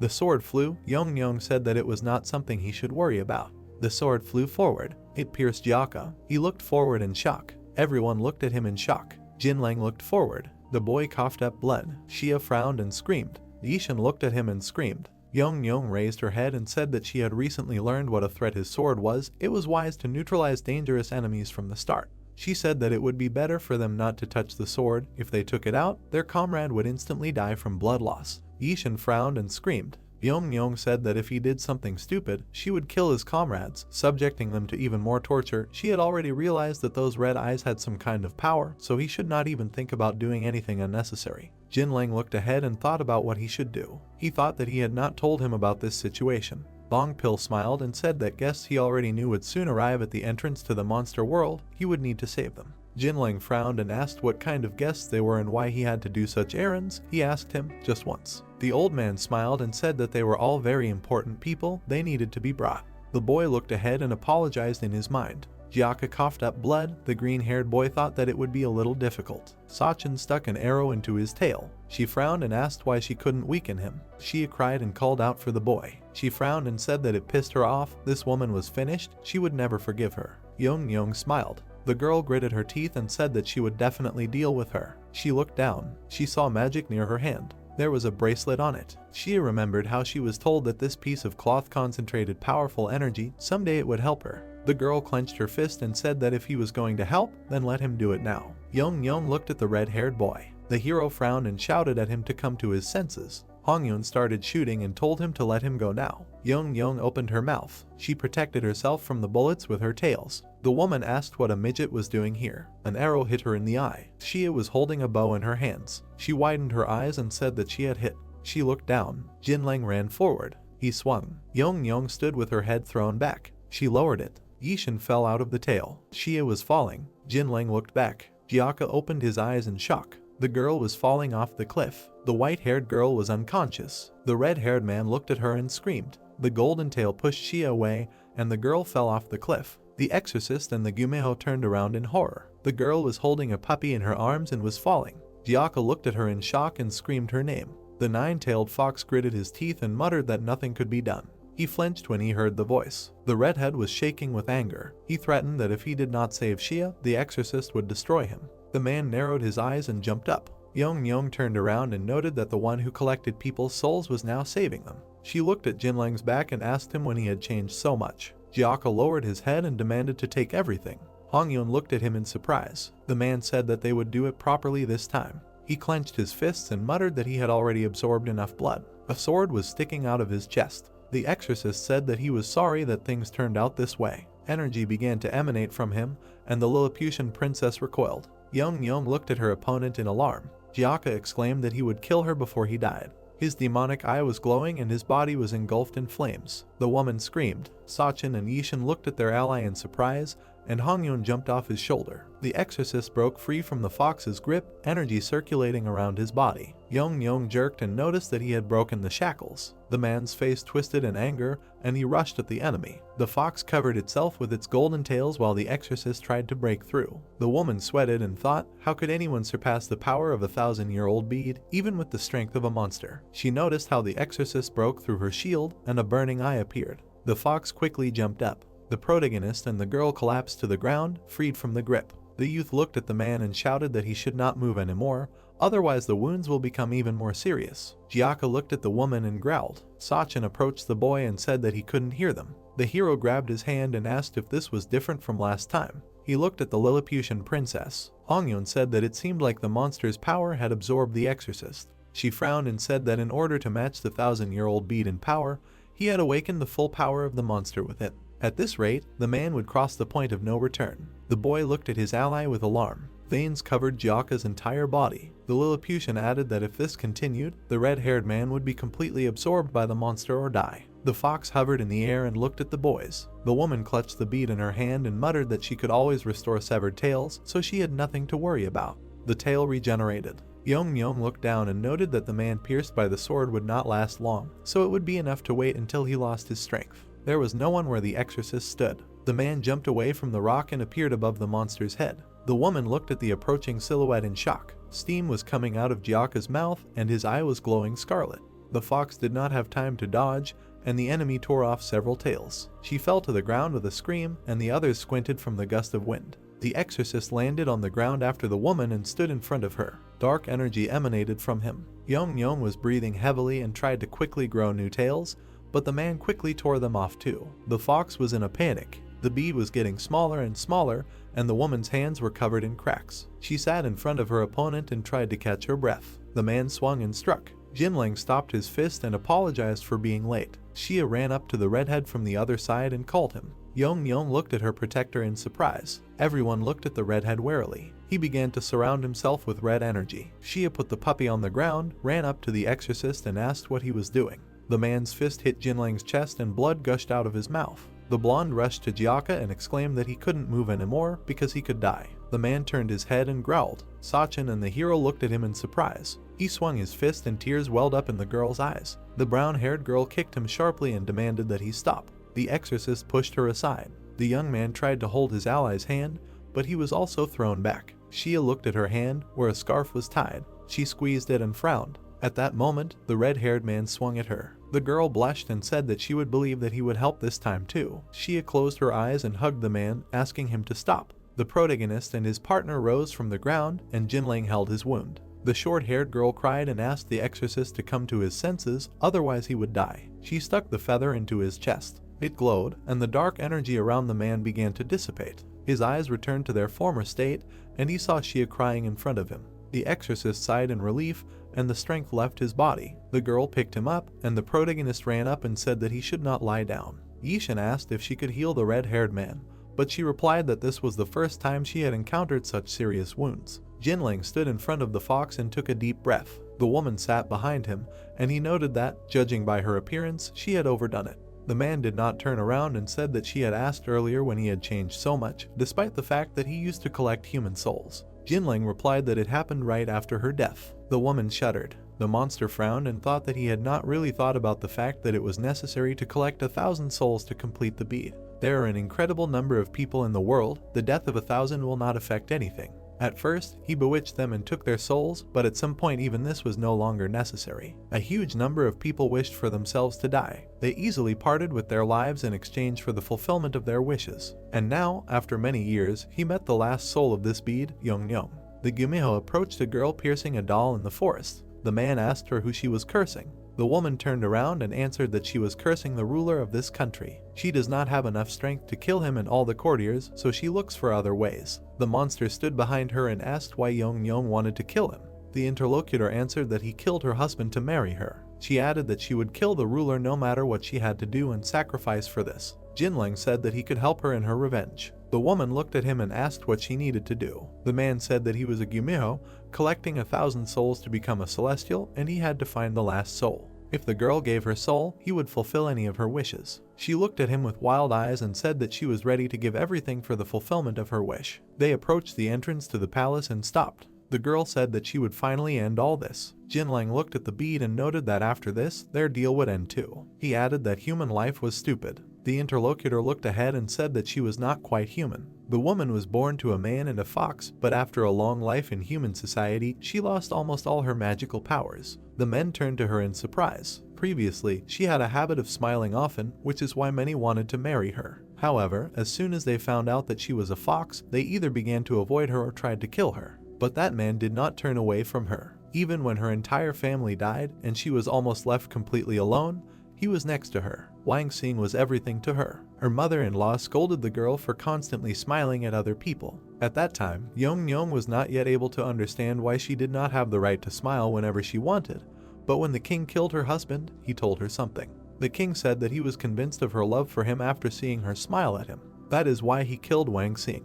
Because of one smile, she was blamed for someone else's murder. And when the selfishness of the enemy who killed the person dearest to her turned into her own responsibility, this immeasurable anger began to drive her crazy. Jinling and Yong stood next to each other and looked at the palace. The woman said that she did not want to stay in a world where a simple smile makes a person a sinner. She clarified that without a soul, it is impossible to enter the other world. The girl looked ahead and said that she did not care even if she did not meet her husband. The woman smiled and said that at least she could clearly imagine him in her heart. Jinling looked at her, stunned. Perhaps it was because they both had fox blood, or because her face alone carried some kind of power, but that fleeting smile was forever imprinted in his memory. They were standing in the palace, and before them lay corpses. What she had wanted had finally happened. The woman looked at the bodies in front of her and said that Wang Xing was also watching her from the sky and hoped that he would be happy. The man looked at her. She said that she had no more wishes and would give up her soul as she had promised. Jinling looked at the bead in his hand and said that he had changed his mind.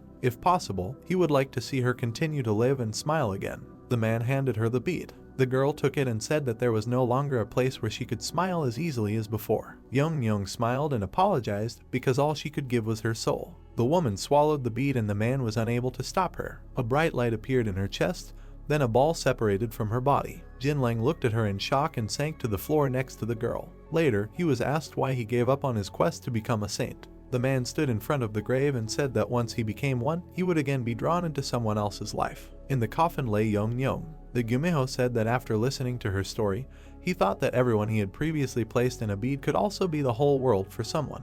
The fortune teller looked at him and asked if he really felt bitterness from someone's death, but for most, such a sacrifice is the path to salvation.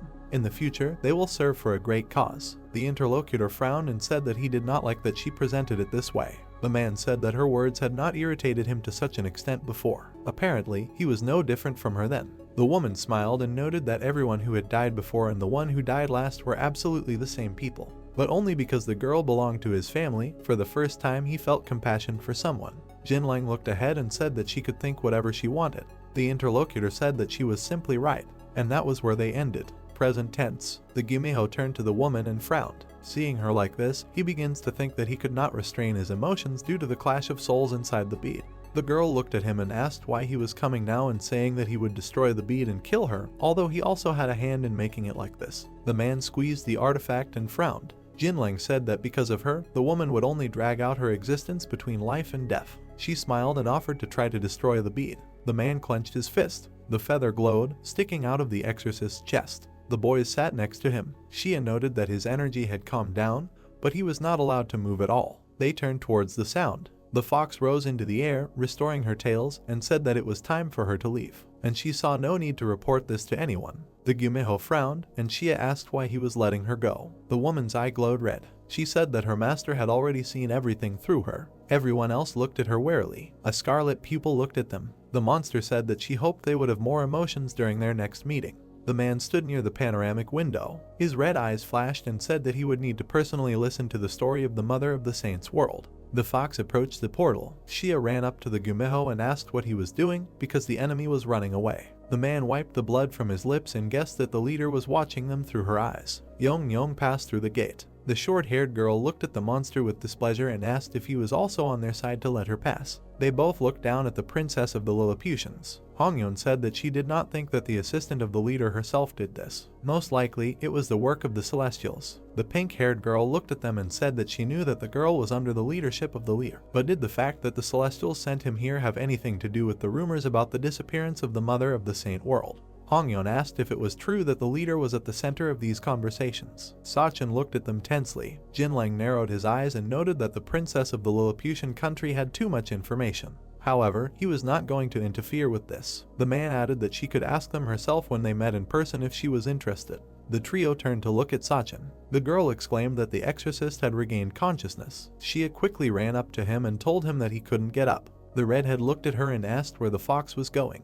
His eyes became cloudy and closed. Shia leaned forward and screamed for him to regain consciousness. The protagonist turned to Jinlang and asked him to open the gate to the human world to take the exorcist to the hospital. The Gumeho frowned and agreed, since he would also be in trouble if something happened to them. He held out the bead and opened the portal to return to the human world. Yishin and Shia grabbed the redhead by the arms, and Sachin grabbed the puppy and the vessel. The brown-haired girl turned towards the voice. Hongyeon looked at her and said that she should stay here and return to the land of the Lilliputians for a while. She frowned and said that her father had been getting close to their lord for a long time, and she didn't like it that everything was turning towards ill will towards people. In order to prevent something terrible, the girl was collecting information about a force capable of opposing the head of the monsters. But after Yong's words, the princess decided that she needed to understand everything that was happening in a little more detail. She realized that this problem concerned not only her state. Sachin looked at her and said that staying here alone was too dangerous. Hongyeon replied that she had spent so much time with them that they seemed to have begun to forget that this was her world and the home in which they, the monsters, lived. The young man looked at his partner and hurried her. Jinlang approached him and said that he would help carry the exorcist, and the hero could go and bring his companions back for now. Yishin approached the brown-haired girl and suggested that they leave quickly. She said that the princess of the Lilliputians was planning to stay here. The pink-haired girl looked at the hero and said that she had to find something, but would catch up with them later since she knew how to get to the human world. The young man looked at her carefully. The Gumeho turned around and shouted that the gate would close soon. Hongyeon looked resolutely at Yishin and said that she would definitely find the leader's weaknesses. The guy looked at her and said that he was counting on the princess. He turned around and called Sachin with him. The girl exchanged glances with Hongyeon and said goodbye. The young man and her entered the portal, and the midget frowned thoughtfully. The heroes found themselves in subspace. Yishin worriedly turned to the brown-haired girl and asked if the tunnel to the human world was always so long. She replied that this could not be. The Gumeho looked at the light ahead in surprise. They found themselves in front of a huge figure of a woman and looked at her in shock. Shia exclaimed, "Was there another monster in front of them?" The silhouette floated past them. The trio turned around in surprise. The woman caught the protagonist and Sachin. The brunette dropped the vessel and the puppy and screamed. Gyaka managed to catch them. The trio looked in the other direction of the tunnel. The man exclaimed where he was taking the protagonist and the girl. There was a bright flash. The partners found themselves in the forest. Yishin and Sachin looked around. The young man frowned and asked if they really couldn't get out of the world of monsters. The interlocutor objected that this place was different. She suggested that this was a completely different territory. The guy thoughtfully touched his chin and muttered that he thought he knew this place well. The guys turned around at the crack. The sound came from the bushes. The partners looked in that direction tensely. A mask with glowing eyes appeared from the grass. The guys screamed in fear, but a boy appeared in front of them. The boys tried to catch him, but he ran through them. Yishin and Sachin looked at each other in surprise and turned in the direction the child was running. They looked ahead in shock, not understanding what was happening. A figure came out from behind a tree and apologized for accidentally bringing them along when she flew. A woman with white hair and a golden crown came out to them. The boy became wary and asked who she was. The interlocutor looked at him and answered that they had already met a long time ago and very recently. The young man exclaimed in surprise when the woman turned into a fortune teller. She said that their destinies had intertwined long before she told his fortune. The hero looked at her in shock and said that he did not remember such a thing. The woman asked if he wanted to return to those memories or was deliberately avoiding them. Sachin looked warily at the boy. The fortune teller said that they would be able to see a part of their past if they followed that child. The boy looked away, but Sachin stepped forward and asked if they could really get back the memories they were looking for. The girl frowned and said that she needed to check something. She asked the hero if he really didn't want to get back his lost memories. The boy furrowed his brows and remained silent. The fortune teller smiled and waved her hand, motioning for them to go. A glow enveloped the heroes. The masked boy swung his hand and exclaimed that he would kill her. He was immediately hit in the face and fell. His opponent was a red-haired girl. She looked at him and noted that he had holes in his defense. The child was swinging his weapon using only brute force, so there were gaps in the attack. Sachin and Yishin watched from the side, surprised. The hero leaned forward and muttered that he knew that girl. The child rubbed his nose. The redhead walked up to him and asked what kind of tattoo he had on his arm. Sachin called out to the boy in surprise, but he remained silent. The boy hid his hands behind his back and said that his family had sinned, so they say he was born with a brand. Because of this, no one except his grandfather takes him seriously. The interlocutor looked at the boy carefully and sat down next to him. The girl said that everything was fine because he had his grandfather and her. The redhead smiled and said that he could come here anytime if he got bored. The child looked at her in surprise. The heroes stared at them in shock. The fortune teller behind them smiled and waved her hand. It was another memory where the red-haired girl was showing her young friend techniques in the air with a sword. The boy looked at her with admiration and then repeated the exercises. Then the scene where the girl bandages his arm and he looked at her embarrassedly. The fortune teller gestured with her hand again. The two monsters looked at the boy and said that they were suspected because he was constantly going to the human world. The boy stood silently. They said that it was not for nothing that they were a race of sinners, and he looked even more suspicious because of his human appearance. The men did not understand why Lord Teop kept such a brat with him. The monsters crossed their arms, looking at the child, and said that because of him, the master's position was becoming increasingly precarious. Rumors had already spread that the boy's presence next to Lord Teop indicated that he wanted to befriend humans, even though he was not human. They really did not want a senseless war with humans, but it still should not look like betrayal. The child looked at them silently. The monster accused him of making even innocent people suspicious. The men frowned and said that they did not know what his power was, but he could not use it anyway because of his seal. If he had just died, the master would not have had to listen to all this. After these words, they turned around and left. The child in the mask sat down in front of the old man and placed some fruit in front of him. The master noted that the boy seemed to be dating someone and asked who it was. The young man said that when they met, the girl would say, "Hello." The master advised the child to cherish this connection.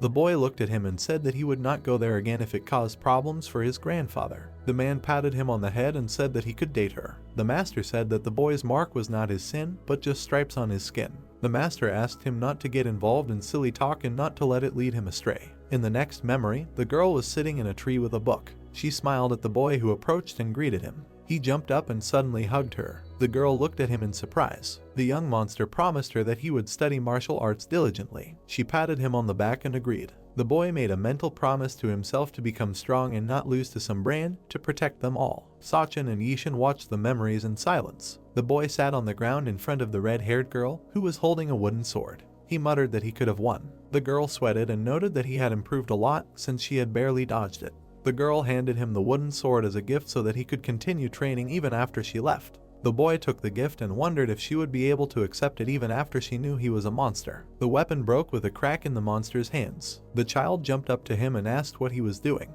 The man grabbed him and told him that Mr. Teop was locked in an ice cave. The boy worriedly asked the reason. The monster said that it was because the boy kept going to the human world, so they started slandering the master, saying that he was in cahoots with people. The ice cave only seemed beautiful, but in fact it was also very dangerous. If the master was not saved immediately, he risked losing his life. The boy collapsed to the ground. The interlocutor looked down at him and said that there was an organization that opposed monsters outside the border world, and there was a student named Sachin. The hero and the brown-haired girl shuddered. The man continued that the organization was hiding it so that the monsters would not find out that people were aggressive towards them, but the blood of the distant world of saints flowed through it, so they said that the girl could also use their power. Yishin looked at his companion in surprise. The monsters pointed at the child and said that if he kidnapped her and brought her to their world, they would be in a more advantageous position. The interlocutor added that they would be able to distract the leader of the monsters for a while the humans attacked them. That way they would be able to say that the boy had been going to the human world for that very purpose all this time.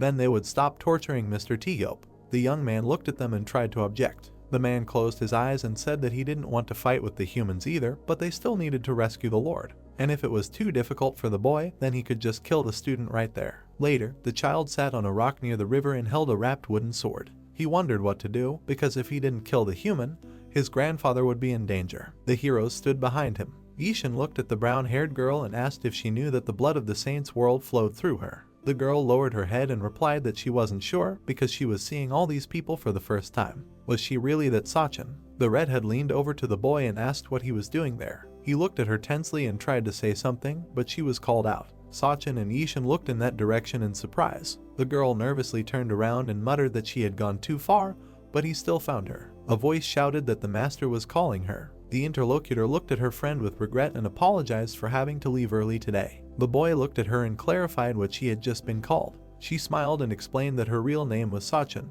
and Soa was a nickname given to her by her late mother. The young man stared at her in shock. The protagonist and his companion tensed up. In the next memory, the boy was standing under a tree and waiting. The redhead ran up to him and apologized for leaving without saying goodbye. He was holding a sword. She looked at him in surprise and asked why he was holding something so dangerous. The young man threw her to the ground and swung. The child looked at her and said that he was actually a monster, and that because he went to see her, his grandfather had been locked up in prison. They lay under a tree. The boy said that he had to kill her to prove that he had not betrayed the monster world. He began to sweat and said that he had no choice. The girl looked at him with concern. The monster was shaking all over. The child clenched his teeth and moved away, muttering that he was not capable of doing this after all. He turned the blade on himself and said that if he died, his grandfather would no longer be kept there and all the misunderstandings would be cleared up. The boy put the blade to his throat and said that everything would be better with him gone, because he had always only attracted misfortune. The girl leaned forward and grabbed his hands. She said that they had not appeared because of him at all. Soha looked at her interlocutor with embarrassment and reminded him that he should use this sword to protect his loved ones,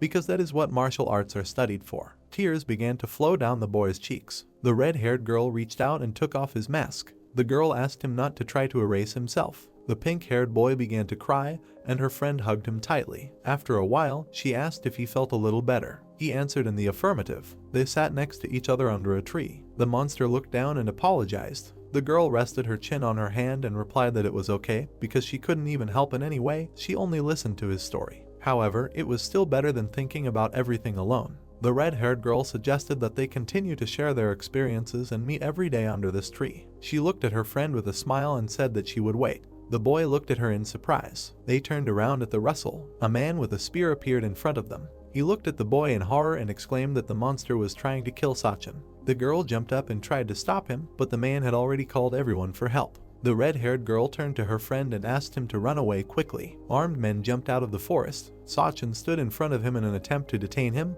but they grabbed her. The boy looked at her worriedly and jerked forward. At that moment, a man swung his sword from behind him. The monster received a blow to the back. The girl looked at him in horror and turned pale. The young man's face was distorted with anger. His eyes glowed, and his body radiated energy. The people recoiled and wondered why he did not die. The protagonist and Sachin watched in shock. Ishan remembered the face of the masked man from his mind. The brand on the boy's hand glowed, and steam came out of his mouth. The man cautiously held his sword in front of him, but was immediately slashed. The silhouette quickly flickered between the warriors and inflicted injuries on them. The redhead watched in shock as her friend pierced his enemies. The observers of the memories tensed. The boy jumped up and attacked the next opponent. His blow was blocked by Sachin. She looked at the young man and demanded that he come to his senses. The monster frowned and clenched his teeth. The girl received a cut and grabbed her arm. The soldiers looked at her with alarm. The boy's eyes returned to normal and he staggered back. The girl held her wound. He looked at her with horror and regret, and his eyes filled with tears. The monster quickly turned and ran away. A fortune teller appeared behind the heroes. She closed her eyes and said that the seal was broken that day. In any case, it was inevitable, it just happened a little earlier. The woman waved her hand and they were transported to the temple. Several men were standing around the table. One of them turned to the master and said that they could not simply turn a blind eye to the monsters. Ever since the incident a few years ago, the conflict had been growing larger. The old man said that although it was only a problem of the border world now, it would inevitably escalate into a war soon.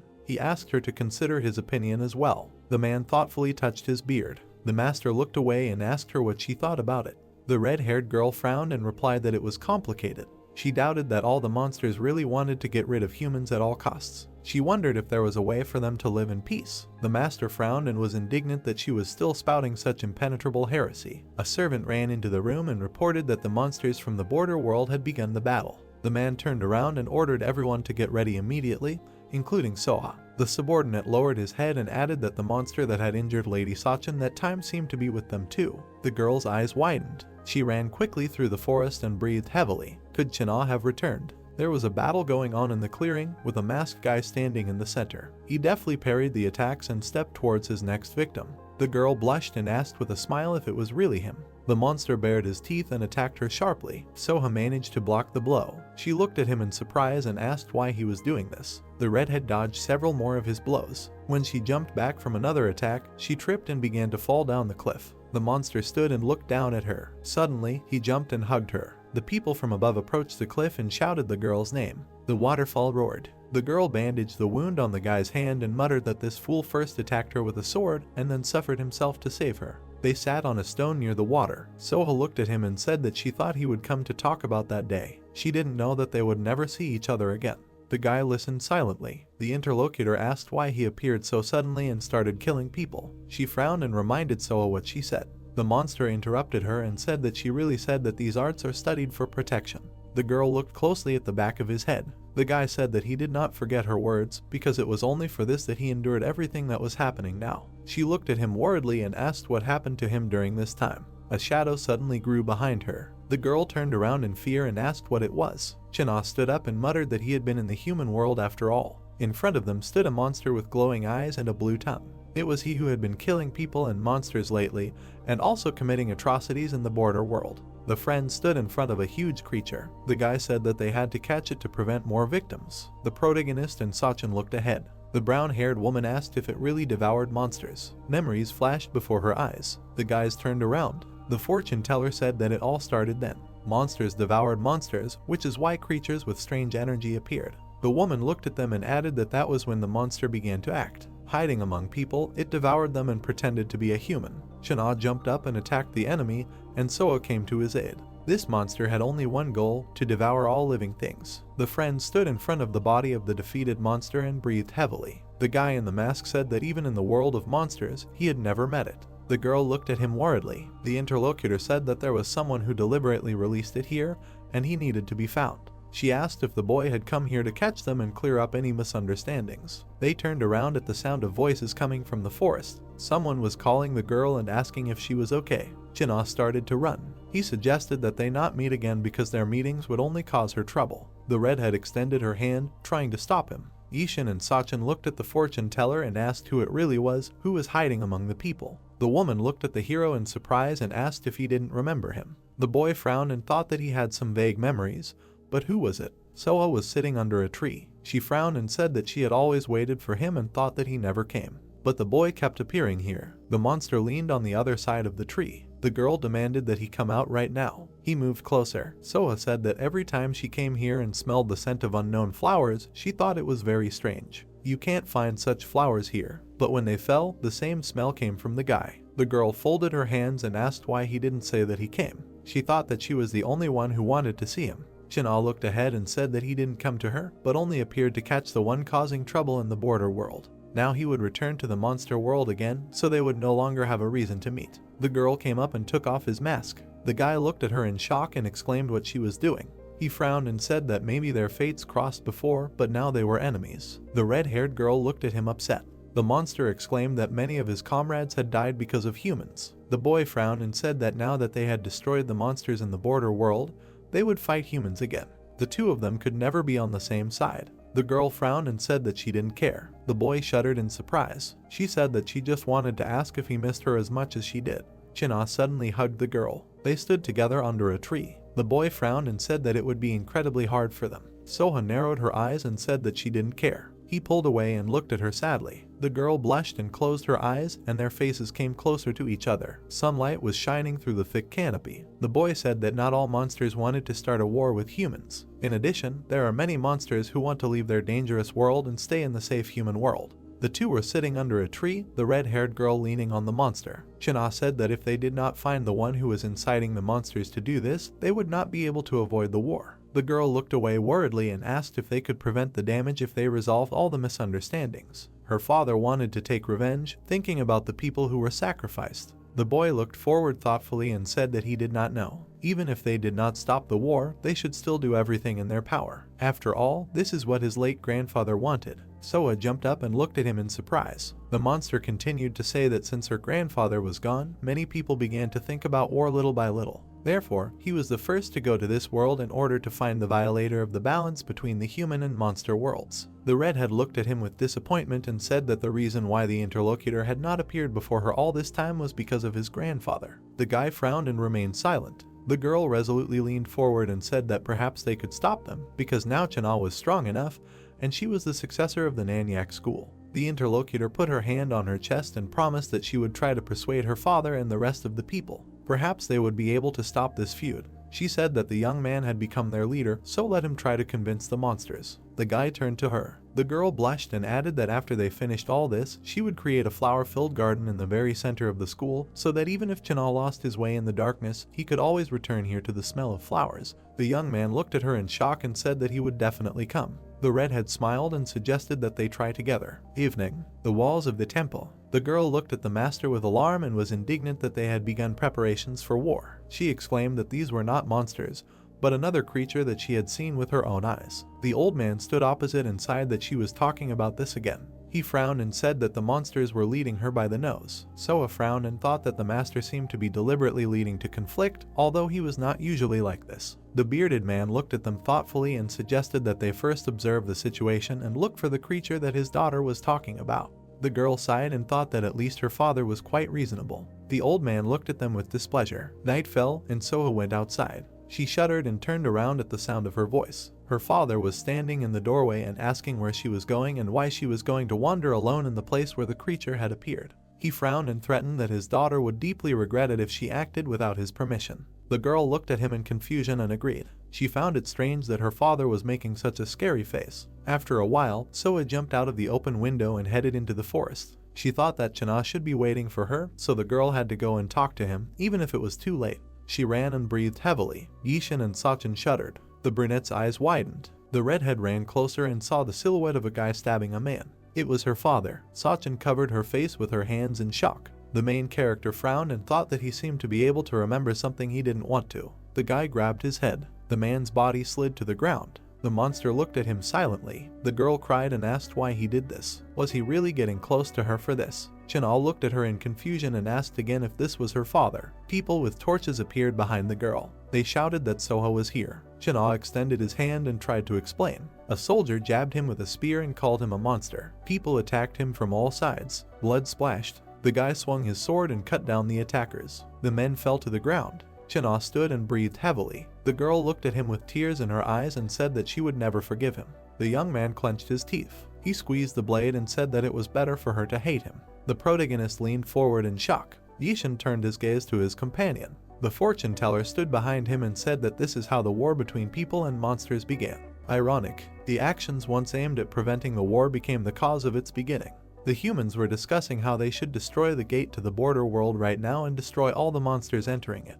The redhead stood at the head with a blank look and ordered everyone to arm themselves. She looked ahead gloomily and demanded that they kill all the monsters that came their way. Chana was imprisoned in the monster world prison for causing trouble in the human world. However, the strange thing was that he was locked up with the monsters who followed Tiyop. Yishin and Sachin turned to the woman. She said that this was planned in advance and all for the sake of destroying the opposing side. The fortune teller narrowed her eyes and added that after all the preparations were completed, they began to act. A servant ran through the door. Soa turned around in surprise. He announced that monsters were coming. Silhouettes were looming behind their large tree. The monster prison. The man walked up to Chana, who was lying on the floor, and exclaimed that they were in trouble. The boy flinched. The monster said that they had taken action and that a war against humans was beginning. The boy turned around in surprise. He grimaced and asked again.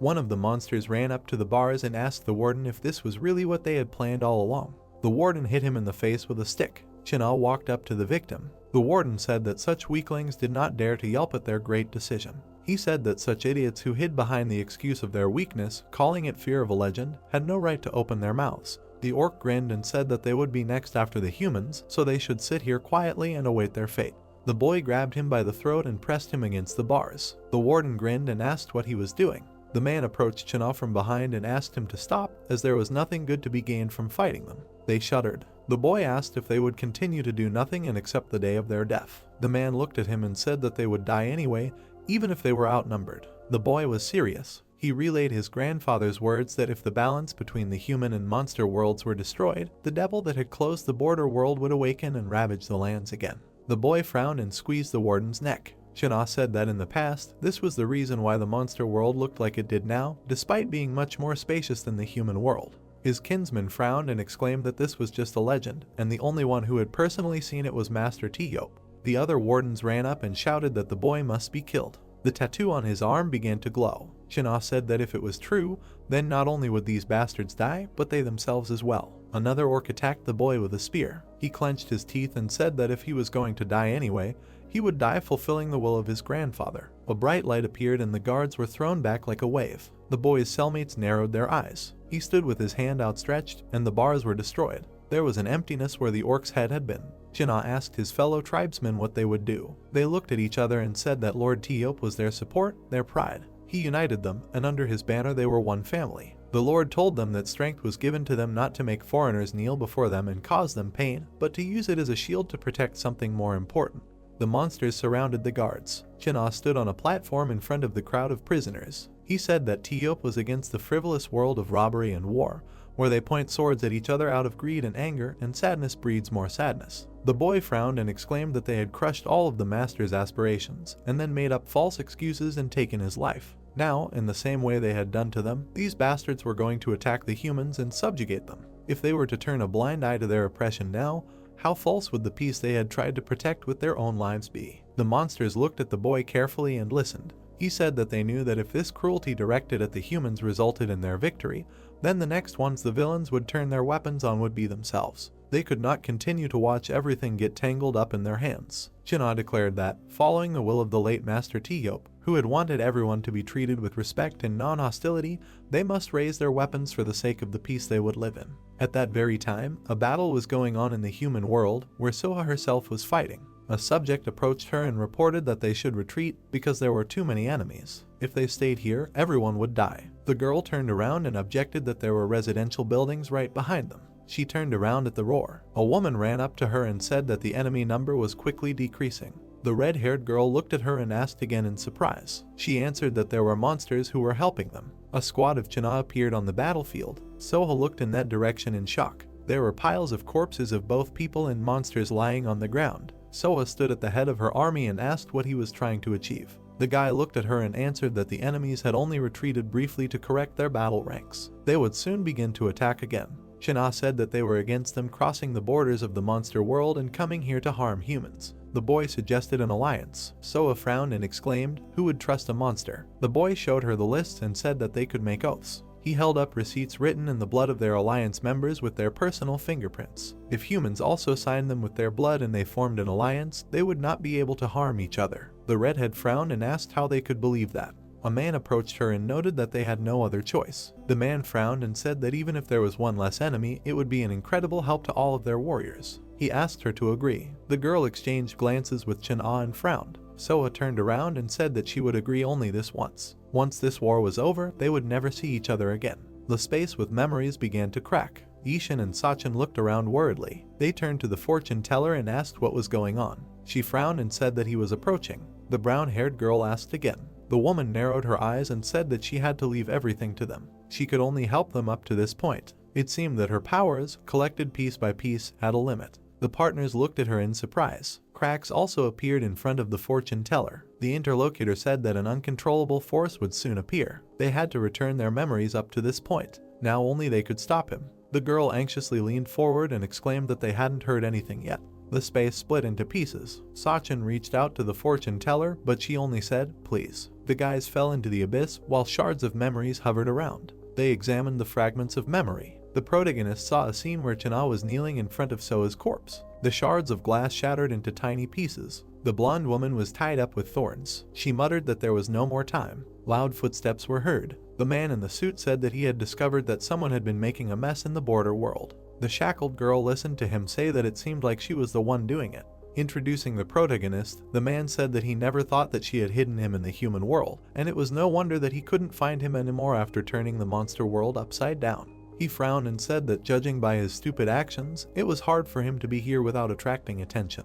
The white-haired girl lowered her eyes. Imagining a snowy cave, she said that she believed that Razite personally appeared in a place where the time axis could be twisted, his rhinestone was large, and it must have been hard for him to get here with his busy schedule. The man raised his head and asked if she really thought he could stop him. He said that apparently even Celestials became weaker in mind with age. The girl looked at him and listened to him say that he did not think that the jewel she had stolen was created for this. She said that when seeking power, it was important not to miss the moment of the beginning of slow self-destruction. The brown-haired man opened his lips and asked who was jumping like that. He began to say that her problem was that she firmly believed that her actions determined the logic of the living world. The Celestial perked up when he delivered that he had to show her that she was wrong as soon as possible. Looking at her, the man said that she should watch him from here because he would show her the power to swallow both humans and those sinners at once. His gaze darkened when he said that he would swallow them all next, and then many eyes appeared on his face, and he said that he would become a god. The man froze. The apartment building was covered by night. Yishin was sitting on the ground, and Sachin was saying that they had returned home.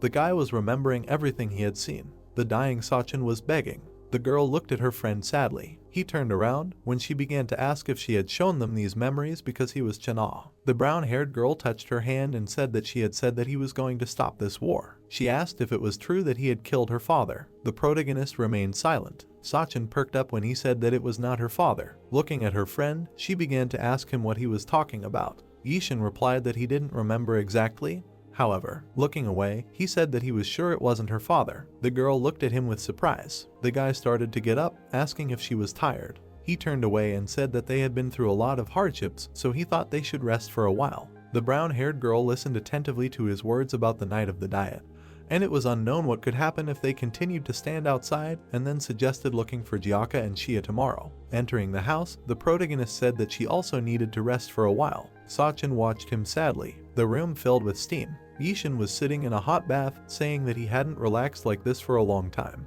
He closed his eyes. Memories of Sachin and Chana began to appear in his head. He looked down and thought that what happened and now felt much brighter. While it was still night, the guy thought about the reason why he came here and met Sachin. All of this was fate. Looking ahead, he wondered what he should do now. The girl walked on the creaky floor. The brown-haired man looked away, hearing the creaking. Sachin froze, folding her arms. She stood in front of the bathroom door. Her gaze fell on the blade lying on the floor. The girl frowned. She stood behind the door and said that if everything they saw was true, then she didn't know how to treat him now. The protagonist lowered his gaze, listening to her. Sachin sat down on the floor, saying that if he really was Chana, and it was his hands that killed her father. She sat with her back to the wall and said that she didn't know if she could believe what he told her earlier. Yishin hung his head. The girl hugged her knees and started to say that, however, she was still not sure if these were real memories. The guy listened to her with a gloomy look, asking if she should hate him based on these scraps. The brown-haired girl looked away when he told her that by clinging to the past, she would never be able to solve anything.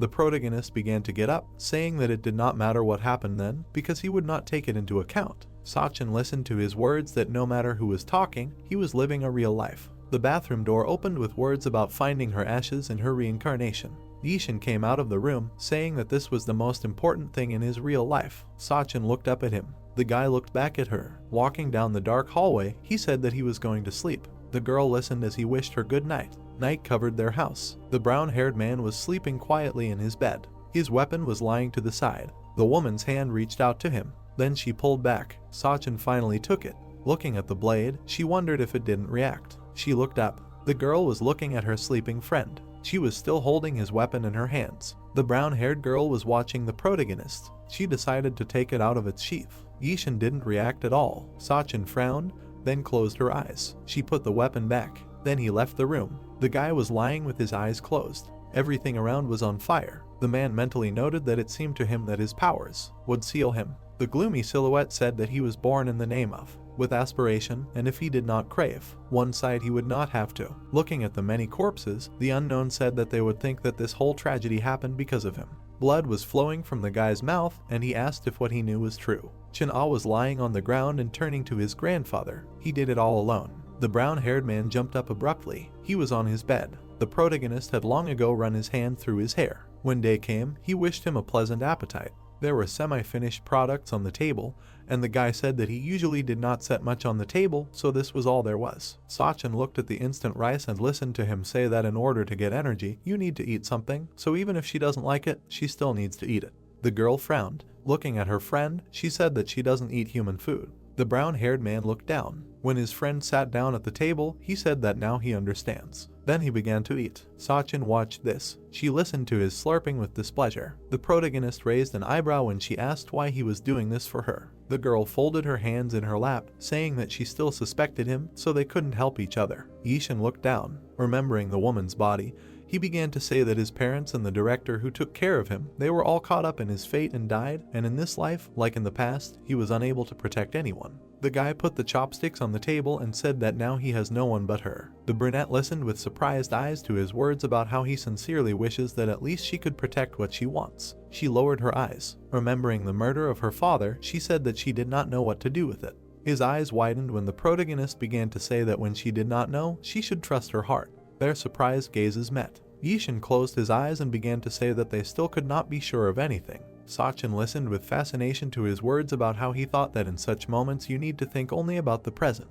The guy extended his hand and suggested that they start learning about everything, starting from this moment and find out what really happened. The brunette froze while he was saying all this. The protagonist frowned and added that it would not be too late to do this even after she found out about everything. Sachin's eyes widened. She looked away. The door opened wide. The boy and girl were going outside, and the brown-haired girl asked if they could meet Mr. Gyaka if they went to the place he called a hospital. Yishin exclaimed that it was the only thing he could think of. Looking at the car driving away, he said that he had suffered greatly because of him, so they could find clues if they asked at the big hospitals. Moving along the city streets, the boy suggested going to the highway and thinking about a taxi, and then starting with the nearest hospitals. He stopped and raised an eyebrow in confusion. The brown-haired man asked with a surprised face why the road was blocked. There was a high fence in front of them. They went the other way, and the same thing happened there. There was also a fence on the other road. The protagonist looked around and asked what happened here. A loud noise was heard behind them. They froze and heard a voice. Sachin turned her head and asked if it was true that they had returned to the human world.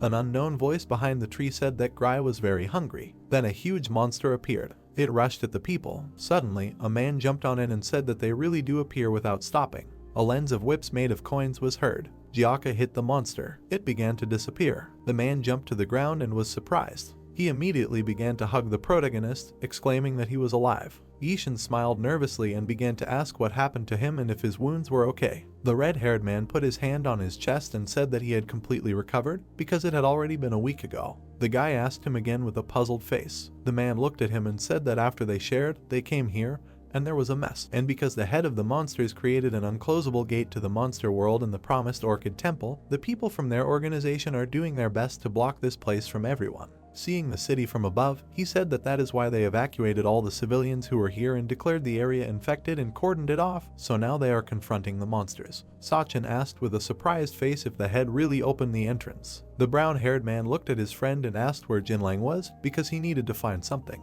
Gyaka replied that this lazy guy said he would look for them and disappeared. The protagonist's eyes widened when he added that he also said that it would be difficult to get her help now, and then asked if he understood what that meant. Yishin looked down and said that he most likely meant the one they were thinking about. The girl froze when the red-haired man told her that the organization took her ashes. He put his hand behind his head and apologized, saying that he wanted to stop them, but he had no other choice. The brown-haired woman listened with a surprised face to what they said, that if only they had this pimple, then they could stop fighting monsters. She asked again. Waving her hand, she asked, "What is this?" The guy and the girl froze. They saw a man appear. Then another one landed on the roof. A third unknown person jumped onto the car. An old man in a mask and glasses appeared. A brown-haired man in a mask looked at them from above. The third person was in an orange hoodie. The man in glasses called the guys. Looking at Sachin and Yishin, he asked who they were. The main character frowned when he said that he saw them for the first time. Looking at the brown-haired woman, he asked what they were doing here. Gyaka pointed at them, asking them to stop.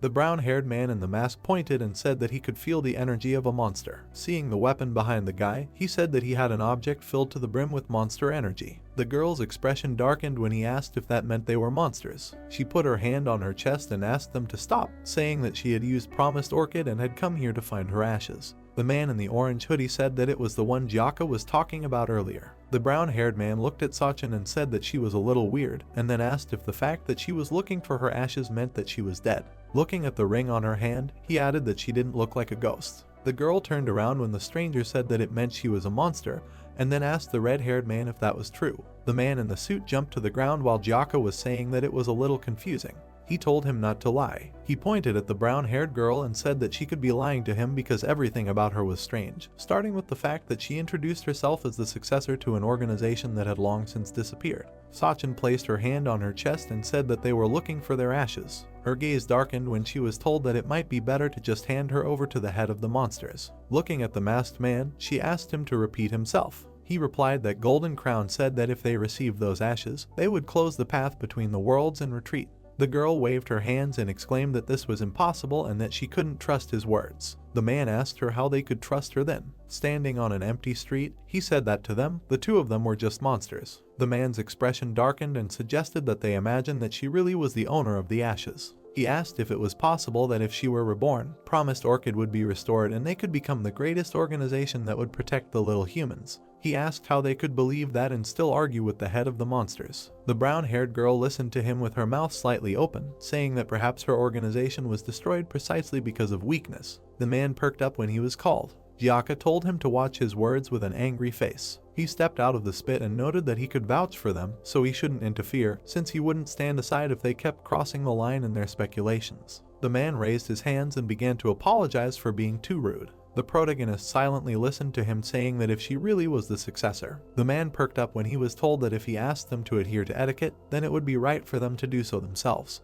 Yishin stepped forward. Golden Crown, looking at him, asked if he really thought he could stand up to him since he had a weapon with monster energy. Jiaka tried to stop his friend when he said he didn't even know. He frowned and asked him to control himself too, and then a voice came from the side. The monster crushed the car, saying that he was very hungry. The group of people were surrounded by monsters, and one of them noted that now was not the time for them to swear at each other. A Torii light rang out. One of the monsters was hit. The guy stood to the side, talking about the flaming sword. He raised a displeased look and said that he was not that weak. Clenching the wound into a fist, the brown-haired man said that he was not so weak that he could not assess the strength of his opponent.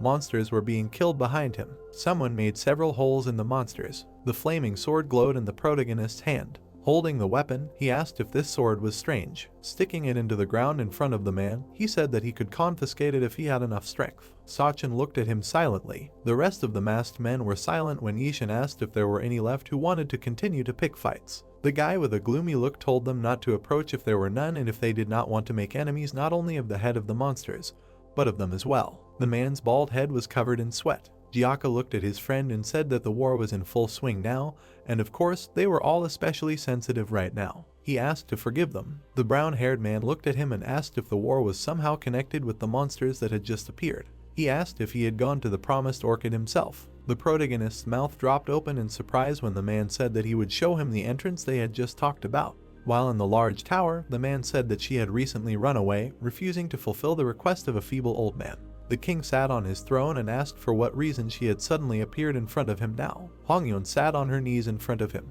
Without raising her head, she apologized for the fact that there had been a slide before and she had not been able to fulfill his request. She said that, however, she had learned that a great misfortune could now happen in the kingdom, so she had to burden him with such a sudden visit. The old man looked at her, noting that she was still behaving inappropriately. He asked if she wanted to tell him that she came here because she had a purpose. He slammed his fist on the armrest, saying that whenever he remembered how she disappeared without warning. The pink-haired girl shuddered. Her father came down and hugged her. He began to cry and asked if she understood how worried he was about her. The girl smiled slightly. The king wiped his nose and said that it seemed that there was no need to worry anymore since the successor to the throne had returned. Hongyun raised her eyebrows in confusion, saying that she wanted to tell him. The old man interrupted, saying that there had been a lot of trouble lately, so he was constantly worried. The pink-haired girl perked up when he added that they said that people broke into the border world and the monster world, killed the saints in the drywood, and then ate them. Introducing the humans, the king said that he believed that it was only a matter of time before the humans would invade here and encroach on their world, and the leader of the monsters was now working to prevent that. He said that she should therefore gather all of their kind and help him. Hongyun sat on her knees while her father said that this would be her first act as queen. The girl looked up and began to say that she would accept all of his orders and put her life on the line for the citizens, however. The old man perked up when she said that there was still something he would have to decide for them, being more careful. The pink-haired girl frowned and said that they were the best craftsmen who created weapons, and many wanted to borrow their power, but there were also those whose ultimate goal did not include the health of their nation. The king perked up and asked what she meant by that. His daughter replied that it was too early for them to choose who they should point their swords at. Hongyeon waved her hand and asked to give her the right and time to determine who it will be because she will definitely justify his trust. Looking at the destroyed streets, the guy asked what happened and what happened to all these buildings. Gyaka turned to his comrades and said that the closer they are to the center of the promised Orchid Temple, the worse the situation becomes, and then ate that they came. Looking at the bright light behind the houses, the man said that this is a place from which you can see the entire promised orchid at once. The protagonist and Sachin froze with shocked faces. A loud sound covered the houses. The purple light began to shine brighter. In the distance, a temple was visible. Lightning ran from it along the remains of the city. Lightning struck around the temple. Monsters were trying to escape from there. Sachin looked at her with frightened eyes, asking if it was not only the creatures that were in the border world that came here, but also those who lived in the monster world. Looking at the various monsters, she said that this week everything had become so. Gyaka held the phone to his ear and was asked if he was saying that Sachin and Yishin had appeared there. He answered that he had met them inside the temple. Looking at his comrades, he said that they were now trying to comprehend everything that was happening. The man raised an eyebrow, asking if Belly was still guarding the girl's ashes. He asked if she could take them without the director noticing and bring them here. He was asked why it was needed so rarely. The red-haired man stepped aside and started saying that he had been saying all along that he would never allow this to happen, and even if they handed it over to the head of the monsters, he would never fulfill his promise. He said that since no one could take the ashes anyway because of Belly, they could just give it back to Sachin. Shia closed her eyes, saying that she thought it wouldn't work. The exorcist, looking indignant, started exclaiming that she was also not against handing over the ashes to their organization, and then asked why she had changed her mind so abruptly. The girl muttered that it wasn't that. She was standing by the table, saying that she had been talking to him on speakerphone the whole time, and everyone had heard him. Many people in the office heard his puzzled cry. The blonde with the red glasses crossed her arms and said that she had heard this interesting story perfectly well. It was the director of the organization Fighting Spirits, Xian Yu. The man grabbed his head and started mumbling something. The woman said that if the girl in question really was the successor of Promised Orchid, it would mean that she would be able to take care of this situation in a different way. She asked if that was true. The redhead curled his lips in confusion. The blonde closed her eyes and demanded an answer when he began to say that he was not sure. The exorcist clenched his teeth tightly, saying that however, in this situation, he trusted these guys more than an organization that was trying its best to avoid everything. A man in a suit ran up to the phone and indignantly asked what kind of nonsense he was talking about. Shia smiled softly, listening to her comrade say into the phone that he didn't care, and since it came to that, he would say what he really thought. He began to say that he did everything as they said only because the owner of the ashes did not show up, but now that she did, it goes without saying that they should return it. The redhead held the phone and exclaimed that no matter how scary the opponent was, he was disgusted to see them bring him what he asked for and try to beg for their lives. He shouted that with such a mood, the fight could already be considered lost. Looking at the phone in the office, someone called him an idiot and asked how he dared to oppose their decisions. The man in turn told him to shut up, and that if he didn't like him, then let him come here and fight him, and that from now on, he. Looking at Yishin and Sachin, the exorcist said that he would only help those he believed in. The blonde took the phone and said with a smirk that he had dropped the call. The people present began to turn to the director, saying that they should immediately drag the ungrateful Gyaka here, who dared to disobey orders at such a time. The blonde lowered her eyes and hesitated. The people present froze in surprise when she said that he was shocking. Shia raised an eyebrow in confusion when she was asked to bring those ashes from their vault. Remembering Belly, Xian said that that dog only obeyed her, so only she could get it from there. The silhouette of a large spirit loomed over the puppy. The director suggested imagining that they had also gotten their hands on good bait, and if those ashes were really dear to the head of the monsters, then he would appear in person. The employees jumped back from Belly in fear, exclaiming that because of this protector, no one could enter the vault anymore. The woman approached the blonde and asked what she was talking about. She replied that she suggested that they stop waiting and call him themselves. She lowered her eyes and began to say that even if they united with him, even if a battle began. Shia froze with a surprised face when she noted that all members of their organization would be involved in this. Introducing the glowing territory, Xian noted that all of this would be in Promised Orchid. Gyaka caught his friend's attention and suggested that they retreat for a while, since the old men from the organization would soon make their move. The boy turned away from him. He frowned. He looked at the monsters on the temple grounds. Various monsters had gathered there. The man frowned when the brown-haired man told him that he would not stop. Looking ahead, the protagonist repeated that the king of monsters would not stop. Sachin looked at her comrade in surprise as he said that until the gate became wider. Yishin rushed forward, shouting that they should call their leader here. His friends ran after him, trying to stop him. As the boy ran down the street,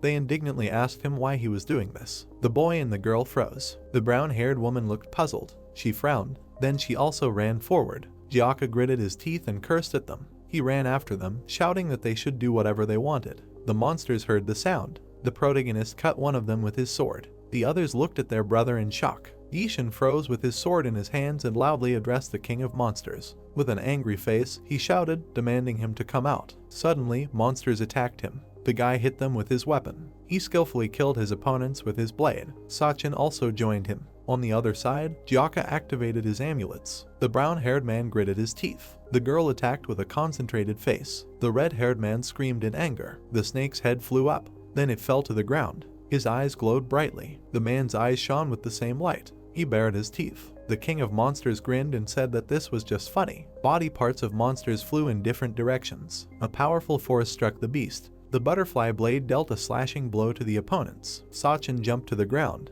Two comrades were next to her. The boy and girl were breathing heavily. Jiaka looked away with shortness of breath. Yong turned to her master and asked if he would really allow them to continue their rampage. The man's face darkened. The exorcist looked at the pile of bodies and said that he thought they had dealt with all the monsters in their field of vision. A new stream began to emerge from around the corner, talking about hunger. The man grinned and said that these guys were very persistent and could not even resist them fighting on their own wave. The boy and girl perked up at the sound. The Monster King said with a displeased look that there was no need for him to participate. One of the monsters glowed with blue light. The giant loomed over the city lyceum. The team looked at it with displeasure. Something flew out of the monster's mouth. Silhouettes began to grow inside it. More monsters rained down on the ground, talking about hunger. They fell to the ground right in front of the heroes. They rose to their feet as their leader said that if they continued to confront the endlessly appearing enemies, they would eventually reach their limit. Jiaka pointed his finger and indignantly asked them to wait. Looking at the approaching enemies, he shouted that there were too many of them. The man narrowed his eyes, saying that when they had completely exhausted their strength. Turning to Yong, he told her to kill everyone except Ishin. She accepted the order. The city streets were filled with white and purple light. People in protective suits were moving through the holes. One of them turned to his comrade and asked why there was such a thick fog here. He was told that this was a generally disgusting area. The employee looked at the department head and asked if they really had to go that far in. They told him that if the order was given to go, then it was necessary. Not noticing the monster in the fog, the man said that he was really glad of the bonus for dangerous work, but everything changes if it was suddenly some kind of infection. The workers walked through the fog past the monster, discussing that they should be patient for a little while because they had to report later, so they should at least look around a little. The monster muttered that it was hungry. It stood behind the man while he asked his colleague if he heard any sound. The monster began to suck out the soul of this man. His partner asked again in surprise at the sound. Looking at the shaking head of the department, he asked what was the matter. Blood flowed from the man's eyes, and he bloodthirstily exclaimed that he wanted to eat. Then he stretched out his hands to his colleague. A loud scream burst out in the middle of the street. In the middle of the road there were signs warning of a river zone. People gathered around them, and one of them asked if it was still unknown what had happened in this area and what was the reason for the sudden eviction of local residents, and also if it was true that infected people had been found here. Law enforcement agencies approached the guards. The reporter held a notepad and pen in his hand, saying that according to some rumors, it was not even some kind of infection, and some even believed that it was a gas leak or that chemicals were found here. The policeman answered with a dissatisfied look that they were all struggling to figure it out and that he could not give any answer until the investigation was completed, so he wanted to ask them to leave. The two of them turned around at the loud crunch. Bloody workers were running towards them. Running in a crowd from the closed area, they asked to be saved. The policeman extended his hand to one of them, asking what happened to him. The man opened his mouth wide, saying that he was hungry. He jumped on the man. Surprised people watched the carnage. They rushed to the sides when the infected ran towards them. Seeing monsters and infected people mixed together, the woman said that it was very interesting.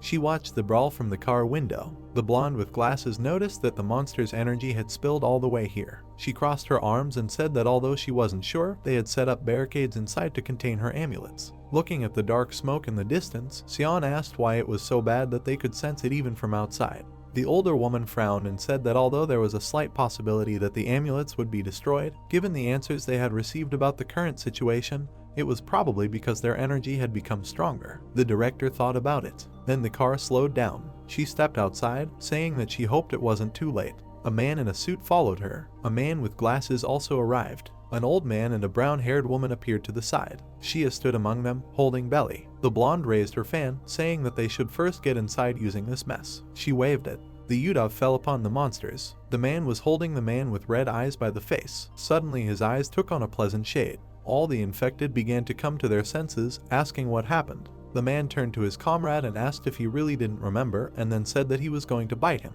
At that moment, a squad flew over them. 2 people were moving quickly along the roofs. The man was dragging his wounded partner on himself, asking him to be patient a little longer. Suddenly, the hand of the monster appeared in front of them. The comrades fell down from the blow. They lay on the ground and groaned. A giant hung over them, saying that he wanted to eat. He was cut down by the powerful attack of the man. The 2 men perked up. The brown-haired man in glasses asked if they really got there in time. Someone clapped his hands. It was the old man, because of whose machination the house in front collapsed. The man looked at him and indignantly asked if he was really going to bury him with them. He answered that without him, he would have died long ago. The masked man looked at them with surprised eyes. Looking at the people who appeared, he asked if all of their organization members had come here. Shia went forward when she was asked to heal them. Using magic, she asked the brown-haired man to be patient for a while. They abruptly turned their gaze when they heard the words about hunger. Several giants were approaching them from around the corner. The man with glasses frowned and indignantly asked how many of them were there. People started turning around when they were shouting that they shouldn't get caught. The masked man started telling them that they had caught and eaten their entire reconnaissance team, so everyone should be more careful. The director looked at him and said that risking their lives in battles with monsters was an obvious thing. She asked if he really wanted to say that he was afraid of it. The man lowered his head and said that earlier he had seen. Remembering his partner surrounded by the creatures, he said that he had seen them not just eating him, but tearing his soul to pieces. Sion asked with a surprised look on her face how that was possible. The woman behind her said that she thought it was just one of those scary stories, but she looked at him with a puzzled look and asked if that meant that they were devouring monsters. The blonde asked her again. While the others were fighting the monsters, the woman was telling them that these monsters were doing just that, absorbing souls, and she had only heard about them and only now learned that they actually existed. She frowned and said that as everyone knew, people were made up of a physical body and a soul, and as far as we knew, if only there was a soul, it could be reborn again and appear in this world. Presenting the canvas with the drawing, the brunette said that however, if such a monster devours a soul, it will disappear forever and it will be impossible to become 2 ghosts.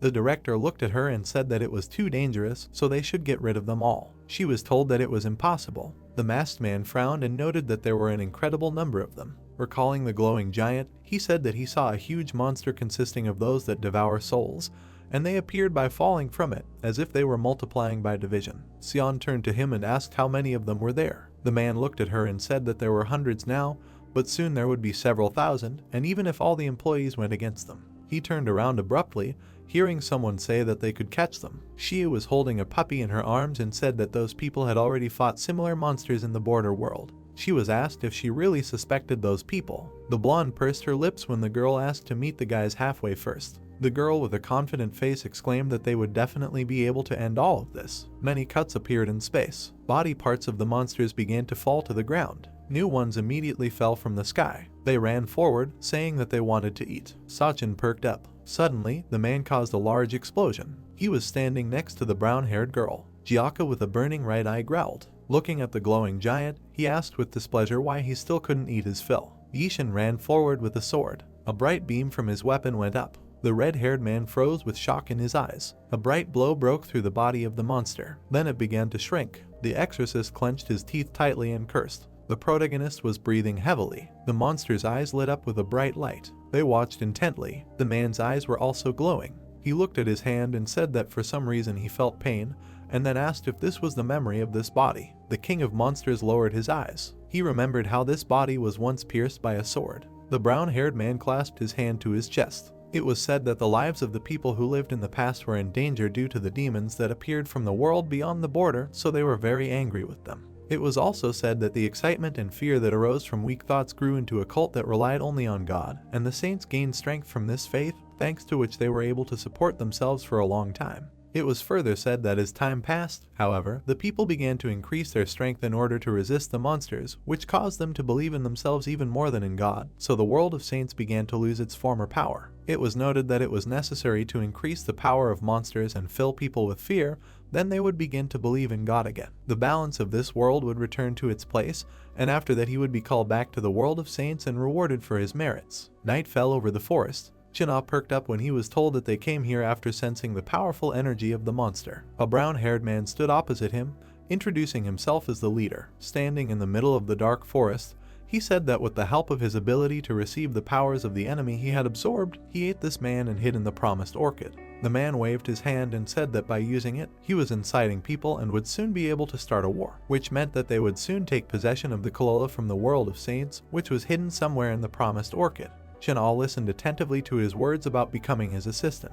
He asked if he thought he would tell them everything. The leader smirked and asked if he really thought that anyone would believe a monster, especially considering how he looked now. The guy pierced him with his sword. The brown-haired man gritted his teeth and asked if he was really familiar with Sachin. He said that he would regret his decision later. The pink-haired man replied that he didn't understand what he was talking about. His eyes widened. Gritting his teeth tightly, the man asked how he could, because of this sword. While the sword in his stomach was shining with a yellow light, he said that it meant that this sword didn't belong to monsters. A female voice loudly called out for her father. Chin'al looked at Sachin. The king of monsters also looked at her. He raised his head and asked if he really thought that he could now calmly look into the girl's eyes. The guy asked again with surprised eyes about her calling him father. The man froze with a gloomy look. Frowning, he said that it was him. Looking at the glowing giant, people exclaimed that they had never seen anything like it before. They moved across the rooftops and asked if they really fought such a creature. The girl replied that there had never been one that big before. The blonde frowned. She had said earlier that their specialists near the protective wall would try their best to prevent these creatures from coming out. The brunette frowned and said that it was impossible to confront this huge number of soul-devouring monsters one by one, and the problem was their leader. Xian stood in front of her and asked if she really meant that they should call him here. The woman replied that it was not only that. While Jiaka was grinning during the battle, she said that if it suddenly turned out that the very monster called the leader, Sachin was breathing heavily. The protagonist was clenching his teeth in anger. The brunette said that if he could devour not only human souls but also something else, then they most likely would not be able to win. The king of monsters muttered with glowing eyes that it was him all along. Ishin frowned at this time. Then he began to deliver a powerful blow. One of the monster's arms was cut off. It started to fall, and then it crashed to the ground. Jiaka looked at him with surprised eyes. Smiling widely, he praised his friend for finally moving his eyes. Suddenly, a copy of the monster appeared from the severed arm. Looking at them, the man asked why there were suddenly two of them. Hugging his comrade, the red-haired one indignantly asked how he did it. He replied that he had no idea. Sachin turned around, hearing the words that everything was more serious than one could think. Shia was standing behind her. The rest of the people landed next to her. They rushed forward after the director's order. The brown-haired man with glasses swung his fist. The man in the kimono spread his arms. The exorcist activated his amulets. They directed a triple attack at the monster. The girl approached her friend and said that she was very glad that she was okay. Xian crossed her arms and said in displeasure that the redhead continued to act contrary to the plans of their organization. She kicked him sharply, asking if he was going to listen at all. Everyone watched them in shock. The woman asked for her glasses when Jiaka told her that just because she was the director, it didn't mean she could do anything. She replied that he could calmly attack her because she would quickly deal with him. Xian sewed on her eyebrows and whispered that if he continued to disobey, she would reveal his identity right in front of him and tell him that he was a half-monster who had lived for hundreds of years. She asked how about she turned him into material for magicians' experiments. The man was shaking with anger, asking when did she become so immoral. The woman turned around and asked the girl if she was Sachin. Coming closer, she asked if she understood correctly that she was the owner of the ashes that Jiaka brought. The brunette asked if they had it now. While her people were fighting the monster, the director said that they had it now, but they decided not to return it yet. She waved her hand, saying that all this was because she was a monster. They called out to her. The fighting man shouted that there were too many opponents and not enough strength. A bright flash was heard in front of him. The guy held his sword, saying that if they were going to say the same thing as those people before them. The blonde perked up. Behind the burning sword, corpses of monsters were falling. The brown-haired man stood with his back to him and said that in that case they had no reason to unite with him. The woman opened her mouth in surprise. Shia came up to her and began to say that now was not the time for arguing. Jiaka simultaneously asked his friend not to take everything with hostility. The director lowered her eyes. Looking at Sachin, she said that she thought she had already caused them some inconvenience, and hoped that they would understand that they also had to be careful. The pair of exorcists froze with surprised expressions when their superior said that judging by how much they trusted them,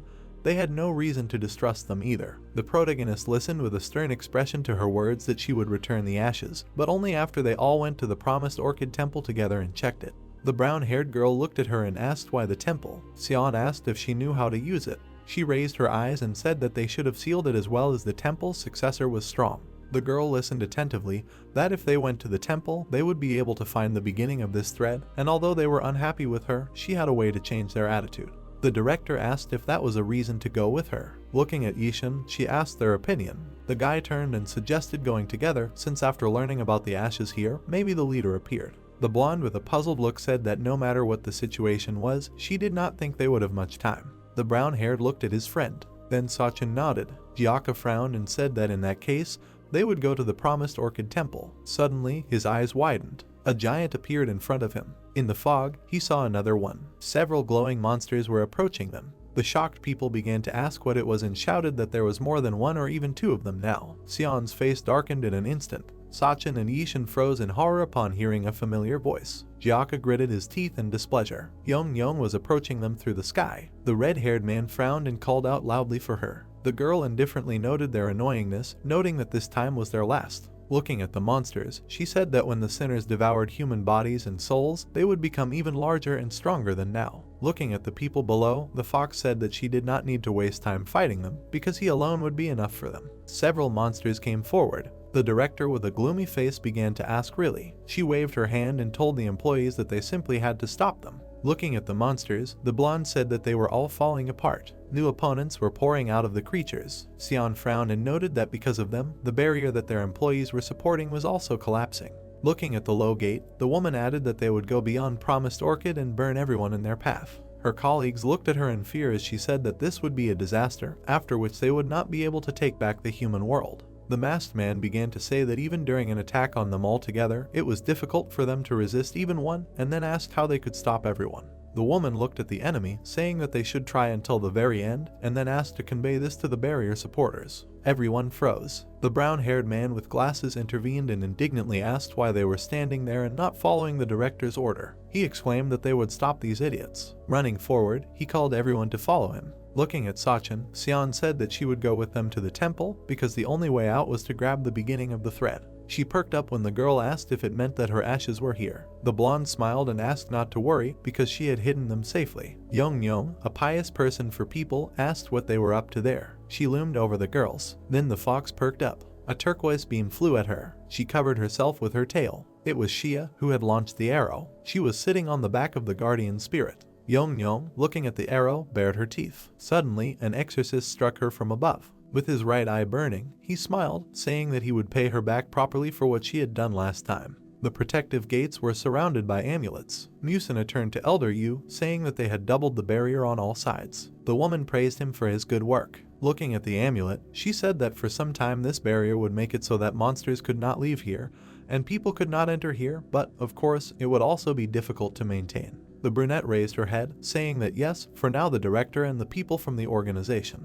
She looked at the monsters. Seeing the glowing giants, she asked if they were soul-eating monsters. The woman said with a puzzled look that there were a lot of them. She perked up. Looking at the barrier, Yu asked what just happened. Turning to face him, she exclaimed that the barrier was broken for a moment. She asked if anyone came out. The brunette looked down and muttered that no one came out. Feeling a shaking, she said that it seemed like someone came in. A loud explosion rang out. It swept through the streets. Gyaka was striking Yong. The girl gritted her teeth. The man, looking at her with a furious gaze, said that he was very sorry before that he couldn't use it. The fox perked up. Many amulets flew at her. They pinned the blonde to the ground. The protagonist and Sachin watched this. Shia ran up to them riding a spirit and exclaimed that they would take her on. Sion appeared behind them, saying that they first needed to go to the promised Orchid temple. Looking at the guys, she said that they would only be able to resolve the situation once they removed the seal from her ashes. The brown-haired man frowned and asked how she knew that they would be able to break the seal. Holding the sword in his hands, he began to say that before the recent events, she was going to hand over the ashes to the head of the monsters, and then asked if she really thought that they would be able to trust her. The woman adjusted her glasses. While Shia was jumping off the spirit, she said that there were many exorcists in their organization, and of course, each of them had different principles, so they all pursued different goals and thought differently. She added that there were also those who did not trust them or wanted to compromise with the head of the monsters. The director waved her hand and said that, in fact, representing their organization, she could not decide everything on her own. However, she personally believed their words. Sachin perked up when she added that it was because she was a descendant of the last exorcist of the promised Orchid temple. The blonde, holding Belly, said that it seemed that she should still help Jiaka. She asked if they would need Belly if they headed to the temple now. The spirit looked at the girl as she told it to listen to the director. Sion thanked her. Sachin went to her friend, who told her not to worry as she and Jiaka would catch up with them. As she left, she added that they could trust the director. Shia fluttered up. The blonde looked at the boys and asked if they were ready. The girl looked at her tensely as she said that she would tell them the details on the way. The director looked tensely at the spirit and asked if it would take her too. Jiaka shouted with a furious face. He grabbed one of the fox's tails. Holding his whip, he exclaimed that he would not let her go and she would pay for everything she did to them. The girl perked up. The red-haired man's eyes shone with a bright light as he said that he would definitely kill her right there and then. Young gritted her teeth. Her face darkened as she listened to the words that he could no longer lose his loved ones to such monsters and blame himself for it. She looked at her hands, thinking that this was a familiar feeling, but she did not understand why she felt something like this. She saw only pitch black darkness and wondered what kind of feeling this was. A brown-haired man appeared next to her, saying that it was hatred. Looking at the torn bead in her hands, he said that he could give her the power to maintain anger and rage, noting that this 1,000-year-old bead that she had was already destroyed and could not maintain Pravurichajan properties. The man added that he would give her the power with which she, the shell, could absorb other people's feelings and continue to exist. Looking at the girl sitting on the ground, he simply helped her with this power. The king of monsters asked to kill people, and when she absorbed the feeling most similar to what she had in life, and perhaps along with it, she would return the village's lost memories. Looking at Jiaka, she thought about this feeling. The girl smiled bloodthirstily, mentally noting that if she absorbed it, she directed her tails, saying that she might get her memories back. She hit the enemy with her tails. The exorcist they captured cursed. Young began to smile, saying that she needed more feelings. There was a flash near the man. A bright light pierced the fox's forehead. It was an arrow. Jiaka perplexedly flinched. The girl, struck by Shia's arrow, began to fall. Appearing next to the man, the blonde told him to be quiet and not even start grumbling. Looking forward, she said that she also had a lot of things to avenge, and if she wanted to end it, she had to do it properly. The red-haired man listened with surprised eyes to the question of what he was going to do if he did waste his strength. His friend asked if he really wanted to lie flat out when the king of monsters appeared. Jiaka stroked her head and said that she had grown a lot. When he came forward, she called him a wanderer. The exorcist, standing with a weapon over Young, said that this old man would end everything here now. The fox covered her mouth with her sleeve. The man froze with a surprised look. He saw a pearl in his opponent's mouth. The girl covered her mouth. She swallowed it. The red-haired man clenched his teeth. A bright light appeared in the fox's chest. Jiaka covered himself with his hands. When the bright light flashed, he exclaimed about the bead. The exorcists were thrown aside. The man's eyes widened. He saw huge tails. Young rose to her feet. She looked to the side. Jiaka gritted his teeth. The fox raised a tentacle. The red-haired man's eye grew brighter. He protected his partner from the tentacle. He held it. The tentacle tried to break through the defense. The exorcist screamed in rage. He was thrown aside. Shia, who appeared behind him, addressed him loudly. The man looked at his bloody hand and cursed. The girl looked at him with an indifferent face while he screamed that he would kill her. She opened her mouth and began to talk about feelings. The fox began to move her tentacles, asking to show them to her. The blonde put up a barrier in front of them. Jiaka, behind her back, began to indignantly ask what she was doing. She asked if this was really his way of thanking her. Shia held the shield and said that it would be better if they confronted her together. The tentacles began to break through the barrier. The girl's eyes widened in confusion. They dug into her shoulders. The red-haired man called out to her in shock. The blonde closed her eyes and screamed. The coins rattled on the exorcist's hand. He threw his friend away. The chain dragged her and found her. At that moment, the tentacles dug into Jiaka. He clenched his teeth tightly. Turning away, the man called his partner. Shia was lying on the ground. The man's eyes shone brighter. He remembered how in the past he crossed his arms while he was told that she was following him, so it would be better if he looked after her for a while. The red-haired man looked at the child and asked if this was a joke. Looking at the girl, he said that he had just sorted everything out and now they were shoving a child into him. Jiaka screamed in rage. He tore the tentacles from his shoulders. Young smiled, saying that this was what she had been waiting for. She covered herself with her tentacles from the blow. The maddened man swung. He struck again. The fox smiled contentedly, saying that she needed a little more. The man's eye shone with a bright flame. He struck again. The exorcist clenched his teeth in anger. There was hatred in his eyes. He remembered how she had touched his palm. The girl took his hand. A powerful explosion rejoiced in the street. The blonde rose on her tentacles. The exorcist appeared above her. He hit her with all his might. His angry face was covered with wide veins. He was grabbed by the leg. The girl threw him away. She threw him at the house. Turning around, Yong said that it was not enough. The red-haired man stood up again. While steam was coming out of his mouth, she told him to show his rage. She lifted Xia into the air. Standing next to the girl, the fox asked if he would show more feelings if she did this. Jiaka's eye flared up more. The girl smiled contentedly. With her tentacles, she grabbed Xia by the neck. The blonde screamed loudly. At that moment, the exorcist flared up with anger. Xia began to cry, asking him to stop. Looking at the man, she said that she no longer had that feather and that he might actually die like that. A tentacle pierced her neck. The red-haired man clenched his teeth tightly. The blonde screamed loudly, asking him to come to his senses. He remembered how she called out to him. The girl frowned and asked Appa why he didn't answer. The man asked why she was calling him that. Xia smirked and said that with his personality, he should be grateful to have a younger sister like her. Jiaka raised an eyebrow in confusion and asked who in their right mind would call her their sister. He froze. In the present, he was blazing with rage. Xia was screaming loudly, calling him. The exorcist remembered Jiang doing the same. He jumped up from his seat. The man jumped high into the air and swung his arm. As smoke came out, he remembered someone asking him if he wanted him to tell him how to fight monsters to avenge his sister who had been successful at their hands. The boy turned around, asking if he really thought it would be for her. Young Jiaka turned around and said he would learn, even if it meant putting his own life on the line.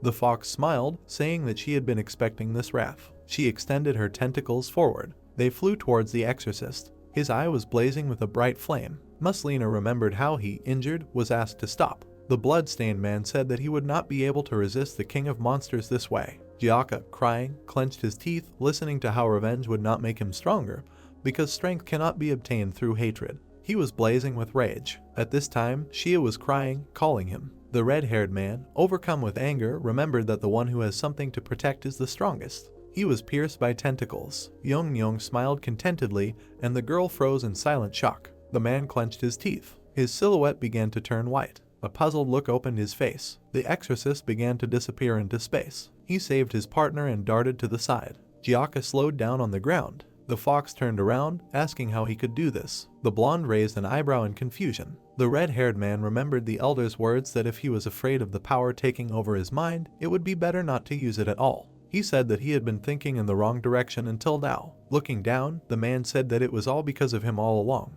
Young froze. Her eyes widened as she said that she no longer felt anger. When Xia yelped in pain, the exorcist asked if she was okay. Looking at the captured comrade, she said that he had changed and she no longer felt that monster energy, and then asked what happened. Jiaka looked away and muttered that he wasn't sure. Rubbing his chin, he said that it was something like a feeling that he had learned the truth. Looking at the fox, the exorcist said that she had helped him a lot, so he should thank her. The girl asked him what kind of nonsense he was talking about. Young looked at him with displeasure, saying that if this continues, she will not be able to recover her memories. Looking at the man, she said that she simply must absorb his anger. The blonde turned around when someone asked her to stop torturing people. Xia and the exorcist froze in shock. They saw Jinling and Soho, who said that she should not cause pain in order to find her happiness. Ishan screamed loudly in anger. He appeared through the monsters with a sword. A hole appeared in the body of the giant monster. The guy will land with Sachin and Sion. The woman looked with a puzzled look. Looking at the brown-haired man, she thought that after Jiaka told her everything, she was prepared for anything, but his strength is incredible. Sachin perked up when asked to look away. The protagonist raised his head.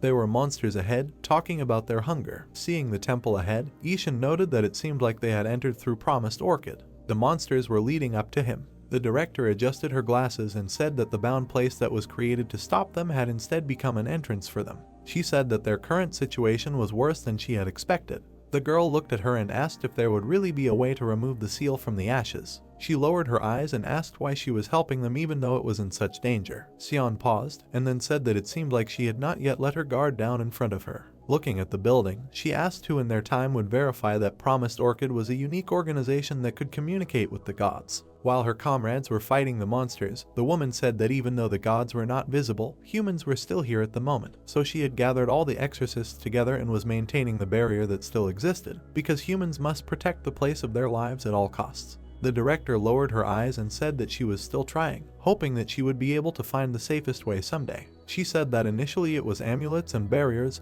and after that, negotiations. Sachin listened attentively to the words that however, now it was them, and now their safety was in their hands, so she had to help them as much as she could. Looking at the many monsters, Sion said that she would be glad if they stopped thinking that they would get any benefit from helping them. The guardian spirit stepped onto the ground, and the girl told her not to worry. While the protagonist walked ahead, Sachin, riding Belly, said that he would lead them. The monsters jumped back from the blue light. The blonde peeked out from behind and asked if she understood correctly that they could not attack them because of this mythical animal. The guy perked up. When he froze, his friend asked him what was wrong. Horror appeared in his eyes. He was looking at the doors of the temple. Sachin opened her mouth in surprise. The doors began to open. The king of monsters appeared behind her. The protagonist's eyes widened. He saw a face with many eyes in front of him.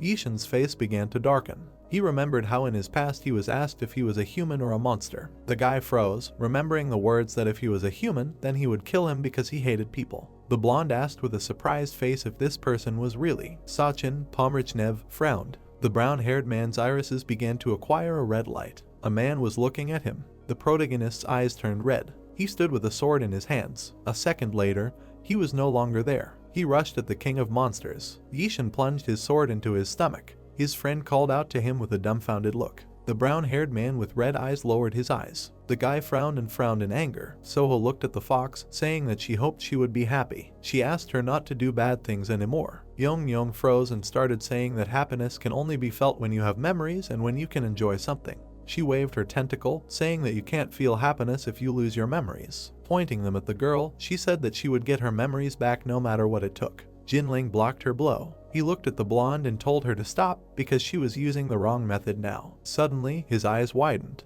The tentacle pierced his arm completely. Sick frowned, looking at the blood. The exorcist ran forward and called him a fool, saying that they should fight her together. Soho appeared in front of him and said no. The man frowned when she said that Jinling asked to let him fight alone. The girl with a sad look asked to let him end it by himself. Earlier, she asked if he wanted to leave together. The boy stood in front of her and said that he did because he thought he had to spare her from punishment and he probably wouldn't come back from there. Soho calmly listened to him say that he couldn't continue to watch the monster leader use Yong. The fox looked down and said that if only he hadn't given her the bead or if he hadn't decided to become a saint. The girl, looking down sadly, asked if he really. Jinling clenched his teeth and said that he was sorry. Thinking about the souls, he said that he realized too late that the souls he collected were actually important to someone. The blonde listened to him say that he made someone exist and grieve for a long time. The guy remembered Petia in the past, saying that he understood it thanks to her, but even though he refused to become a saint, he can't let go of the souls he's already collected. Remembering how he gave Sachin the ring, he said that's why he helped the saints in exchange for their promise to get souls, and after he learned about the bead's disappearance, he protected the child of the saints while he was looking for her. The brunette closed his eyes and said that now it all lost its meaning, and there was too much time left before he found the saints and asked them for help. He said that during this time, she would continue to do what she was doing. Looking at him, Yong asked if that's why he wanted to kill her. Jinling lowered his eyes and answered that it wasn't so. Remembering the falling girl, he said that when she swallowed that bead and died, he sat next to her body. The guy screamed in pain. Remembering the 2 gold pieces, he said that he broke the already finished bead and fell asleep with it, and then the saint came to him and told him about the last method. The others listened to how, in fact, there was another way to release the souls inside it. The girl frowned and asked about the method. The brunette swallowed. Several golden spheres appeared around him, and he said that he was going to use it now. The temple was illuminated by a purple light. The man said that he was coming out, it was him. The guy, stabbing a knife into his stomach, said that he did this to the House of Angels, and all this time he was the head of the monsters. Sachin watched with a shocked look. The brown-haired man gritted his teeth, thinking that he forgot about the fear and remorse he felt because of this man when the director and friends died, and only continued to run away. Remembering the monster with many eyes, he noted that he would not run away anymore. Holding the red sword in his hands, the protagonist thought that he now had the power to confront him. The king of monsters smirked. Looking at Yishin, he said that it was funny how they met again. The guy frowned and asked him again. Looking at the red blade, the man said that it was true, and that this sword was even present back then.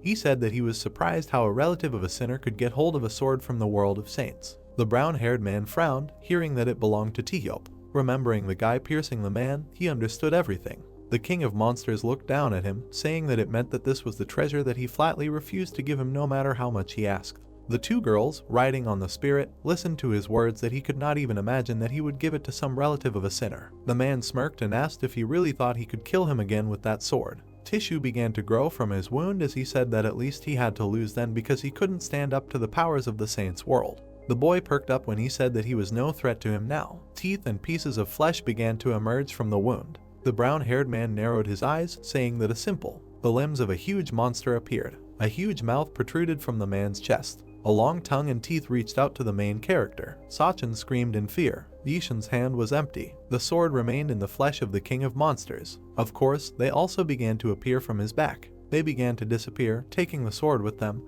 and the man said that he would simply absorb it. The boy reached out his hand to him, demanding that the blade be returned. He suddenly stopped. The brown-haired man froze, shocked, wondering if he really absorbed it. The king of monsters looked at him and said that the elder brother could not lend his power to the younger one for his great deed, but gave it to a lesser sinner and made him pierce him. He asked if that meant he actually hated him. The protagonist stood there with a puzzled face, asking if he wanted to say that he was his grandfather's younger brother. The man opened his mouth and began to speak. Yishin's eyes widened as he said that he did the right thing by absorbing him back then. He looked up. Looking at the brown-haired man, he asked again. The brown-haired man replied that thanks to that, he remained alive even after being pierced by his sword, and he realized that by absorbing people, you can gain not only power, but also their lives. The guy swung his fist, indignantly asking what he was even talking about. The king of monsters intercepted his fist. While everything around him was shining in purple light, he called him a fool, saying that in the end, both he and Tiyop were just used by him. Narrowing his eyes, he said that he was not going to do what they wanted like an idiot,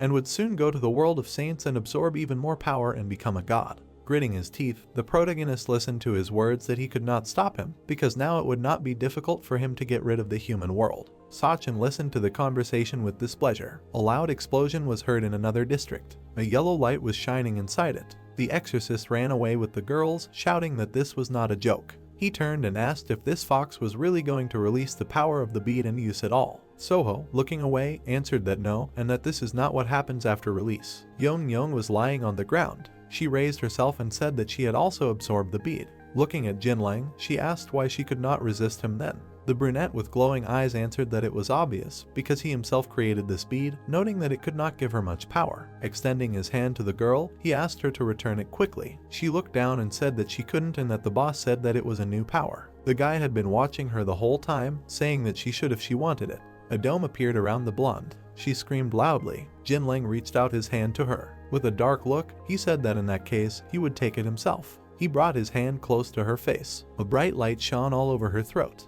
The brunette looked down, puzzled. He saw that the bead had grown to her throat. The monster king with a dark face said that the saints were very arrogant and they believed that they could not surpass their power, and thanks to this delusion, he was able to get a chance too, and that would be pretty good. He asked if he was curious about what would happen if the monster world's power was increased by an item obtained from the saint world. The guy looked at him with an uncomprehending, evil gaze while he said that he believed he would find out about it. He asked what was this different energy that was different from the energy of the bead. A huge mouth bit Jinlang's hand while the brown-haired man said that he had already planted one seed. A monster appeared from Yong's chest, biting the brunette. The others froze in shock. The guy began to fall when his hand was bitten off. He collapsed on the ground. A huge fox stood above him. The king of monsters closed his eyes and said that it seemed that Yong had received the power of the new half that he had given her, and then he too. The protagonist perked up. A sword appeared in the man's hand, and he said that he would try to borrow Tiyop's power. Yishin bared his teeth and exclaimed that this would not happen.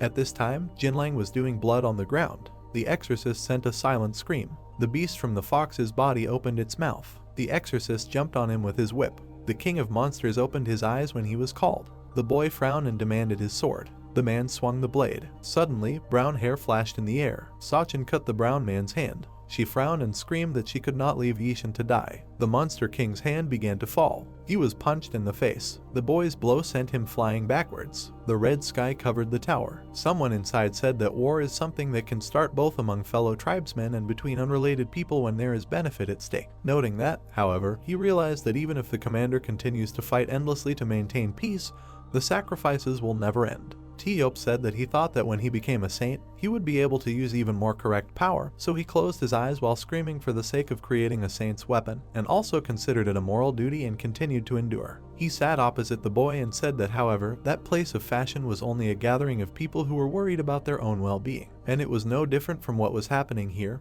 and they were not afraid of any sacrifices as long as they helped maintain the saints. Looking at the red clouds, the man said that in the end, the test to become a saint turned out to be something that turned you into the same as them. The boy listened attentively, that when he began to doubt more and more, the world of saints met him, and they did not want to lose him since he had made great sacrifices for them. China told him that he had no memories of the world of saints. The man, looking at him, said that of course, since he lowered his head and muttered that it did not matter. Sitting in the room at the top of the tower, the pink-haired man asked his grandfather, could it be that he had abandoned the world of saints and returned here because of him? Teop asked him who said that. The boy lowered his head. Looking down, he listened to what it meant. No one was being careful with him. The monster extended a clawed hand, saying that it was not because of him. He patted the child on the head and said that the world of saints was not at all what he had imagined.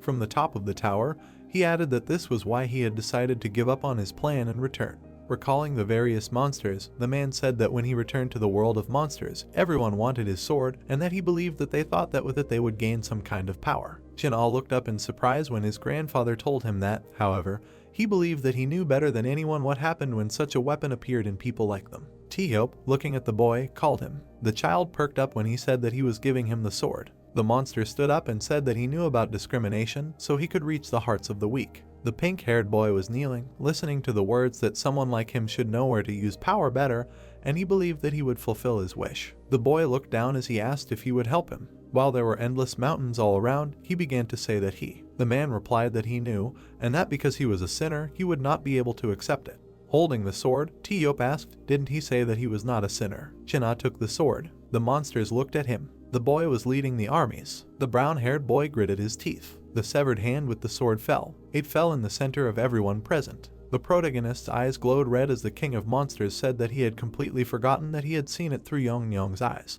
He smirked, saying that what he had been looking for all this time was here. The man looked at Sachin. With a gloomy expression, he said that he thought there was no reason to delay any longer. The flesh of a monster appeared from his hand, connecting with the limb. The sword appeared in his hands. Sweat was pouring down Yishin's face, and he demanded to give him his grandfather's sword. The man raised an eyebrow and said that his abilities were not enough to even take it. He asked what kind of nonsense he was talking about. The guy's face darkened, and he began to demand that he give it back. The brown-haired man's eyes widened. The girl looked at her friend in surprise. The sword in the hands of the king of monsters glowed. He swung it. Sachin rushed forward with a frightened face. The blade almost touched the protagonist. A loud crack was heard from my blow. Many fragments fell to the ground. The man froze in shock. He looked at the broken glass on the ground. Frowning, he asked if he really knew how to use magic. A dark silhouette appeared behind him. The brown-haired man rolled his eyes and cursed. The arrow pierced the thick fur. It wounded the monster in the neck. Shia held the bow in her hands, saying that she was hitting it well now. She burped back as the monster opened its mouth. The girl gritted her teeth and heard her name being called. Jiaka jumped up, asking her to activate the shield. He swung his fist, shouting that it would be a very strong blow. The red-haired man hit Yong. The girl with the activated shield was thrown back. Soho closed her eyes from the gust of wind. Looking at the wounded fox, Shia was very surprised. The exorcist turned around and shouted that even if he didn't hit the vital organs, she was so huge that she would get hit anyway. The girl threw her head back and screamed loudly. The man was telling his friend not to relax, because this was not the end yet. The toothy tentacles reached out to him again. The blonde frowned when she heard that they most likely would not be able to finish her off until he destroyed this damn bead. She saw that the yellow bead was between the girl and the leaf head. Jiaka, rushing to attack, shouted that he would make her open and block her movements. Shia listened attentively, that she would only have to make one shot to prove that she deserved to be called his little sister. She waved her hand, sarcastically saying that now he himself spoke about it. The girl created a bow, asking if she had ever been unworthy of her name. She exclaimed that he himself should try hard, and that if he was hurt anywhere, she would personally kill him. Yom looked at them, speaking of anger. Approaching the exorcist, she noted that only she gives her strength. The man began to take out amulets, saying that the second round will begin now. The beast abruptly rushed past him. The red-haired one avoided the bite at the last moment. He was about to be hit with the tail. After the blow, he flew far down the street. Jiaka lay in the rubble. When the fox jumped on them, he indignantly asked why she was so fast. The exorcist gritted his teeth, answering that she did not even give him time to cast a spell. He saw that he turned around. Looking at Yong, the man asked where she was looking. Shia was standing in that direction with a bow and arrow. The fox rushed towards her. She ran towards her opponent. Frowning, the red-haired man ordered her to stand still. The dumbfounded girl jumped back, asking how she was supposed to fight her. A huge mouth opened in front of her. Suddenly, a chain began to appear around her. The man fettered the monster's mouth. Climbing onto its head, he covered up what he told her to stand. Continuing to hold the chain, he turned to his friend, saying that she needed to do it now. The blonde took aim. Jiaka was standing right behind Yong's head, and the girl was telling him that if he got that close to her, he might get hurt and it would be better for him to move away. The red-haired man opened his mouth wide and told her not to worry about it, but to just shoot. Holding his huge mouth, he said that, however, he couldn't hold out for that long. The exorcist with a burning eye asked her to shoot faster. The blonde was holding an arrow. She shot it at the girl and cursed loudly. When her stomach was pierced, Yong screamed in pain. The arrow hit the pearl straight. Shia smiled widely, exclaiming that it hit. The pearl began to crack. Then the arrow pierced it. The girl was caught with a puzzled face. While her partner held the chain, she said that the bead did not crack and that they failed. At that moment, a tentacle pierced him. The man clenched his teeth tightly. Shia called out to him with fear in her eyes. The redhead fell to the ground. The fox frowned, asking how they dared to touch her bead. The blonde blushed. The yellow pearl began to grow flesh while the girl said that they dared to underestimate her power. The beast's eyes glowed yellow. At that moment, the bead was cut. Jinlang plunged his sword into Yong. He froze, sitting on his knees. Shia froze in a silent scream. The exorcist began to bite his teeth and called him. The brunette, without raising his head, asked her to stop. Looking at the bead being cut, he said that it became stronger not because it absorbed 1,000 souls. The girl looked at him, listening to the words that it could only be created thanks to people who do not disdain sacrifices. The boy recalled his past self, saying that the world of holy men is very pitiful, and those who will not shy away from sacrifices to protect their foundations, but at the same time those who will not look at their places. As drops of blood dripped from his sword, he said that if you are strong from birth or have many aspirations, you will be unfit and will be destroyed or expelled from the world of saints, and they will never give rights to those who can become a threat to them. Presenting the pearl, Jinlang said that all sacred jewels created by monsters are like this, and their essence is not power, but a fake status created with the power of the owner, giving the right to the fake power of a saint. He looked down, saying that he realized this after a very long time. Yong narrowed her eyes and asked if he was going to force her to give the bead with such a lie. She said that she had enough power to kill them all. Introducing the king of monsters, the brunette said that he believed that it was so, since the head couldn't become a saint precisely because of his greed, and all because they also feel competition. He continued to sit in front of the girl and say that he thought that her memory loss was very strange, because even if her soul was inside the bead, the body is part of the memories. As the bead continued to crack, the guy said that the reason was the head who put his monster powers on the bead. Jinlang gritted his teeth and said that therefore, if only to block this monster power. He was grabbed by many tentacles and teeth. Shia suddenly darkened. The red-haired bared his teeth. Soho opened her mouth in shock. The brunette's eyes widened when the fox said that if he left only half of her bead again. Looking at how blood splashed in different directions, she said that she would take the one that belonged to him. The boy hung his head and said he didn't think she could. He looked at the blonde. He said he still had to fulfill his promise to her. Jinlang looked down sadly. He began to bow down when Yong repeated that she didn't remember anything. He kissed her. The bead in his chest began to glow. The same thing happened to the girl. Parts of their beads were put to their mouths. Shia and the exorcist froze in shock. Soho opened her mouth. The fox's face began to crack. Human skin appeared behind it. The girl opened her gray eyes. A voice from the great temple said that they had destroyed the tyrant. But now, because of the thirst of this place, another despot could be born. Jinlang looked at the dead bodies, saying that he believed so, but he could not do anything. Looking at Yong, he said that both humans and monsters were all the same. The brunette turned his questioning gaze when she said that she had one request. While the sky was blue outside, the girl asked if he could stay and protect this place at least until the situation became more stable so that no more innocent victims would appear because of what she had done. She frowned and said that this was the last wish for which she would give him her soul. The guy looked at her silently. He narrowed his eyes and said that if this is what she wanted, then he would stop anyone. The two halves of the bead connected. It hovered between Jinlang and Yong. The guy and the girl froze with their mouths slightly open. The blonde looked at the pearl, puzzled. She turned her gaze and said that it turns out that he fulfilled the promise he made to her, which she herself did not even remember. The brunette looked at her sadly and said that when everything was over, she and all the souls in the bead would be freed. The others watched their conversation, and he said that this way she could get a new life. The beast gradually began to disintegrate, and the wounded Jinlang asked her to be patient for a while. Many fragments flew in different directions. Yong looked at the guy. Her face began to disappear. Ashes flew into the bead. After the guy fell to the ground, Soho immediately ran to him. Jinling looked up and asked her to take care of the pearl. The girl, puzzled, opened her mouth. Pursing her lips, she agreed. Or the brunette began to crack. His eyes clouded over while he said that he would definitely owe her. He disintegrated into white smoke. In the center, a yellow bead remained hovering. Soho and the exorcist froze. She had darkened. The original pearl was towards her. She put her palms under it. The red-haired man ran to her, shouting that she was not allowed to touch it. The bead was shining brightly. Soho held her in her palms. She looked at the destruction around her, telling Jinling that she would definitely pass everything on. People entered the old house. Sachin walked along the corridor with her comrades, asking if they were already inside the promised Orchid temple. The director wiped the sweat from her face, confirming her words. She said that she used the spell, and they were able to break away for a while.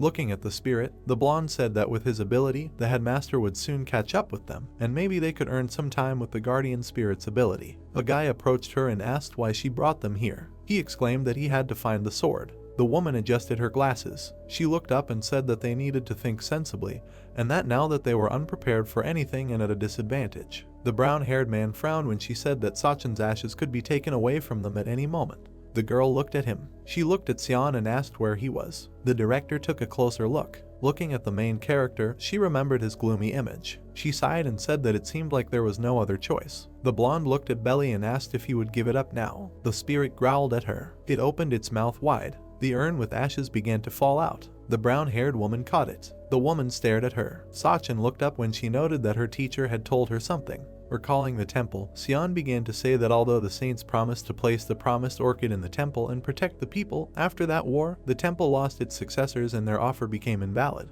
Recalling the brawl, the director said that because of that, the people also began to feud and were mired in hatred. She closed her eyes and asked if the saints would have left everything like this if they really wanted to do it for the sake of promised orchid and for the people. Sachin raised an eyebrow and asked what she wanted to tell her with that. Imagining a bright light, the woman said that she heard that they were related to the saint world by blood, which meant that she was a human, but also a saint. Looking at the urn with ashes, she said that no matter what was inside it and what memories it brought back. The blonde woman with a confident face asked her to continue trying for the sake of the people like she was doing now. The guy looked at his girlfriend. The girl opened her mouth. She looked up and said that she was human. Xian sent him. She closed her eyes and said that she understood everything. Looking at the brown-haired girl with the urn, she asked to focus only on the ashes from now on, because her abilities can only lead the mind to the place inside the ashes where the seal is. Looking at the urn, the director said that the most important thing is her will, and depending on it, she can break the seal very quickly or it can take a very long time.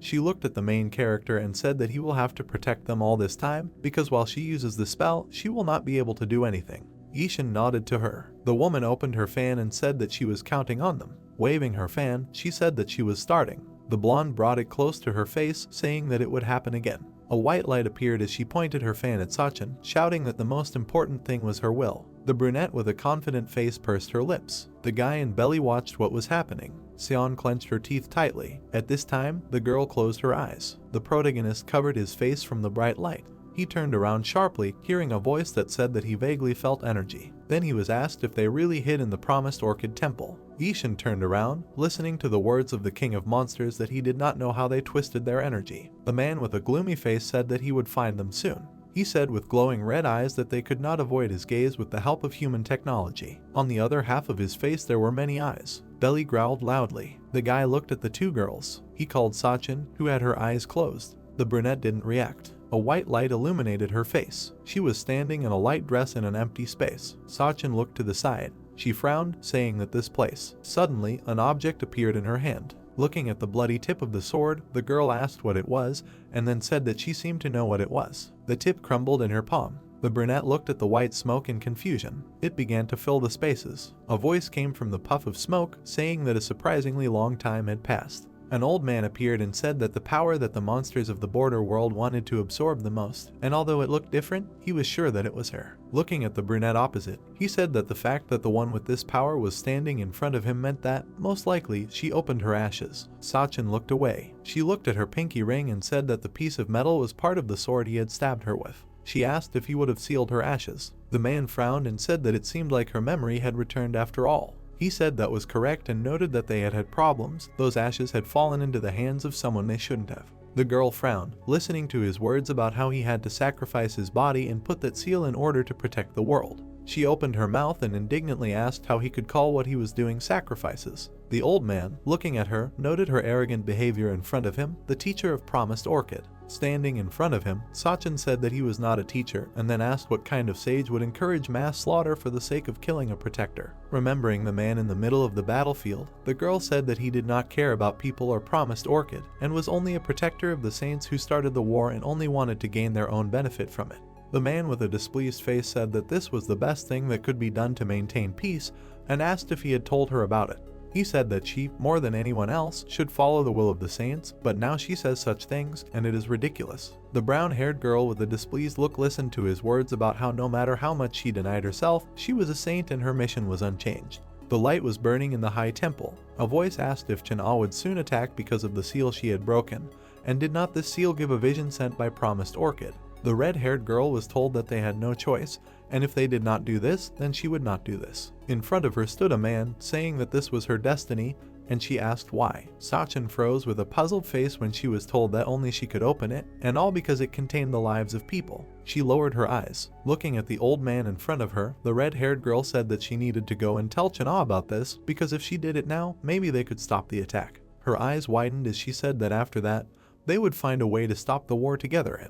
A sword was thrust into her stomach. The girl looked at the weapon in shock. She opened her mouth in a silent scream. Sachin broke the sword with her hand. Jumping back, she loudly asked why he did that. The old man, standing with the stump of the sword, said that there was no need to be upset, because the most important thing was that by sacrificing only him, they could maintain the balance of the entire world. He said that her sacrifice would not be in vain. The king of monsters stretched out his hand. The monster collapsed to the ground. Monsters with glowing eyes walked forward. The brown-haired man, whose eyes were also shining, told them to search. The monsters rushed into the house. The man stood at the entrance all this time. There was a hum near the entrance to the cave. At the end of the cave, a girl was hanging. Her hands were bound with thorns, and she said that it seemed that the time of choice was getting closer. The mother of the saints' world lowered her eyes, saying that she was sorry that she could not watch this. Looking forward, she said that she had fulfilled her promise, and now it was up to them. The guy covered her from the light. He looked at the two girls. Sion stretched out her hand forward, asking why there was such power inside the ashes. She tried to call Sachin.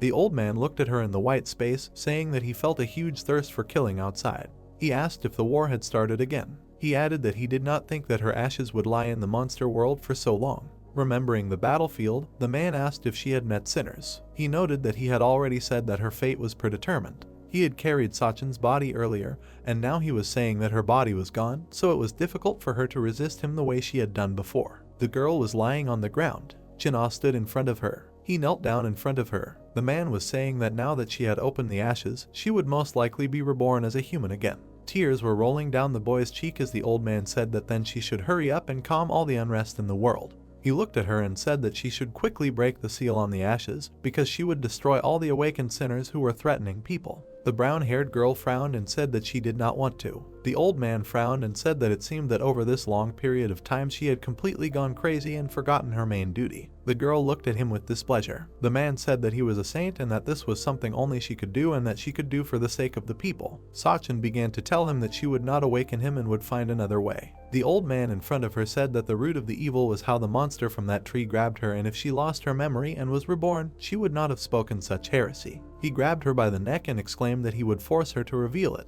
The girl clenched her teeth. The man frowned, telling her not to be mistaken and not to think that someone like her could choose the fate of a human. A bright light threw Sion back. The director fell to the floor. Grinning, the director said that she was pushed away by an unknown force and then asked if it could be the power of a saint. Sachin stood with her eyes closed. The jar with ashes was opened. The guy froze with a puzzled face, thinking that the energy had changed. A seal glowed on his hand. The protagonist grabbed his hand, and the blonde asked him what was wrong. Looking at the urn with ashes, Yishan wondered if the brand was reacting to this energy. His hands shook. Belly perked up. They saw monsters approaching. The guy saw the condemned approaching the barrier. He stretched out his paw towards it. The monster began to melt. Its body began to swell. It grew in size and said that it had found a closed barrier. The brown-haired man and the director looked at him with displeasure. The monster raised his paw, saying that it would not stop. He stepped over the barrier. The monster headed towards the people. The blonde, looking puzzled, shouted that the barrier did not help. The monster began to be covered in blue lightning.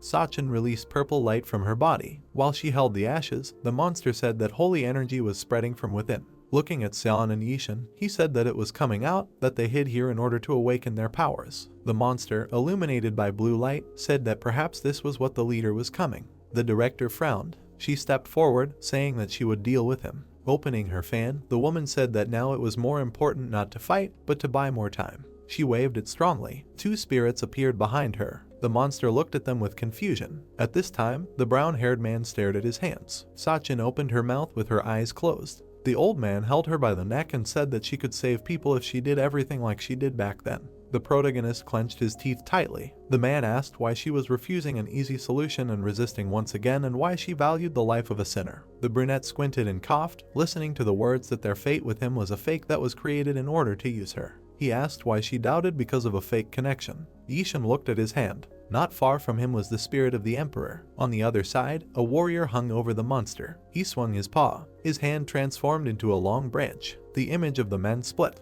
The monster watched this. While the blonde stood next to him, he noted that he realized that she used a spell. The old man frowned and said that she was just a part of the mechanism, so she shouldn't think idly, because like before, her role was already predetermined. The girl clenched her teeth, saying that now she was not the same as before. She squeezed the hairpin in her hand, saying that the life in which she had to fulfill her role was over, and as he had already said, she had gone crazy. The brown-haired girl swung it, shouting that now she had nothing to do with him. The seal on the ashes began to fade. The guy squinted from the bright light. Sion and the monster also watched this. Sachin emitted white light. They addressed her. While the brown-haired man squinted, someone said that it was now clear what choice she made. While the others watched what was happening, someone said that now she would have to cope with the consequences. The girl thought that she could not put people first and perhaps abandon the mission of the successor, but having learned about everything, she cannot close her eyes to the other victims. The brunette froze. She frowned and said that she would protect them. She mentally noted that she would do it not as a successor, but as crazy Sachin.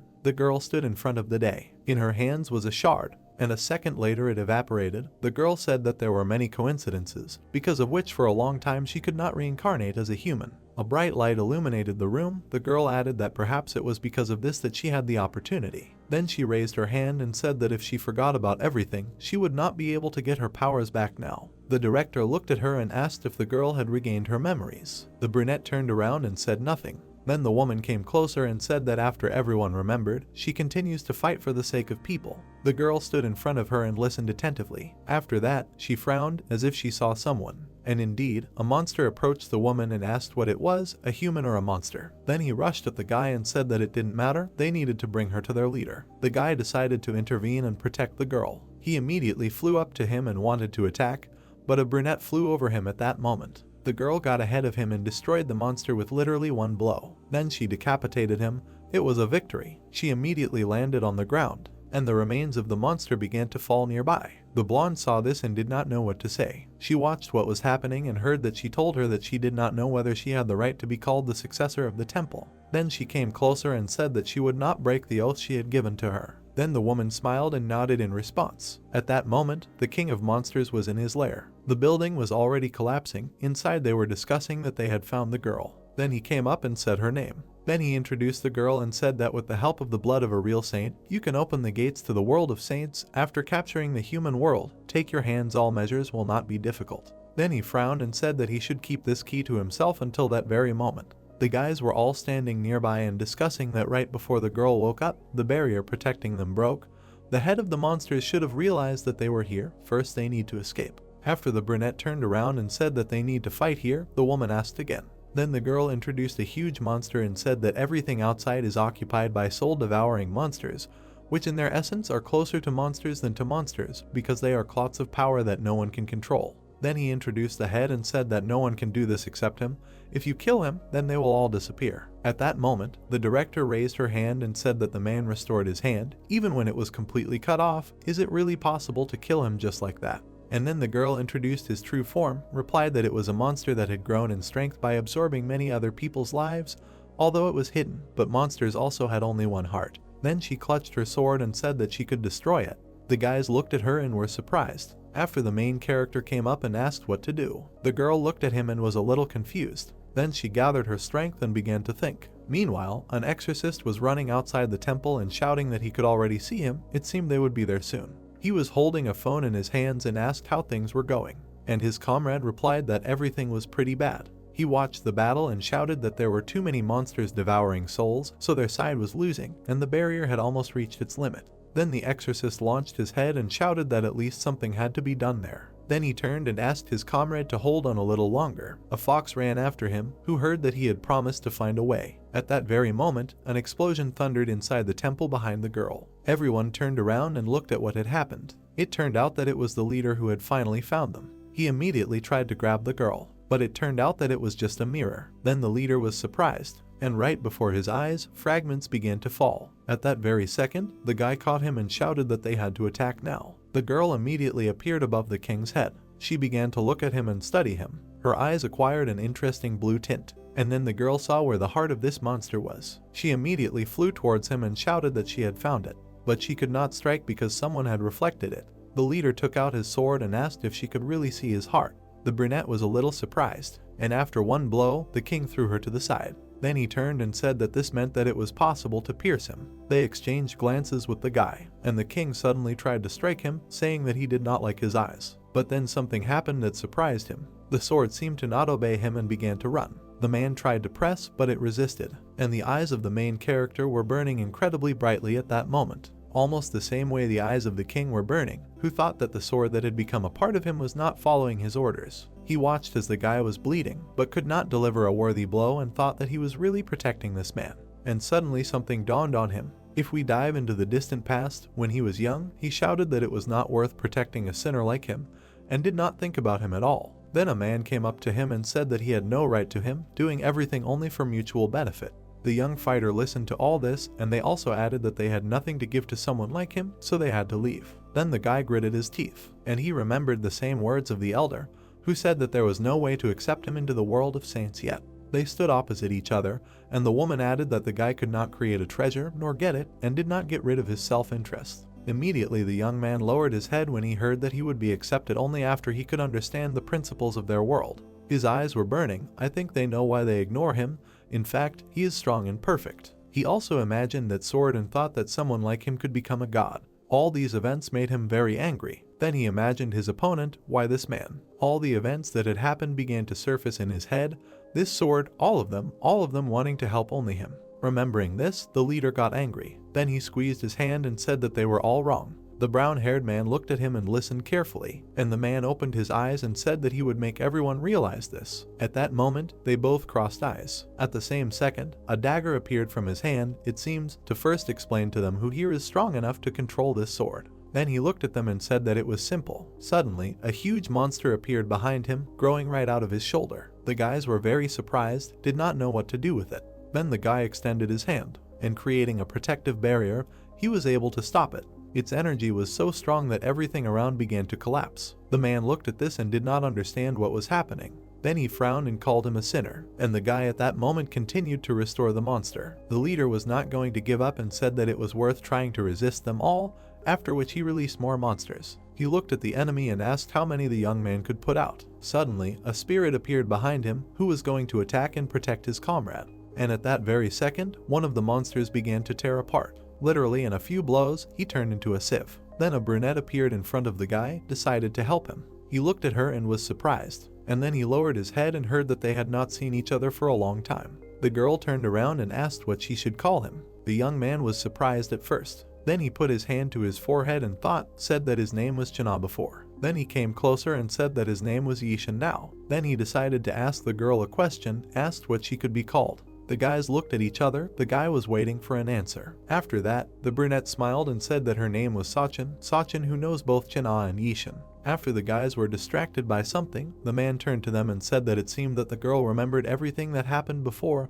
This is very unexpected. Then he frowned and said that she still believed in the saints, a sinner. He remembered an event from his youth and said that at first he decided to start a war with her help, but some saints thought differently. The man overheard the conversation between the girl and the old man.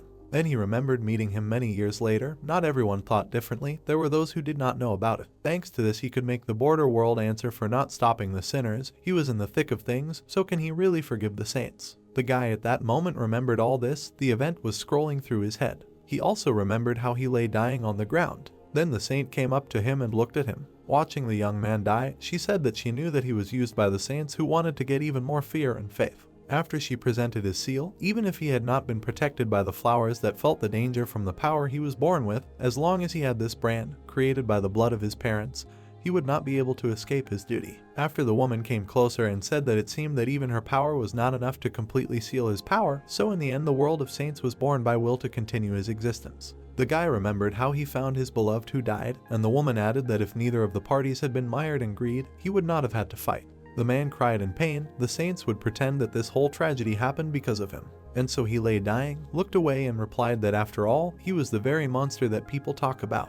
Then he looked at the woman and asked why they made it so that Sachin was also drawn into all this. The blonde lowered her head and said that it was all because she was Asvido, who was born only for the sake of his brand. Then she introduced the girl and said that this was her destiny and she would accept it. The man looked up and said that he had enough, he was tired, if he was gone, the girl would not have to suffer, then asked to let him die here. The woman came closer and simply remained silent. Then she lowered her head and said that there was something that neither he nor she knew. The brown-haired man stood and played this conversation over in his head. Then he clenched his teeth and turned to the head. The young man asked what he wanted to say here while the spirit's fangs were approaching his head. But then another monster appeared from the man's back. He replied that it seemed that first they needed to get rid of those who were annoying, this ill-mannered cur and the summoner. The blonde stood to the side and did not understand what this was said for. Suddenly, they were thrown back along with the dog. A huge monster in the form of a star was heading towards them. The guys ran in that direction and wanted to save them. But it seemed that it was too late. The man struck. Suddenly, someone's arrow flew into his monster. Their comrades ran there. The exorcist grabbed the blonde and asked if everything was okay. And from the other side, Shia came up and asked if anyone was injured. The guys answered that everything was okay. Then the guy turned around. Someone was approaching from behind.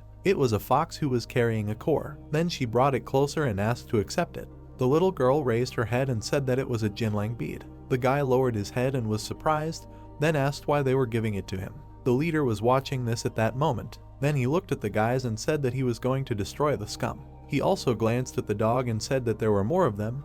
His comrades came to help. Then he looked at the girl and the guy said that if they continue to give them time, there will only be more problems. They need to quickly end this. And then smoke began to come out of his hands. Some kind of white veil appeared behind him. And then something happened that surprised everyone around. No one could utter a word. The guys did not understand. Could it really be? The spirit of the elder stood in front of them. Meanwhile, monsters were walking around the city and deafening everything around them. And others were attacking people and killing them. The elder ran up to her assistant, who shouted that they could no longer resist them. Their ticket was almost burning out. The barrier ingot had also already reached its limit. Then the woman raised her head and said that they had problems. If this continued, they would immediately punch a hole in the barricade. The city was still under protection, but there was little time left. They had to find another way if they went out to the very center of the human world. Gradually, the barrier around began to melt, and then the woman turned around, hearing that the balance of this world would collapse, and they did not want that either. It looked at the guard and asked what he said. In response, he heard that nothing. Suddenly, a sound was heard from below. So young, and already hearing problems, the baby shouted that below. Then the woman lowered her eyes and saw the princess, who said that the battle was in full swing, and they had such a weak barrier. The eldest got angry and shouted, "When did the monster appear here?" After the woman asked him to step back and said that she would deal with this monster, in response she heard that she should not speak so rashly. The girl smiled and said that if she was going to fight them, she would not have come here at such a time. She is a princess from the country of the Lilliputians. She also introduced herself and said that she came to help them. The old man could not cope with his anger, began to ask again and swear, but the assistant asked him to wait a little. First they should listen to what this little monster would tell them.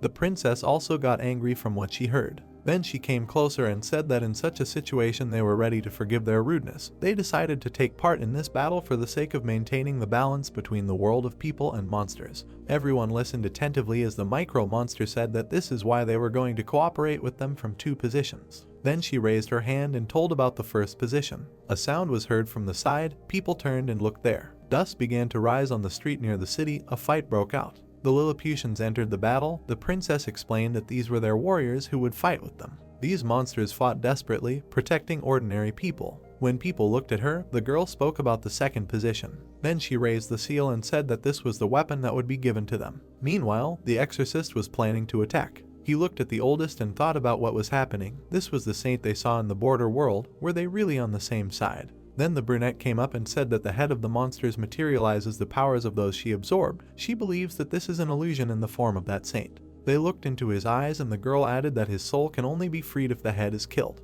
Then the guy looked at the bead again. Then he raised his hand and thought. The fox looked into his eyes and said that he can touch the bead because the owner himself allowed it. The boy looked at her and thought about this guy. Then he looked at the head and thought that he was no longer there. Then he turned away and thought. And the little girl came closer and said that Jinling said that she would give him her power, but in exchange he would have to free the souls of innocent people. The guy was very surprised by the information he heard. Then he lowered his head and thought again. But nevertheless, he decided to accept this bead. At that very second, the battle with the saint's spirit continued. The man tried to attack, the guys fought off his blows. Then they saw something and were very surprised. These blows were so strong that even the walls of the temple began to collapse. At that moment, the roof fell off, everyone was under the rubble, including the main characters and the little girl who passed him the bead. The guy moved the beam and heard that the leader was thinking why the energy of Yong was not felt. Then he came closer and said that this was a completed 1,000-year bead. Then the old man tried to attack the main character,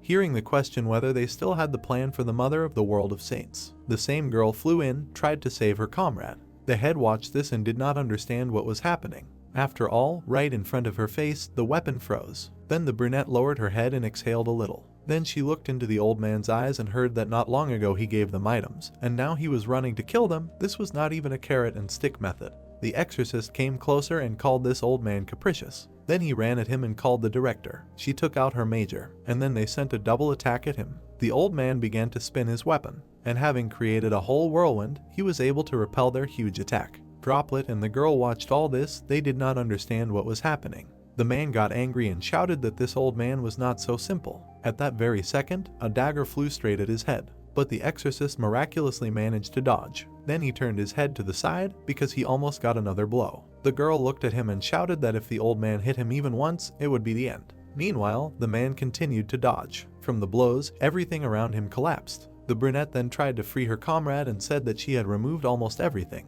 Suddenly, the guy turned to her, out of attention from the problems, said that the vision she had spoken of that time. The girl listened carefully, that in fact it was talking about removing his seal, right? The young man looked up and heard an affirmative answer. Then the girl looked at him and said that she did not recognize it right away. Then she imagined the picture from the introduction and how she had asked why her. Then she turned away and said that the teacher said that only he could stop this war. Then she raised her head and said that that is why she was simply helping him. The man listened to this and did not understand what was happening. The girl asked to understand her correctly. She turned away and said that she had no choice but to help him for the sake of ending this war. This does not mean that she would forgive him for killing her father. The brunette immediately grabbed her head and said that she wanted to apologize for misunderstanding everything, if only then it had happened a lot. But the young man grabbed her hand. He came as close to her as possible and said that he wanted the girl to remove his seal the same way as then. She was very surprised and asked again. The building was almost destroyed. The guys inside were discussing that the seal should be removed. She asked again what her comrade was saying. If they break it, something will happen. The boy came closer and said that if he does not release all his power, then they will not be able to defeat the head of the monsters, and she knows this. Sachin raised her head and said that there must be another way, so she needs to think a little more. But the guy had already decided everything, remembered his previous death and said that there was no other way for him. He also remembered that the woman said that there was something that neither he nor she knew. While he was lying dying, he listened to that if the girl did not break his seal, she would not be able to be reborn. This meant that she would not be able to be reborn again as either a saint or a human. Afterwards, the man looked at the woman and asked again. She lowered her head and said that her life would become lonely, devoid of any purpose, so she would promise him something. Introducing the girl, she said that if she fulfilled her duty in the next life, she would make it so that she would become free, she would make it so that she would be reborn as an ordinary person. Then the man looked at her and asked if she understood correctly that the woman wanted him to believe in a promise that he would not even remember, because they wanted to erase all his memory. The blonde came closer and said that this time she would leave him memories so that he could make a choice, then asked what he would do. The young man lowered his head and thought. Then he stood up and said that this was the only choice that could be made, only by doing this could they protect what they wanted. The girl came closer and asked why, but they had to get distracted because the leader approached the bead. He looked at it and wanted to take it, and the girl immediately jumped up and tried to run after it. It seemed that nothing could be changed because the leader almost took it. But a spirit appeared next to him. He immediately struck, throwing the king back. And a girl appeared next to him who said that she was never going to give him such an item. The guy and the girl were also not at a loss and tried to stop the man. He looked at all this and said that it was such a trifle. Then suddenly his monsters began to appear, which first blocked the main character, and then they blocked his girlfriend. The guys could not get out of there, they did not understand what to do. The monsters squeezed them harder and harder, the girls were in great pain. And the spirit meanwhile created a seal around itself. The exorcist continued to fight the old man, but watched what was happening. The same man went beyond the barrier and said that they were just repeating useless actions. Then he came closer and asked if they really hoped to stop him with such a useless barrier. The girl tensed up and ordered him to shut up. Then she shot straight at him and told him to choke on it. The blow was so accurate that the arrow flew straight into the king's forehead. Then she smiled and praised herself. But the man immediately raised his head and simply joked sarcastically. A moment later, his monsters began to attack her. Droplet decided to protect his friend, covering her with his body, and it seemed that he would be able to fight them. But then something strange began to happen, the monsters began to treat him, and then they left only one paw, almost completely eating him. Then the brunette got up, tried to get out. The guy looked at her and shouted that they needed to quickly move on to the next step, and the chief just kept trying to capture them. Suddenly, a huge jaw appeared in front of the baby's face. At that very second, the exorcist ran towards her. But he couldn't reach his target because he still had to be born with the old man.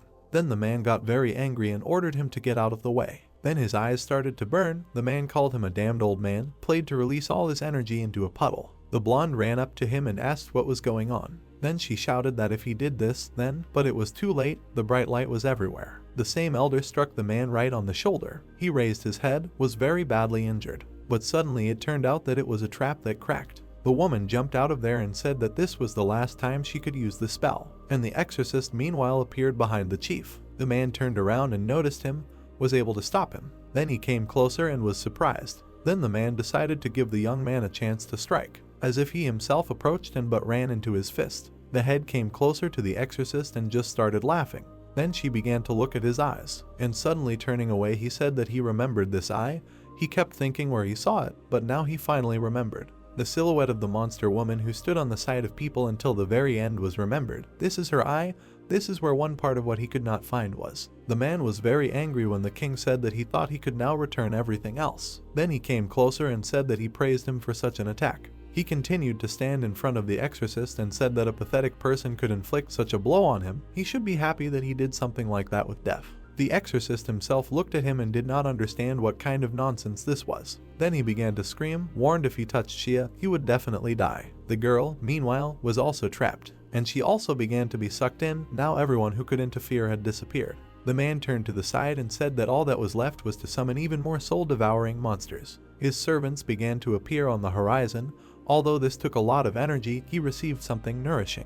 Then the king came closer and said that it was time to finish little by little. Suddenly, something distracted him. A girl was drawing some kind of seal nearby, and exactly at the second when she finished, some kind of sound was heard. The same brunette finished writing and lowered her eyes. The king got very angry and wondered if this was it. "They are behind me," a hand appeared behind his back. The guy with burning eyes was going to attack him. 5 minutes earlier, the guy was shouting that they had to quickly destroy the seal. The brunette cleared her head and said that if they did this, he would lose his mind. Then she looked at him and was surprised that the young man knew this. The girl got upset and shouted that his memories were faked, their real memories with him. Perhaps only that in their memory, so he had no reason to make such a choice for her, he had to make it for himself. The guy frowned. Then he smiled and looked at his girlfriend. She looked into his eyes while the guy said that even if the meeting was in a dream, the girl was not real, even if the whole story about their meeting with her was a lie, he did not care. Then he began to drown in the monster and shouted that now this moment was real. The girlfriend lowered her eyes and listened to him attentively, and now she unlocked the seal and the guy decided to attack the head.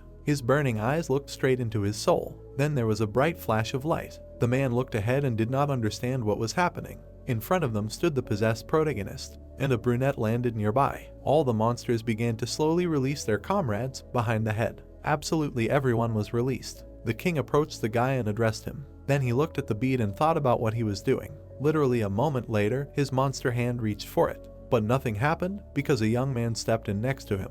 He clenched his fist and was ready to strike. Then he hit the head so hard that he was carried away into the wall. The building's foundation began to collapse, the walls clearly could not withstand it anymore. and so the guys were standing in smoke and dust. The director did not understand what was happening at all, and the guy himself took the bead. Then he picked it up. His girlfriend was standing behind him. The young man looked at the artifact and did not know what to do, and just as suddenly, thousands of faces appeared in front of him. The boy saw all this and did not know what to do. His teeth were grinding with anger, and suddenly his eyes lit up bright red again. At that moment, his previous incarnation was standing behind him. A moment later, the bead began to dissolve and crumble right in the guy's hands. He grabbed it and began to shake it. It was painful. The monsters were not going to wait. They continued to attack him. But they also died one after another, because it was not difficult for the young man to destroy them. After he tore off the head of another monster, he threw it right at the king's feet, and then she tore his body apart and tried to attack him. The brown-haired man hit the king with all his might right in the stomach. He lowered his head and at first did not understand what had happened. Before his eyes stood a wild guy, a fool. He would not be able to find his heart. But at that very second, the guy's hand began to shine. The boy strained himself very much, and thus he was able to pull out a whole sword from the king. The man looked at how to restore, and to pass through them stood in front of him, returning his weapon. Then he brought the sword right to his body and was ready to cut into pieces. Despite the fact that the brunette tried to stop him, nothing worked. The guy was able to cut his arm and torso. After that, he decided to look into his sad eyes, and the man also looked back. But the main character forgot about the hand behind the monster. Immediately, the man took his hand to the side and began to regenerate. He looked at the guy's boyfriend and said that he always steals what he should own. Then he frowned and said that he had absorbed a huge amount of life. The young man stood and silently watched what was happening, and the girls were shocked by what they saw. The king's face was half human, half his true appearance, said that even having received enormous power, such as he will not be able to defeat the great him. Then he frowned and was ready to join the fight. At the same time, monsters continued to walk the streets, destroying everything around. The princess decided to save the elders and turned to him. Then she introduced her comrades and said that their bullets do not work on them, and the monsters became more and more. They were approaching and were going to kill everyone. Why now they became stronger, it is not clear. While in the monastery, the king stood and looked straight at his rival, and he looked back at him without taking his eyes off. The blonde and the brunette in shock generally did not understand what was happening and what to do now. The men just looked at each other, not fighting. The young man looked at his partner and thought that he needed to gather even more strength. He needed blood. Then he looked at his glowing hand. Maybe he really needed a doctor. And under the rubble lay a fox. The sword said that it was not necessary to accumulate the power of the sword with the help of blood. The guys were lying on the floor unconscious. It was worth waking them up with this sword. Only in this way could he get rid of the monsters. The guy frowned and got angry. Then he took out his blade, which continued to talk to him, and then he thrust it straight into the ground. He did this and thought that he needed to cope with his thoughts. Then the brunette ran up to him and addressed him, and the king himself stood in front of them and said that he waited like this only in order to absorb his untouched power. When the young man put his hand to his forehead, he asked if this was really his limit. The comrades gathered around the victim.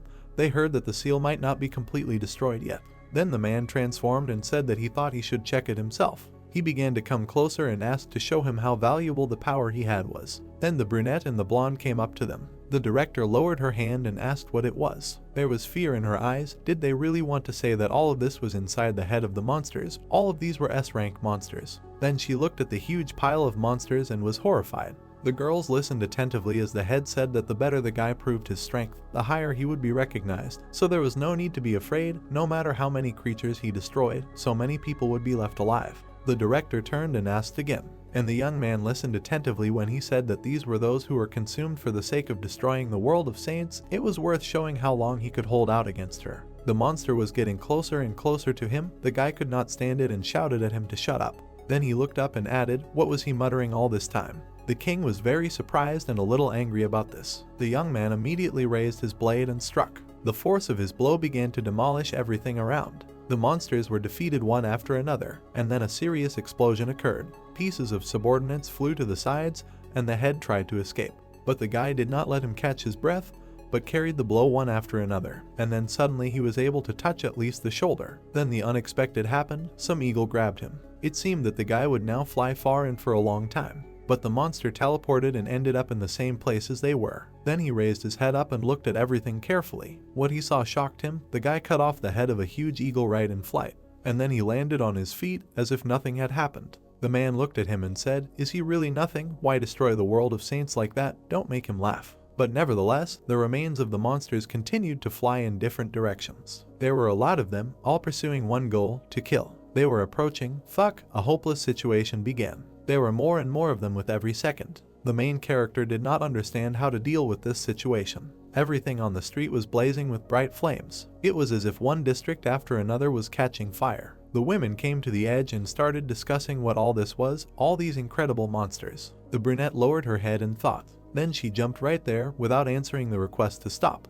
The woman looked after her and did not understand what to do. Well, sit down. A man came up and said that it was very embarrassing, asked how long he passed out. Then he came closer, also holding the forest in his hands. Afterwards he handed it to the woman and said that she needed to take care of the little fox. And he also looked at his girlfriend, thinking that she would soon wake up. As soon as this happened, she would want to follow him, so he needed to distract her with something and keep her here. The director came closer and asked what was happening to him. Did he really decide to follow them? The exorcist turned around and replied that he had to help that boy. He needed to see how he was taken all alone. The woman did not get tired of screaming because of this question. In his condition, he would not help the battle in any way. He should think carefully. It would be better to recover and observe, otherwise he would only be exposed to danger. Then the man turned around and pretended that he had not heard anything. Then he scratched his head and said that even the girl ran there. I have no doubt. Does he really want him to stand here and burn with shame? Ishin at this moment continued to fight the monsters. This kid is almost like a student to him, although now even stronger than him. The exorcist is his senior and master, so he is ashamed to just sit here. The blonde listened and asked what to do. Against her stubbornness, it is useless to advance anything. The man was surprised when he heard that he lived so long, so it is not worth dying here. Then he smiled and asked what else. Is it really a little worried about him now? Very touched. But the girl did not react to this and said to run faster. Suddenly a dog came up from behind. The exorcist turned and asked if he was going to go with him. Then they jumped off the roof. We need to move there faster. The blonde followed with her eyes and thought what would happen next. The whole city seemed to be on fire. The inhabitants continued to suffer invisibly. And in the castle itself there was a duel. The monsters ate each other and tried to kill each other. The main character did almost the same thing, only to pump up his sword. Then he looked at his hand. This dagger seduced him and ordered him to kill everyone and drink their blood. Then there was a very loud noise as well as an explosion. The guy literally ran forward foaming at the mouth and listened to what he needed to get the power of the living beings in front of him, as if the monsters had their own city in which you can wedge yourself without permission. After some time, the guy was already almost close to the king and was ready to strike. The young man ran with a sword straight at his opponent. He stood in front and covered himself with a huge number of monsters, but the guy skillfully broke through all of them. The leader just stood in place and watched all this. Suddenly, the guy tried to strike him. His eyes were burning brightly. The king said that it seemed that this man was not full of anger. Then he sent even more monsters at him and said that then they all must use all their goodwill and stop the sinner. At that moment, the bridge began to attack the guy with new force. There were an incredible huge number of them, and they all wanted one thing, to kill him. The king stood aside and watched all this, said that this was his loyal army, and then watched as these monsters began to move forward, avoiding the young man. The battle lasted long enough. The main character killed everyone in turn. Most of the monsters fell, and his eyes were still burning brightly and filled with anger. His sword cut them like air, and the girl watched all this from the side and did not know what was happening. I went to the exorcist, said that this guy got mad again. In response, I heard that I should not come close. I planned to come alone. The man asked why. Then the girl lowered her eyes and said that now for China, no, more precisely for Yishin, everyone seems to be an enemy. If something goes wrong, the guy can attack all of them. The exorcist came closer and asked why he suddenly became like this, what happened while he was unconscious. The girl watched the young man fight and said that the brand left on him by the saints was to blame for everything. After the man asked again, and she nodded her head, he asked an additional question. Is he really talking about that strange tattoo on his hand? Then he looked at her and said that the saints, or whoever they are still bastards. The brunette, without turning around, answered that she opened the seal. She thinks the guy will not stop until he fulfills the elder's wish. She considered herself to be to blame for everything, so she decided to stop him. Gyaka looked at her and listened carefully, and when the girl finished speaking, he asked, after all, that idiot asked her to open the brand, because only then could he fight head-on against monsters, right? In response, she simply remained silent. The guys continued to watch the battle, and the man added that this guy had already given up his life several times just to save her. No matter how she tried to stop him, it was obvious that he still did everything the way he wanted. Then he looked away and said that she really would have made the same choice. The girl turned and looked at him. Then she came closer and heard that therefore they should stop him together. There was no time to figure out who was responsible for what, because this time they needed to protect the boy. Then she lowered her eyes and thought. A second later she frowned and was already determined. The man smiled and said that this was good. Now he looked much better. And a moment later the guys jumped off the roof, heading there. The battle was still going on. The guy was fighting, he was still possessed. And the king looked at him and said that the young man was holding on for a very long time. Then he sent the next monsters at him and said that this would only add a few more people that he could save. Then the exorcist joined the battle and shouted that he was back, stopped crowding like cowards, suggested attacking one by one. Then he stopped and realized that, as he thought, these guys couldn't be dealt with in one blow. He turned and shouted to his comrade, asked if he was okay. But the guy suddenly swung his sword, he barely managed to dodge. It turned out that some of the monsters that had already been eliminated were standing behind him. The exorcist started to turn his head and asked if he wanted to save him. He raised his sword above his head and answered that it was not so. Well, as soon as he tried to hit, a girl ran up to him and stopped him. She looked straight into his eyes and asked him to stop, not to do as they wanted. The guy was held and seemed not to hear her. In his ears, only one thing was repeated, that they must all be killed, everyone who interferes with him. And the girl continued to hold his hands. Then the exorcist got up and began to think about what to do with this kid. The brunette was still trying to hold his hand, it was becoming more and more difficult for her. The comrade looked at her and longed for death. But at the same second, her ring began to shine miraculously. The brown-haired man looked at it and did not understand what kind of feeling it was. Suddenly, the spirit of Jinling appeared behind him, who said that only now a crack appeared. It seemed that the guy was not going to come to his senses, and the girl was almost desperate. After that, he raised his hand and put her flask. His eyes began to change color, the hallucinations disappeared, but how? He immediately looked to the side and saw a man. The head stood in front of him and said that everyone should get out of the way. After the monster began to attack again with force, the head said that he would not forgive those who become a hindrance. The exorcist was scared and said that you can go crazy, the monster is getting bigger. They stood and watched the approaching regiment,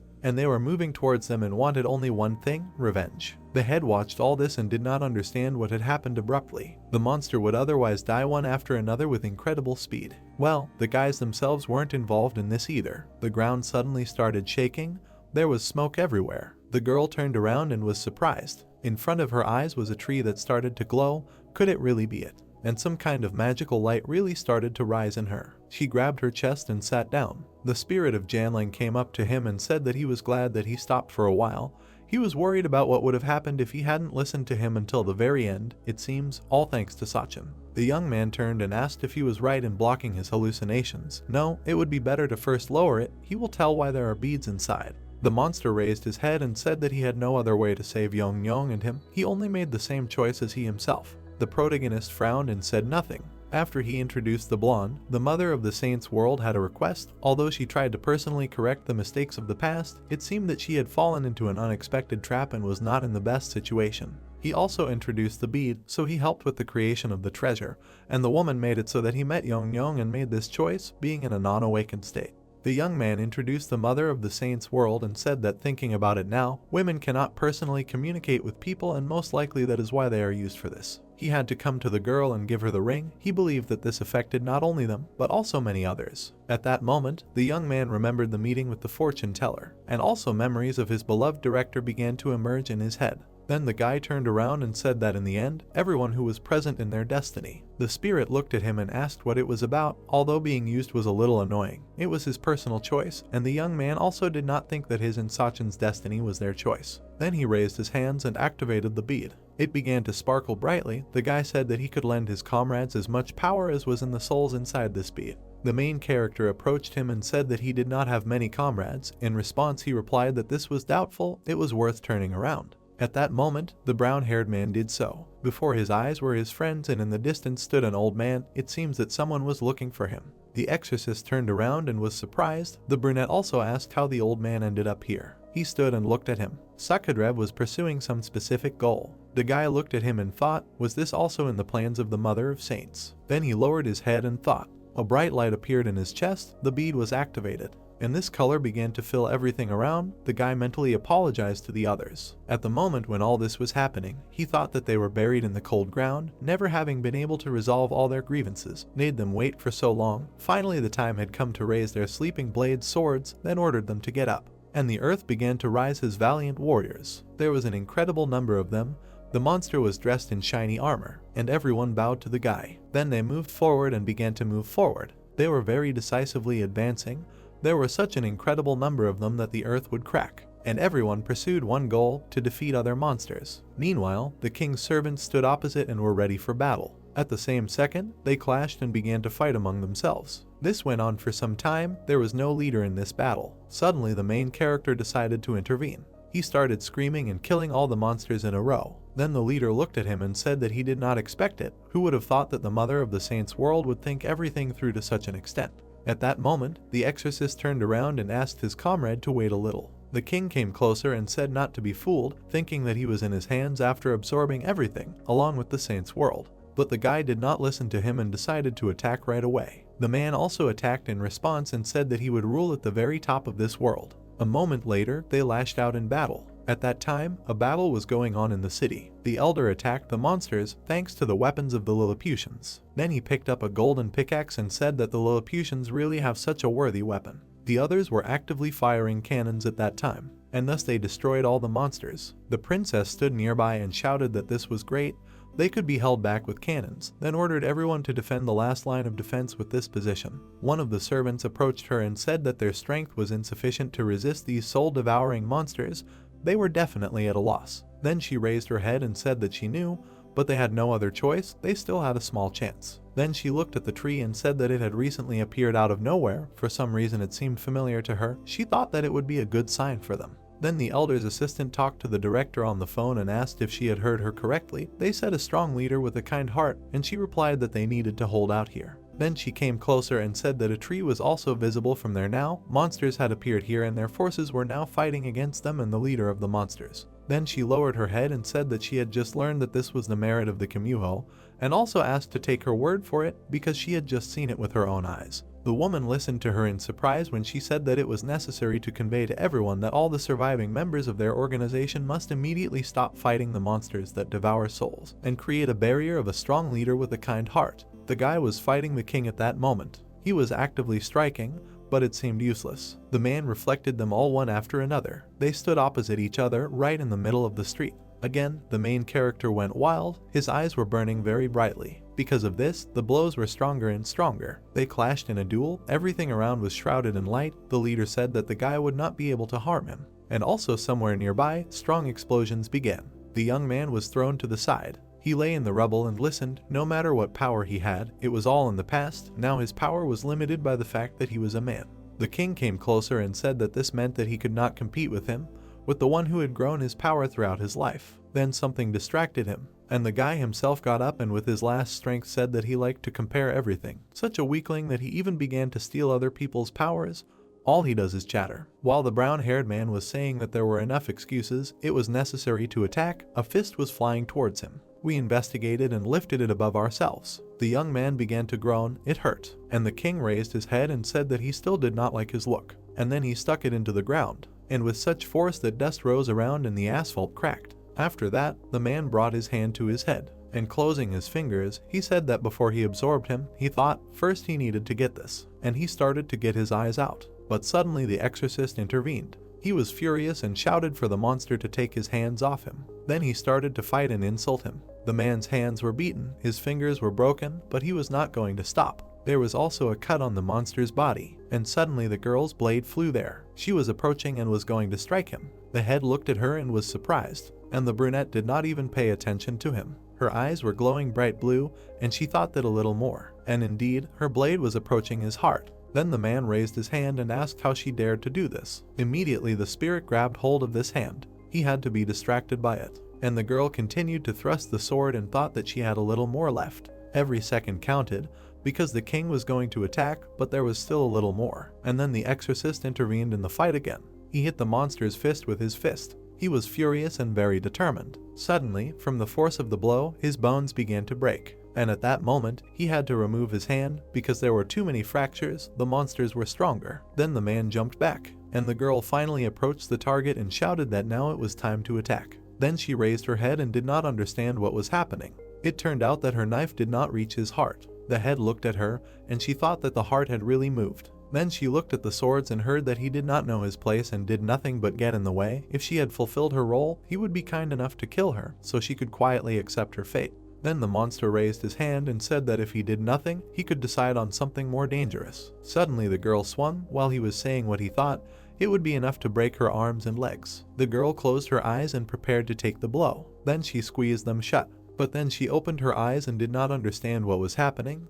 A man ran up and shouted, "Damn everyone." It turns out that the exorcist decided to protect her and asked what he was doing. The brunette looked at him and started screaming. His eyes were filled with pain, noted that he was saving a monster. All this time he was on daze. Then the girl walked away and saw something. The fist of the head was right on his back, and then blood poured out, which was everywhere. The man screamed in pain. It seemed he was already dying. Then he fell to his knees and lost consciousness, and the guy watched all this from the side. At the same moment, he began to mentally try to bring himself to his senses. Both guys looked at him and did not understand what was happening. The young man was in shock. His lifeless comrade lay in front of him, and the head came up and said that he would curse all these lands to the very ends of their roots. And then he watched the battle between the monsters. Then he grabbed the spirit and said that he would make sure that no life form could live here anymore. Then he lifted it over his head and threw it aside. The brunette ran up and started screaming, tried to stop him. The young man did the same. He struck him with his sword. Then he looked at him and asked if the young man had really started going out of his way again. Then he threw the dog aside and said that he should show him his hidden strength. And the young man struck him again. Then he swung and heard that he had to rage even more. And then the guy dealt a crushing blow. Everything around began to shine. The man said to reveal his appearance. The girl turned and addressed him, and the comrade was still lying face down on the floor unconscious. That moment in his memory events emerged. He thought that because the director shifted everything to others, a child grabbed his hand. There was a girl nearby. The man was surprised. Then he looked at her and asked who it was, and then he pulled his hand away, told her to let him go. The kid looked at him with pitiful eyes. He looked at the answers, did not understand what was happening. After they walked along the streets of the city, the man said that he was too lazy to do anything.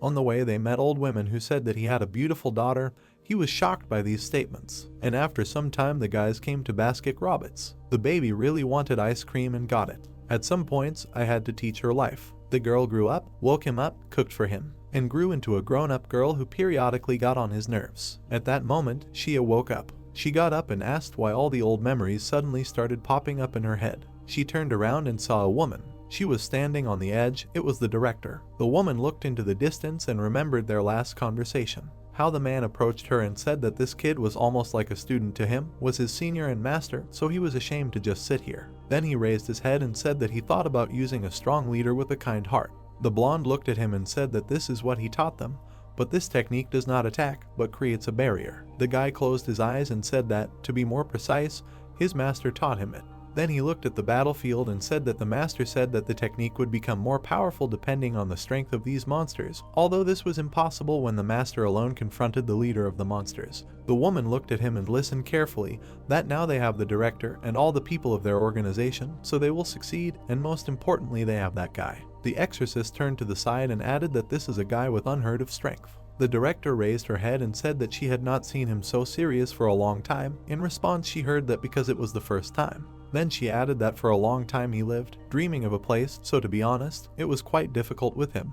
And the man raised his head and asked if they could resist him. Then he looked at the young man and said that now he believed in the faith and strength that that young man showed them. Then he looked at her in surprise, because he heard what to do with his port. He will not listen anyway. Then she added that he lived a long time, so it is not worth dying here. And now the little girl came up to her and asked where Giaka and the others were. She turned and paid attention to her. The girl was surprised when she heard that they urgently needed her strength. They needed to help with the preparations. At that time, the young man continued to fight the king. He plunged his sword into him, but it seemed that it was not successful. Although the man was thrown back, the leader also said that he felt a force different from what he had before. Then he looked at his opponent and wondered what it was, really anger. The king raised his head and said that if this was his real anger, then it was not directed at him. And indeed, the young man was going crazy because he heard that the sword ordered him to kill everyone and drink their blood. The girl watched this from the side and did not know what to do. The monster approached the guy and said that he needed to come to his senses. He was not his enemy. Then he lowered his head and said that it would be worth knowing that someone else made them like this, talking about those who were watching their fight from above. The brunette ran there and tried to stop him, but suddenly she heard something behind her. She turned around and saw something strange there. Meanwhile, the leader continued to talk to the young man and said that if he wanted, once he shared his blood with him, he could use its power to open his eyes. And many hands began to appear behind him. The young man seemed to have fallen into an abyss where he heard that for a long time they were pawns on their game board, and if they could not turn it over, they would be forced to live their entire lives as their puppets, and Les continued to say that they must kill everyone and drink blood. After the man introduced the mother of the world of saints and said that a life in which he moves only as the saints wish, does this not anger him? The guy listened attentively as he said to take his hand. If he does this, share with him the power that is capable of destroying the world. And then the young man smiled, clenched his teeth and did something. He suddenly transformed, and the monster was surprised, because in front of him stood the truth of his incarnation China. Then the man began to scream furiously. Then he came closer and looked forward, and at that very moment, the leader of the monsters appeared behind him. He looked at him and said that it was wonderful, now they could all go together to the world of saints. At that moment, the monsters stopped fighting because their leader had united, and the man turned around and told the leader to shut up. Then he looked at him and said that he was not going to follow his orders. The monster was very surprised and asked again. The warrior took the sword and said that he thought that destroying the world of saints was not such a bad idea. Then he gritted his teeth and added that he would receive their blood in exchange for what he had lost because of them. With the help of this power, suddenly, a sound was heard from somewhere, a question about what this fool was doing. The brunette came closer to him and said that they promised that they would not hold on to the past. Then she lowered her eyes and said that their reality is only what is happening here and now. She looked at the man and asked him to come back as a human Eason. The man turned around and looked at her. He got angry and said that if they left the taken ones alone, they would decide to use them again. The girl listened attentively as he said that he would make it so that they could no longer influence their fate. Then she raised her head and said that there was no point in stirring up the past. Didn't she understand that the head of the monsters was trying to use him now? The king intervened in the conversation and said that he didn't want to use him, wanted to give him a chance, and turned to the man, said that if he swears allegiance to him, he will spare his life. The warrior immediately raised his head and said that there was no point in interfering where he wasn't wanted, especially in his affairs. The head came closer and said that it seemed that the guy didn't understand what his appearance meant. From now on he was obliged to obey only his orders. He looked at him and asked again. Therefore, the king decided to explain that now the young man was the same as them. Didn't he see those who shared his blood and strength? Now this doll, acting only on his whim. The man immediately grabbed the girl by the throat. He held her and tried to strangle her. Some part of his mind understood that it was bad. But the leader came up from behind and said that it was useless. After drinking his blood, he could not ignore him, and those who moved by his will became his army. And indeed, the monsters stood nearby and listened attentively to the king. Then he raised his head and was distracted by something.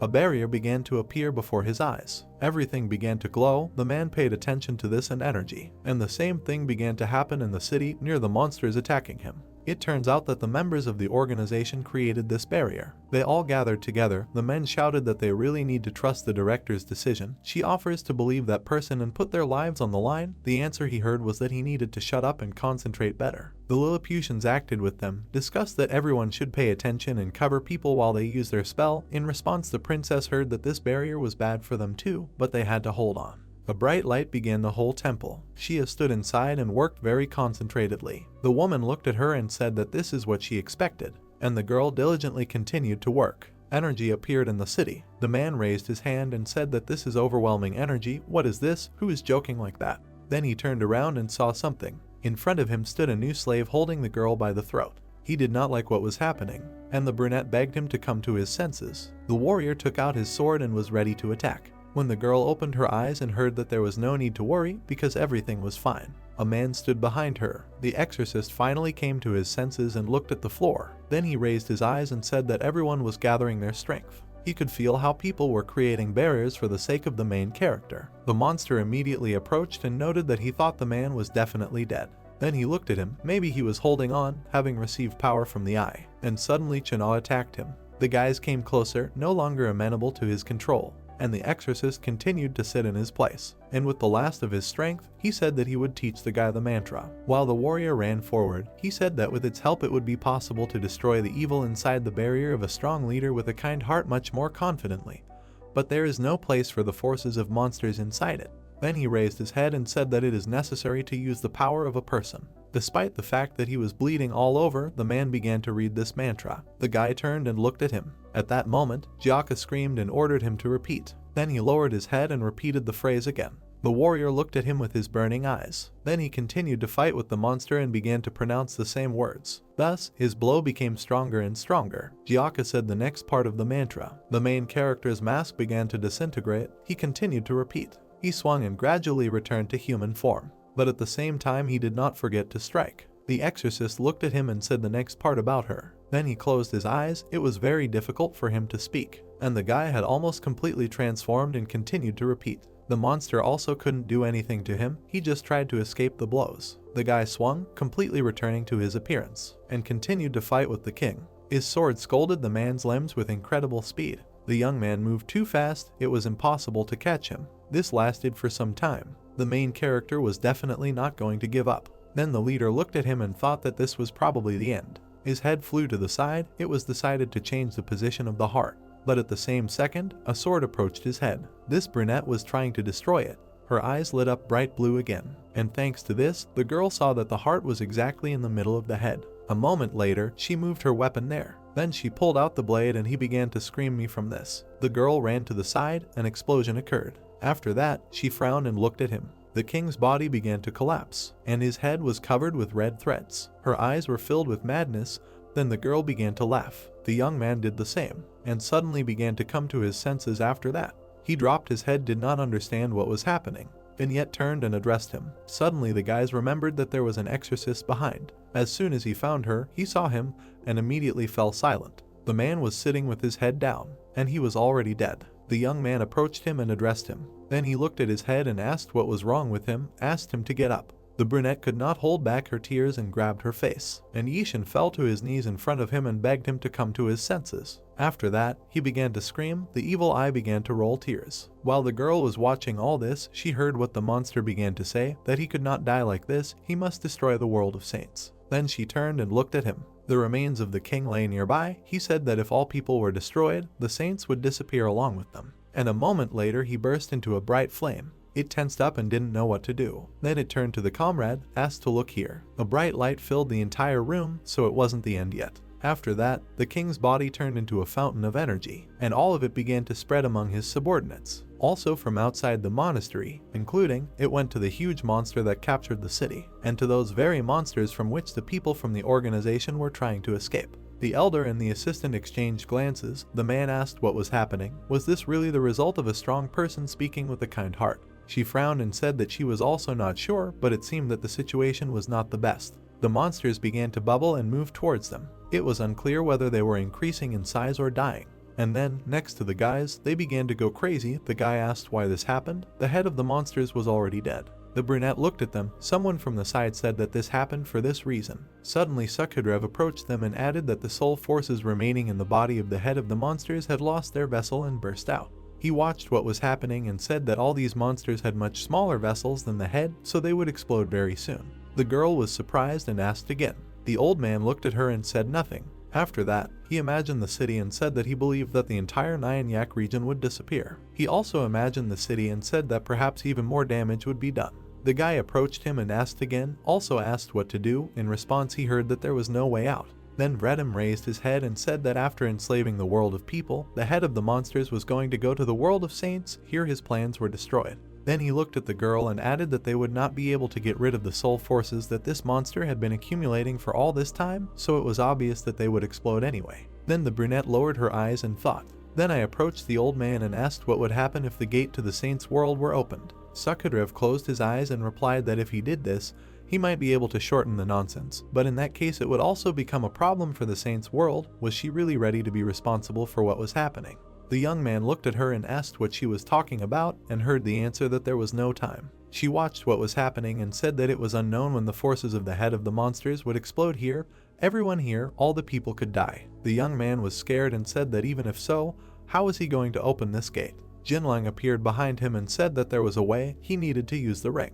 The guy was surprised and asked again, and heard in response that it was true. This was the ring that the mother of the saints' world had passed on through him for the girl. She raised her hand and looked at it. If you combine the power of the 1,000-year-old bead with it, it would be enough to open the saints' world. He stood behind the guy and continued to explain this. Then the young man took the girl by the shoulders and said that if they combine her ring and the bead inside it, they can open the gates to the world of saints and send monsters there. The girl looked at him, and then she looked away and was a little upset. But then she immediately agreed and said that they should do it together. The old man did not understand what was happening. The main character bowed his head and asked if the brunette would be okay after this. She looked at him and said nothing, but then she smiled and said that there was no need to worry, everything would be fine. Suddenly a blonde appeared there, asked what they were doing. Then she added that by opening the gates, they could harm the world of saints. The guys turned around and realized that they recognized this voice. The mother of the world of saints was sitting in front of them and said that, moreover, the saints did not want the conflict between people and monsters to disappear, so their actions would contradict the will of the world of saints. The girl listened attentively as she said that especially Sachin, as a representative of that world, would disappear, renouncing his destiny, and would not be able to be reborn again. Then the guy looked at her and asked again. Marina closed her eyes and said nothing. Then she lowered her head and tried to say something, but could not. The young man grabbed her and began to ask if she knew about it. He got angry and said that this would not work, they must find another way. But the girl looked into his eyes and asked him to let her do it. Then she looked at her dead comrade and said that this was the place that Gyaka protected. She also introduced Shia, Xian and Soho, said that they all protected him together. Then she raised her head and said that they proved that they can go against their will and make their own choice. The guy began to shout that he would take her place. The answer he heard was no. The brunette closed her eyes and said that she was not a human, so in any case she could not live in the world of people, so now he will have to live only for himself. The young man refused to listen to it and believe it. Then the girl looked into his eyes and said that this is what she wants, because she knows. Tears began to appear in his eyes. The young man clenched his teeth and tried to say something, but instead he decided to do something else. He hugged her. He pulled the girl to himself and could not let go. Then he heard that he should not worry, but he could not hold back his tears, and she just hugged him and was silent. Then she closed her eyes and said that they would definitely meet again. And at that moment her ring began to sparkle with a bright flame. The guy tried to cope with tears, but his emotions were overwhelmed. Then he closed his eyes and simply agreed, also adding that he would wait. The guys stood alone, everything around was hot with a bright light, and the monsters themselves did not understand what was happening. Even people began to be carried away by this strong energy. They had to close themselves, step aside because the monsters began to disappear. The largest of them began to collapse altogether. The same thing happened with the temple, its fragments flew everywhere. After some time, Shia stood and looked somewhere. In front of her was the corpse of her comrade. She immediately fell to her knees, clung to him and began to cry and scream loudly. The director at that moment lowered her head and could not say anything. Lisa stood nearby and also grieved. Then she turned and saw something to the side. The main character stood there and did not move. His eyes were filled with bitterness and resentment, and in his hands was that very ring. There was no one else around. The girl disappeared. The city was still partially destroyed, but the losses were minimal. This news quickly spread across social networks. Like horror stories, the area prepared for redevelopment suffered severe destruction. They also wrote there that they heard something like that, wrote that as far as I know, no one lives there and much more. And one of the comments caught the eye. A person wrote that he was there, everything was completely destroyed, maybe he was building something. After some time, information began to appear on the news channels that they would now build a new city there. Some time passed, the area was half rebuilt. The kids were having fun on the playground. Someone was watching them from behind the bushes. It was a woman who had put on a hood. While the kids were discussing whether the word pancake was a swear word or not, she was looking at them. The girl clenched her fists and shouted that it was a swear word. She had to apologize right now. If a pancake is a swear word, then so are pancakes and donuts. A woman in glasses came up to them and asked if they lived in this house. Then she pointed to the table and said that she taught at a new school and art school that had opened nearby. There was juice there and she offered to have a drink with her. The kids immediately jumped up and ran wherever they wanted, but the boy replied that his mother had told him not to drink what strangers gave him. Then he raised his hand and saw that his friends were running in that direction. He asked them not to do that. After some time, they all stood and drank this juice. But something appeared nearby. The little girl turned to the side and saw a huge canvas, asked what it was and said that it looked like a painting. The woman came closer and said that it was drawn in their school. Then she frowned and added a sentence to come closer and take a good look at it. Suddenly, a girl appeared there and asked again. Then she came closer and showed that in fact she was not going to show them, but to shove it into her. The woman was horrified when she heard that she had finally been found. The girl looked at her with a slightly crazy look and said that she had been waiting for this for a long time. After that, he followed right after her. She ran and ordered her to stop, and the children looked at each other and did not understand what had happened. The only thing that made them happy was that the juice now belonged entirely to them. At that moment, the chase continued. The woman transformed into a bird and thought that she could run. Then she hovered into the sky and offered to try to catch it. Then she completely transformed into a monster and said that she could not even fly. How could she catch it?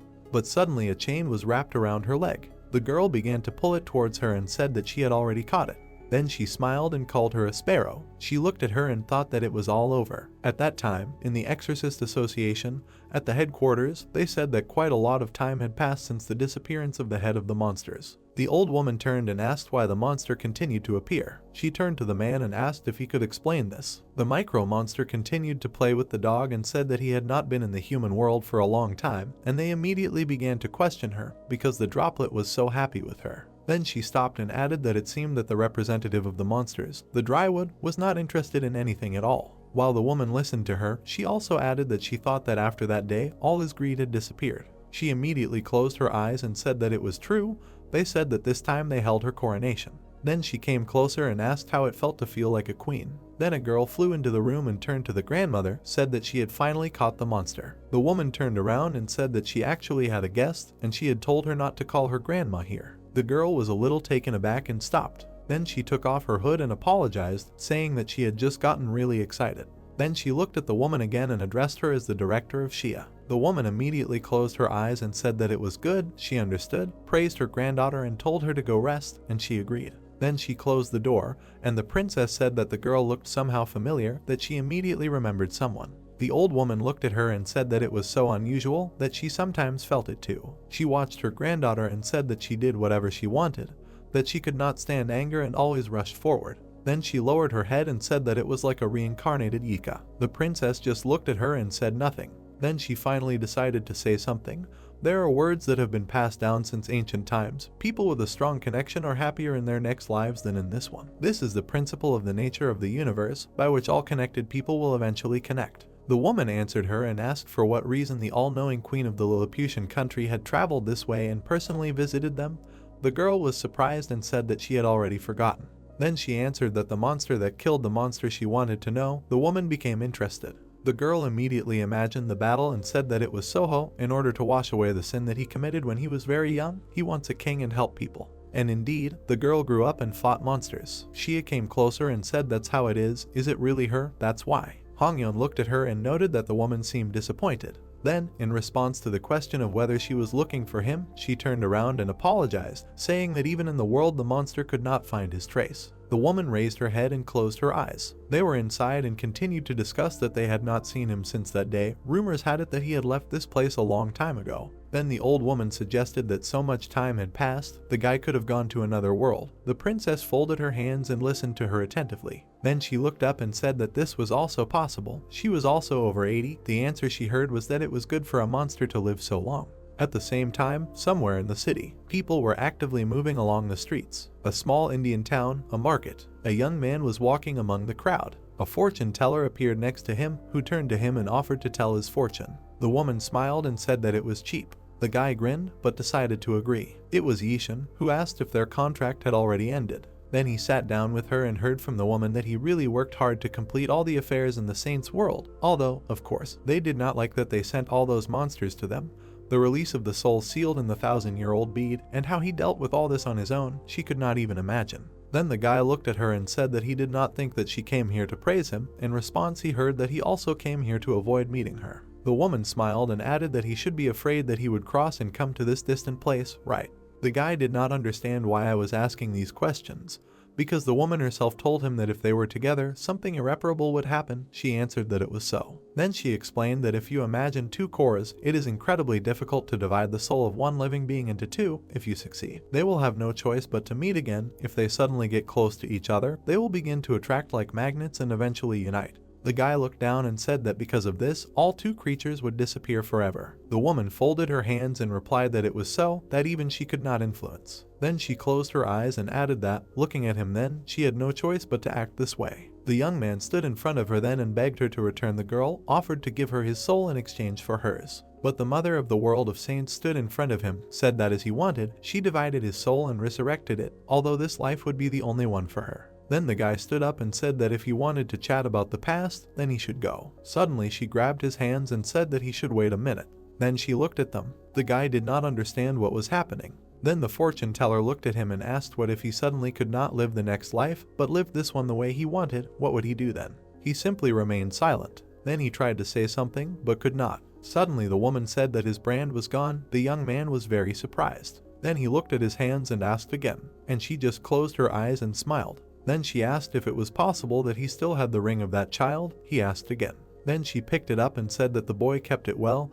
Even looking at it for the first time in a long time, it seems that she saw it only yesterday. The young man extended his hand and ordered to give it quickly. The woman agreed. Then she wanted to give it, but missed his hand, and the wheel rolled right on the asphalt. The brown-haired man ran after him and asked what the woman was doing. The ring rolled further and further. He ran down the street. The guys in front were discussing whether it wasn't cool to hang out abroad. The girl replied that she didn't know, there weren't even any handsome guys here, and the ring flew right into her foot. Then she picked it up and asked again. Then the brunette looked at it and was surprised. It was the reincarnated Sachin. Ishan saw her and froze. His beloved was standing in front of him. At some point, the guy even backed away, and she noticed him and didn't understand what was happening.